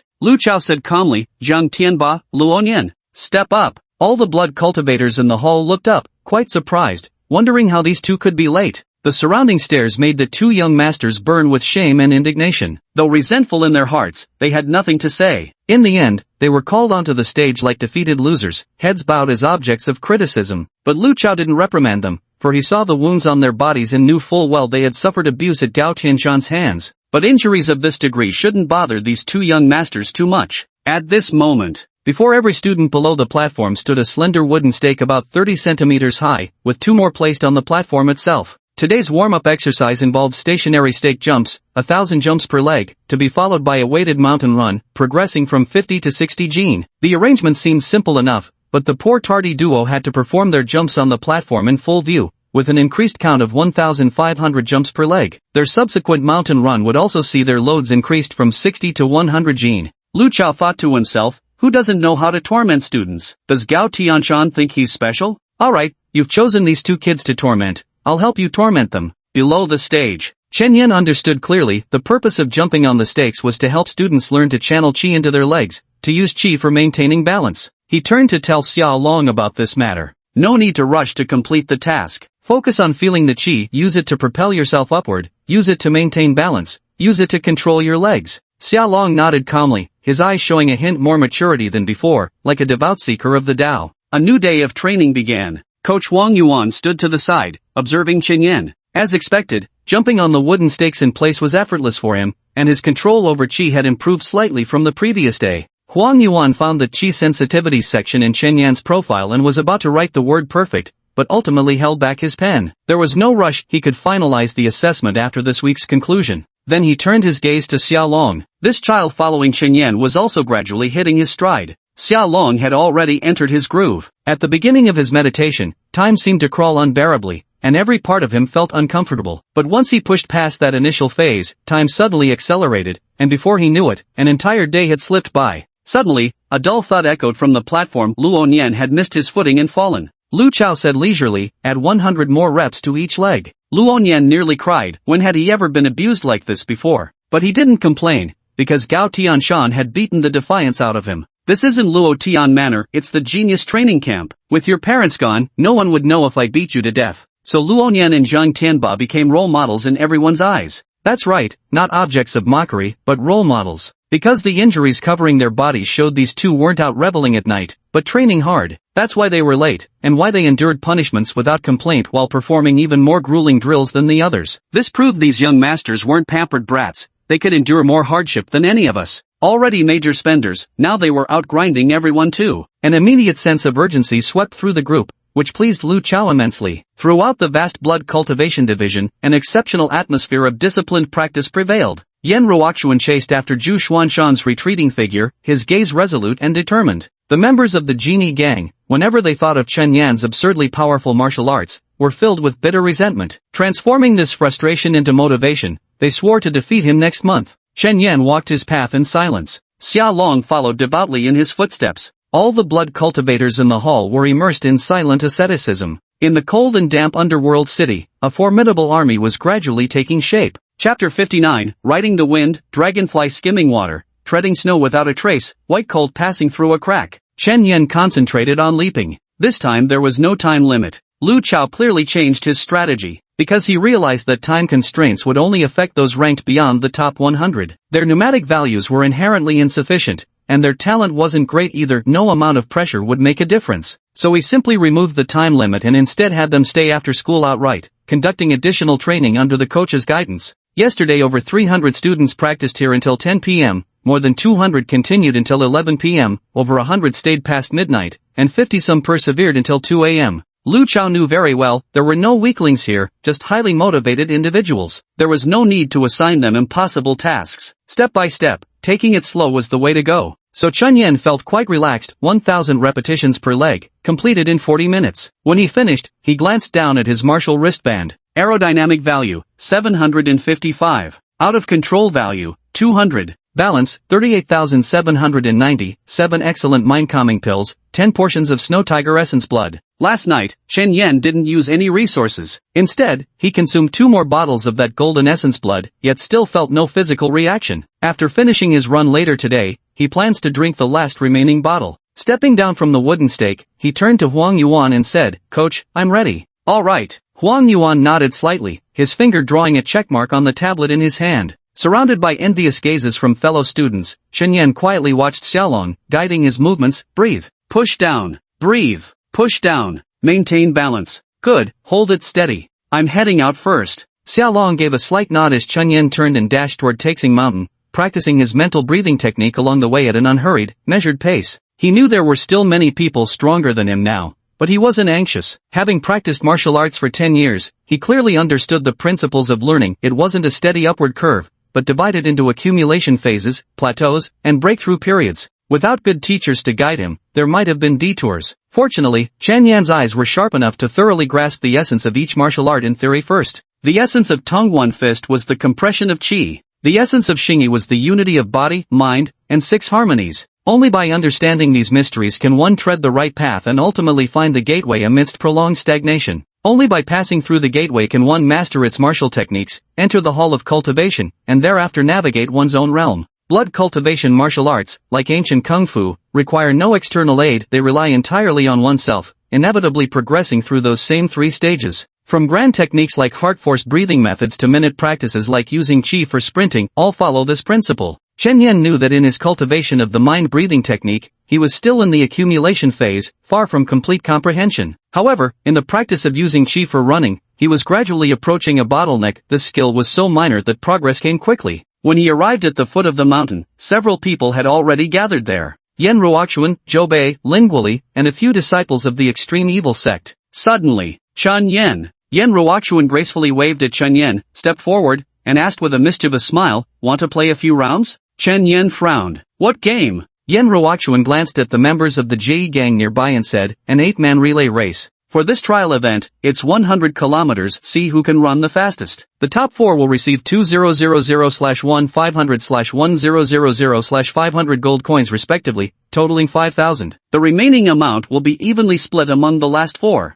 The coach also encouraged us to compete among ourselves. Aren't you gonna run? It's like picking up free money." Chen Yan turned his head to glance at the extremists' gang, while Zhou Bei said calmly, "Chen Yan, losing would only cost you a little over 1,000 gold coins. Besides, you're so fierce, you're bound to win." After a few seconds of silence, Chen Yan shook his head and replied, "No, you guys go ahead." Zhou Bei frowned, and Yan Ruoxuan was equally astonished. "You're afraid of them? They're terrible. Why turn down free money when they're handing it out?" Chen Yan shook his head again and warned, "You'd better stay out of it too. We'll lose." TCH. Yan Ruoxuan waved her hand dismissively. "If you don't want to play, fine. Why criticize me? No rules? Ladies got wings. How can I lose when I can fly? Everyone has their own destiny." Chen Yan chose not to comment further and simply said, "Well, good luck then. I'm heading up the mountain." He turned to grab the weighted backpack from Coach Shan, then began running forward, carefully sensing the flow of qi circulating through his legs. Chen Yan's pace quickened steadily. The burden of the 110-pound pack gradually felt lighter as qi circulated around him, surging toward the ground with each toe off to propel his body forward. As he ran, Chen Yan entered the state known as riding the wind. Riding the wind, skimming like a dragonfly, treading snow without trace, passing swift as a white steed, these were the 4 realms of qi-powered running among blood cultivators. The secret seemed simple, using qi to lighten oneself, but the mechanism was far more complex than mere levitation. Chen Yan's running speed has clearly increased by an order of magnitude, likely reaching 20 to 30 kilometers per hour now. This means if Chen Yan could maintain this state, he could finish today's running quota in just 3 to 4 hours. It's not even 7 o'clock yet. At the latest, he'll be done by 11 a.m.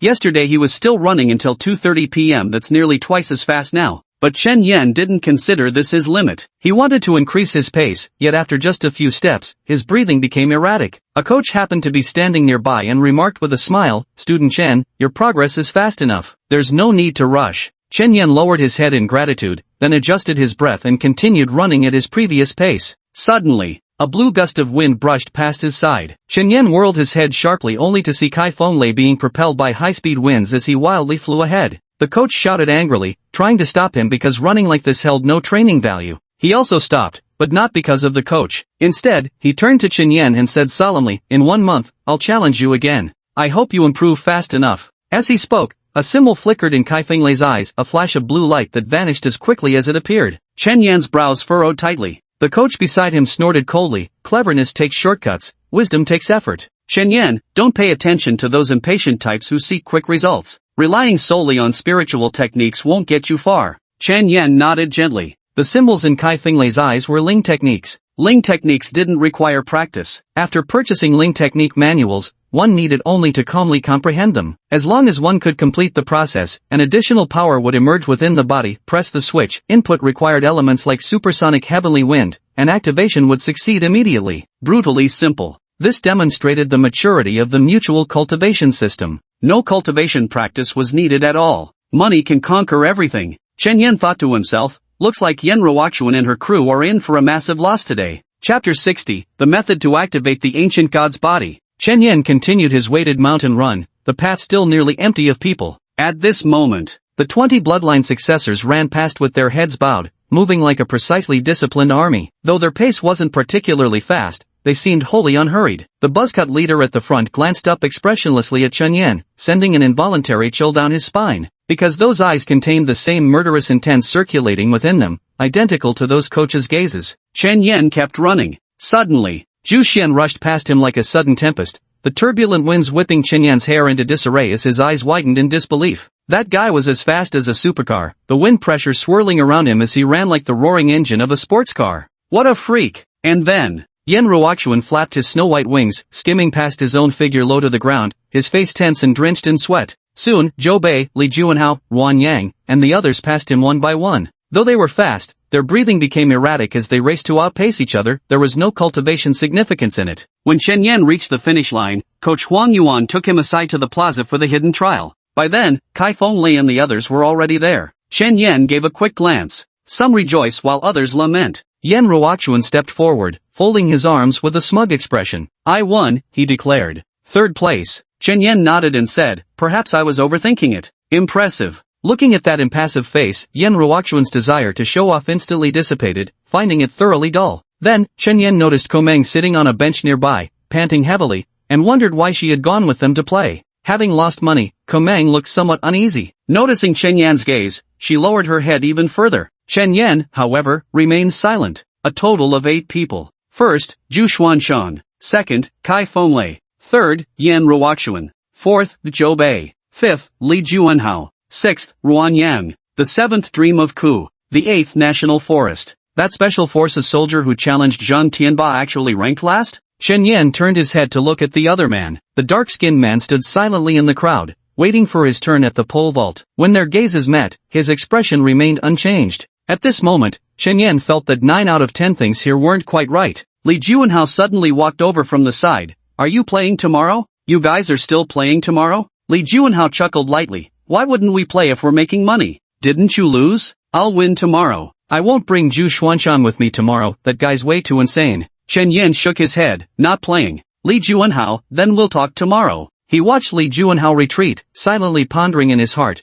then turned his attention to the flying stakes in the area. Today's task was the same as yesterday's, complete within 5 minutes, 361 stakes. Chen Yan took his turn 10 minutes later, effortlessly passing the assessment. Another 7,100 gold coins were added to his account today, bringing his balance to 45,890. Without making any purchases, he returned home and began consuming the last bottle of golden essence blood. At that moment, he noticed a small black cat crouching by the bedside, clad in sparkling black attire, likely a pet. The aloof feline cast a cold glance at Chen Yan before leaping off the windowsill and disappearing. Chen Yan waited quietly for the golden essence blood to take effect, but even after several hours, there was no reaction whatsoever. "Forget it, I'll just keep consuming the snow tiger's essence blood. Today's control loss index has dropped to double digits. I'll down 10 bottles of snow tiger's essence blood in one go, then continue practicing Spiral Fist." At the same time, inside the city lord's mansion, while working at his desk, Gao Tianshan heard a lazy voice ripe as perfectly matured grapes that could intoxicate any young man instantly.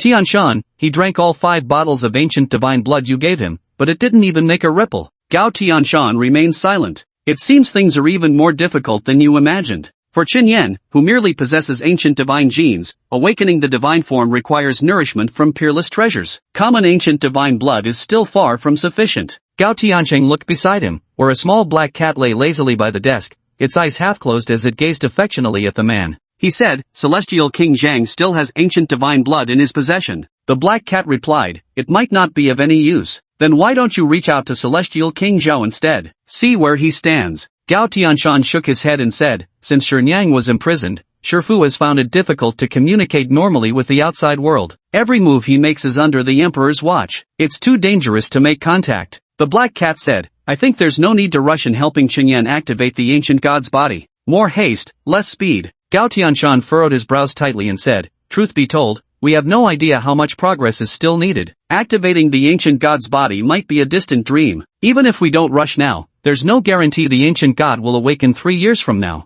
Mount Tianshan, you're too impatient. You should really learn from your junior Lu Chao, where there's a will, there's a way. Gao Tianshan didn't want to argue about this topic. If the sky falls, the tall will hold it up. Lu Chao wasn't the tall one, he was. But how? He didn't even know if he could shoulder the burden. How could he not be anxious? Do you have any celestial treasures above divine grade there? Gao Tianshan looked at the black cat. The black cat replied indifferently, I do have some, but the ancient god's body is a bottomless pit. Even if I were to offer my meager collection, it wouldn't be enough. Of course, if it's you, Tianshan, who's asking, I'd gladly provide them. In the end, Gao Tianshan didn't raise his hand. Asking a woman for money was something he simply couldn't bring himself to do. Suddenly, the black cat whispered, actually, there's another way to activate the ancient god's body. What? Gao Tianshan exclaimed. The black cat continued, in a near-death state, genetic activity gets dramatically amplified. You should have said so earlier. Gao Tianshan stood up. Why waste all this time?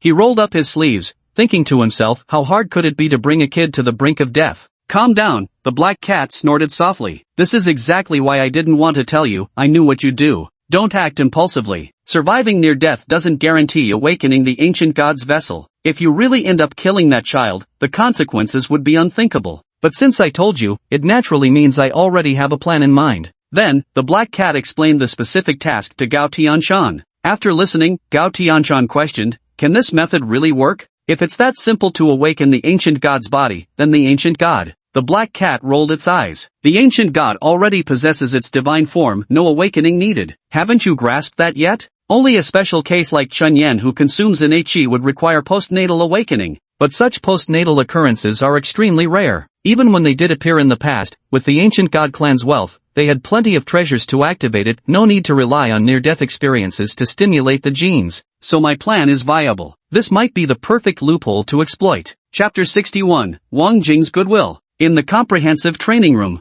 Back already? Chen Yan looked at Xia Long who had just pushed the door open, his mop of red hair was already drenched in sweat. The current time was 3:55. He was noticeably faster than yesterday. After a quick wash-up, Xiaolong glanced at his martial wristband, took some pills, then threw himself into training. His current qi energy value was about to break the 300 milestone. Chen Yan was even more impressive after downing 10 bottles of Snow Tiger potion. His energy reached at least 855. After breaking through the 900 threshold, he would need to start consuming third-tier essence blood, each bottle costing a whopping 1 to 2,000, far too expensive for his current stage. He'd have to wait until the class division was over and he entered the Transcendent group, where the gold coins awarded would be more substantial. Tonight, Chen Yan's Spiral Fist finally reached entry-level proficiency, achieving 10 rotations per second with increasing fluency. Xia Long couldn't help but ask, Brother Yan, if you continued learning Sky Sunderer now, wouldn't your combat power become even stronger? Chen Yan said calmly, you only see combat power, but not the key to breaking the rules. Xia Long raised an eyebrow. The key to breaking the rules? Chen Yan, the so-called 5 great mountains are, in the end, all about qi.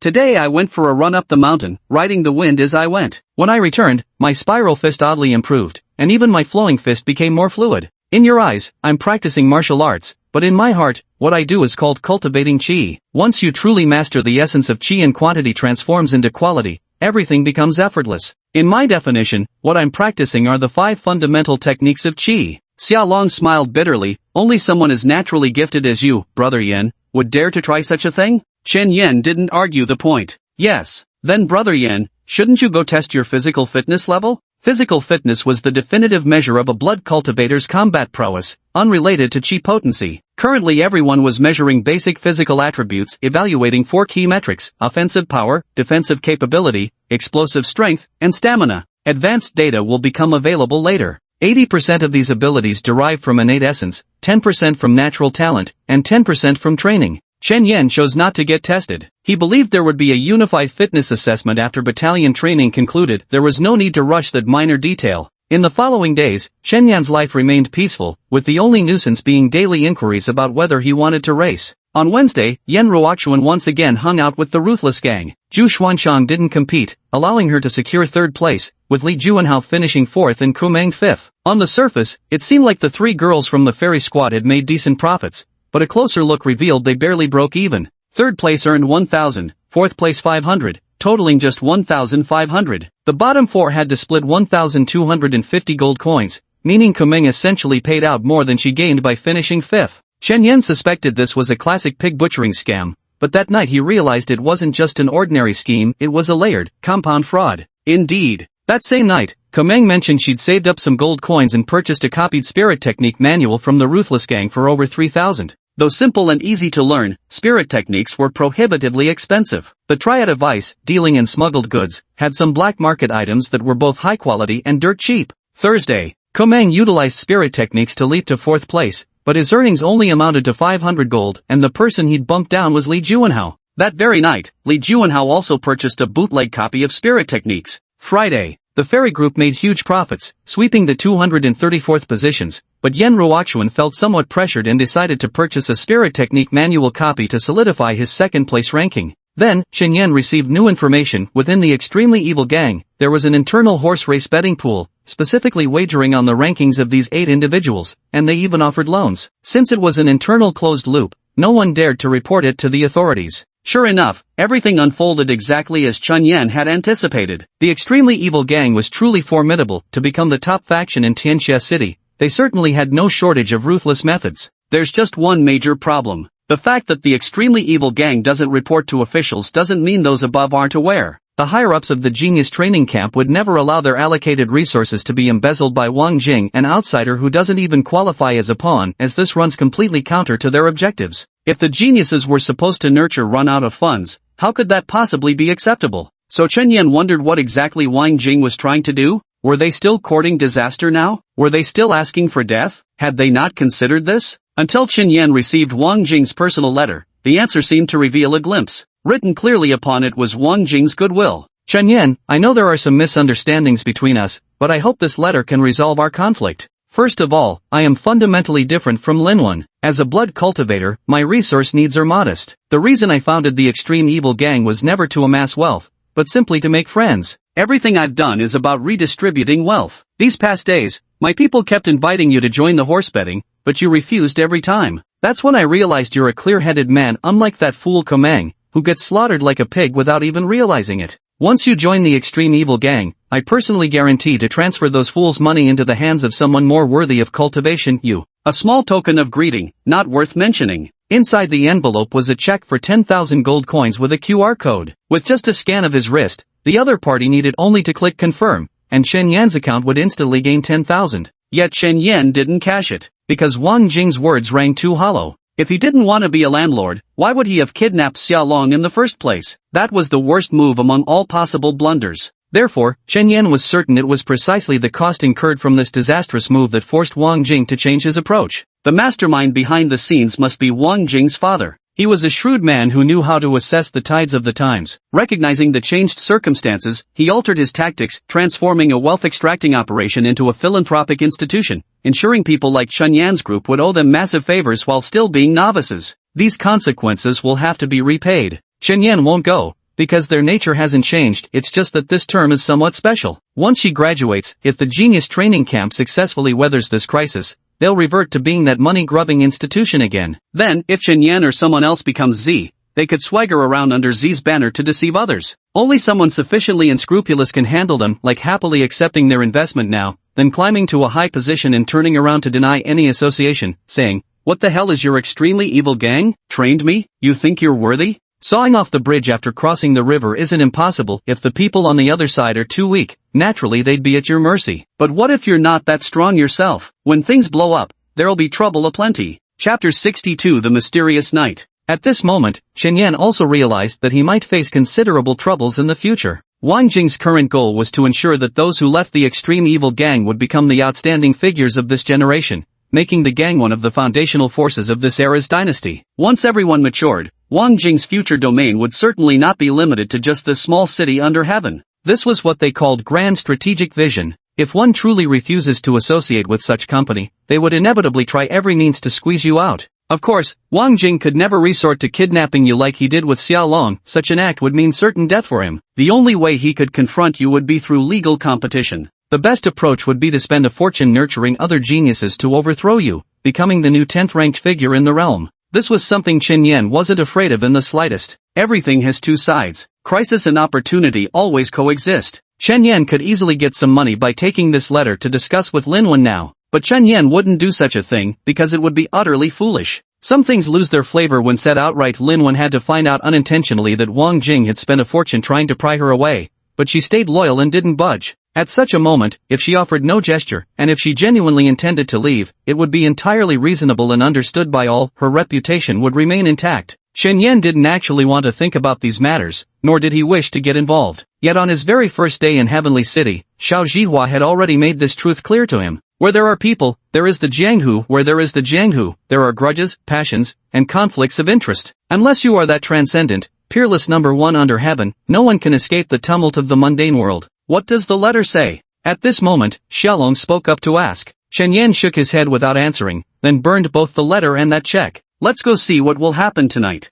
What? Xiaolong frowned. Chen Yan, Coach Huang told me to reach the summit of Panlong Mountain by 7 p.m. today. Something important is going to happen. Let's go together. Why would I go? I wasn't invited. Xiaolong forced a smile. He knew his boundaries well, aware they weren't on the same level as Chen Yan. What Chen Yan was qualified to attend, he likely wasn't. Chen Yan said indifferently, just leave when I tell you to. Xiaolong quickly nodded and proceeded to bathe, change clothes, and blow-dry his hair. He was very particular about cleanliness, far more so than Chen Yan. Before going out to meet people, he would even adjust his outfit, spray cologne, style his hair, trim his sideburns and beard, ensuring he looked neat and presentable. This was the upbringing of a noble family. After all the fuss, Xiaolong said somewhat sheepishly, back then, if anything was out of place before going out, I'd get scolded. Old habits die hard. It's fine, let's go. Chen Yan dashed out the door with messy bedhead and slippers, heading up the mountain. Walking side by side, they soon spotted the two young masters Zhang Tianba and Luo Nian not far away,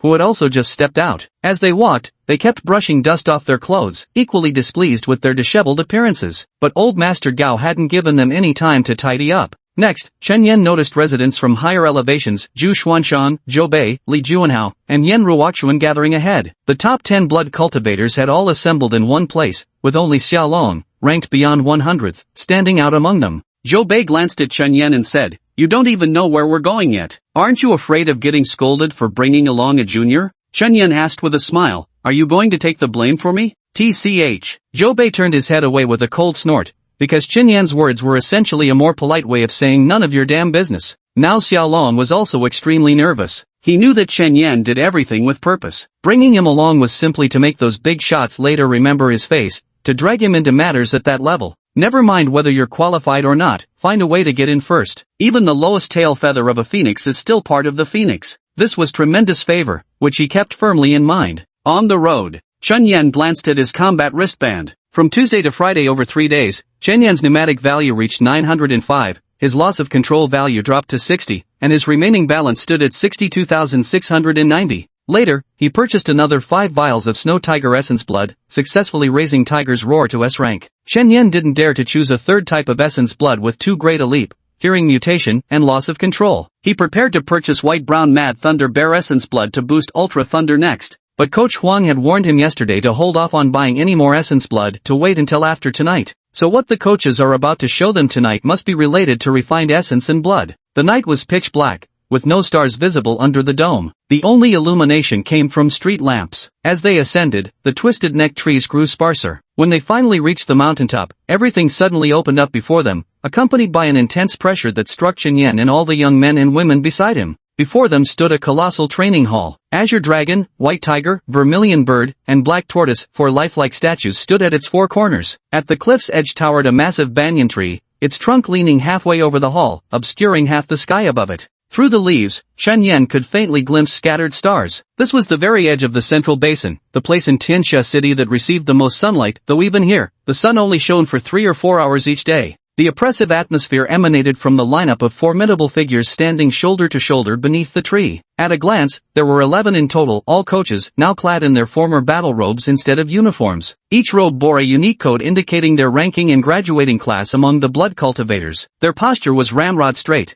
their presence as imposing as 11 towering mountains, with an aura so dense it seemed to blot out the sky behind them. Yet, shockingly, they were merely the enforcers keeping order. The true master of ceremonies was none other than that caustic old man who had once beaten Chen Yan. Dressed in the most archaic uniform, his code read, First X1, First Class, First Term, Blood Cultivator, Number 1, High, Sky, Mountain. He sat steadily under the banyan tree because he was the embodiment of that very tree, the towering shade under which future generations of blood cultivators would rest. At this moment, Chen Yan felt his heart under immense pressure, barely able to breathe. Even Lu Chao, ranked 21 by 1, the top blood cultivator of the second batch, could only stand respectfully by his side like an assistant. Perhaps the two of them had disagreements regarding the advancement of blood cultivation, but on this sacred day, all must be set aside. Not a word was spoken, the coiling dragon dojo was utterly silent. Only the whispering wind remained, as even the boundless night became their backdrop. These 12 figures were the blood-stained glow within the darkness. The oppressive force was overwhelming. Forget Chen Yan, even Zhu Xian and Zhang Tianba were trembling, struggling to breathe.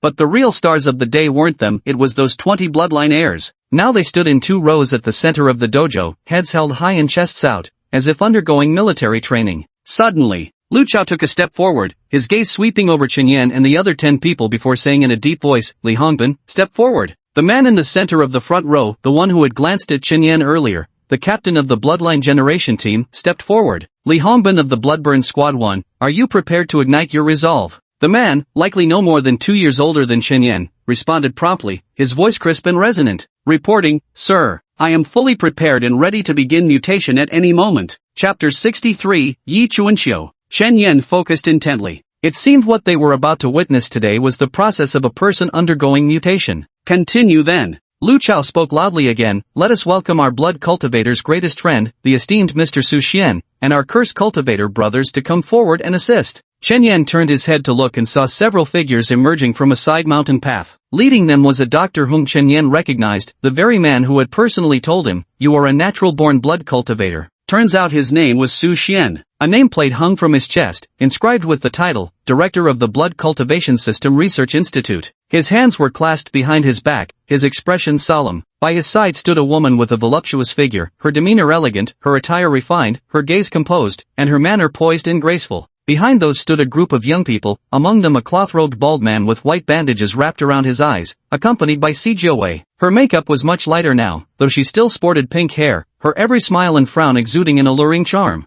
Following them were another pair, an utterly ordinary little girl with a face full of nervousness, standing beside a youth whose eyes shone extraordinarily bright, reminding Chen Yan of an infant. Yes, those eyes possessed the same pure, unblemished clarity as a newborn's. Dressed in black robes with a frail frame, Chen Yan then noticed the boy's exposed ankles and hands appeared oddly withered, almost elderly, while his facial features remained unnaturally youthful. He realized exactly who this person was. Yang Fan, the first thought cultivator of this cycle. At this moment, his feet hovered in midair as he glided sideways, with the little girl beside him presumably being his younger sister. Then, Lu Chao spoke. Mr. Su Xian, Ms. Wei Ling, are you prepared? The two nodded slightly. Lu Chao took a deep breath, facing the 20 people before him and declared loudly, everyone, take the oath. At these words, Chen Yan and Xia Long beside him exchanged glances. An oath? What oath? Not just them, even the geniuses cultivating curses and incantations on the sidelines wore expressions of puzzlement. Yet the 20 members of the blood-burning group in the arena had already raised their heads in solemn salute.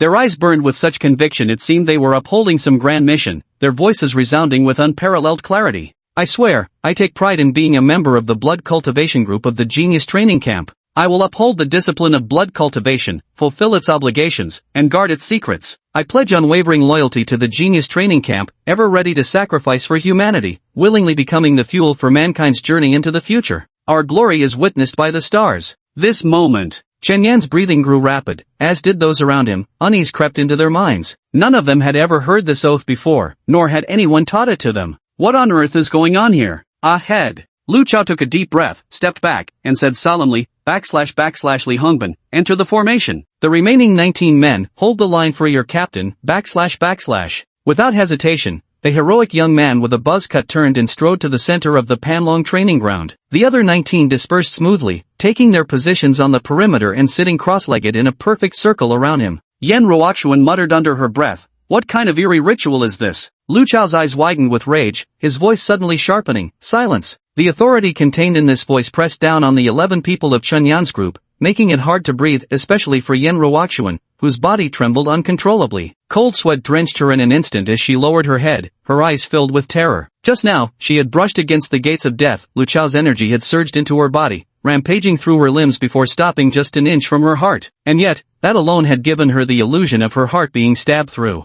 Too horrifying. The end. Lu Chao also stepped into the formation, standing a few steps behind Li Hongbin. He stood at attention, saluted, then concluded the salute and said solemnly, we may begin. Without hesitation, Li Hongbin withdrew a vial of fiery red essence blood from his spatial ring and drained it in one gulp. After returning the empty vessel to the ring, he sat cross-legged in the formation, his breathing steady and controlled. Late night. Under the glow of countless stars, atop a distant mountain beyond human territory, a muscular man with a bare torso brandished his weathered fists. With each strike, the energies of heaven and earth converged into a single point, ultimately transforming into a meteor-like streak that streaked across the sky. Suddenly, a notification popped up. Zhuang Shang lowered his gaze to his martial wrist. It begins. He took a deep breath, his expression solemn, palms pressed together as if praying to the stars for a miracle. On the other side of the planet, under blinding sunlight, a gray-haired man walked barefoot across a war-torn battlefield. His dust-covered trousers contrasted with his bare torso, while layers of bandages wrapped his arms and legs. His eyes were lifeless, the pupils reflecting complete indifference to life. Wherever he passed, foreign races turned to ashes, leaving the earth beneath him stained crimson with blood of various hues. Countless massive corpses lay in these bloody pools, yet he patiently collected each body, all potential cultivation resources needed by later generations. Suddenly, his gaze swept across the landscape and instantly focused on a distant mountain peak miles away. There, a giant tempest mantis was about to slash its razor-sharp claws across a female human cultivator's throat with lightning speed. Despair filled the woman's eyes. The gray-haired man took a single step, contracting space to traverse distances, and reappeared instantly as his fingertip gently pressed against the tempest mantis blade. The weapon that should have severed the woman's head now froze before his finger, unable to advance even an inch further. The praying mantis's enormous pupils flickered with confusion. The silent man flexed his fingers slightly. The next second, boom! A muffled explosion. The rescued woman's eyes widened in shock as the gigantic windblade mantis suddenly burst apart. But its splattered flesh and bones froze midair the next instant, unable to stain the man's face. Finally, the man gently withdrew his finger, and the sundered corpse crashed to the ground. The man spread his palm open, swiftly dividing the stormblade mantis's flesh, bones, and essence before neatly sorting and storing each part.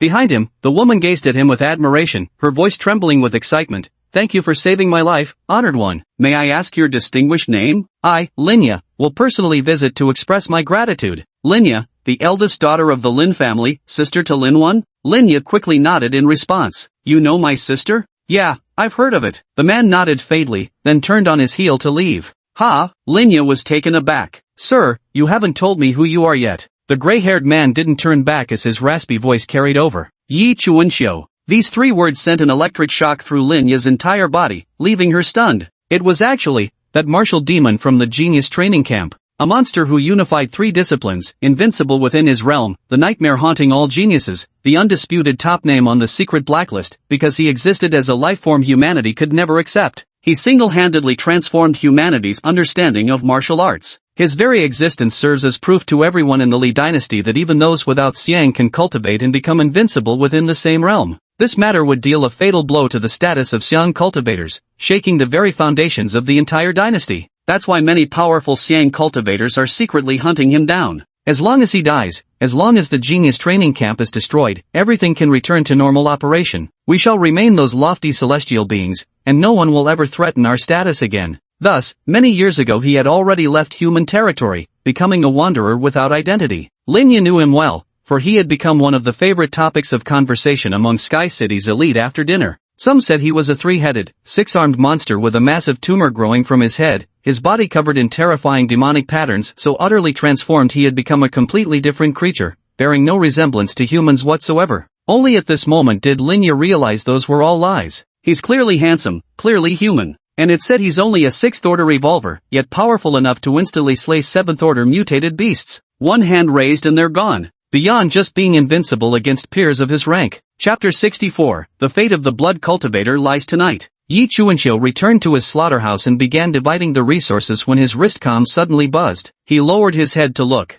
It's begun. A glimmer of worry surfaced in his lifeless eyes, because he knew the success or failure of this night could almost determine the future of blood cultivation. At the same time, in a desolate area outside the human domain, Lin Dongsheng, the founder of the Tyrant's Body, was conducting his own breath technique experiments. A bespectacled man who resembled a scientist more than a blood cultivator, he raised his hands high, swiftly channeling his chi to form a massive air balloon. He then compressed it relentlessly again and again until it shrank into a tiny point of light. Suddenly, a spark flickered to life, making Lin Dongsheng's heart skip a beat as he hurriedly steadied himself. Focusing once more, he conjured a second colossal balloon, enveloping the first sphere. Compressing it to its absolute limit, he layered it seamlessly over the initial point of light. Then the third, the fourth, the fifth, the sixth, the seventh, the eighth. One by one, spheres of light compressed to their limits layered upon each other, leaving Lin Dongsheng utterly tense. When chi is compressed to a certain extent, it triggers a chi explosion. Stacking these explosions amplifies their destructive force, hence why Lin Dongsheng developed this qigong technique,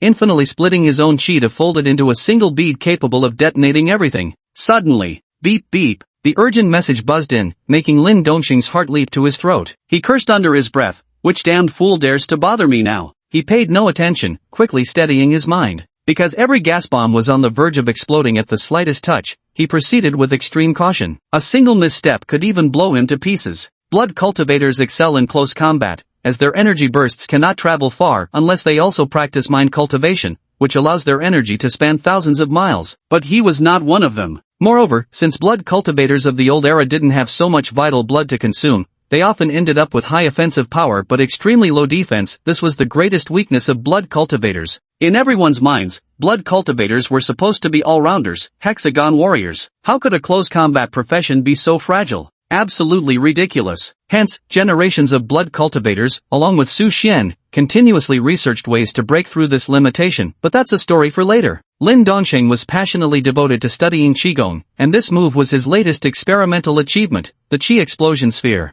Then, he spent a full 10 minutes stacking 64 layers, nearly depleting the immense energy within his body. Finally, he took a deep breath, glanced into the distance, and fiercely launched the 64-layered explosive orb before him, retreating frantically without a backward glance. The straight-flying explosive orb instantly sparked friction with the trees not far away. A radiant flash erupted in the forest, followed by an earth-shaking explosion. Boom! Viewed from above, the scene was spectacularly shocking, like a nuclear bomb crashing to the ground. A brilliant flash of light suddenly erupted, radiating extreme heat in all directions, melting countless towering trees, while the terrifying shockwave sent Lin Dongsheng flying. He tumbled roughly across the ground, rolling several times, his glasses nearly shattering. When he finally stood back up and looked ahead with burning eyes, the intense light had faded, revealing an awe-inspiring crater beneath his feet. The pit was so vast it resembled a mini basin, covering an area of 3,000 to 4,000 square meters. Awesome, these Qi explosion beads work perfectly, another solution for harnessing Qi energy. I must tell Zhuangxing about this when I get back. He absolutely needs to upgrade his piercing fist technique. Since friction generates heat from Qi, he should figure out how to make his penetrating strike produce extreme high temperature effects that would be even more devastating.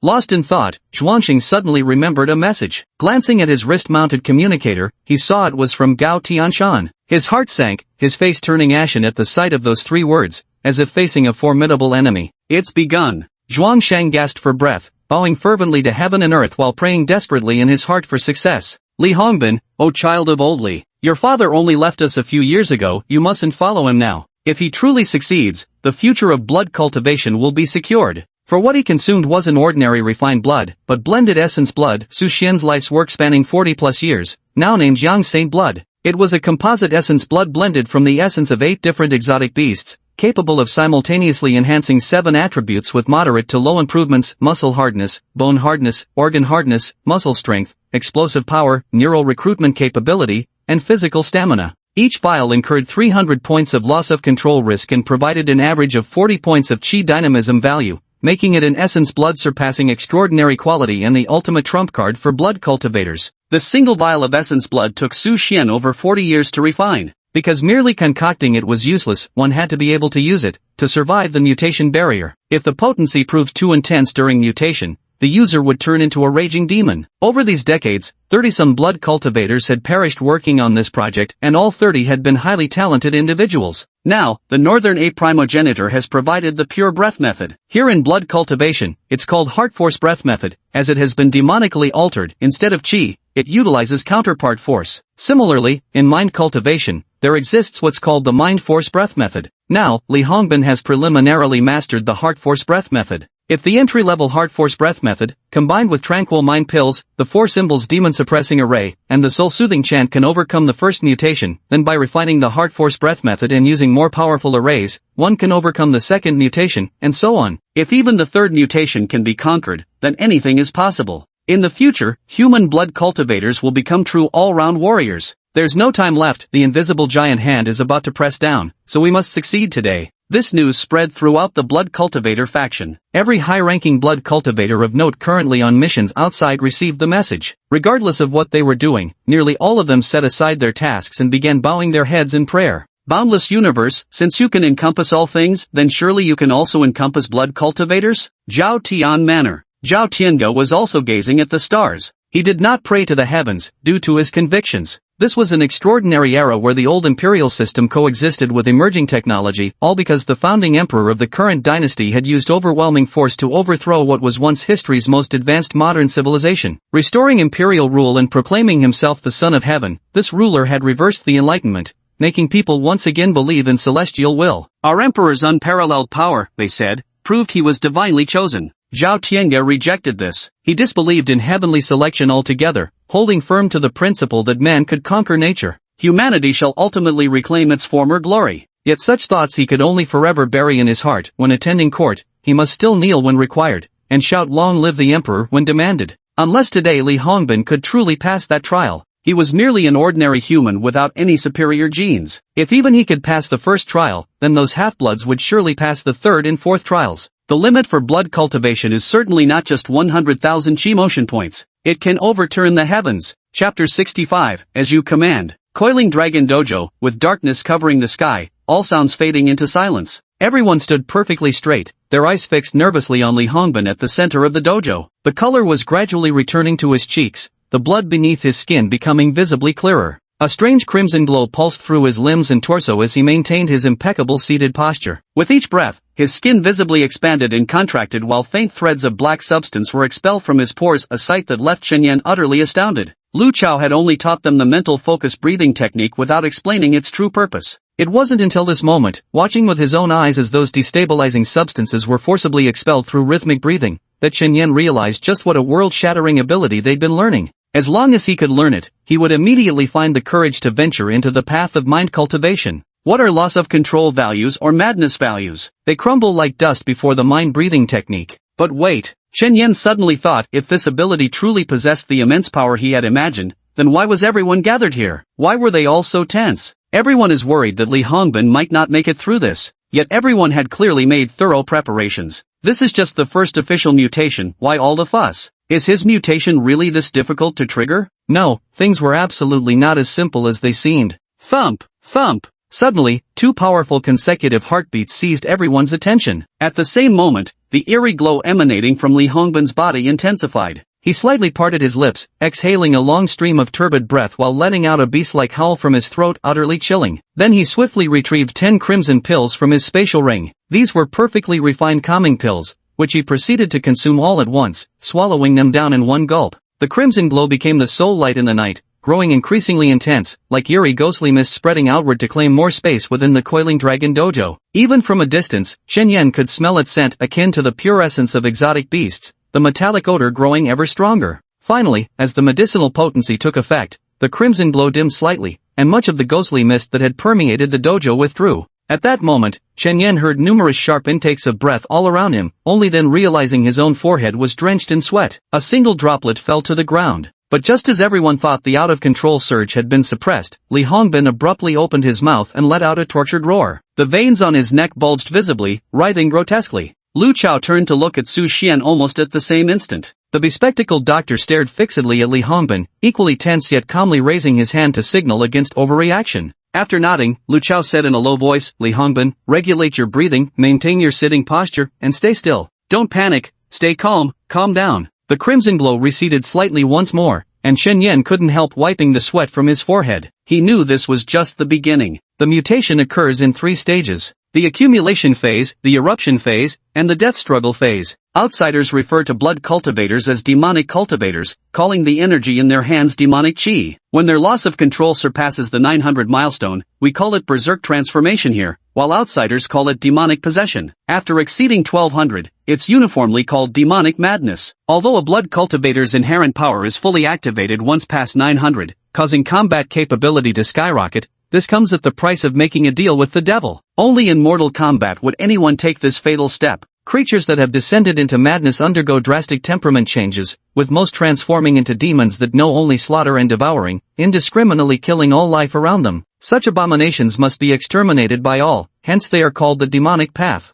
This implies the mutated cells possess self-awareness, seeking to manipulate this body to feed on the blood of all things. These cells are exceedingly cunning and shrewd. Their activity may have been awakened the moment Li Hongbin swallowed that purified blood essence, yet they concealed themselves, conserving energy for a decisive strike to crush the host's control and emerge victorious. Were those crimson ghostly lights just now a manifestation of the outbreak phase? If that's not the case, then it's truly terrifying. The out-of-control value has already exceeded 900 during the charging phase of cell demonization. Who knows how wildly it might surge during the outburst phase, and how could it possibly be suppressed? Suddenly, the eerie glow on Li Hongbin flickered violently, and his body began to tremble slightly. The 19 colleagues surrounding him all wore expressions of deep concern. Su Xian slowly raised a hand. Lu Chao turned to look. The moment that hand came down, he would activate the formation. But not yet. Su Xian adjusted his glasses slightly, and there was a faint excitement in his eyes. Nothing like the dozens of previous experiments, it wasn't that extreme. This version of the Yang Saint's blood can be defeated.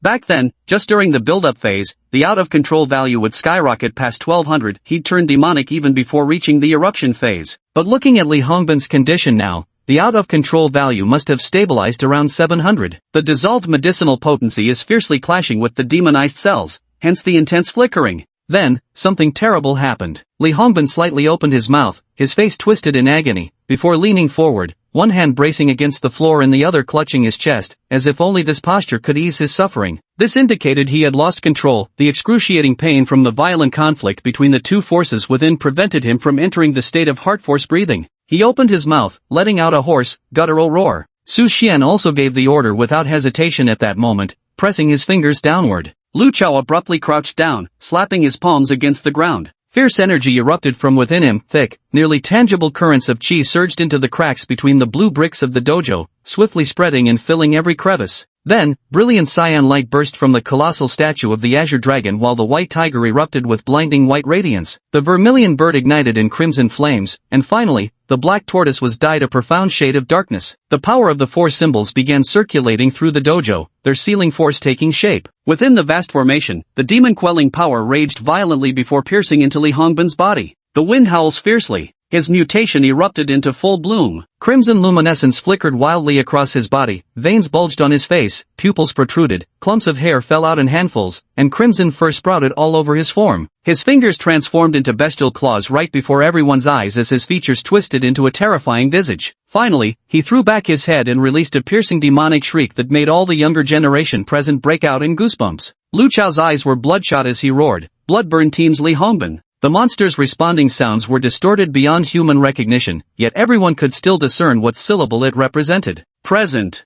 I command you to enter the state of mind breathing technique immediately. Your parents were both heroes who upheld their vows. They're watching over you from heaven right now. Don't let them be shamed by you. You absolutely can get through this. Believe in yourself. Breathe. As you command." Chapter 66 Requiem. As you command. As those two words fell from the man's lips, a single bloody tear traced down the corner of his eye. Crimson radiance bloomed unnaturally while scarlet fur erupted across his body in frenzied growth. Layer upon layer of scales pushed through his skin like armor plating, and twin twisting horns sprouted violently from his forehead. Shen Yan's pupils trembled slightly, for he saw sorrow on the face of the man kneeling on one knee. This was a man long steeled by resolve, a warrior tempered through countless trials. There was no chance his tears were shed from mere pain. He didn't know if he could make it through this night, terrified of disappointing everyone's hopes and bringing shame upon his parents. A warrior of extraordinary talent and strength stood on the verge of collapsing on humanity's blood cultivation path toward the future. For decades, countless others had charged against that thick bottleneck,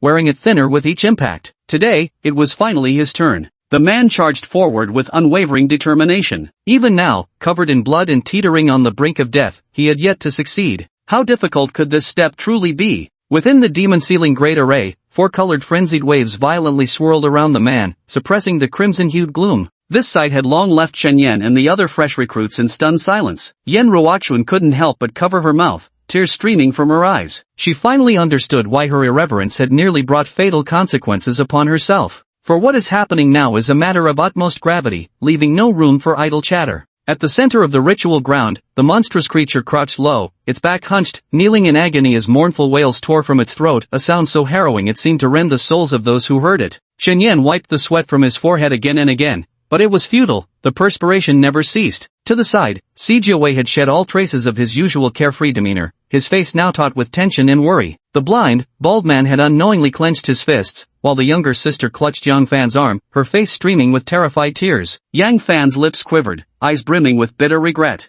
The life he had wanted to abandon countless times was actually an unreachable dream for another group of people. From the moment these people before him were born, they had lived in this sunless central basin, never having seen snow-capped mountains, never beheld fields of flowers, never heard the roar of tides. Even sunlight was a luxury. From the moment of their birth, they had only one goal, one purpose: to pave the way for the blood cultivators to come until death. How could any living human being willingly accept such a fate? In this era of rampant liberalism, what kind of belief could possibly make them abandon all sense of self? Suddenly, a roar of unwillingness erupted from the ground as the fully mutated man in the coiling dragon dojo trembled to his feet, his pupils bloodshot and crackling with crimson lightning. He trembled in agony, yet rose from that tremor, sucking the explosive gusts into his cavernous maw, ravaging the demonized cells within his body. The divine might of the heart-breathing technique erupted once more. Su Xian stared fixedly at the other person. Not exceeding 1200. Still not completely insane. His heart was pounding wildly, the light in his eyes brighter than the most dazzling star.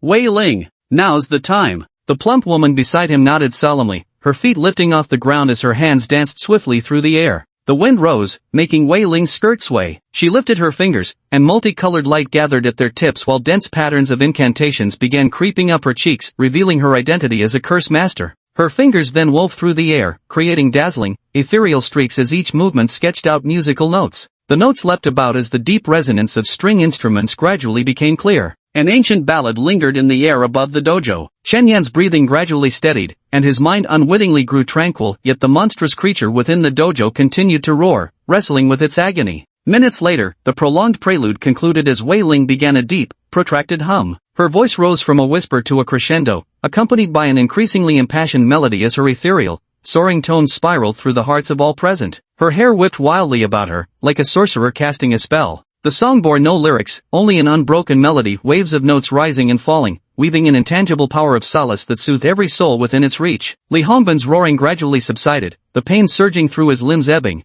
allowing him to focus fully on his breathing technique. Black ooze seeped from beneath his skin, staining his crimson fur before dripping onto the ground, where it corroded the azure bricks with a sinister drip-drip. This moment, a faint glimmer gradually appeared in Shen Yan's eyes, and the same was true for everyone around him, because those wildly growing red hairs were retreating. Su Xian clenched his fists tightly, so excited that every hair on his body stood on end. Lu Chao's breathing became rapid, and he couldn't help but clap his hands and exclaim, "The final stage! Fight to the death! Great Li Hongbin, you can surely win this tug-of-war with the devil! Steady your mind! Victory is within reach!" The so-called mortal combat phase is when both sides have exhausted all their tricks and begin the final close-quarters battle. This stage can last exceptionally long, as both cell forces are making their last desperate struggles, neither willing to succumb to death. Li Hongbin sat cross-legged, his breathing gradually stabilizing. The surging crimson glow within his body kept alternating between brightness and dimness, as if someone were remotely controlling the illumination of his physique. Finally, his out-of-control value stabilized around 800. Su Xian could hardly wait to pop open the champagne. For members of the Genius Training Camp, the survival rate during the Mortal Kombat phase is the highest. The preparatory phase can be endured by anyone normal, but the explosive phase is truly terrifying. It's a force beyond personal willpower to resist. If one's innate talent is insufficient or the virulence of demonic cells is too high, survival becomes impossible. Yet the life or death phase is where personal determination can prevail. One can assuredly succeed so long as they maintain the heart force breathing technique continuously for 5 to 6 hours. Every person in this city possesses unshakable conviction. Their first lesson is to stand at attention, bearing the dual extremes of ice and fire while weighted down, not spilling a single drop of water, maintaining this stance for 11 straight hours. Li Hongbin shut his eyes tightly, focusing every ounce of his willpower on resisting. All nearby humans cast gazes of profound respect toward him. Only Zhu Xuanshang failed to understand what these people were doing. Mastering the heart force breathing technique to perfection, wasn't this barrier meant to be cleared effortlessly? Even failing that, wouldn't consuming more tranquil mind pills suffice? Why make such an exaggerated production of it? His peripheral vision caught Qin Yan's profile, even his eyes brimmed with excitement. Could he have been mistaken? Was this truly so difficult? Night stretched endlessly. The most perilous phase had finally passed. Wei Ling's requiem gradually drew to a close. Pallor crept across her face as she finally ceased singing and descended only after Li Hongbin's outbreak threshold plummeted below 700. Chapter 67, We Are Fuel, You Are Not. After landing, Wei Ling's forehead was drenched in sweat, and she felt dizzy, as if her entire body had been drained. Such were the ways of curse cultivators, their power stemmed from the meridians throughout their bodies. Overexertion would leave the body feeble and the spirit listless. Those who practiced blood cultivation alongside mental cultivation would not suffer such effects. Beside her, Su Xian reached out to steady Wei Ling. The woman murmured a soft thank you. Su Xian shook her head, her gaze fixed unwaveringly on the coiling dragon arena. Above the vast sky, the constellations revolve and stars shift positions. Within the dojo, the 19 members of the Burnblood team began shouting in perfect unison. Captain, fight on! Captain, fight on! Captain, go for it! The cheers grew louder and more persistent, rising wave upon wave. However long Li Hongbin had to sit through tonight, they would keep shouting for that duration. Yet far from showing exhaustion, the teenagers' faces shone with even brighter smiles. The surrounding crowd was deeply moved by the scene. Could these shouts actually help Li Hongbin in any way? Unlike focused breathing techniques, the 4 symbols sealing array, soul calming hymns, or tranquilizing pills, all possessing definitive efficacy, these were merely mundane shouts devoid of any special energy, just utterly ordinary sound waves. Yet just an hour and a half later, the deep crimson glow on Li Hongbin's body dimmed yet another shade. His loss of control value must have dropped below 600. Though the demonized cells were still struggling, it was merely a matter of time now. Su Xian glanced at the time. Normally, it would take 4 or 5 hours to achieve such a significant reduction, but now it had been suppressed in just an hour and a half. It seemed the mental breathing technique truly was miraculous, making even the death struggle phase considerably easier than before. However, judging from Li Hongbin's recent condition, during the outbreak phase, the mental breathing technique could easily lose its effectiveness. This might be related to one's cultivation realm. Lu Chao should be capable of maintaining his breathing even during the outbreak phase. Another hour passed before Li Hongbin gradually returned to normal. His red hair receded, the blade-like protrusions retracted, his horns withdrew, and the scales on his face slowly faded, completely restoring his human appearance. At this point, his out-of-control value had dropped to just over 400, but traces of the crimson glow remained, indicating that the demonized cells weren't entirely eradicated. Lu Chao turned to Qin Yan and the others, speaking seriously. This is precisely the time to be most cautious. Demonized cells are cunning and highly invasive. If you let your guard down before they're completely wiped out, they can seize the opportunity while you're asleep to ravage your body again, forcing you to endure another outbreak. So you must hold steady until the out-of-control value truly drops to 0. Everyone nodded silently to show they understood, but clearly, everyone had already relaxed their guard. Gao Tianshan let out a long exhale, the corners of his mouth curling into a faint, hidden smile. At that moment, Chen Yan noticed the little black cat from that day was now curled up fast asleep on his shoulder, utterly adorable. Lu Chao also stopped glaring intensely at Li Hongbin and instead walked up to Chen Yan's group of 11, asking, "Do you really think what just happened was just a simple mutation?" Everyone shook their heads in unison. Lu Chao said gravely, "Indeed, it wasn't a normal mutation, it was one that will determine your future destinies." Having said that, Lu Chao produced a vial of deep crimson essence blood that differed markedly from the others. Those other vials held only 100 milliliters each, whereas this one appeared to contain at least 500 milliliters. A glimmer of curiosity sparked in Chen Yan's eyes. Lu Chao continued, "The vital blood essence I hold in my hand now is the very first mutated essence Li Hongbin consumed when he became a blood cultivator. It is a miracle painstakingly refined by Mr. Su Xian over 40 years, one that cost the lives of over 30 blood cultivators whose talents were no less than Li Hongbin's. Its name is Young Sage Blood." Everyone looked up, their faces alight with curiosity. Lu Chao chuckled. Do you want to know its enhancement range? Everyone nodded in agreement. Lu Chao said leisurely, low to moderate amplification of muscle toughness, bone density, organ resilience, muscular strength, explosive power, neural recruitment ability, and overall stamina. On average, it increases chi potency by 40 points while generating roughly 300 points of backlash.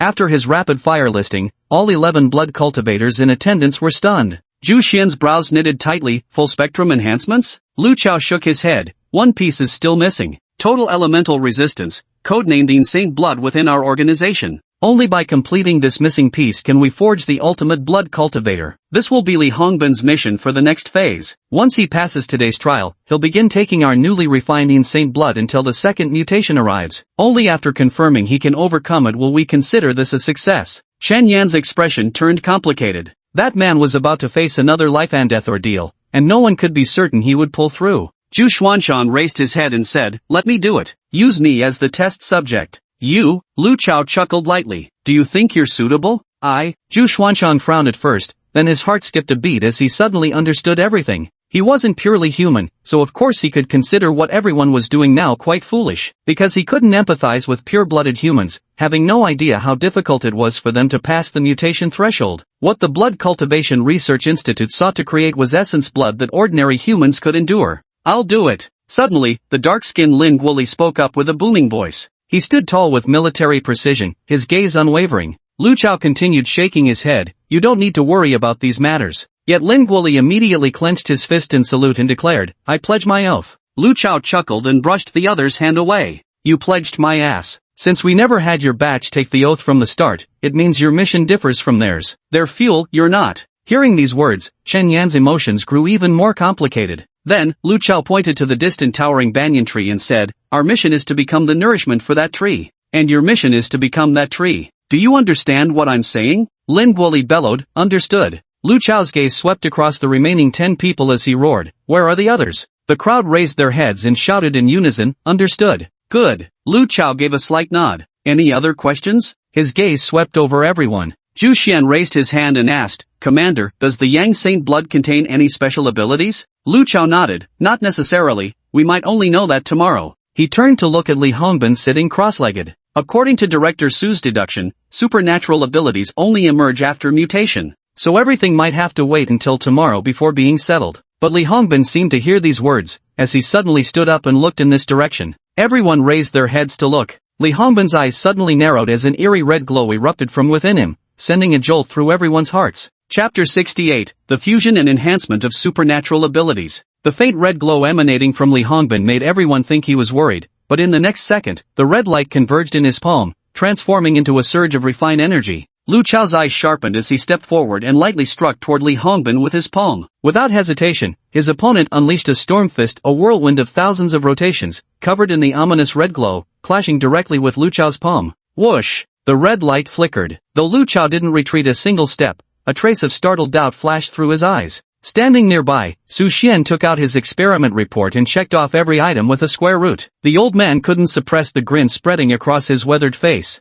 Every blood cultivator present reacted identically, especially those 11 ancient relics among them. Their eyes even held faint traces of envy. Lu Chao asked with a laugh, "Li Hongbin, is this your current special ability? How does it feel?" Li Hongbin lowered his head to look at his palm and said softly, reporting, "Sir, I feel like I didn't know." A flicker of deep red danced at his fingertips. "It seems to be very hot. Wait, this should be how it's used." Li Hongbin took a deep breath, raised his right hand, and gathered a massive red energy current. He compressed it continuously until it transformed into a dazzling crimson speck of light before flicking it skyward with a snap of his fingers. Whoosh! That brilliant streak of red light shot straight into the heavens, reaching an altitude of over 1,000 meters at astonishing speed before exploding in a sudden, radiant burst. Boom! Chen Yan stared fixedly at the sky. The crimson star's implosion had triggered a massive energy wave that surged toward him in the next instant. His pupils suddenly contracted as he instinctively raised both elbows to shield himself. Meanwhile, Lu Chao wore a radiant smile while casually conjuring a pneumatic barrier to protect all the children within it. Li Hongbin quietly gazed upward and said, reporting, "Sir, that force resembles black powder. It can be ignited by continuously compressed air. As for what level of ability it is specifically, or what other effects it might have, I'm not entirely clear." Lu Chao gave a slight nod, his gaze passing over Li Hongbin to rest on Gao Tianshan. The old man no longer appeared so tense, his entire posture having softened considerably, even his eyes now carrying a gentler light. The experiment was a resounding success. Lu Chao turned and presented each of the 11 observing children with a bottle of Yangsheng blood. When everyone saw that Xiao Long also received a portion, their expressions noticeably darkened. Even Xiao Long himself grew somewhat uneasy, inwardly questioning whether he truly deserved such a gift. Lu Chao patted Xiao Long's shoulder lightly and said in a low voice, "Your talent assessment form listed your willpower as extraordinary. I believe that one day you will surely be able to turn everything around with sheer willpower." Lu Chao's trusting eyes sent a surge of emotion rushing through Xiao Long. Because this was the first time since he arrived here that someone had acknowledged him, and not just anyone, but a true heavyweight. So these two sentences stuck with Xiao Long for his entire life. No matter what happened in the future, he always believed he possessed the strongest willpower, and relying on this belief, he traveled far, far away, only to realize much later that what Lu Chao had told him was a lie. What was written on that sheet wasn't transcendent, just perfect. But by then, he had already become transcendent. Finally, Lu Chao continued to watch Li Hongbin, waiting for his mutation value to drop to 0. Until 6 a.m. the next morning, when it was time for training, Gao Tianshan would take over monitoring. Then, Su Xian would conduct one final assessment before letting Chen Yan and the others return home to rest properly and prepare for the next day's training. Poor Zhang Tianba and Luo Nian. No sooner had they lifted their feet than they heard Gao Tianshan's cough. Ahem. They halted, turned around, simultaneously revealing expressions beyond words. Gao Tianshan beckoned. "Come here." In the end, Zhang Tianba and Luo Nian stood squatting in horse stance beneath the banyan tree, one on either side, while old Gao even instructed nearby coaches to watch them closely. At the slightest movement or distraction, they were to be kicked without hesitation. Immersive translate. Chen Yan returned home, the time now being 3 in the morning. Without the slightest drowsiness, he sat on the integrated training field, calming the shock within his heart. What had happened tonight was utterly extraordinary.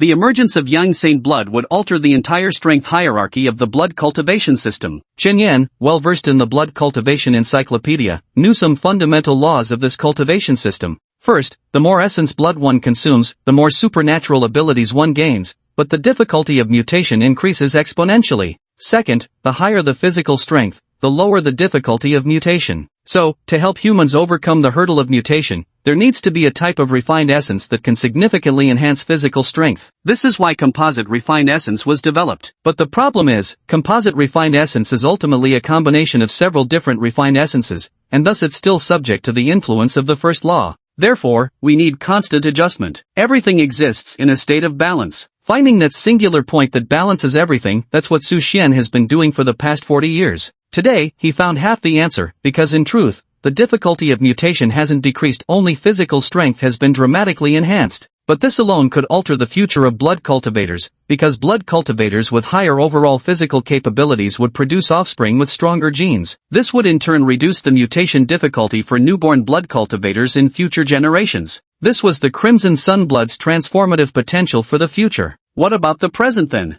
With the impending confrontation against rival cultivators in 3 years, the Crimson Sunblood directly and significantly enhances physical constitution. That's the first immediate benefit. The second and most crucial point, the super-evolution of supernatural abilities. This is precisely where Yang's holy blood proves most heaven-defying. In the past, mutations would merely fuse the abilities a blood cultivator currently possessed. But when using Yang's holy blood for mutation, one doesn't just fuse existing abilities, it unifies and strengthens them into a higher form of power. The crimson glow in Li Hongbin's hand today was irrefutable proof. No one had ever witnessed such power before, and since his coach confirmed he previously possessed only one ability, ruling out fusion, it could only mean one thing: enhancement. Now, although the young saint blood hasn't reduced the difficulty of mutation, both physical constitution and supernatural abilities have undergone a complete ascension. The first mutation generally occurs when the chi power reaches around 8,000. As the mutation approaches, blood cultivators will sense it, just like how a growling stomach signals hunger, which is why Li Hongbin could immediately begin mutating after consuming one bottle of Yang Saint blood today. The second mutation typically occurs when chi power reaches approximately 20,000. The third mutation falls within the range of 40,000 to 50,000 chi power. The fourth mutation would be when breaking through the 100,000 mark. Now, Chen Yan's top priority is to raise both his Thunder Fury and Tiger's Roar to SSS tier before his vital momentum reaches 4,000. The remaining 4,000 points must be entirely allocated to Sacred Sunblood, otherwise the hyper-evolution of Sacred Sunblood might not be triggered. This approach might result in Chen Yan's physical attributes being inferior to those who exclusively consume Sacred Sunblood from the beginning, but Chen Yan cares more about the future. Firstly, he possesses ancient god genes, which naturally means his risk of losing control only accumulates at half the rate of others. There's no way he wouldn't survive the first mutation. Secondly, he possesses ancient god genes, so his physical constitution is undoubtedly superior to that of ordinary people. Most importantly, physical constitution can be enhanced by means other than refined blood in the later stages, for example, through the ancient god body. Therefore, Chen Yan chose to prioritize the process of supernatural evolution and delay physical enhancement, which is also the more economically viable approach. Because before leaving, everyone asked a question: how to obtain Yang Sage blood? Lu Chao had already prepared his plan. The top 50 trainees in daily rankings would qualify to purchase Yang Sage blood, with a single third-grade vial priced at 100,000 gold. 100,000 gold coins, Chen Yan reckoned apart from big spenders like Zheng Tianba and Luo Nian, who could afford this. His current funds were definitely insufficient. But this was actually the lowest price the headquarters could offer, because the refined blood used to harmonize the Yang Sage blood contained Divine Beast blood. Even first-tier Divine Beast blood costs 90,000, making the third-tier Yang Sage blood at 100,000 incredibly cheap. The students still couldn't afford it, of course. Lu Chao naturally had a solution. Purchase qualifications could be exchanged for discount vouchers. Currently, each voucher could instantly reduce the price by 20,000. With 5 vouchers and 1 purchase qualification, one could obtain a bottle for free. If they could rank in the top 56 days a week, they would earn a bottle. Secondly, the city lord is also starting to distribute rewards. Gao Tianshan will revise the rules of the Celestial Arena,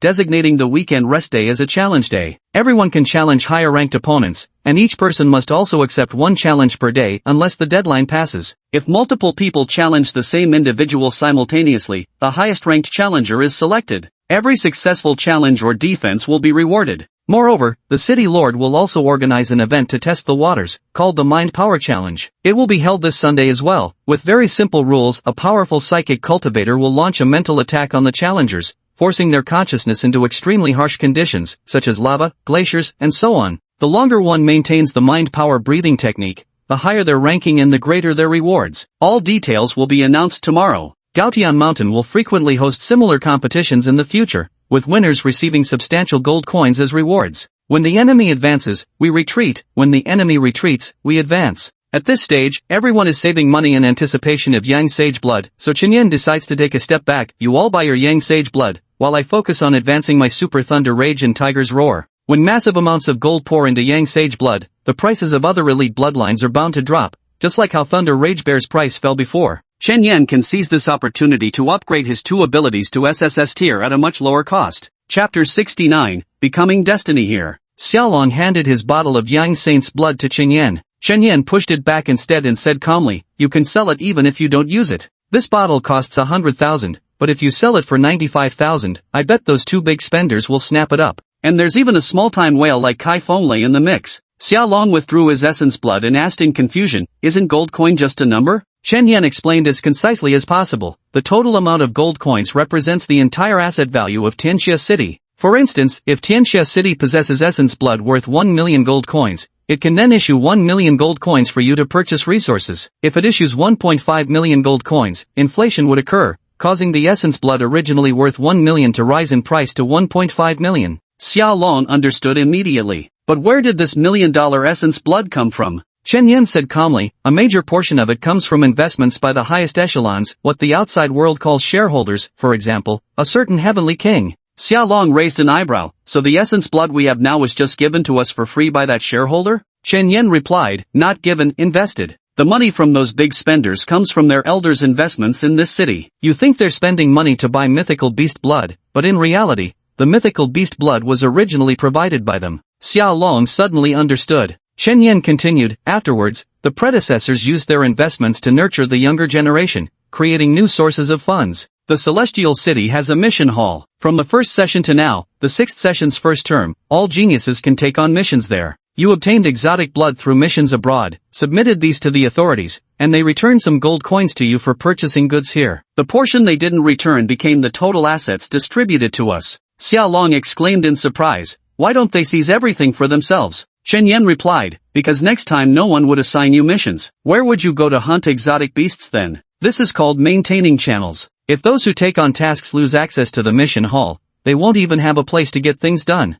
After understanding, Xiaolong had a new problem. But we didn't bring any exotic beast essence or medicinal herbs to Tianxia City, yet we can obtain gold coins. These gold coins represent profits for Tianxia City, right? Right. Chen Yan nodded. The investments from shareholders and the contributions of past generations of blood cultivators became the funds to nurture people like us. So we're called the disengaged class. We don't engage in societal production. We don't bring tangible benefits to this celestial city. Having accepted their investments, we're obliged to repay them in the future. Xia Long nodded emphatically. Absolutely. We must repay them. That bloodstained figure still echoed in his mind, leaving him with just 6 words, Li Hongbin a real man. But there was one thing he couldn't understand. Brother Yen. Why did he only take 10 flawless calming pills? He has plenty of other methods to suppress his out-of-control value. At the very least, he could have lit some incense, right? Chen Yen nodded and said, you're right, but that's not everyone's goal. What do you mean? Xiao Long frowned. Chen Yen said earnestly, today, the goal everyone seeks is the compatibility between this version of young sage blood and humans. This formula needs to enable blood cultivators to advance from the 3rd to the 9th rank.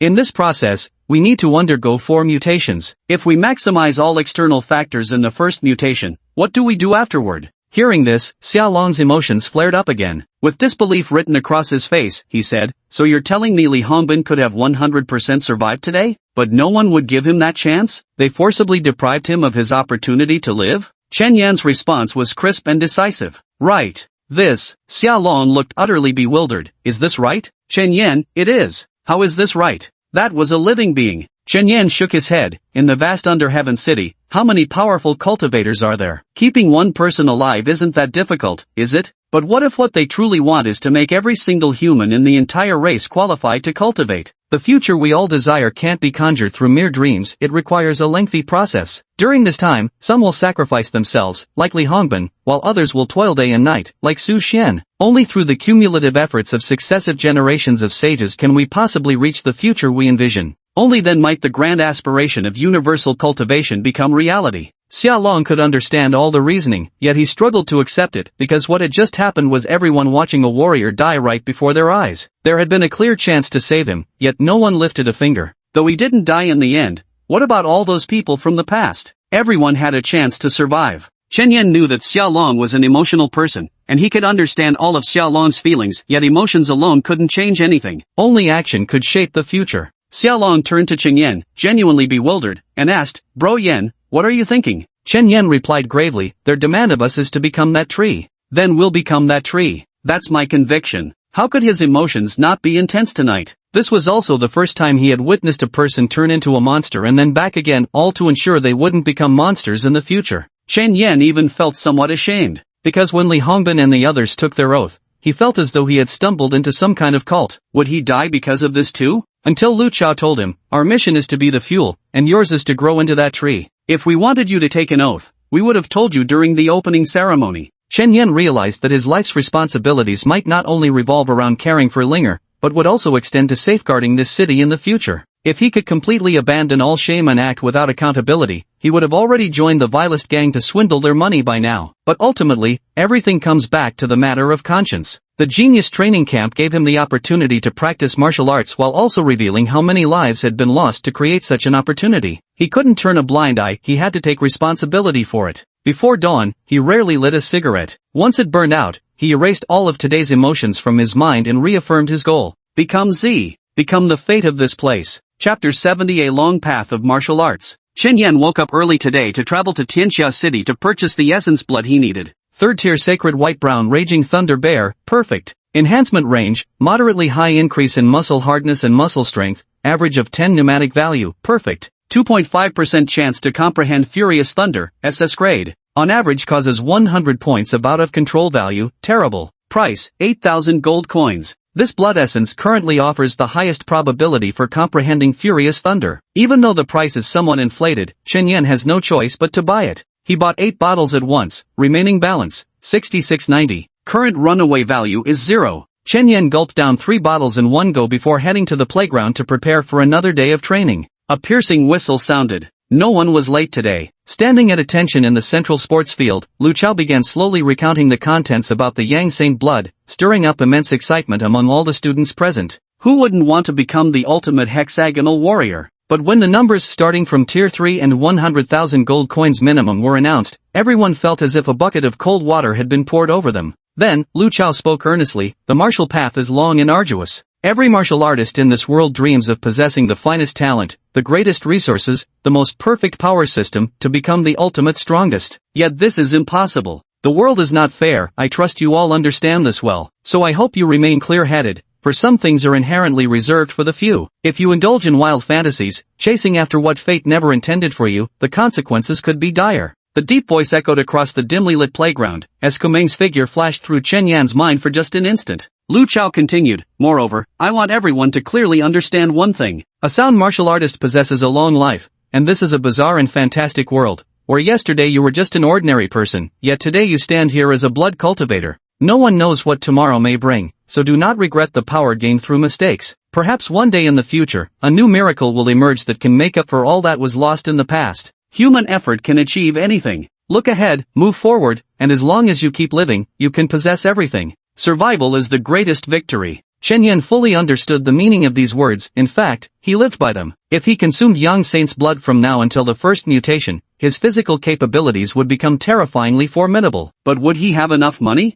After some hesitation, he made his decision, prioritize awakening his supernatural ability first, save money, and later compensate for the combat power lost from underdeveloped physical attributes through super evolution of his ability. Besides, the sacred White Palm Thunder Bear also enhanced strength and durability. Finally, Lu Chao reiterated the rules for obtaining Essence Blood. Only the top 50 ranked individuals each day would qualify to purchase it. Today marks the final day of the second week of split squad training, with a straightforward ranking method. Warm up, carrying 60 pounds, perform 1,000 jumps on each leg using wooden stakes, followed by a 100-kilometer mountain run. The first 50 to finish will secure the top 50 positions. There are 2 more tasks at the end, not counted for ranking. The first is a hidden challenge with time stake jumps, and the second is the Dragonfly Scheme's water test. Everyone must attempt both. With that, the training begins. Chen Yan clearly noticed that everyone around him was growing restless, including Xiaolong. Calm down a bit. You usually can't even rank within 100. Do you think panicking today will get you into the top 50? Stop thinking about that holy sun blood.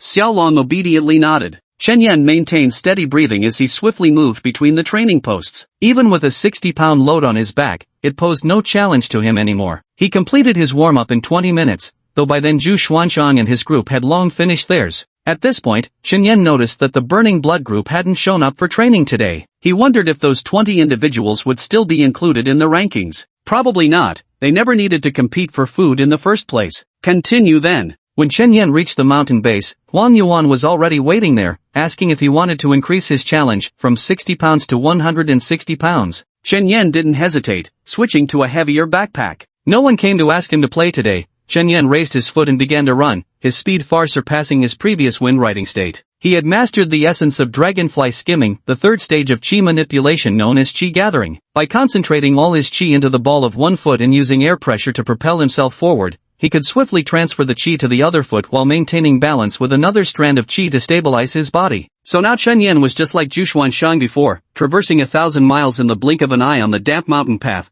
overtaking Zhou Bei ahead in the blink of an eye. At this moment, Kai Fenlei came swooping in with flapping wings, his spiritual technique still unnaturally powerful, instantly overtaking Chen Yan. Yet unbelievably, 3 seconds later, Chen Yan actually surpassed Kai Fenlei again. I see. His spiritual technique consumed all his energy at once. After the skill ended, he'd have to stop to recover his energy uncontrollably so. Unlike Chen Yan's fundamental techniques, where everything remained firmly within his control. In the damp mountain path, Kai Fenlei stood by the crooked neck tree, watching Chen Yan run past him. A flash of astonishment crossed his eyes. Without time to recover his energy, he dashed out again, overtaking Chen Yan once more, only to slump down even more exhausted, panting heavily just before Chen Yan, like a ghost, reappeared and passed him again. No words were exchanged between the two. Chen Yan didn't even glance at him, while Kai Fenlei stared with bloodshot eyes, as if Chen Yan were his father's murderer. Hatred surged in his heart as he charged out once more. After more than 30 rounds of chasing back and forth, Kai Fenlei, exhausted from overexertion, leaned against a tree, wiping away sweat while glaring fixedly at the mountain path's turn. Drip, drip, sweat fell, time flowed, and the ghost-like man appeared as promised, stepping lightly with the wind from the end of the road, silently overtaking him. Kai Fenlei felt as if he had a fever, his whole body lacked strength, even his breathing became labored. Staring blankly at the direction where Chen Yan had disappeared, he finally collapsed listlessly beside the crooked neck tree. He had always regarded him as a rival, casting triumphant glances each day he surpassed him, proclaiming he would challenge him again. Yet, Chen Yan never once responded, just as he didn't now. He always kept his gaze ahead, running alone, faster each day until today, when even his retreating figure had disappeared from sight. A thick wave of disappointment washed over Kai Thinglei's heart. He felt that all his efforts to surpass him had turned to naught, utterly meaningless, as if his entire life had consequently lost its value. Chapter 71 Xianghu. 2 hours later, beads of sweat the size of peas dripped from Chen Yan's cheeks as he stood panting heavily at the finish line. Huang Yuan announced his result, 10th place. Chen Yan didn't ask who the previous 9 were, nor did he care. Instead, he inquired how to obtain the purchase qualification vouchers for the Yellow Origin Yang Saint Blood. The payment will be transferred to your account when the time comes.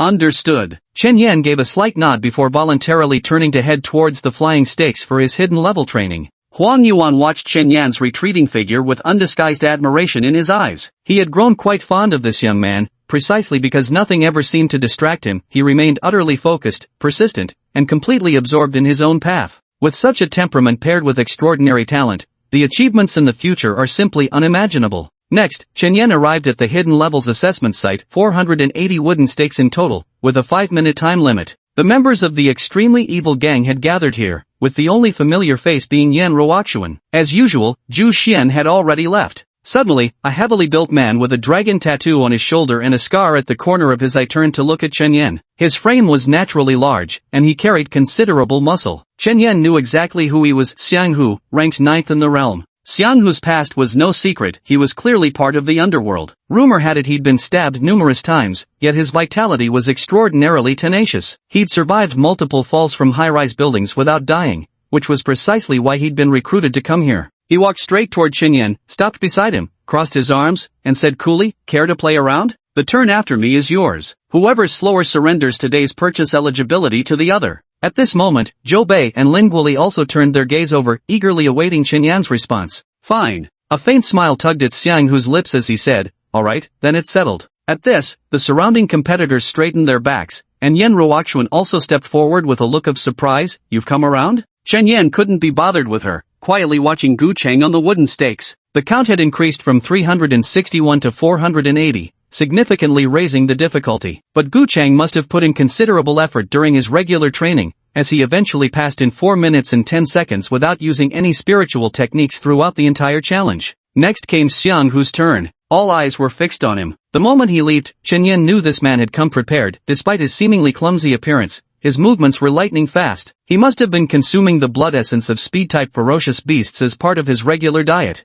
With his feet kicking upwind, Xianghu swiftly zigzagged across the flying stakes. After just a dozen or so steps, Chen Yan immediately realized this guy also had martial arts fundamentals. His footwork was exceptionally stable. Suddenly, a symbol flashed in Xianghu's eyes, and his movements abruptly accelerated. Spiritual technique, super speed, wind element driven. A cyan wind swirled around Xianghu's body, boosting his speed several-fold. His figure bounced between densely packed wooden stakes, though like Kai Feng lay before him, he needed to pause for rest. Ultimately, he cleared the course in 3 minutes and 28 seconds. Xianghu turned his gaze toward Chen Yan. Yan Ruoxuan gloated from the sidelines, "You're going to lose." This sentence felt vaguely familiar. Chen Yan had once said the same to her. Yet Chen Yan still didn't respond. Walking straight onto the platform, he immediately began the flying stakes routine. Just from the opening moves, everyone sensed something extraordinary. Chen Yan's speed was terrifyingly fast, his footwork already reaching the realm of dragonfly skimming water, even approaching the higher level of treading snow without trace. Movements so swift they left after images,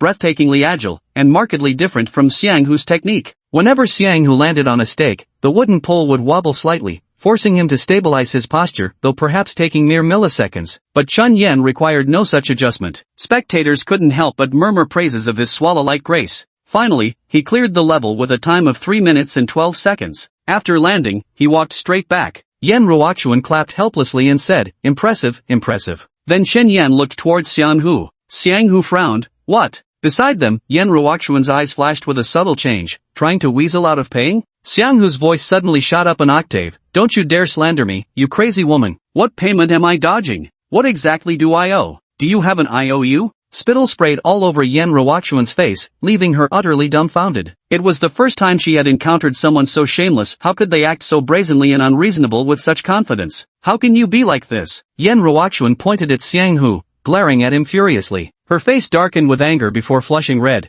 but she couldn't muster a single retort. After all, she had never dealt with such a scoundrel before. Xiang Hu scoffed coldly. You fairy squad people come at me like a bunch of bandits demanding money, and now you have the nerve to ask me how I can be like this? How shameless. At this point, even the drill instructor nearby couldn't stand it anymore and shouted angrily, everyone quiet down. Yan Ruoxuan was absolutely furious and said to the instructor, you heard everything. The instructor shook his head and said, verbal agreements aren't protected by law. Got it. Xiang Hu shrugged with a shameless grin, making Yan Ruoxuan so angry she could barely resist kicking him. Suddenly, Yan Ruoxuan turned to Chen Yan, and seeing his utterly expressionless face made her even angrier. Could you stop acting like a damn block of wood all the time? He's messing with you, say something. At this moment, Kai Fenglei, Zhang Tianba, and Luoyan happened to walk over just as their training session ended. Zhang Tianba immediately transformed into the dragonfly captain, clearly viewing himself as the leader here. Though his face was covered in bruises, when he raised his arms, an aura of righteous authority still emanated from him. He declared loudly, what happened? Why the shouting? I'll surely uphold justice for you all. Xiang Hu glanced at him and said, young Master Zhang, this doesn't concern you. Zhang Tianba let out a cold snort. Naturally towering like a giant even broader than Xiang Hu, he took a step forward, puffing out his chest muscles. Blood cultivation group's business is my business. Beside them, Yan Ruoxuan quickly spoke up. He raced Chen Yan in flying post drills. Chen Yan won. By their agreement, he was supposed to purchase Yang Xing blood for Chen Yan. Zhang Tianba immediately stiffened, glaring at Xiang Hu. Is this true? Xiang Hu shrugged. You better have proof before making claims. Seeing this nonchalant attitude, Zhang Tianbai immediately knew it was true Xiang Hu had lost the bet and was refusing to pay. Breaking your word brings shame upon your ancestors. Xiang Hu was amused. Young Master Zhang, I honestly have no idea what you're talking about. And frankly, I don't see the point of you saying any of this. If you can't produce any evidence, I'm leaving. With that, Xiang Hu unceremoniously pushed Zhang Tianba's shoulder aside and strode off into the distance. Throughout this, Chen Yan remained silently watching Lin Guoli from the side, who was glaring at Xiang Hu with what seemed like murderous intent in his eyes. Continue then. Chen Yan lowered his head and tapped open his wrist-mounted device, selecting an audio recording to play. Want to play around? I'll go next, then you go after. Whoever's slower gives today's purchase eligibility to the other. Sure. The voice wasn't quiet. Everyone could hear it crystal clear. Xiang Hu paused mid-step. Zhang Tianba roared furiously, the evidence is irrefutable. Yan Ruoxuan also exclaimed excitedly, quick, transfer the purchase qualification to Chen Yan. Xiang Hu, however, looked at Chen Yan with mockery and said, what purchase qualification? That recording of yours has neither head nor tail. How can it prove what I said was about the purchase qualification for Yangsheng blood? At these words, Zhang Tianba's eyes widened in fury, while Yan Ruoxuan's chest heaved violently. Chen Yan, however, stepped forward nonchalantly and stood before Xiang Hu, speaking calmly. I actually knew long ago that you'd try to welch on the debt. After all, trash like you only knows how to act like thugs. Xiang Hu narrowed his eyes. Chen Yan raised his hand and delivered a light but unrestrained slap to Xiang Hu's face. With a crisp smack, not loud, but sharp, Xiang Hu immediately clenched his fist and swung at Chen Yan's face. Xiang Hu instantly flared up, utterly unable to accept that this runt Chen Yan actually dared strike his face. You started it first. But the next second, his movement froze midair because Chen Yan's two fingers had stopped just under a centimeter from Xiang Hu's eyes with astonishing speed. The swift finger strike whipped up a gust of wind, piercing towards Xiang Hu's pupils and making him blink, sending a chill down his spine. As someone who had grown up in street fights and even trained under a master for several years, he fully understood just how extraordinary Chen Yan's martial prowess was in this single exchange. Chen Yan's voice remained utterly calm. Go back and tell Wang Jing. This is exactly why I refused to join the Vile Gang. Not for 10,000, not even for 100,000 would I go. I really don't want to stay with a bunch of trash. With that, he turned his head, his gaze sweeping over Lin Guoli and Li Juanhao. The expressions on their faces were equally complex. Suddenly, Yan Ruoxuan shouted urgently, watch out. Furious, Xiang Hu chose to launch a sneak attack, throwing a ruthless, full-force punch at the back of Chen Yan's head. Yet Chen Yan seemed unaware until the fist was about to strike him. His body shifted slightly to the side, his left foot sweeping low, effortlessly dodging the attack while simultaneously disrupting Xiang Hu's balance. Unable to control himself, Xiang Hu toppled forward, sprawling awkwardly on the ground. He jerked his head up, only to see Chen Yan standing calmly before him, his entire face cast in shadow like an insurmountable mountain. Finally, Chen Yan stepped over Xiang Hu's body. Chapter 72, Moving Forward. Having decisively stepped over Xiang Hu's body, Chen Yan left the arena. The coach announced loudly, there's still the Dragonfly Scheme's water match remaining. Keep going straight ahead from here. He pointed in one direction, and Chen Yan nodded in acknowledgement before striding off with a dashing air. Zhang Tianba watched Chen Yan walk away alone, his mind completely occupied by the moves he had just witnessed. The 10th strongest in the world fighting the 9th strongest, completely overwhelming, with Xianghu unable to even fight back. Elder Gao has said more than once that they should learn from Chun Yan and Zhu Xian's attitude towards cultivation. Zhang Tianba and Luo Nian have always harbored resentment in their hearts, because Chen Yan has never displayed earth-shattering power. He ranks first in the world, while Yan Ruoxuan secured the second place by relying on flying skills, a rather unconvincing achievement. No one truly takes this girl seriously. But Zhu Xian, ranked third in the world, demonstrated terrifying chi control skills during this week of training, making him impossible to ignore. What about Chen Yan? Decent, with normal daily training performances, seemingly fast, but nothing exceptional. Sure, he looked impressive beating Kai Fenglei last week, but that was only against the 18th ranked fighter. He gives off this mediocre yet enigmatic vibe. Right now, that enigma has deepened into something darker, making Chen Yan's figure appear unfathomable in Zhang Tianba's eyes. Yan Ruoxuan's eyes sparkled with admiration. She never expected Chen Yan to have this side to him. The usually honest and humble guy suddenly showing his edge was actually pretty cool. Not bad at all. The crowd watched as Chen Yan walked away, their expressions complex and varied. Xianghu climbed up from the ground, glaring daggers at Chen Yan's retreating back. Alright, I underestimated that guy, thinking he was just a pushover. Ha! I swear I won't be human if I don't get my revenge. He kept his head down and walked toward where the dragonfly had skimmed the water. It was a lake, surprisingly clear. Turns out purifying lake surfaces was part of a curse master's cultivation practice. Xianghu scanned the area but couldn't spot Chen Yan anywhere. He turned to the coach stationed there, stepped forward, and asked, "Did Chen Yan not participate in this event?" The coach replied casually, "He's already finished running."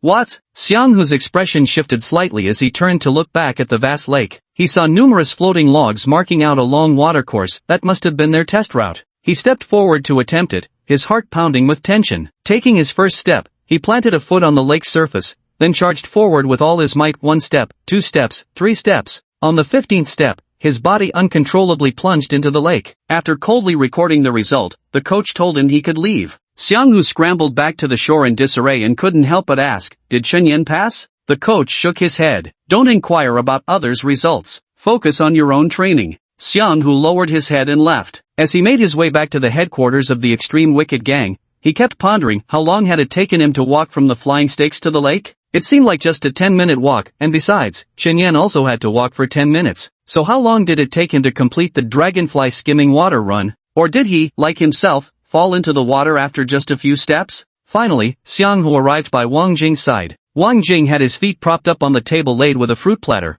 arms crossed as he coldly stared at him saying, "I heard about what happened today. Why poke the bear for no reason?" Xianghu scoffed before replying, "Thought he'd be an easy target. Never expected I wouldn't even outrun him." Wang Jing's expression darkened slightly. To be honest, he didn't know what was so extraordinary about this Chen Yan. Ancient martial arts truly held little value. They were only somewhat useful in the early stages. Once everyone could fly and aerial combat became the norm, those skills would become practically obsolete. This was a common understanding among modern warriors since all the power in those techniques originated from the ground. Yet his father had told him to pay special attention to this Chen Yan. But even a clay figurine has some temper. Chen Yan had repeatedly rejected him, slapping his pride again and again, and the resentment had been festering in his heart for a long time. Who the hell did this guy think he was? Wang Jing and Xianghu locked eyes. "Tomorrow's challenge day, you're fighting Chen Yan. Feeling confident?" Xianghu frowned. "I'm 9th, he's 10th. How's that a fair fight? Let's talk tomorrow." Wang Jing said calmly, "After this week's results come out today, the rankings will probably shift again." "Oh." Xianghu rose dismissively and said, "I'm going off to train now."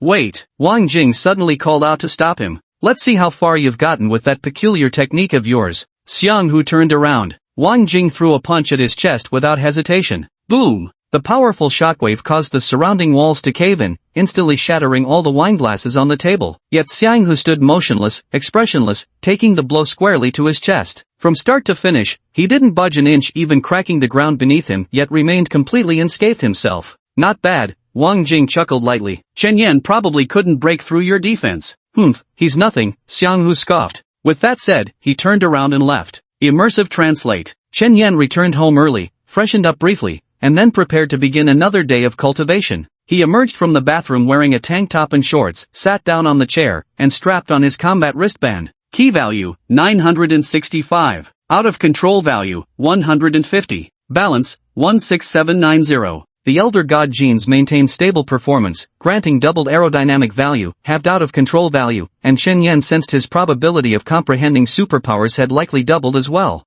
At this thought, he opened his palm. Deep violet lightning flickered across his hand. Cross-referencing the illustrated guide from UI Memory, this color indicated the power had reached Super Frenzy Thunder +1. Just 3 bottles down and my luck is already explosive. There are 5 more. What are the odds of pushing through to SSS grade Thunder Frenzy in one go? But even if I evolve to SSS grade, it still can't compare to the abilities of beasts or cultivators at the same level. Everyone says the abilities of the demonic path are cheap, seemingly capable of anything, yet practically useless. Take Zhang Tianba, for example. He possesses the power of the sacred flame demon dragon, but when he stands before the real thing, he'll realize his so-called SSS grade ability is nothing but a laughable display of amateur skills. At the same level and with equivalent abilities, the sacred flame demon dragon could slaughter millions with just a single breath, while your capabilities remain severely limited. This is the difference between innate and acquired. The same principle applies to mutual cultivation. Some may possess fate-bound orbs with lightning-related abilities, and the thunder from an SSS rank fate-bound orb would undoubtedly surpass Chunyan's over-limit rampant thunder, as it stems from inherent talent with flawless synergy to the self. Blood cultivators, however, suffer from poor compatibility, resulting in significantly weaker manifestation of power.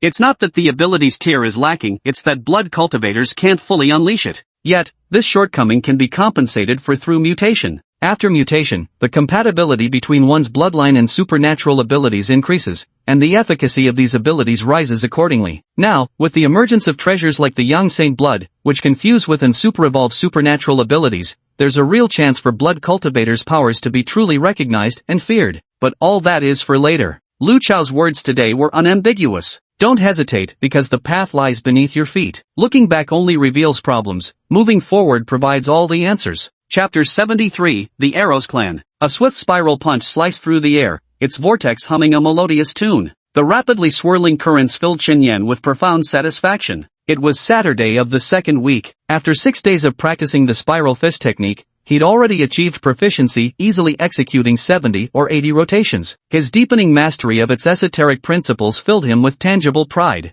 Then, he continued his arduous cultivation. When the clock struck 4:30, Xiaolong returned home. After a brief exchange, the other went to take a bath. Xiaolong's Aeropulse value had also reached 430, progressing at an astonishing speed. He discovered that the more he endured hardship in his training, the more his out-of-control value decreased, and the more his Aeropulse value increased, which filled him with immense joy. Tomorrow was the challenge day. Ranked 129th, he might face challenges from others again, but he was no longer so afraid. After the bath, Xiaolong felt remarkably refreshed, especially since he had quit smoking. The air was now filled only with the faint fragrance of formations, no longer tainted by smoke, allowing him to perceive the beauty of life. Brother Yan, did you manage to skim the surface? Chen Yan replied while throwing punches. Yeah, I did. Seems like only 5 or 6 people made it through. Xiaolong clicked his tongue in admiration. I fell after just over 20 steps. Chen Yan, very soon now. You've already reached the stage of riding the wind. By next week, you should attain the dragonfly skimming water technique.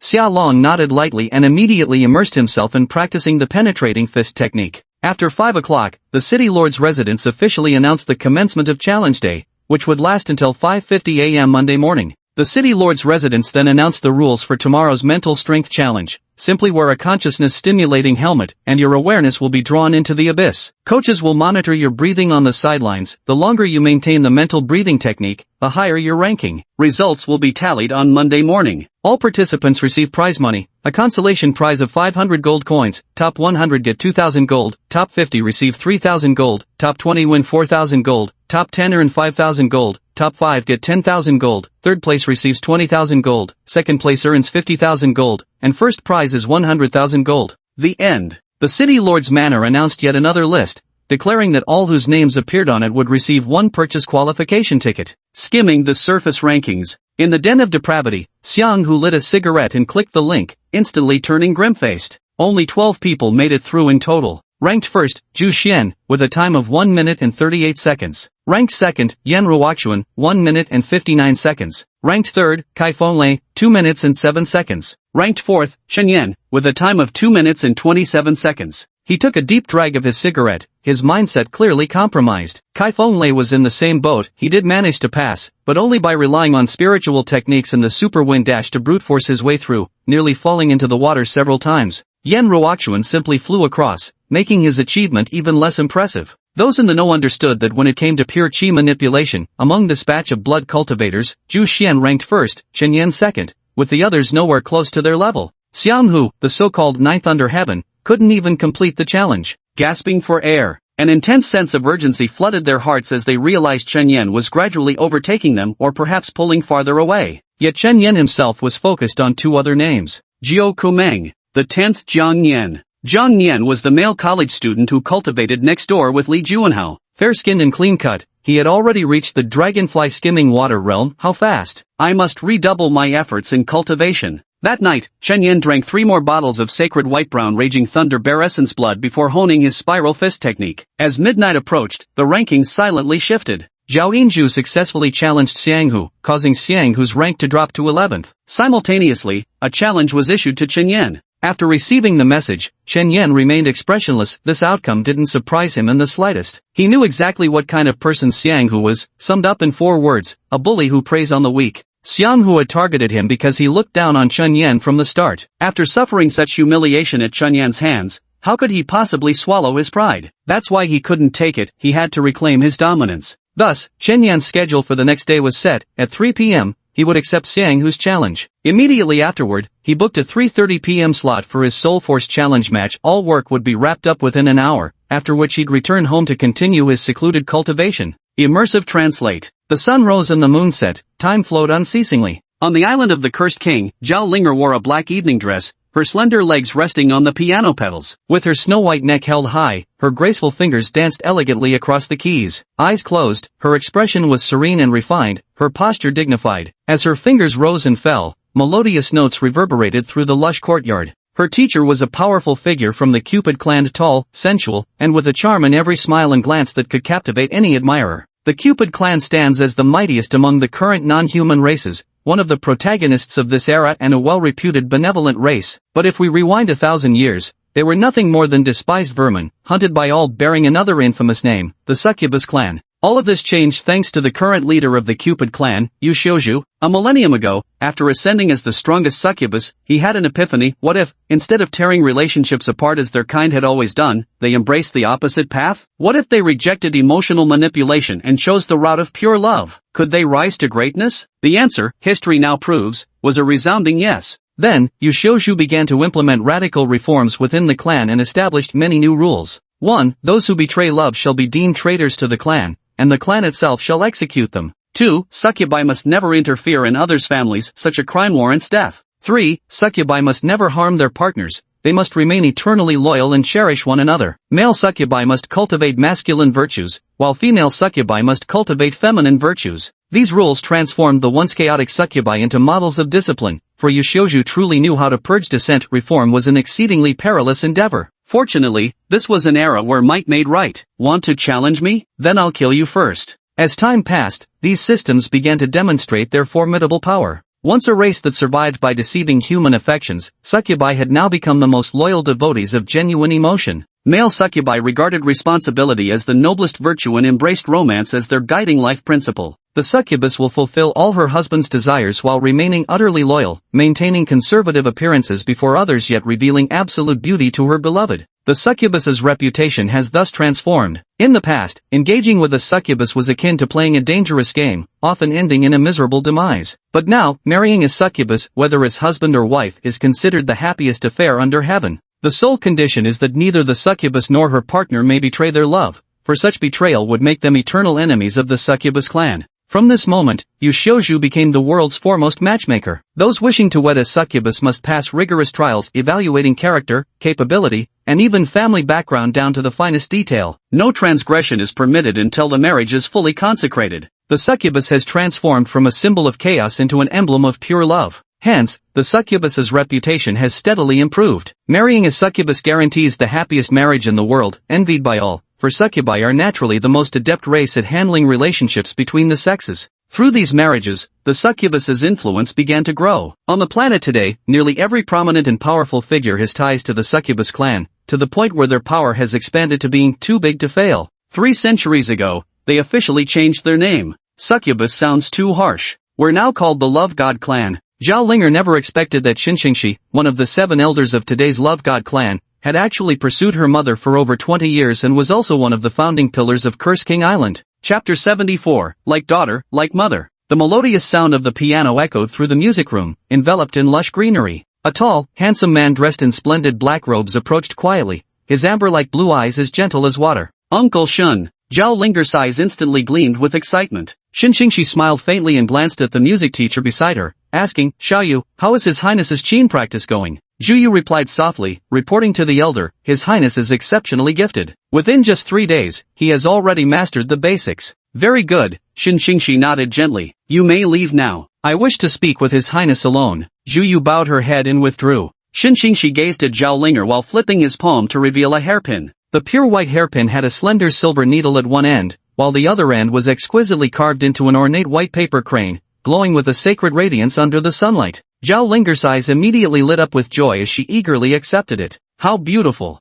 Uncle Shin, where did you get this from? Shin Xingxi smiled slightly. I had an artificer craft it specially. Is there anything you're not satisfied with? I'll go back and ask him to do it again. No, absolutely perfect. Zhao Linger quickly nodded, carefully storing the gift to present it when she reunites with Brother Yan. Then, she abruptly changed the topic and asked curiously, Uncle Shin, what made you fall for my mom in the first place? What's so great about her? Outside, Ying Huanyan walked over with a cigarette dangling from her lips, her face cold. Hey, she barked. Are you out of your mind? Who badmouths their own mother behind her back? Zhao Linger rolled her eyes, just telling it like it is. Look at Uncle Shun, so refined and elegant. Then look at you, reeking of smoke and booze. Disgusting. TCH. Ying Huanyan snorted coldly, then turned to Shin Xingxi with a complicated expression. You could have at least told me before coming so suddenly. Shin Xingxi smiled faintly. This was an agreement between me and Princess Linger. As one of the directors of Curse King Island, surely I retain the right to enter and leave freely?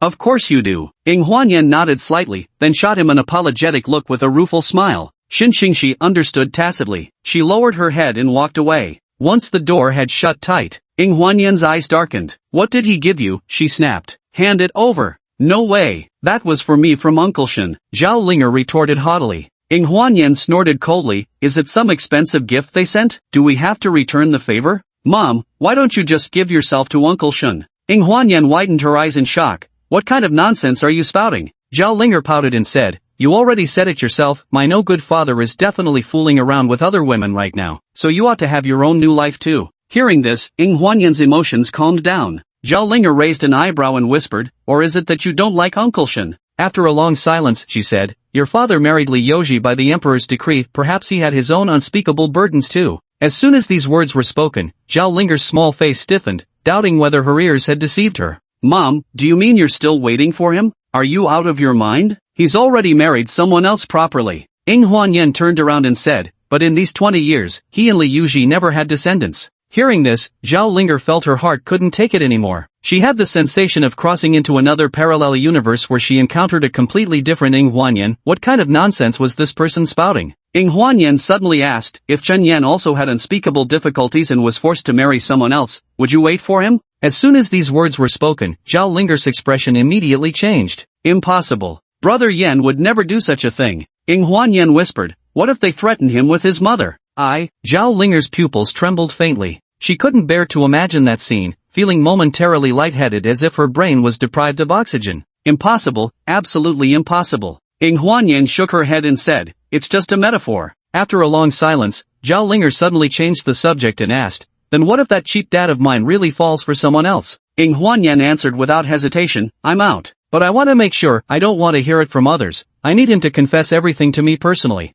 Zhao Linger frowned. Then how long must we wait? Ying Huanyan gazed at the emerald sea and azure skies beyond the island. I've already waited 20 years, what's another 20 more? What about you? Ying Huanyan looked at her daughter. Zhao Linger remained silent for a long while, unsure how to respond, her mind a swirling chaos. She gazed at her mother's figure and suddenly realized the apple doesn't fall far from the tree. Would she someday turn into that same woman who couldn't go a day without cigarettes and alcohol? Impossible, impossible. Suddenly, Ying Huanyan turned her gaze to the piano and shifted the topic, play a tune for your mother. Zhao Linger raised her hands, her fingers dancing across the piano keys as a beautiful melody filled the empty music room. The emotions within the composition were complex, like separation, yet reunion, tinged with melancholy, yet illuminated by hope, immersing all who heard it in its depths. The song came to an end. Ying Huanyan praised, the song is good. Why the sudden interest in learning piano? Zhao Linger kept her eyes closed, continuing to play without responding. Ying Huanran gave a light laugh and said, it seems he likes this tune.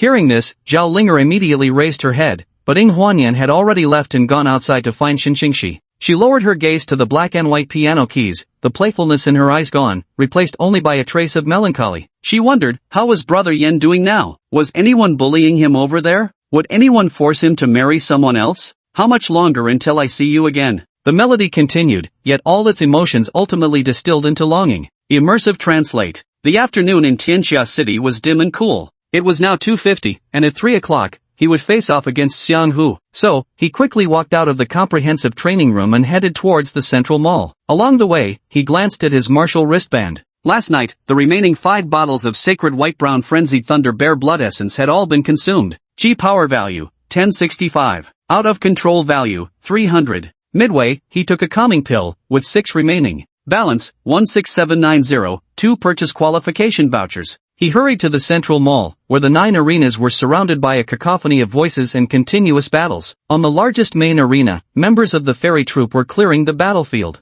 The villainous gang handled things sloppily, so the city lord's office decided to delegate all official duties to the fairy group. Not only were they beautiful with sweet voices, but they also worked efficiently, naturally the best choice. As for the Holy Light Society, they couldn't be bothered with such petty profits. Though the Holy Light Society was smaller in scale than the villainous gang, they were far wealthier. As spellcasters, they could craft talismans for sale, a powerful spellcaster being essentially a human money printing machine. Shen Yan wanted to become both a spellcaster and a mind cultivator, but he knew the time wasn't right. He had to wait until the ancient god's body appeared. The ancient god's body wasn't a combat system but an innate trait. Those who possessed it could later absorb rare treasures to strengthen their physique and were absolutely capable of enduring the essential trials of mind cultivation and spellcasting, opening the mind sea and unblocking meridians. There are countless miraculous elixirs in this world that can enhance the body after birth, but these only work for those with specific innate talents. Before Zhang Tianba stepped into this realm, his family had already strengthened his physique using powerful medicinal materials. If those herbs were given to corresponding phase cultivators, they could elevate their physical strength to astonishing levels, enough to withstand nuclear explosions without issue. Yet after all this reinforcement, Zhang Tianba remained just an ordinary person with slightly greater strength. Because we lack the essential condition to absorb the medicinal potency. Divine elixirs require divine or sacred physiques to be digested. Ordinary people can't do it. Ordinary blood cultivators can't, thought cultivators can't, though curse cultivators can absorb them through self-modification, and phase cultivators can as well. Phase cultivators especially, Shen Yan knew this well. Describing this cultivation system as uniquely blessed would not be an exaggeration. As they progress, they can unlock subsidiary phases. By embedding corresponding tempering beads into these phases, they can absorb the medicinal power from natural treasures. Through prolonged training, this power gradually transforms their bodies. Once they deem their physical strength sufficient, they remove all those tempering beads and replace them with other phase beads that enhance combat abilities. This way, they gain both physical strength and elemental power. Chapter 75, Opening with a Single Punch. Is there a ceiling to cultivation realms? Does the human body have physical limits? Shen Yan occasionally pondered these questions. After all, he might someday acquire an ancient god's physique and use it to forge his path as a curse cultivator. This possibility meant he could eventually possess an even more formidable body. He always told himself that the road lay beneath his feet, precisely because he tended to aim too high and dream of a beautiful future. Take a deep breath and suppress the emotions in my heart. Go ahead and win. We'll be cheering for you. Yan Ruoxuan strode forward carefreely, waving with a grin. Chen Yan nodded, his gaze extending past him to see Xiao Zhihua and others. Li Juanhao, Zhang Yan, and Ku Meng were all present. However, Tang Ye and Xiao Long weren't there. They were probably out on a date at the mall. They were clearly physically close, but now it seemed they only met once a week, aside from when Xiao Long would pick her up after school. Such quintessential youthful campus romance. It wasn't something Chen Yan had experienced much of. Although both he and Linger had student registrations, he realized at a very young age that he wasn't worthy of attending school because he needed to find a way to earn money to cover his mother's medical expenses. Due to his age, he definitely couldn't find a proper job, so his first job was sorting garbage at the landfill late at night. The pay was minimal, and Linger would come to help him during those late hours. But how could he let a girl handle such things? So Chen Yan always refused her assistance. Yet Chen Yan knew this job alone couldn't sustain the medical bills. Then he had a sudden inspiration and found a second, more lucrative job. Scavenging for trash. That earned much more money, though it often left his hands and feet worn out. Later, looking so pitiful, some took pity on him and gave him a little money, which unlocked Cheng Yan's full potential. He dressed himself in ragged misery and went straight to begging, never expecting it to bring in money faster than a regular job. Sometimes men and women passing by would shake their heads and sigh, saying how pitiful he was. He'd think to himself, I earn much more than you do, though he often got chased away by city patrols. So he wandered every corner of his hometown, leaving traces of his begging everywhere. Back then, Linger was still in school. Chen Yan also wanted to pick her up after school, but his filthy appearance would damage her reputation, so he didn't go. When high school came, everything became more complicated. If he didn't attend school, he'd be expelled, but he couldn't afford that, because begging couldn't sustain him forever. Even if he never became a martial artist, he still needed a decent resume to find work. Then, at last, he met his life's benefactor, a man named Su Lu, whom everyone called Coach Su. Though he had no martial talent, Chen Yan would sneak to the martial arts gym to watch practice. Soon, Coach Su noticed him. After learning about Chen Yan's circumstances, Su Lu offered him a job, cleaning the gym and delivering lunches to students at noon. He knew Chen Yan wasn't the most suitable worker, but insisted he was the one who needed this job most. Isn't practicing martial arts meant to protect yourself first, then others? This incident shaped Chen Yan's life,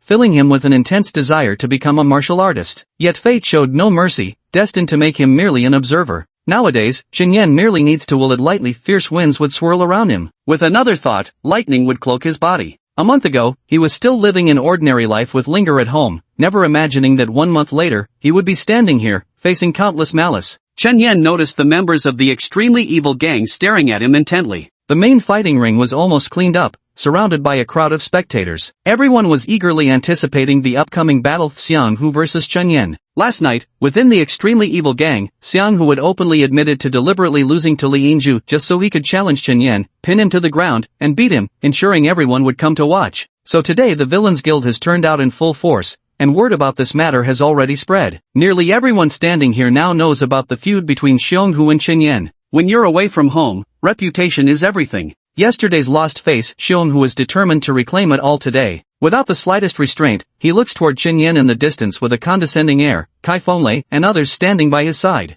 At that moment, Wang Jing strode forward directly, eyeing Chen Yan with a bright smile. Lin Wen frowned and asked, what exactly do you want? Wang Jing suppressed the anger in his heart. He had disliked Chen Yan for a long time, but having received his father's instructions, he had no choice but to comply. Keeping his smile, he said to Chen Yan, I just want him to join our ultra-violence gang. Let's play a game. You said 100 grand isn't enough? Then I'll really put up 100 grand. If you win, the 100 grand is yours. If you lose, you belong to the JEI gang. Wang Jing stared fixedly at Chen Yan, awaiting his response. The surrounding crowd also perked up with interest. Wang Jing added, we can sign an equal contract. As these words fell, gasps of surprise immediately rippled through the onlookers. A bet of 100,000. Are you out of your mind? Lin Wen frowned. Wang Jing completely ignored her and kept staring at Chen Yan. Unexpectedly, Chen Yan paid no attention to any of it, neither the jeering from the crowd, nor Xiang Hu's confident taunts, nor even Wang Jing. He seemed to disregard everything, stepping straight onto the arena.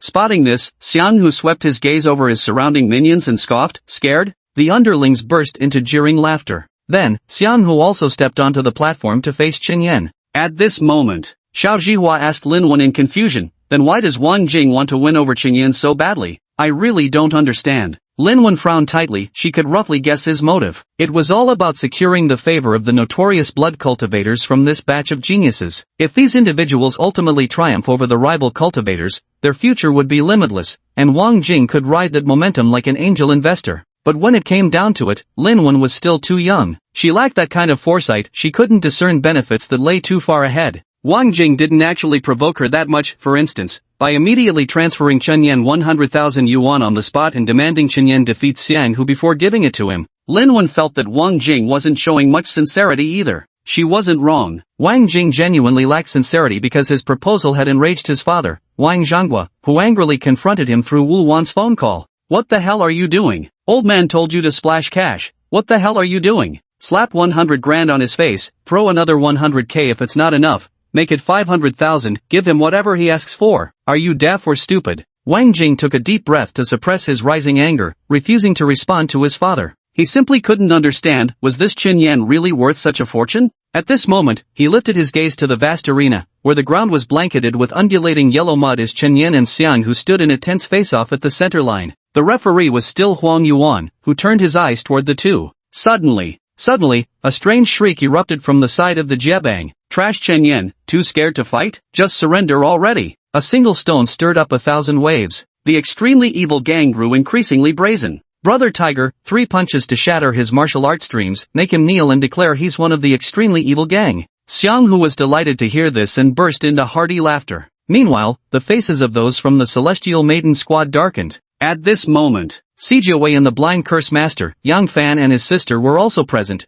watching with keen interest and wondering how Chen Yan would respond. Would he remain silent all this time? Yen Ruochuan narrowed his eyes, thinking that although Chen Yan had been so arrogant yesterday, had he retreated back into low-key mode today? At this moment, Lin Wen directed all the Psi users present to channel their mental energy and shout in unison. Chen Yan, go for it! With the boost of psychic power, the sound wave was like a lion's roar, sweeping across the entire square in an instant and lingering for a long time, reverberating like a demonic chant that wouldn't cease. At the city lord's residence, Gao Tianshan watched the scene with keen interest. One leg crossed over the other. He thought to himself, Chen Yan is usually such a low-key guy, how did he suddenly get himself into this mess? Beside him, Zhang Tianba, who was practicing his horse stance, remarked, the vile gang is just full of lunatics. Gao Tianshan swung his palm toward Zhang Tianba's face, swift and explosive, though it was only a feigned attack. Still, it scared Zhang Tianba so much he nearly toppled over. Did I tell you to speak? Stand still. Zhang Tianba was on the verge of tears but had no choice. He stood up once more, assumed his horse stance, and balanced the 3 water bowls on his head and shoulders. On stage, Xianghu studied Chen Yan with amusement, grinning widely as he taunted, think you're so tough, huh? Weren't you calling me trash just a second ago? How? Right. Chen Yan interrupted him, extending his index finger indifferently. You and your ultimate evil gang are trash. The moment these words were spoken, the atmosphere ignited with fervor. In the city lord's mansion, Zhang Tianba involuntarily let out a woo sound and, as expected, nearly got beaten again. Below the stage, Lin Wen also looked as if she had seen a ghost, her face filled with surprise, wondering how Chen Yan had suddenly become so bold. Sijiawei, Yang Fan, and the others also wore expressions of anticipation, sensing that a good show was about to unfold. What the hell did you just say? Xianghu narrowed his eyes. His sharp gaze intensified. I say you're just playing house. 100,000? Who could possibly be short of that kind of money? And you dare to put it up as a wager? Xianghu, then how much would you say? Chen Yan raised a single finger. 1 million. Xianghu's expression subtly changed. What 1 million? Chen Yan's voice remained calm yet carried distinctly. Reciprocal agreement. You lost. The sinister gang owes me 1 million gold coins. If I lose, I pledge my life to the sinister gang. From this day forth, all cultivation resources I obtain shall belong to them, whether gold coins or the eligibility to purchase sacred solar blood. 3 sentences plunged the arena into dead silence. Xianghu stood wide-eyed with shock, his entire body tingling as if electrocuted. Below the stage, Wang Jing's breathing quickened. The members of the sinister gang instantly fell mute, while the remaining spectators exchanged bewildered glances, their heartbeats suddenly racing. Yet all they received in response was Chen Yan's calm voice. You have 5 minutes to consider. Time waits for no one. Chapter 76 3 minutes. Chen Yan stood amidst the swirling yellow sands, his gaze indifferent. The wind swept through his slightly long hair, allowing many in the audience to sense his aura for the first time. Pretty handsome, huh? Xiao Zhihua turned to look at Lin Wen. Lin Wen's face showed surprise while she nodded gently with a smile. Yen Ruochuan, standing nearby, chimed in. He was acting like this yesterday already. This guy's decided to stop hiding it. Perhaps the extreme evil gang truly got on his nerves and genuinely made him angry.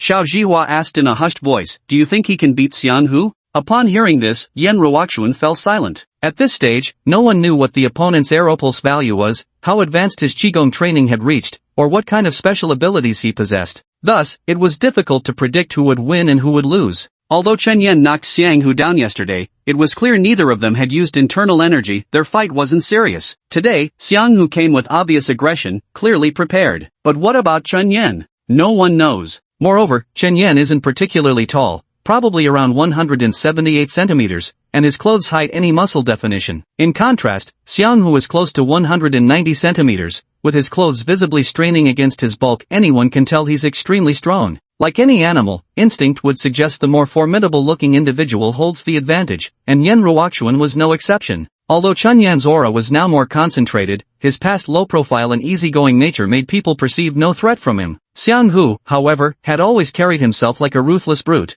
instinctively evoking fear. Thus, everyone chattered excitedly about who was more likely to win, feeling the battle's outcome remained shrouded in uncertainty. Some argued Chen Yan had superior qi control, while others countered that manipulating qi was an esoteric discipline. Granted, Chen Yan could run remarkably fast using qi, but combat was an entirely different beast from running, 100 times more complex. Could he really apply it just as effectively in battle? 2 weeks into the semester, most students' mindsets remained unchanged from their civilian days, still placing greater faith in muscle size, something concrete and tangible. Another key factor is the pneumatic value and special abilities, which are also the core criteria for everyone's assessment. However, Chen Yan has yet to display any special abilities, and the extent of his pneumatic value remains a mystery. Yet, according to reliable sources, Xianghu's pneumatic value has already surpassed 1,000. His talent was exceptionally high, and he arrived very early. During the 1-month preparation period for enrollment, he seemed to arrive on the second or third day, then joined the Extreme Evil Gang. With their support, he progressed rapidly, excelling in both pneumatic value and special abilities.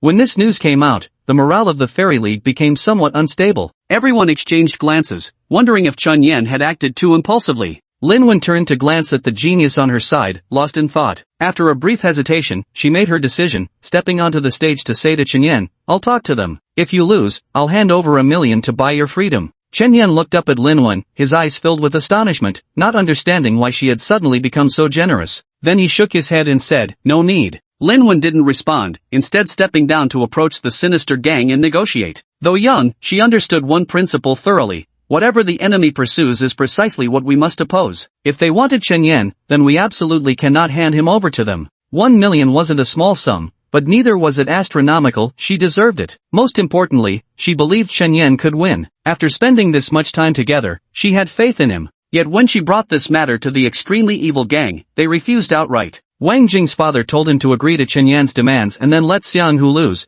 but Wang Jing only grasped the first half of those instructions. He simply didn't want to please Chen Yan, he wanted Xianghu to beat him viciously and take him by force. Even $1 million wouldn't be out of his reach, so Lin Wen's proposal met with his rejection. Moreover, to ensure Xianghu's victory, he intended to add extra conditions. Wang Jing stood at the forefront, coldly eyeing Chen Yan before asking, "Do you think you're worth $1 million?" Chen Yan ignored him, lowering his head to watch the seconds tick by on his wrist quietly. This attitude enraged Wang Jing completely. Who in this vast Tianxia city dared to show him such disrespect? Once or twice could be overlooked, but still behaving like this now? Did that bastard really think he was that important? Wang Jing's voice suddenly rose sharply. "I'm adding one more condition, 3 minutes. The match duration is being shortened from 30 minutes to 3 minutes. If you, Chen Yan, don't defeat Xianghu within 3 minutes, you'll honor the agreement and sell yourself to the villains gang. But if you finish the fight within 3 minutes, I'll give you $1 million. Lin Wen sneered coldly. "What kind of joke is this? 30 minutes of battle and you cut it down to 3 minutes? That's outright cheating." The audience nodded in agreement as soon as these words were spoken.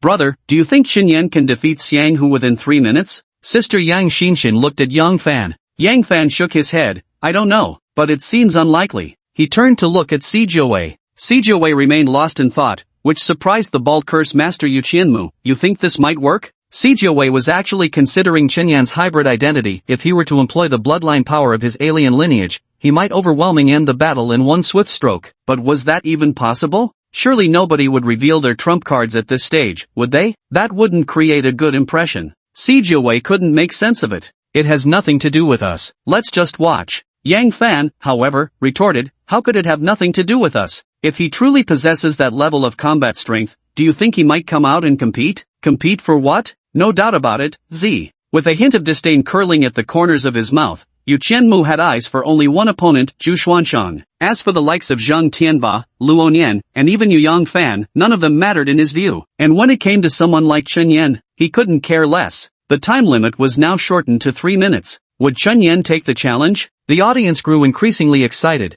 their murmurs turning into clamorous debates. Lin Wen looked up at the coach and said, "Can this still be called an equal contract?" Wang Jing shouted angrily, "Isn't he supposed to be so great? Didn't he claim all the GE clan are trash? Can't you handle trash in 3 minutes? What, now you don't dare to take it on? Feeling unequal already?" The next second, Chen Yan looked up and said calmly, "I'll take it." 2 crisp words plunged the scene into silence once more. Si Jianwei drew a sharp breath, Yang Fan's eyes gleamed with excitement, the younger sister beside them wore a look of shock, and the disdain at Yu Qianmu's lips gradually faded, replaced by solemnity. Gao Tianshan crossed his legs and folded his arms, brows tightly knit, wondering if Chen Yan's true nature was actually this audacious. Because he knew what trump cards Xianghu possessed, who had trained outside conventional systems, he didn't believe Chen Yan could win in 3 minutes either. The Zhang Tianbai and Luoyan beside him widened their eyes while their breathing quickened. The show was about to begin. Below the stage, Xianghu wasn't pleased, instead, he grew increasingly furious. Because Chen Yan's attitude clearly meant he genuinely regarded him as trash, didn't it?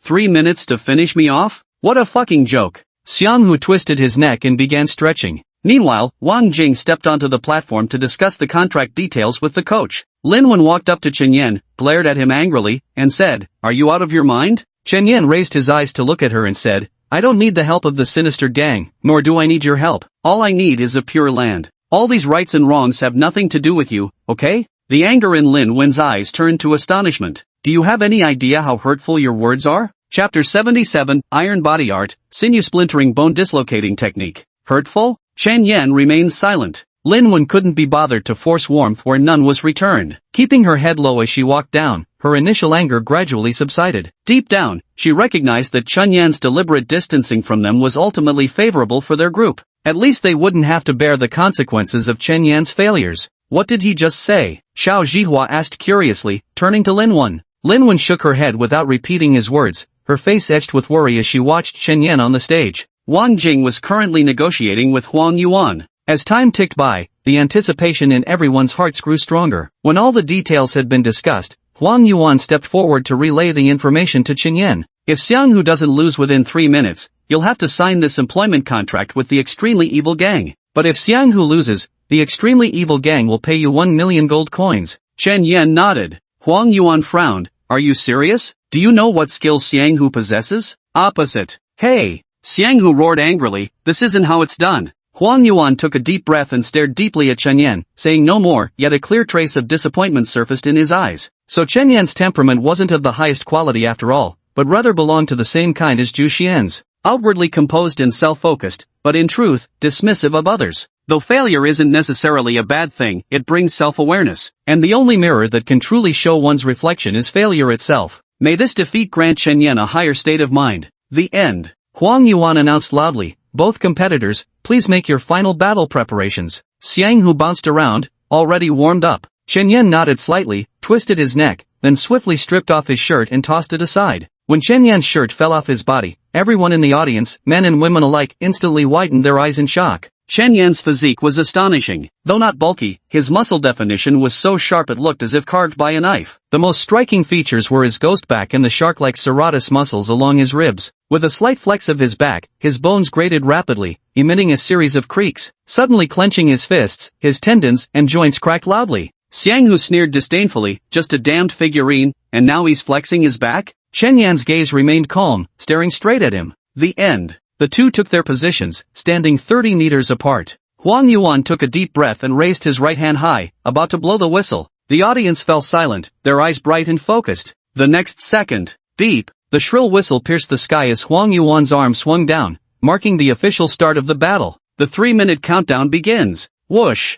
A piercing whoosh of wind exploded in everyone's ears. "Look up!" Chen Yan flashed to Xianghu's side and viciously delivered a liver shot. A piercing whistle erupted as Yu Qianmu looked up. He could sense the raging torrent of qi condense into a single point at the instant of the punch, delivering perfectly cohesive force that struck Xianghu flawlessly. Muscle collided with muscle, the crowd heard a dull thud. Boom! Xianghu took the hit, surrounded by turbulent winds as the yellow clay beneath his feet trembled. Though Chen Yan's aura blazed fiercely, the members of the fairy troupe narrowed their beautiful eyes in shock. The surrounding onlookers were equally stunned, because Xianghu, who was clearly on the receiving end, curled his lips upward rapidly into a vicious, maniacal grin. Chen Yan's heavy punch couldn't move his body even an inch. With a vicious grin, he looked up, hands behind his back, gazing down at Chen Yan from above and taunted excitedly, "Come on, hit me to death." The next second, Chen Yan's left fist shot straight towards Xianghu's cheek. Boom! Xianghu's face was like a thick, tough drumhead. When punched, it rippled like a drumskin reverberating with sound, yet instantly restored itself without a scratch.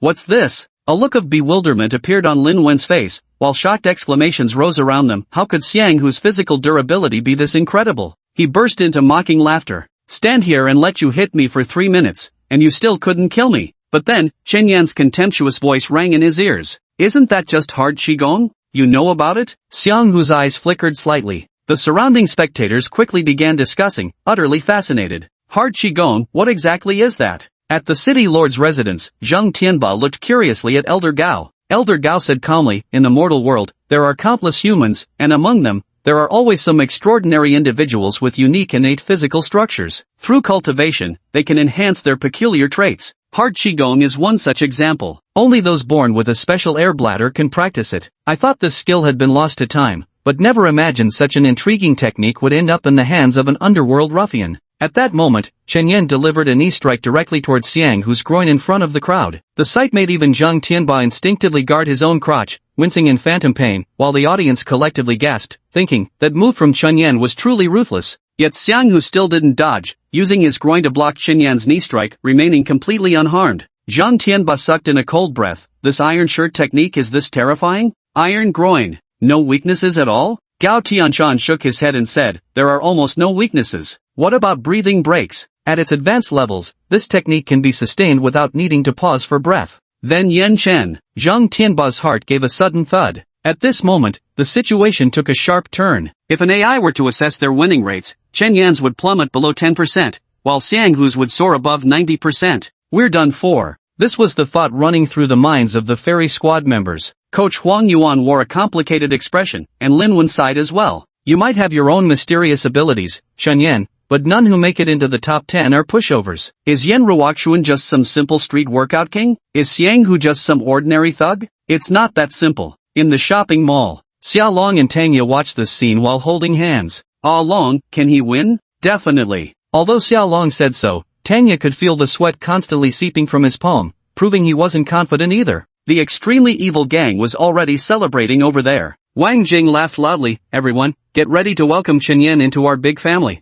The wicked gang was filled with laughter and cheers. Suddenly, on the battlefield, Chen Yan's offensive suddenly shifted as his fists transformed into claws, viciously stabbing towards Xiang Hu's neck. Xiang Hu remained unmoved, his eyes closed as if he were soaking in a bath. But the moment Chen Yan's fingers struck his neck, Xiang Hu suddenly felt as if his entire body had been electrocuted. His head jerked upward, a flash of shock appearing in his eyes, followed by the memory of his master's teachings. Hard Qigong makes one invulnerable to blades and bullets, even daring to challenge a semi-truck. But it has one natural enemy. What? Tendon dislocating claw. What is that? Ordinary tendon dislocating claw techniques aren't particularly fearsome. What you truly need to guard against are those profound masters who can perceive the flow of qi within your body. Through this technique, they can intercept your vital energy. Should you encounter such practitioners, extreme caution is imperative. The master said practitioners of that ancient martial art had become exceedingly rare these days, so when Xiang Hu saw Chen Yan's textbook perfect double claw stance at this moment, he felt like he'd seen a ghost. Staring in shocked fury, he roared,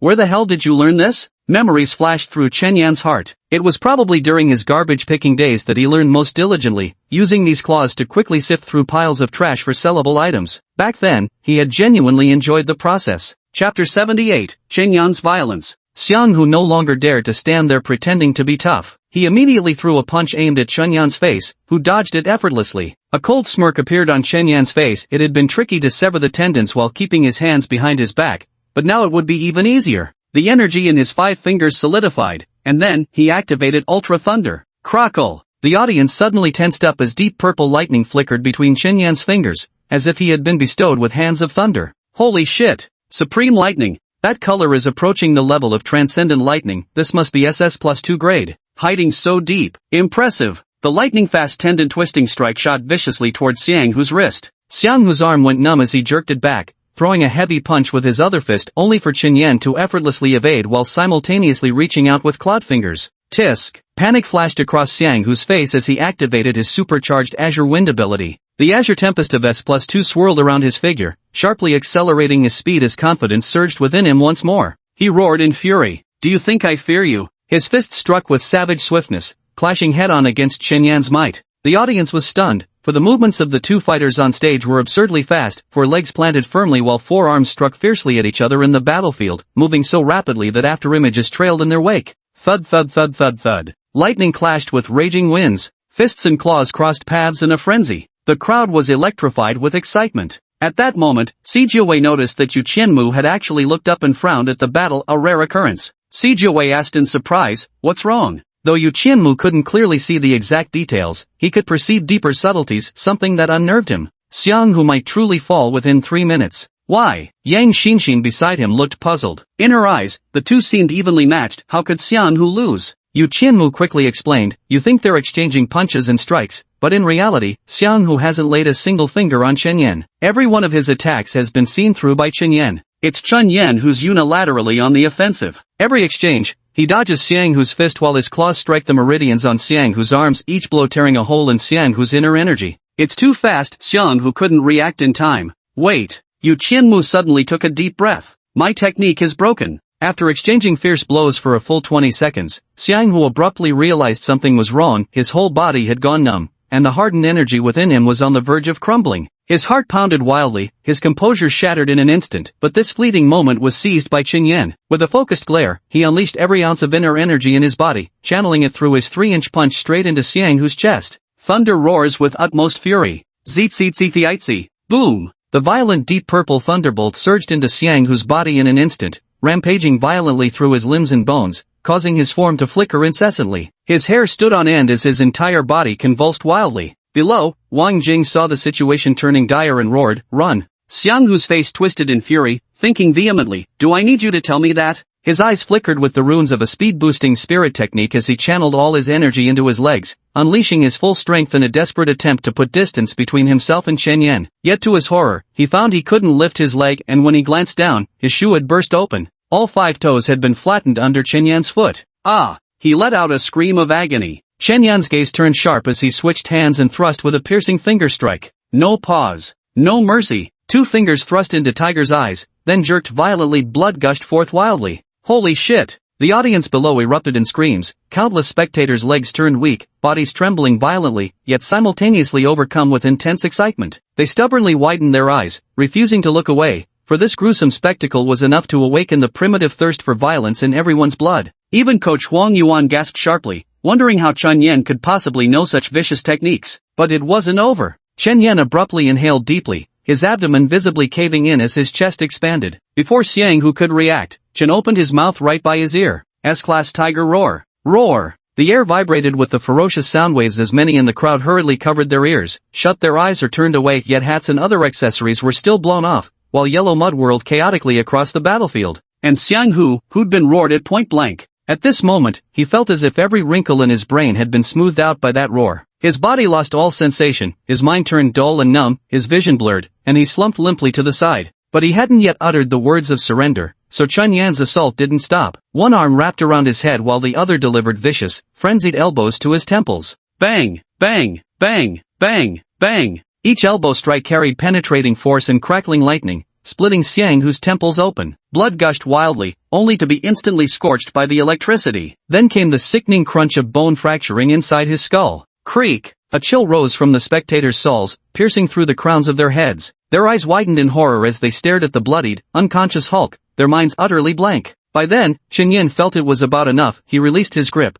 letting Xiang Hu collapse into the pool of blood. Then he looked up at Huang Yuan, his face expressionless. Huang Yuan furrowed his brows tightly and didn't immediately announce the match results, because Gao Tianshan had said to the death, regardless of consequences. Chen Yan shrugged and said, "So it has to be this way, huh? Alright." Just as the surrounding crowd couldn't understand what Chen Yan was talking about, he suddenly stepped forward and, under everyone's watchful eyes, raised his sword-like sharp fingers and viciously stabbed toward Tiger's heart. Whoosh! The sword points pierced the void. Now! Huang Yuan swiftly raised his hand, using his chi to block Chen Yan's descending fingers while announcing clearly, "Chen Yan wins, time, 1 minute and 58 seconds. Let the vilest gang honor their contractual obligation. The battle is over." Yet the audience hasn't recovered, nor have they realized what happened. Inside the city lord's mansion, Zhang Tianba and Luoyan stood dumbstruck, while Gao Tianshan slightly furrowed his brows, thinking he'd underestimated Chen Yan. The arena surroundings fell into complete silence, so quiet you could hear a pin drop. Everything happened too fast, too brutally, too mind-blowing.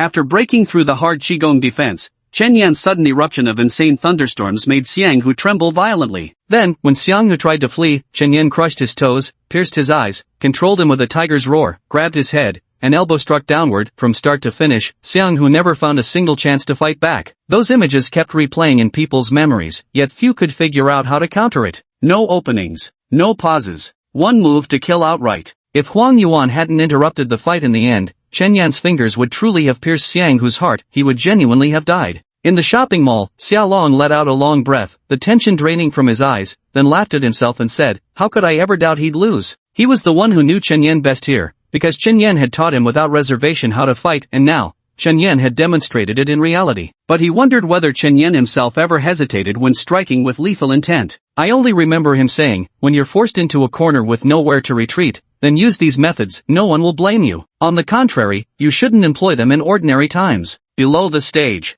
The most emotionally conflicted were people like Ling Guoli and his group. Their rankings were slightly higher than Xianghu's, so naturally they pondered how they would deal with Chen Yan if it were them. They couldn't figure out a solution, so perhaps they couldn't defeat Chen Yan either. This meant the only reason he was ranked 10th in the world was because he couldn't be bothered to climb higher. Otherwise, where would he stand now? His true ranking was undoubtedly in the top 5 at least. Si Jiawei looked towards Yu Qianmu. Yu Qianmu abruptly remarked, "Technique aplenty, but strength lacking." The words were spoken neither too loud nor too soft, just enough for Chen Yan to hear, and their meaning was unmistakable. True, Chen Yan could indeed fight well, but their realm far surpassed his. Their chi was mightier, their intent more potent. Thus, against them, he stood no real chance of victory. Chen Yan glanced sidelong at Yu Qianmu, half his face still streaked with blood, giving his profile a gory distinction. Yu Qianmu looked up, but Chen Yan didn't exchange any words with him. Instead, under everyone's gazes, he calmly exited the stage, leaving only his retreating silhouette for the crowd. The most distraught person at this moment must undoubtedly be Wang Jing. His bloodshot eyes were glued to Chen Yan, his breath ragged, his mind completely blank save for one persistent thought echoing relentlessly. Defeated. 1 million. He lost 1 million today. Chen Yan completely crushed him. His martial wristband was buzzing wildly, there was no need to guess it was his father trying to reach him, yet he didn't answer. Lin Wen also looked complicated, watching Chen Yan's back as if wanting to say something, but his words echoed again in her mind. "I don't need the ultimate evil gang, nor do I need any of you. All I want is a pure land." Indeed, he would never belong here. His heart only held martial arts and his wife. Being nominally part of the fairy troupe now was already her good fortune, what more was there to say? "Thank you." Chen Yan paused mid-step and turned back. "No need." Lin Wen asked, "Are you going home?" "I'm going to participate in the mental strength challenge." Lin Wen glanced at Chen Yan's blood-stained body and said, "That doesn't seem like a good idea." He simply raised his hand and used his energy to pull the discarded shirt back to him. So Chen Yan had known there would be bloodshed today, that's why he took off his clothes. Lin Wen raised an eyebrow. "Mind if I clean you up with telekinesis?" Chen Yan shook his head. "I do mind." With that said, he put on his clothes and headed to the venue for the mental strength challenge. Lin Wen gave a wry smile. Using psychic energy to cleanse another's body was equivalent to touching their skin with a third hand, something everyone should know. So his hesitance truly proved how pure his love was. Everyone watched his departing figure with mixed expressions. The most somber was Kamang, her eyes dim with the realization that he was so much stronger than her, so utterly out of reach. Chen Yan's thoughts were indeed quite simple. Strike one blow to prevent 100 strikes. From today onwards, he believed no one would dare disrupt his cultivation anymore. Chapter 79, The Mental Challenge Tournament. The younger generation of Tianxia City passionately debated Chen Yan's capabilities, while the man himself had already arrived at the Mind Force Challenge arena, preparing to face his trial. The time was 3:25, just 5 minutes remained until his scheduled session. In the spacious arena, 20 stations stood 3 meters apart. On the side benches, a few trainees waited nervously, while the fair-skirted girls of the fairy brigade adjusted their psychic helmets, filling the room with a faint, refreshing fragrance. Suddenly, footsteps echoed through the space. Unexpectedly, Si Jiawei, Yu Qianmu, Yang Fan, and Zhu Xuanshang arrived simultaneously. After exchanging glances with Chen Yan, they quietly took their seats and waited in silence. They, too, were scheduled for this time slot. In an instant, though the arena remained hushed, the air thickened with an unspoken tension, the quiet hum of competition beginning to stir. Chen Yan wondered why Yu Qianmu was participating in this trial since the curse cultivation system wouldn't benefit from breathing techniques unless he planned to practice all 3 disciplines simultaneously.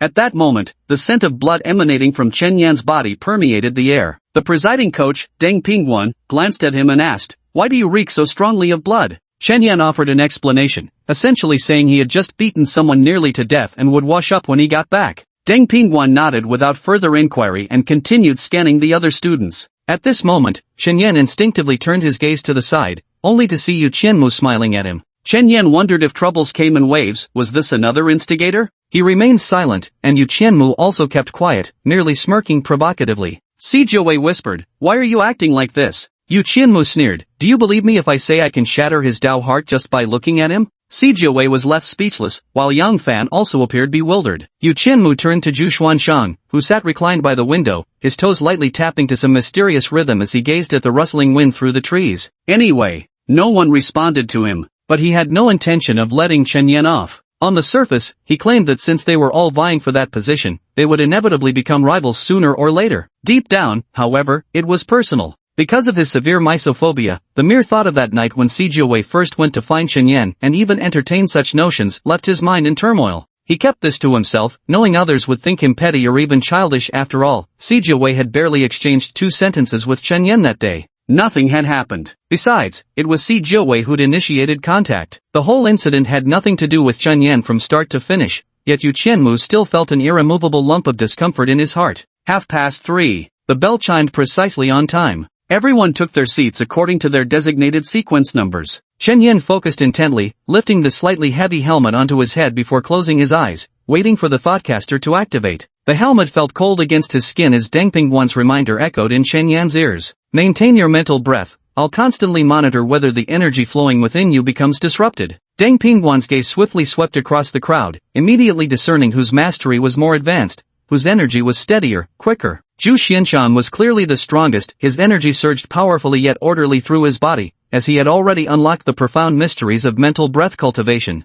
Deng Pingguan truly couldn't fathom how such a heaven-sent genius could exist in the world. The next best was Si Jiawei, who also flowed smoothly but always made slight mistakes, the kind of prodigy whose brilliance was undeniable yet whose mind always seemed elsewhere. After them came Chen Yan, Yu Qianmu, and Yang Fan. Their energy moved neither fast nor abundantly, but it was stable and reliable. Finally, Deng Pingguan spoke, "Everyone, prepare yourselves. The trial is about to begin." The 20 competitors present focused their attention, ready to enter the consciousness world crafted for them by powerful thought cultivators. Meanwhile, in the adjacent room, a conversation was taking place. Would this be inappropriate? The formidable mind cultivator from the second generation, Li Chuan, looked towards Gao Tianshan. Gao Tianshan snorted coldly, "No problem, that brat won't die. Let's do it this way." The method the Black Cat gave Gao Tianshan was near-death consciousness. The ancient god's body can be activated through a near-death state. If you truly resort to extreme measures, the person could genuinely die. However, if a mind cultivator intervenes to create an illusory near-death state of consciousness, the person won't die and the method might still prove effective. Yet Li Chuan solemnly warned him. There could be life-threatening risks. Gao Tianshan frowned. Just an illusionary realm could still pose life-threatening dangers? At this moment, Dr. Su Xian said solemnly, when a person's mind is subjected to intense stimulation, the body will inevitably react. If the stimulation is too overwhelming, it could indeed lead to serious consequences. After a few seconds of silence, Gao Tianshan said, "That's even better." Old man Li Chuan's face stiffened. "Is this child your sworn enemy?" Gao Tianshan shot him a glance. "Why on earth would I have a grudge against a child? Then why mess with him?" "Gao Tianshan, none of your business, just do it. Go on, get out." Li Chuan had no choice but to go to another secret chamber to perform the remote spellcasting. Su Xian, meanwhile, kept his eyes fixed on the body monitor before him. The helmet Chen Yan wore was specially designed to constantly track his genetic activity. The ancient gods are the most mysterious and ancient race on Blue Star, bearing countless secrets within them. Why does this planet harbor such an extraordinary species capable of cultivating any system of power and, upon awakening, gaining strength that far surpasses all other races? Yet the ancient god race remains excessively low-key, especially in the past century, as their traces of activity on the planet have dwindled, at least according to whatever limited data humans have managed to collect. They've grown increasingly reclusive, scarcely involving themselves in the struggles between rising powers, their image shifting from that of ancient and mighty beings to enigmatic hermits. Now, Chen Yan stands before them. If they can activate the ancient god genes within him, perhaps everyone might unravel the secrets of the ancient gods. Su Xian is filled with anticipation. It begins. Pure white psychic energy surged from Li Chuan's hands, silently flowing into Chen Yan's helmet. Chen Yan, who had been focusing on his breathing, suddenly opened his eyes. He found himself standing on a blood-red battlefield. Above him, the sky was filled with fractured clouds, while the earth below was soaked in blood and littered with the severed limbs and remains of alien beings. It made him feel as though he had stepped onto a desolate battleground, one that had witnessed a brutal war. The blood of the alien race still pulsed with energy before it had even dried. Chen Yan suddenly felt a wave of dizziness, and then the discomfort intensified like severe motion sickness, making it nearly impossible for him to stay upright. In the end, he bent down in a half-crouch, gasping for breath, struggling to focus his attention as he forced himself to control his breathing technique. Suddenly, the sound of a corpse being pushed over echoed from the distance. Chen Yan jerked his head up, his pupils contracting sharply. Chapter 80, The Cycle of Karmic Retribution in Hell. In a world bathed in blood, a monstrous figure with 4 wings sprouting from its back and black fangs covering its body advanced toward him. Its sinister eyes glowed crimson, and in its hand, it clutched a long blade still dripping with blood. The moment Chen Yan saw it, a chilling sensation surged from the soles of his feet, rushing straight to the crown of his head. Don't panic, don't lose composure. Take deep breaths. Suddenly, the blood-winged blackfang beast let out a shrill shriek, its sound waves morphing into countless vicious ghosts that lunged at Chen Yan with claws bared. Before he could counterattack, their talons had already torn through his flesh, blood gushing out in torrents. Extreme agony seared his nerves, yet he whispered to himself, "Stay calm, keep breathing." The blood-winged dark-toothed beast showed a puzzled expression, then took a step forward, charging with its blade. Without hesitation, it swung fiercely at Chen Yan's neck. Chen Yan's face paled in terror as he tried to raise his arms to block, but it was already too late. The opponent's blade was too swift, slicing across his throat before he could even react. Thwip! A crimson line of blood appeared on his neck before violently erupting in a savage spray. Chen Yan felt his vision swirl dizzyingly as his head tumbled to the ground, rolling several times before coming to a stop.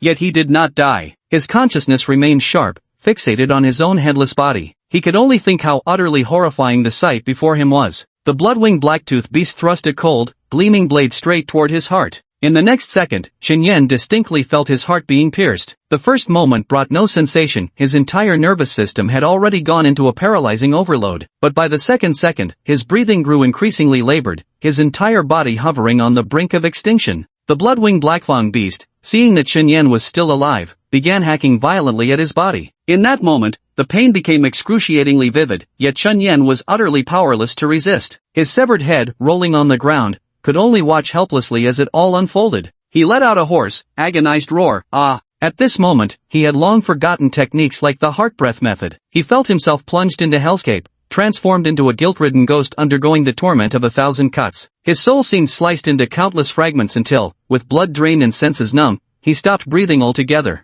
Yet when his eyes opened again, he saw the dreadful malignant spirit once more, four wings flapping, crimson long blade raised high, thrusting straight toward his heart again. Everything he just endured began cycling anew in relentless repetition. The instigator of it all, Li Chuan, wondered if this was too cruel. Externally, Deng Pingguan stared at Chen Yan with utter disbelief on his face. "How did your breathing become so ragged after just 40 seconds? This shouldn't be happening, should it?" Nearly 7 or 8 minutes had passed. Forget athletes ranked within the top 50, even those ranked beyond 100 were breathing just fine. What was wrong with Chen Yan? How could he be performing so poorly? Inside the secret chamber, Gao Tianshan stared intently at the electronic screen before him. Su Xian abruptly pointed at the red line ahead and exclaimed, "It's moving! Chen Yan's genes are stirring." Gao Tianshan focused intently, his eyes glued to the screen. Yet outside, Chen Yan's body was violently convulsing. Deng Pingguan felt somewhat astonished, for he had never encountered such a situation before. Chen Yan's willpower was actually so weak, trembling already? Amidst the endless cycles of suffering in the hell of retribution, Chen Yan gritted his teeth tightly, silently counting the seconds in his heart. He couldn't believe how feeble he was. A mere mind cultivator could endure 13 minutes in this place, yet it seemed he couldn't even withstand a single minute of the mental breathing technique. But he was in such agony. "It's over."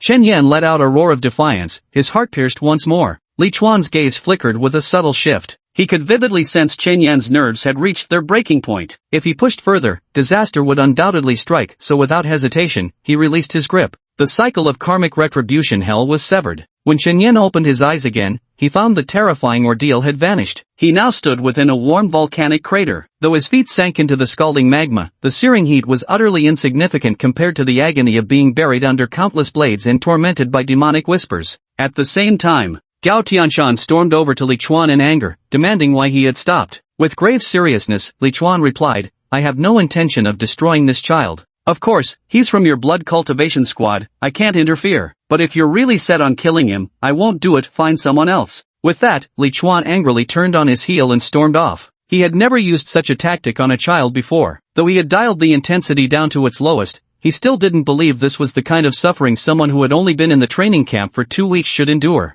But there's no denying. Li Chuan glanced back at Chen Yan, thinking this kid has potential. His willpower is definitely strong enough to pass the Kaisan Sea trial. Staying with the blood cultivation group is truly a waste of his talent. Gao Tianshan, however, slammed the table in frustration. The ancient divine genes had just been genuinely stimulated into activation. With a bit more intensity, it might have truly worked. At this moment, Su Xian had also arrived. He spoke earnestly, "Old Gao, let's not be so hasty. That child's nervous system was indeed on the verge of irreversible damage just now. Do you understand what that means? Keep going like this, and he might end up brain damaged or in a vegetative state." Upon hearing this, Gao Tianshan lowered his head and sighed deeply, thinking to himself that he'd better come up with another plan. Immersive translate. Today was the most humiliating day of Chen Yan's life. Zhu Xian's time was 27 minutes, but he had to leave early so as not to affect the next round of student competitions, otherwise, he could have held on even longer. There was no doubt this result would secure first place. Yang Fan lasted 17 minutes. Si Jiawei held out for 19 minutes. Yu Qianmu lasted for 18 minutes. Everyone performed similarly.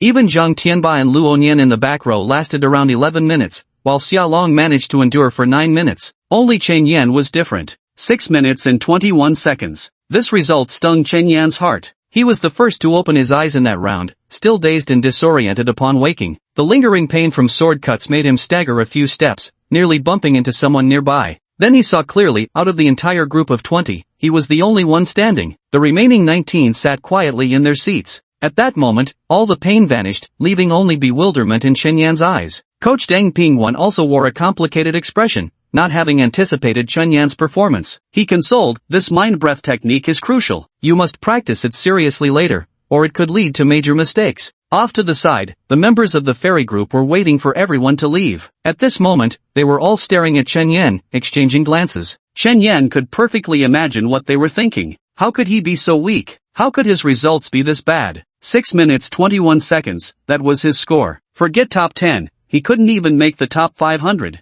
Chen Yan felt like he couldn't breathe. For a moment, his vision even blurred as he stared at his hands, as if he'd reverted to being that ordinary person who could only watch others practice martial arts, just like the past. He stood alone at this end, facing 19 former teammates from his school days. Bathed in the sunset, they practiced martial arts amidst laughter and chatter while he could only wield a mop, cleaning a gloomy corner and stealing envious glances. Today was supposed to be his most glorious day, his breathtaking skills against Xiang who had astonished everyone. Yet within half an hour, his reputation had plummeted to rock bottom. The score of 6 minutes and 21 seconds spread throughout the entire genius training camp. Lin Wen thought she must have misheard, and even Wang Jing instinctively wondered if this was fake news. He merely disliked Chen Yan, never imagining the latter could be this weak. After repeatedly verifying that the results were accurate, numerous posts condemning Chen Yan flooded the forum of Tianxia Arena. What's the use of being strong? The mind-breathing technique is what truly matters. If he can't master this, he'll still be worthless in the future. Looks like Xiang who will soon reclaim his honor.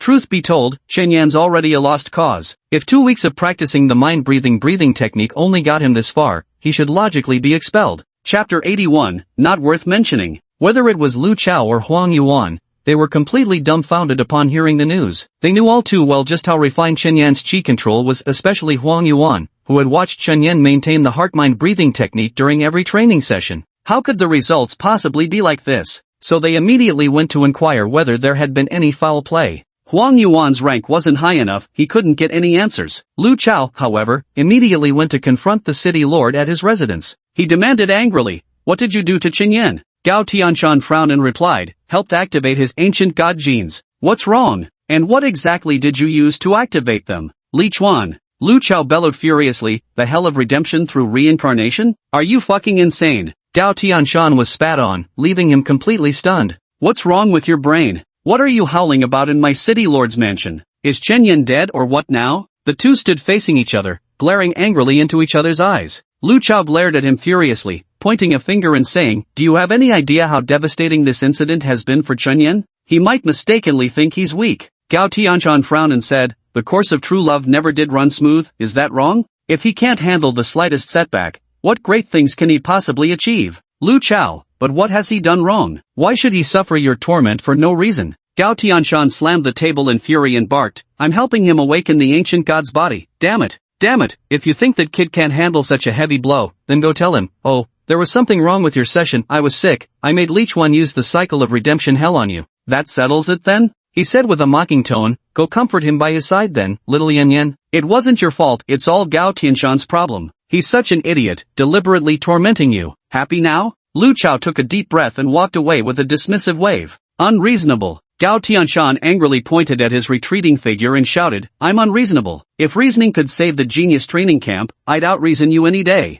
F***CK. Immersive Translate. Evening. Chen Yan had already returned to the comprehensive training room to practice his spiral fist when the doorbell suddenly rang. With no one else home, he went to answer it, only to find Lu Chao standing outside. After opening the door, Lu Chao quite naturally grasped Chen Yan's shoulder and said, "Your results are questionable." Upon hearing this, Chen Yan's expression turned complicated as he sat by the tea table to brew tea. Observing Chen Yan's skillful movements, Lu Chao expressed some surprise. Do you often brew tea? Chen Yan shook his head slightly and replied, not really. He didn't often brew tea, but he knew how because as a child he noticed that successful businessmen would make friends over tea and negotiate deals at the tea table. So if he wanted to make money, he had to know how to, though so far, he hadn't entertained a single guest. No, Lu Chao was the first. After taking a sip of the hot tea, Lu Chao said earnestly, that old bastard Gao Tianshan, to activate your ancient god's physique.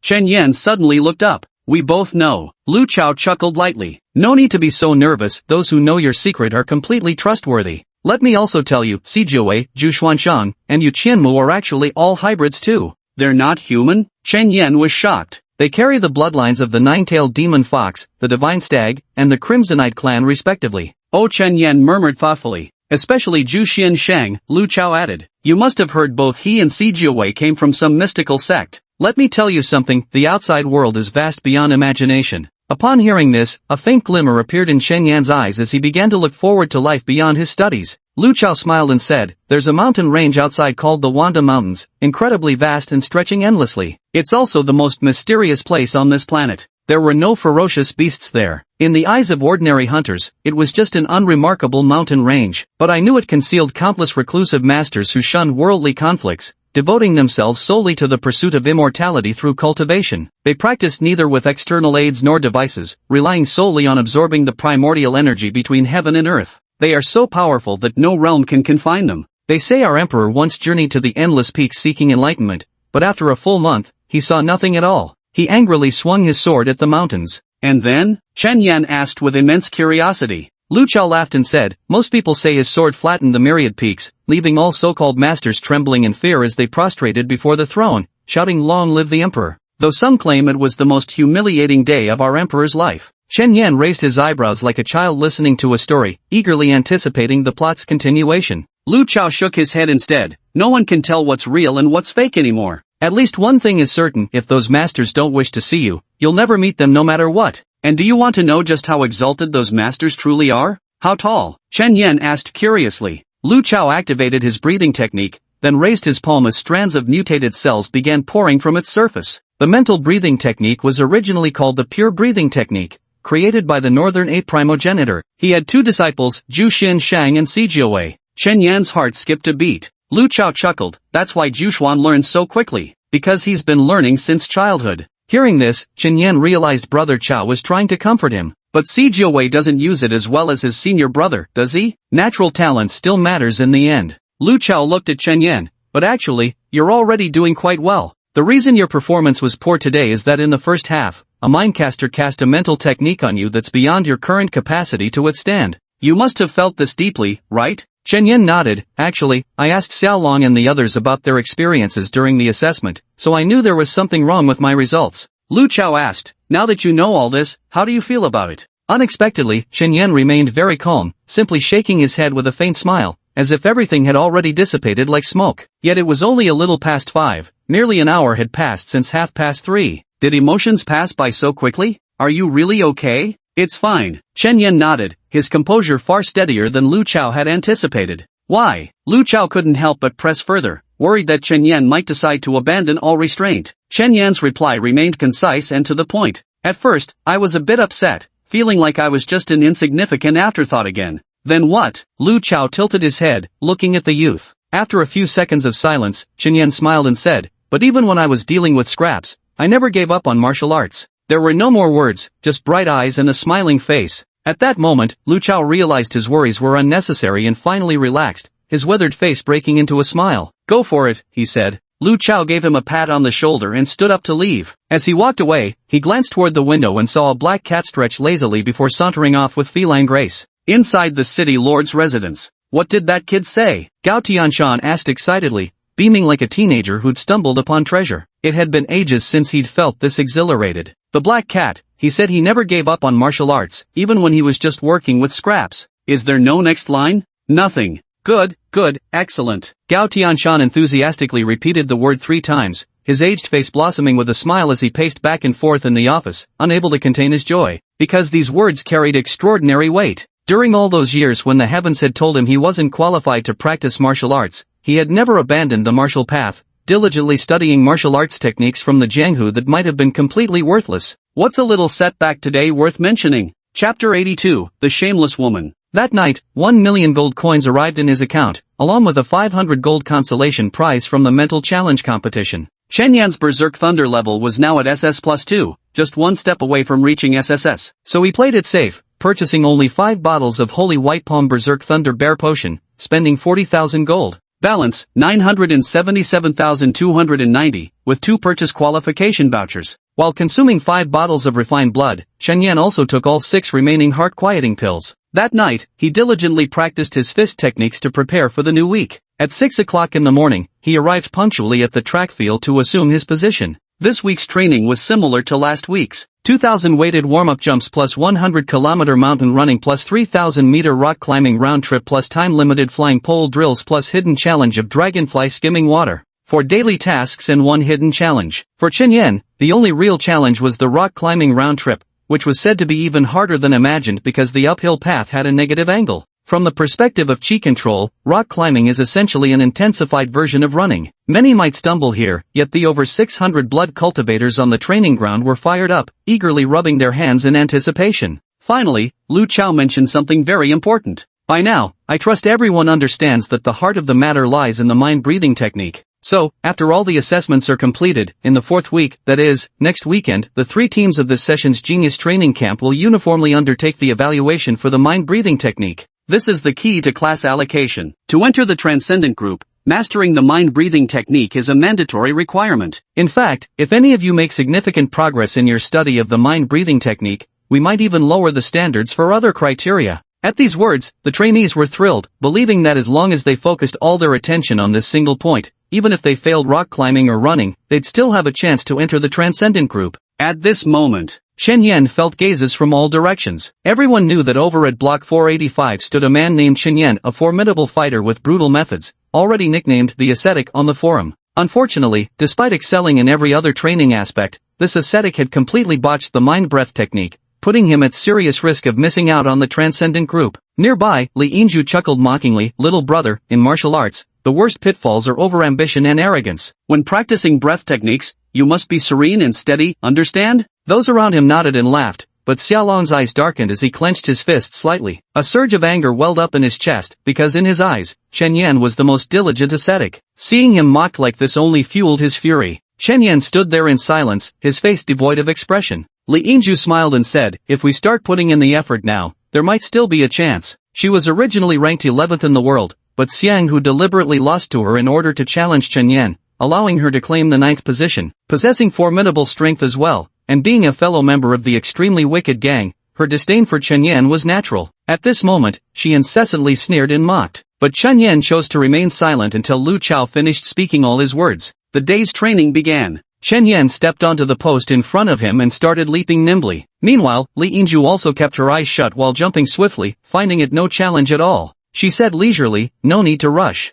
Xiaolong took a deep breath and glared at her furiously. "How can your mouth be so vile?" "Whoa whoa," Li Yinju pretended to cry, saying, "The violent little brother is about to hit someone, about to cripple someone, whoa whoa, I'm so scared." "You bastard." Xiaolong's eyes widened with rage. Chen Yan finally turned his head and said, "Shut your mouth and focus on your training." Seeing Chen Yan's indifferent attitude, Li Yinju snorted coldly. Suddenly, Chen Yan tilted his head and asked, "Why is Celestial City moving?" Li Yinju instinctively turned to look, only to find nothing there. She immediately scoffed, "Childish." But suddenly, she missed her footing and fell clumsily to the ground, startling everyone around. Xiaolong even laughed. "Is this the level of the 9th blade under heaven? Can't even land properly on a wooden stake?" Li Yinju got up from the ground, glaring intently at the stake before her. She was certain she couldn't have missed her step due to distraction, and equally certain the angle of that stake had changed. She raised her head to look at Chen Yan, who was still jumping calmly with his eyes closed, a faint smile curling his lips. No doubt, it was him who used chi to shift the position of his own wooden stake,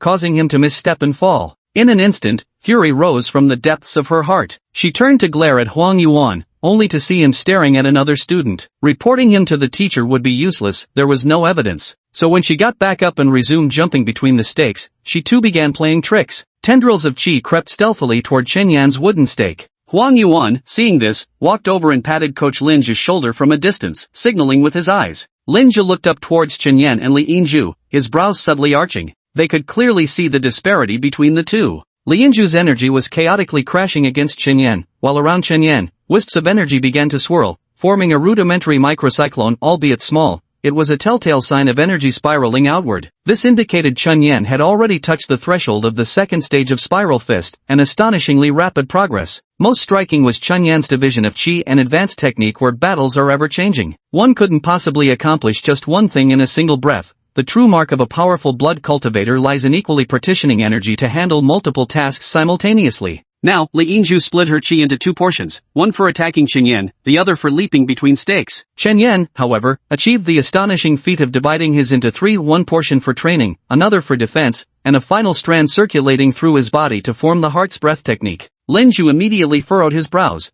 How could someone with such terrible results pull this off? 6 minutes and 21 seconds, an abysmal performance plunging straight to last place. Yet this same person could calmly divide his qi into three strands during routine training with flawless coordination. It feels strange no matter how I think about it. At this moment, Huang Yuannan's ring flashed, and a crystal appeared in his hand. Let's make a bet. I bet Chen Yan can maintain the heart force breathing technique until the warm-up ends. Lin Zhi glanced at him and, after a few seconds of silence, said, "Fine, you still owe me a diamond anyway." Hearing this, Huang Yuan immediately smiled smugly, confident of success. The two of them fixed their gaze intently. Chen Yan was clearly stronger in terms of skill, but what they were betting on wasn't whether he would fall from the stake, but rather whether his breathing would falter during the process. Lin Zhi didn't think Chen Yan's stability was so refined that he could withstand Li Yinju's relentless assault without his internal energy being disrupted at all. If Chen Yan truly managed to hold out flawlessly, Lin Zhi would accept defeat. 7 or 8 minutes passed. Li Yinju grew anxious. Realizing her attacks had no effect on Chen Yan,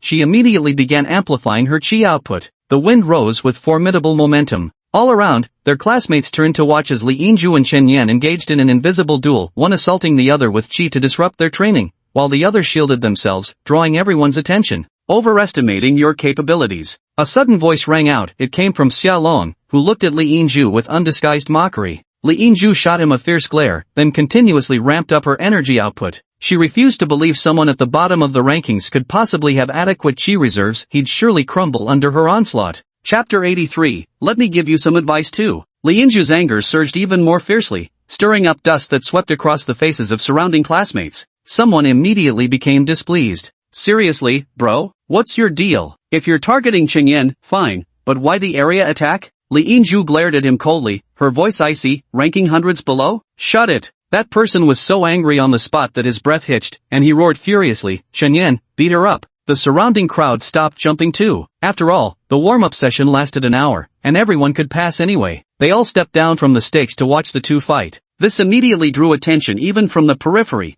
with the entire Zone 450 now watching Chen Yan and Li Yinju. Someone who got blocked in view snapped impatiently, "Why the hell are you so tall?" Some people helplessly said, "I can't see anything. Can someone tell me what's happening?" Others were providing live updates of the duel. Li Yinju is going all out, but it seems like she still can't shake Chen Yan. At this point, even Li Yinju stopped jumping, standing on one foot atop the wooden stake while giving her all, yet Chen Yan continued dancing as if completely unbothered. Huang Yuan immediately furrowed his brows, thinking this was unfair to Chen Yan. He had to divert some of his energy to jump between stakes, while Li Yinju was attacking with all her might. Hey. Lin Zhi grabbed his shoulder and laughed, no interfering. Damn it. Huang Yuan cursed under his breath. Truth be told, in the current situation, Chen Yan was in some danger, unless he stood still and focused solely on defense. But he wasn't doing that. On the podium, Lu Chao watched the scene with an excited smile. What a pity there wasn't a projector on the playground, otherwise broadcasting their fight live would have been truly thrilling. Although the battlefield situation hadn't changed much, the classmates remained riveted in nervous tension because neither fighter had any margin for error. That wooden stake was barely half a palm's width, and the smallest imbalance would send them tumbling down immediately. Go, ascetic. You can do it. Silver Bead, crush that violent brute right where he stands. The playground was bustling with excitement, and people from further away craned their necks to look. The noise of the crowd was deafening. Sweat dripped steadily from Li Yinju's forehead as her tension grew. Amid the intense flow of qi, her stability began to falter, yet the person opposite remained as steady as a mountain, hopping straightforwardly with closed eyes, entirely focused. At this moment, a startled gasp rose from the crowd. Has Chen Yan accelerated? It seems so. His jumps have become faster than before, and the wind swirling around him is moving quicker too. Damn, does that mean Li Yinju has even less chance to take him down now? On the wooden stake, Li Yinju inhaled sharply through clenched teeth. She didn't care anymore. SS+1 supernatural ability, Sacred Molten Flame activated. Whoosh! The wind controlled by Li Yingzhu instantly transformed into scalding molten lava. Waves of heat spread out instantaneously, causing the arena's temperature to spike sharply. Sweat immediately beaded on Xiaolong's face as he stood behind Chen, shouting furiously, "You can still use supernatural abilities?" Li Yingzhu turned a deaf ear, her gaze locked fiercely on Chen.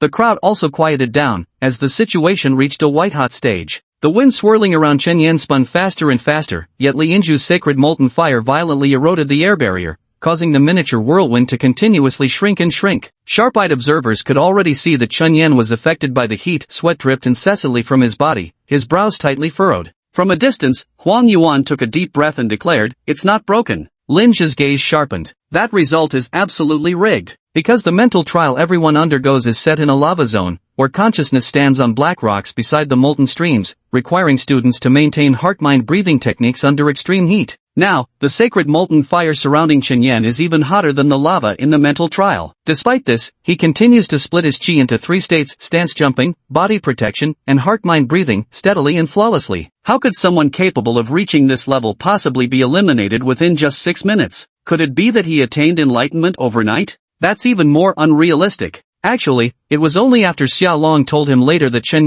realized he didn't need to walk into the molten lava. The first half of his trial took place in the Samsara redemption hell, and after the other party let go, he entered a normal consciousness illusion. But by then, he was already somewhat delirious and staggered into the molten lava for a soak. His memory was crystal clear. In the Samsara redemption hell, he couldn't maintain the heart force breathing technique at all, lasting barely a minute at most, which meant he later soaked in molten lava for 5 minutes before finally collapsing. So theoretically speaking, his heart force breathing technique wasn't used too poorly, it was actually somewhat decent. Suddenly, Chen stopped leaping and chose to stand firm on one foot instead. A slight smile played at the corners of Li Yingzhu's lips as she thought to herself, so they finally reached their limit? But was this dramatic show really necessary? Standing with eyes closed, head bowed, and hands clasped behind one's back? Watch me break your stance. Li Yingzhu's eyes shimmered with the runes of the arcane art. Molten demon burst. The sacred molten flames swirling around Chen rapidly intensified in temperature, forcing surrounding spectators to retreat in a mix of fear and anticipation.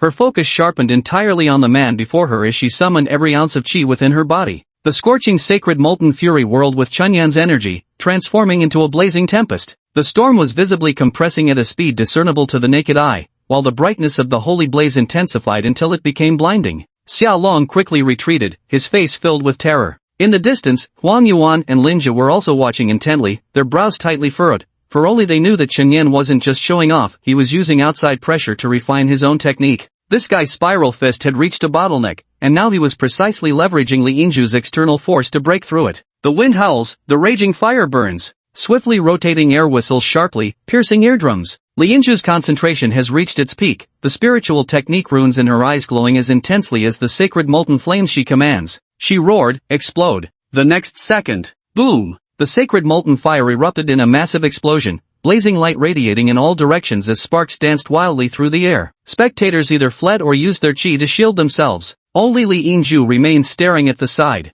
A gust of cold air swept in, causing the temperature to plummet while the smoke gradually dispersed in the wind. Amidst the swirling dust, Chenyan's stance remained unchanged, still with his hands clasped behind his back, yet now he had lifted his chin slightly, looking askance at himself. His toes still lightly touched the wooden stake, and his uniform showed no signs of being scorched by the flames. Li Yingzhu's heart gave a violent start. How is this possible? The surrounding spectators erupted in astonished cries. Holy shit! He's unharmed. That guy actually took a full-force molten demon strike head-on, and the wooden stake beneath his feet didn't even break? That means he used Cyclone to block all the damage. Good heavens, when will I ever reach this level of chi mastery? The crowd buzzed with excitement, envy, and jealousy. But Chen paid no attention to the onlookers, nor did he spare a glance at Li Yingzhu, who looked utterly disbelieving. Instead, he took one step forward, landed effortlessly, and then turned his gaze to Xiaolong. Why aren't you jumping anymore? Xiaolong sighed and said, the temperature's too high. I can't keep my balance. Chen patted his shoulder and replied, alright, do your best. I'm heading off to run the mountain trail first.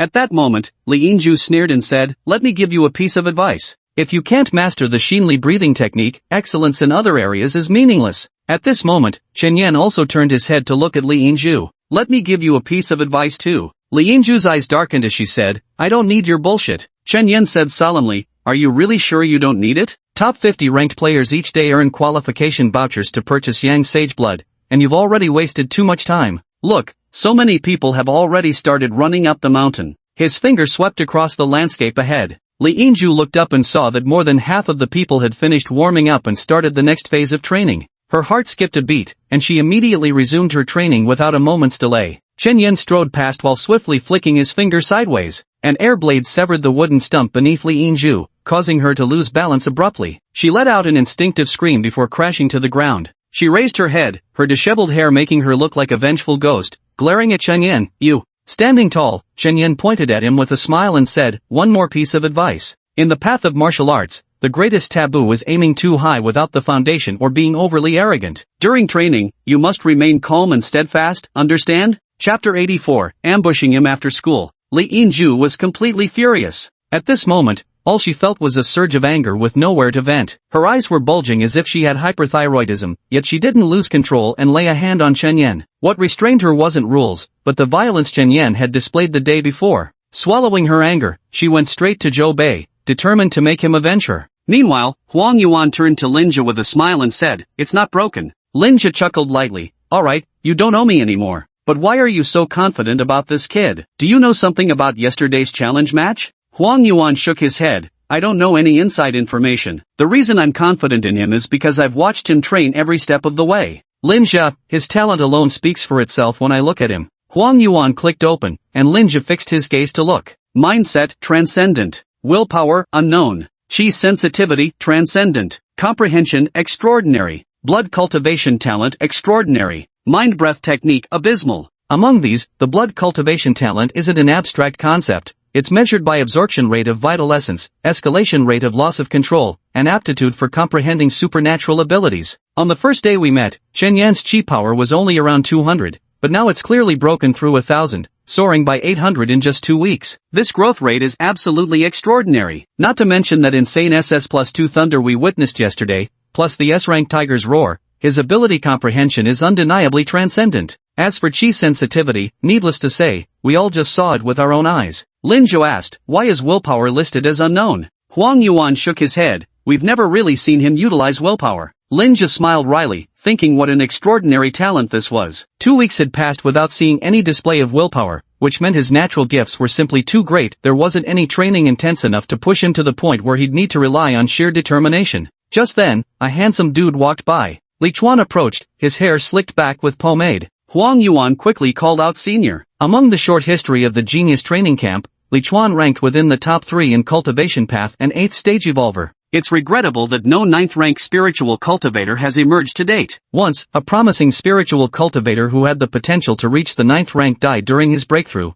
becoming a lingering sorrow in everyone's hearts. Because if he had waited a few more years, he might have encountered the mind force breathing technique, and everything could have been different. The spiritual technique Cycle of Atonement Hell created by Li Chuan achieved shocking and unparalleled achievements. It wasn't a single target skill but rather a domain, covering a radius of 10,000 miles. Any living being within 10,000 miles of him as the center axis would instantly be pulled into a consciousness illusion. There was once a saying, 10 steps to kill one man, 1,000 miles without leaving a trace. Li Chuan could eliminate enemy commanders within a 10,000 li radius in an instant. Enough said. Huang Yuan asked with a smile, Brother Chuan, no child training session today? None needed, just out for a stroll. Li Chuan planted his hands on his hips, sweeping his gaze across position 485, now unattended, before settling on the scorecard displayed on Huang Yuan's tablet. Huang Yuan swayed smugly and declared, our blood cultivation group's heaven-defying genius. Li Chuan nodded slightly and responded perfunctorily, envied. I'll get going first then. Everyone bid their farewells. Li Chuan suddenly felt a gaze fall upon his back. When he looked up, he saw Lu Chao staring intently at him. The two were close friends, as both were the strongest in the first cohort of the second class. What are you doing here, sneaky rat? Lu Chao stepped forward with a teasing grin. Li Chuan shook his head with a smile. Nothing much, just taking a stroll. Just seeing if there's anyone in your blood cultivation group with mediocre aptitude for it but perfect for mind cultivation.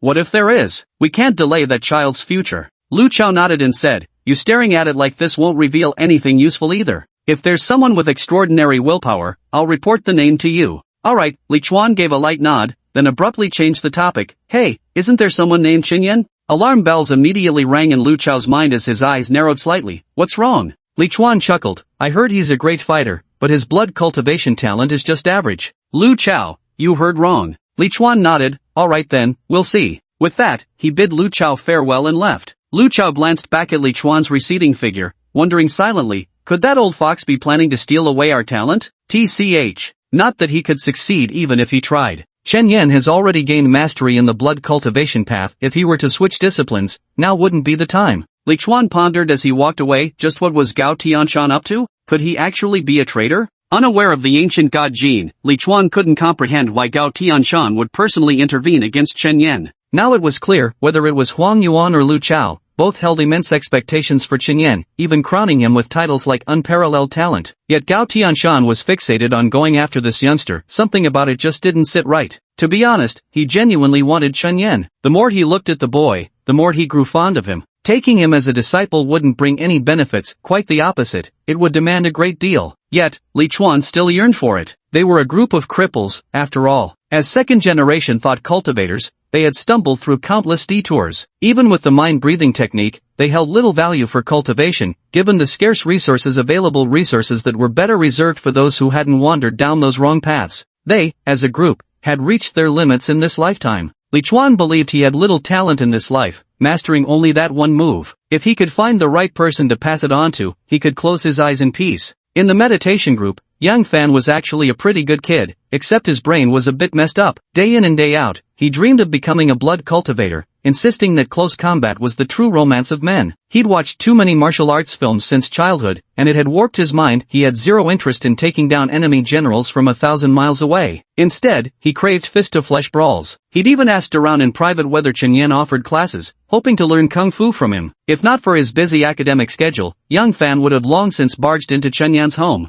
That's why Li Chuan feared that if he taught Yang Fan his skills, the kid would just toss them aside and start practicing horse stances, throwing punches with loud ha-ha noises. With this thought in mind, Li Chuan had already arrived at the foot of Taixing Mountain, ready to ambush Chen Yan after school. Chapter 85, Crossing the Mountain. Chen Yan raced through the mountain path like the wind. His mood couldn't be better today. Having just reached the bottleneck in Spiral Fist yesterday, he managed to break through today thanks to Li Yinju's offensive. This gave Chen Yan subtle thoughts. Xia Long wasn't strong enough. He couldn't help Chen Yan break through his Qigong bottleneck, so perhaps having people cause trouble for him wasn't a bad thing. Just like now, he was getting closer and closer to the state of treading on snow without a trace, but he could never break through that bottleneck. His speed was fast, much faster than before, but he knew that the requirement for treading on snow without a trace wasn't speed, but lightness, using qi to bring oneself to the ultimate state of weightlessness. This was also a necessary condition for flight after reaching the 3000 qi power threshold. But how could qi make body weight lighter? The coach had said that in the study of qi motion, there was a supreme state, the complete qi transformation of the self, where every organ, every limb, every bone and sinew would dissolve into primordial qi, allowing the spirit to travel thousands of miles with a single thought, unhindered by wind or rain. To date, only one man in the genius training camp has reached this realm, neither Gao Tianshan nor the all-round champion Yi Chuanxiu, but a figure codenamed Zongheng. No one knows who he is or his real name. His records have been erased, and he walks the world wearing a mask year-round, having achieved illustrious military exploits for the genius training camp. Huang Yuan once encountered this man during an S-class mission. He was so overwhelmingly powerful that Huang felt compelled to kneel and kowtow to beg for apprenticeship, because the man had shattered the laws of blood cultivation. The man said that in the study of qi manipulation, one must first perform addition, then subtraction, and finally return to the origin to step into the 10,000 layers heavenly realm. What is the realm of 10,000 layers? There was once a principle: magic cultivators had 5,000 mana points, while physical cultivators had no mana pool, but only 300 breaths of qi. The so-called realm of 10,000 layers is precisely the infinite stacking of these 300 breaths, piling surge upon surge of qi momentum relentlessly until it reaches the heavens. He also created a qi technique that should have become the sixth great mountain of physical cultivation qi techniques. Unfortunately, the threshold was far too high. Only those who reached that realm could achieve it. This technique embodies the great principle of simplicity. It's essentially an impact wave formed through infinite stacking of qi. Huang Yuan had witnessed firsthand how that guy engaged in a qi clash with a practitioner far superior in realm. Though initially at a disadvantage, his qi inexplicably kept expanding over time. No one could tell where this qi came from, yet it stacked effortlessly out of thin air, ultimately overwhelming and shattering even the divine technique of that opposing practitioner. How did he do that? He couldn't explain it. Those who reach this realm naturally understand. After listening to Huang Yuan's account, Chen Yan fully understood. What he needed to do now was addition. To make himself lighter required even more complex chi control techniques. Such things couldn't be explained verbally. The principles were incredibly difficult to articulate. Take Chen Yan's spiral fist for example. Though he hadn't yet reached the bone-penetrating realm of 500 rotations, he could already manifest outward spiraling chi energy at around 300 rotations. Even Chen Yan himself couldn't explain exactly how he achieved it. When Li Yinju continuously pressured him, he instinctively resisted, causing his chi to spin wildly on its own. Now, he could summon a 300-rotation whirlwind with just a lift of his hand,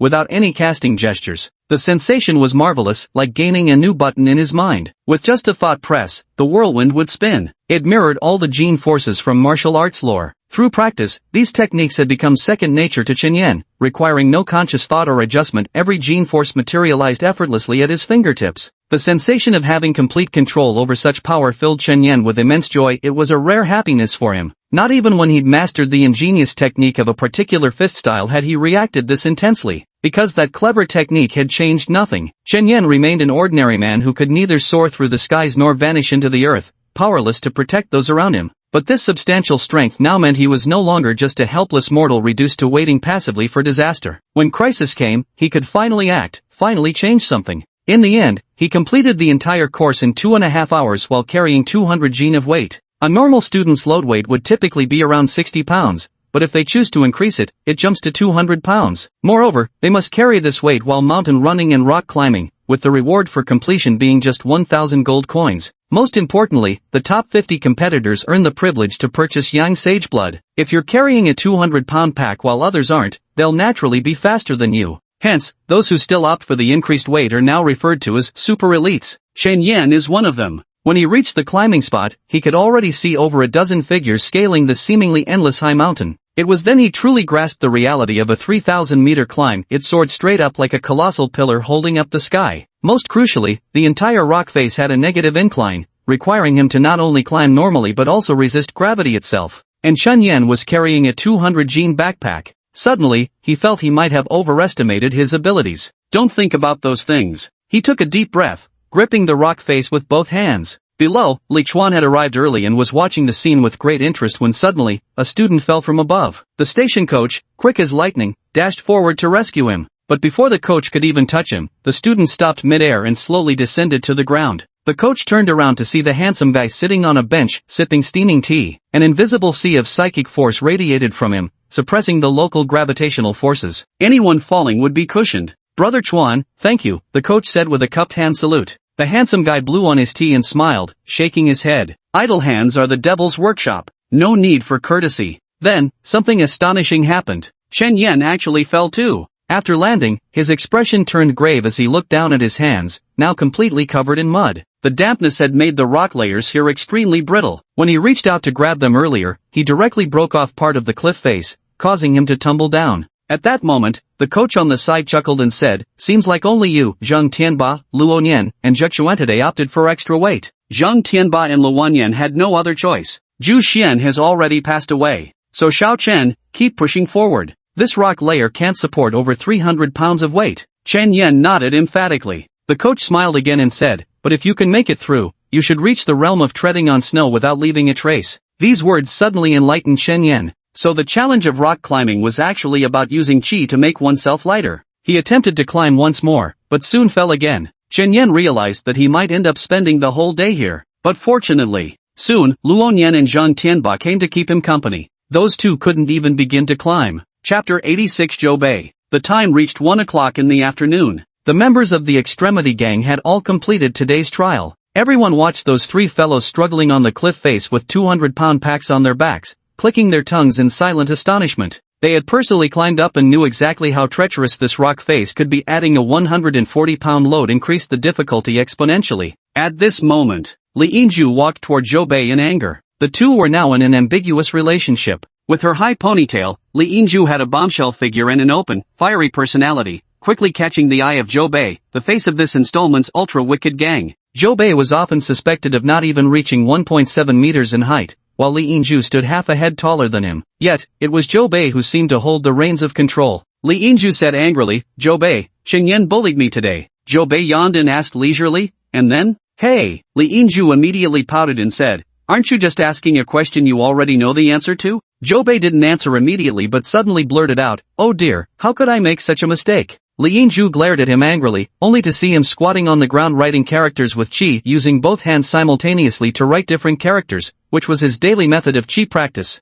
"Were you even listening to me at all?" Zhou Bei remained unhurried as usual. Heard you. Want me to help you save face?" "Of course." Li Yingzhu tossed her long hair proudly. "Help me get revenge, and we can talk about anything afterward." Zhou Bei let out a light chuckle before asking, "So how much commission are you planning to pay me?" Li Yingzhu froze, wondering if she'd misheard. Her face turned cold as she said, "Didn't you hear what I just said? Must I really repeat myself?" As she spoke, Li Yingzhu deliberately affected a coy manner. Indeed, Zhou Bei had heard, "Help me save face now, and everything will be negotiable later." But such words held no appeal for him. He was the only human assassin in the secular world with a flawless record, having begun missions at a very tender age. As a shadow who trampled upon the law, he knew all too well that the key to making a target vanish without a trace lay in precise control over every variable. He loved precision and despised ambiguity. A single wrongly written character would make him curse violently. How much more loathsome then was Li Yingzhu's vague promise that everything could be discussed later. The only truly precise things in this world were numbers, or money. Therefore, to get him to do something, you needed to offer precise monetary amounts rather than vague promises. This was also why Zhou Bei always held the upper hand in their relationship. Emotions are the most ambiguous things in the world. Zhou Bei didn't have much emotion. He said with a smile, "Next time if you want me to help, give me a clear task objective and a deposit." Li Yingzhu looked at Zhou Bei's smiling tiger demeanor, her heart filled with irritation. She could never have been interested in a man who wasn't even 170 centimeters tall, but if that man was not only powerful but also mysterious, and completely beyond her control, then she would be very interested indeed. "I want Chen Yan dead." "Zhou Bei, you know that's impossible. I want Chen Yan humiliated in public." "What exactly counts as public humiliation? Be more specific." Li Yingzhu took a deep breath, thought for a few seconds, and said, "Anyway, I want Chen Yan to suffer. I want to see him lose face right in front of me." "Alright, I think I get what you mean." Then he raised a finger, 10,000 yuan, 5,000 up front as a deposit. Poof! Li Yingzhu snorted coldly and directly transferred 10,000 to Zhou Bei. Zhou Bei then beckoned Li Yingzhu, signaling for her to follow him.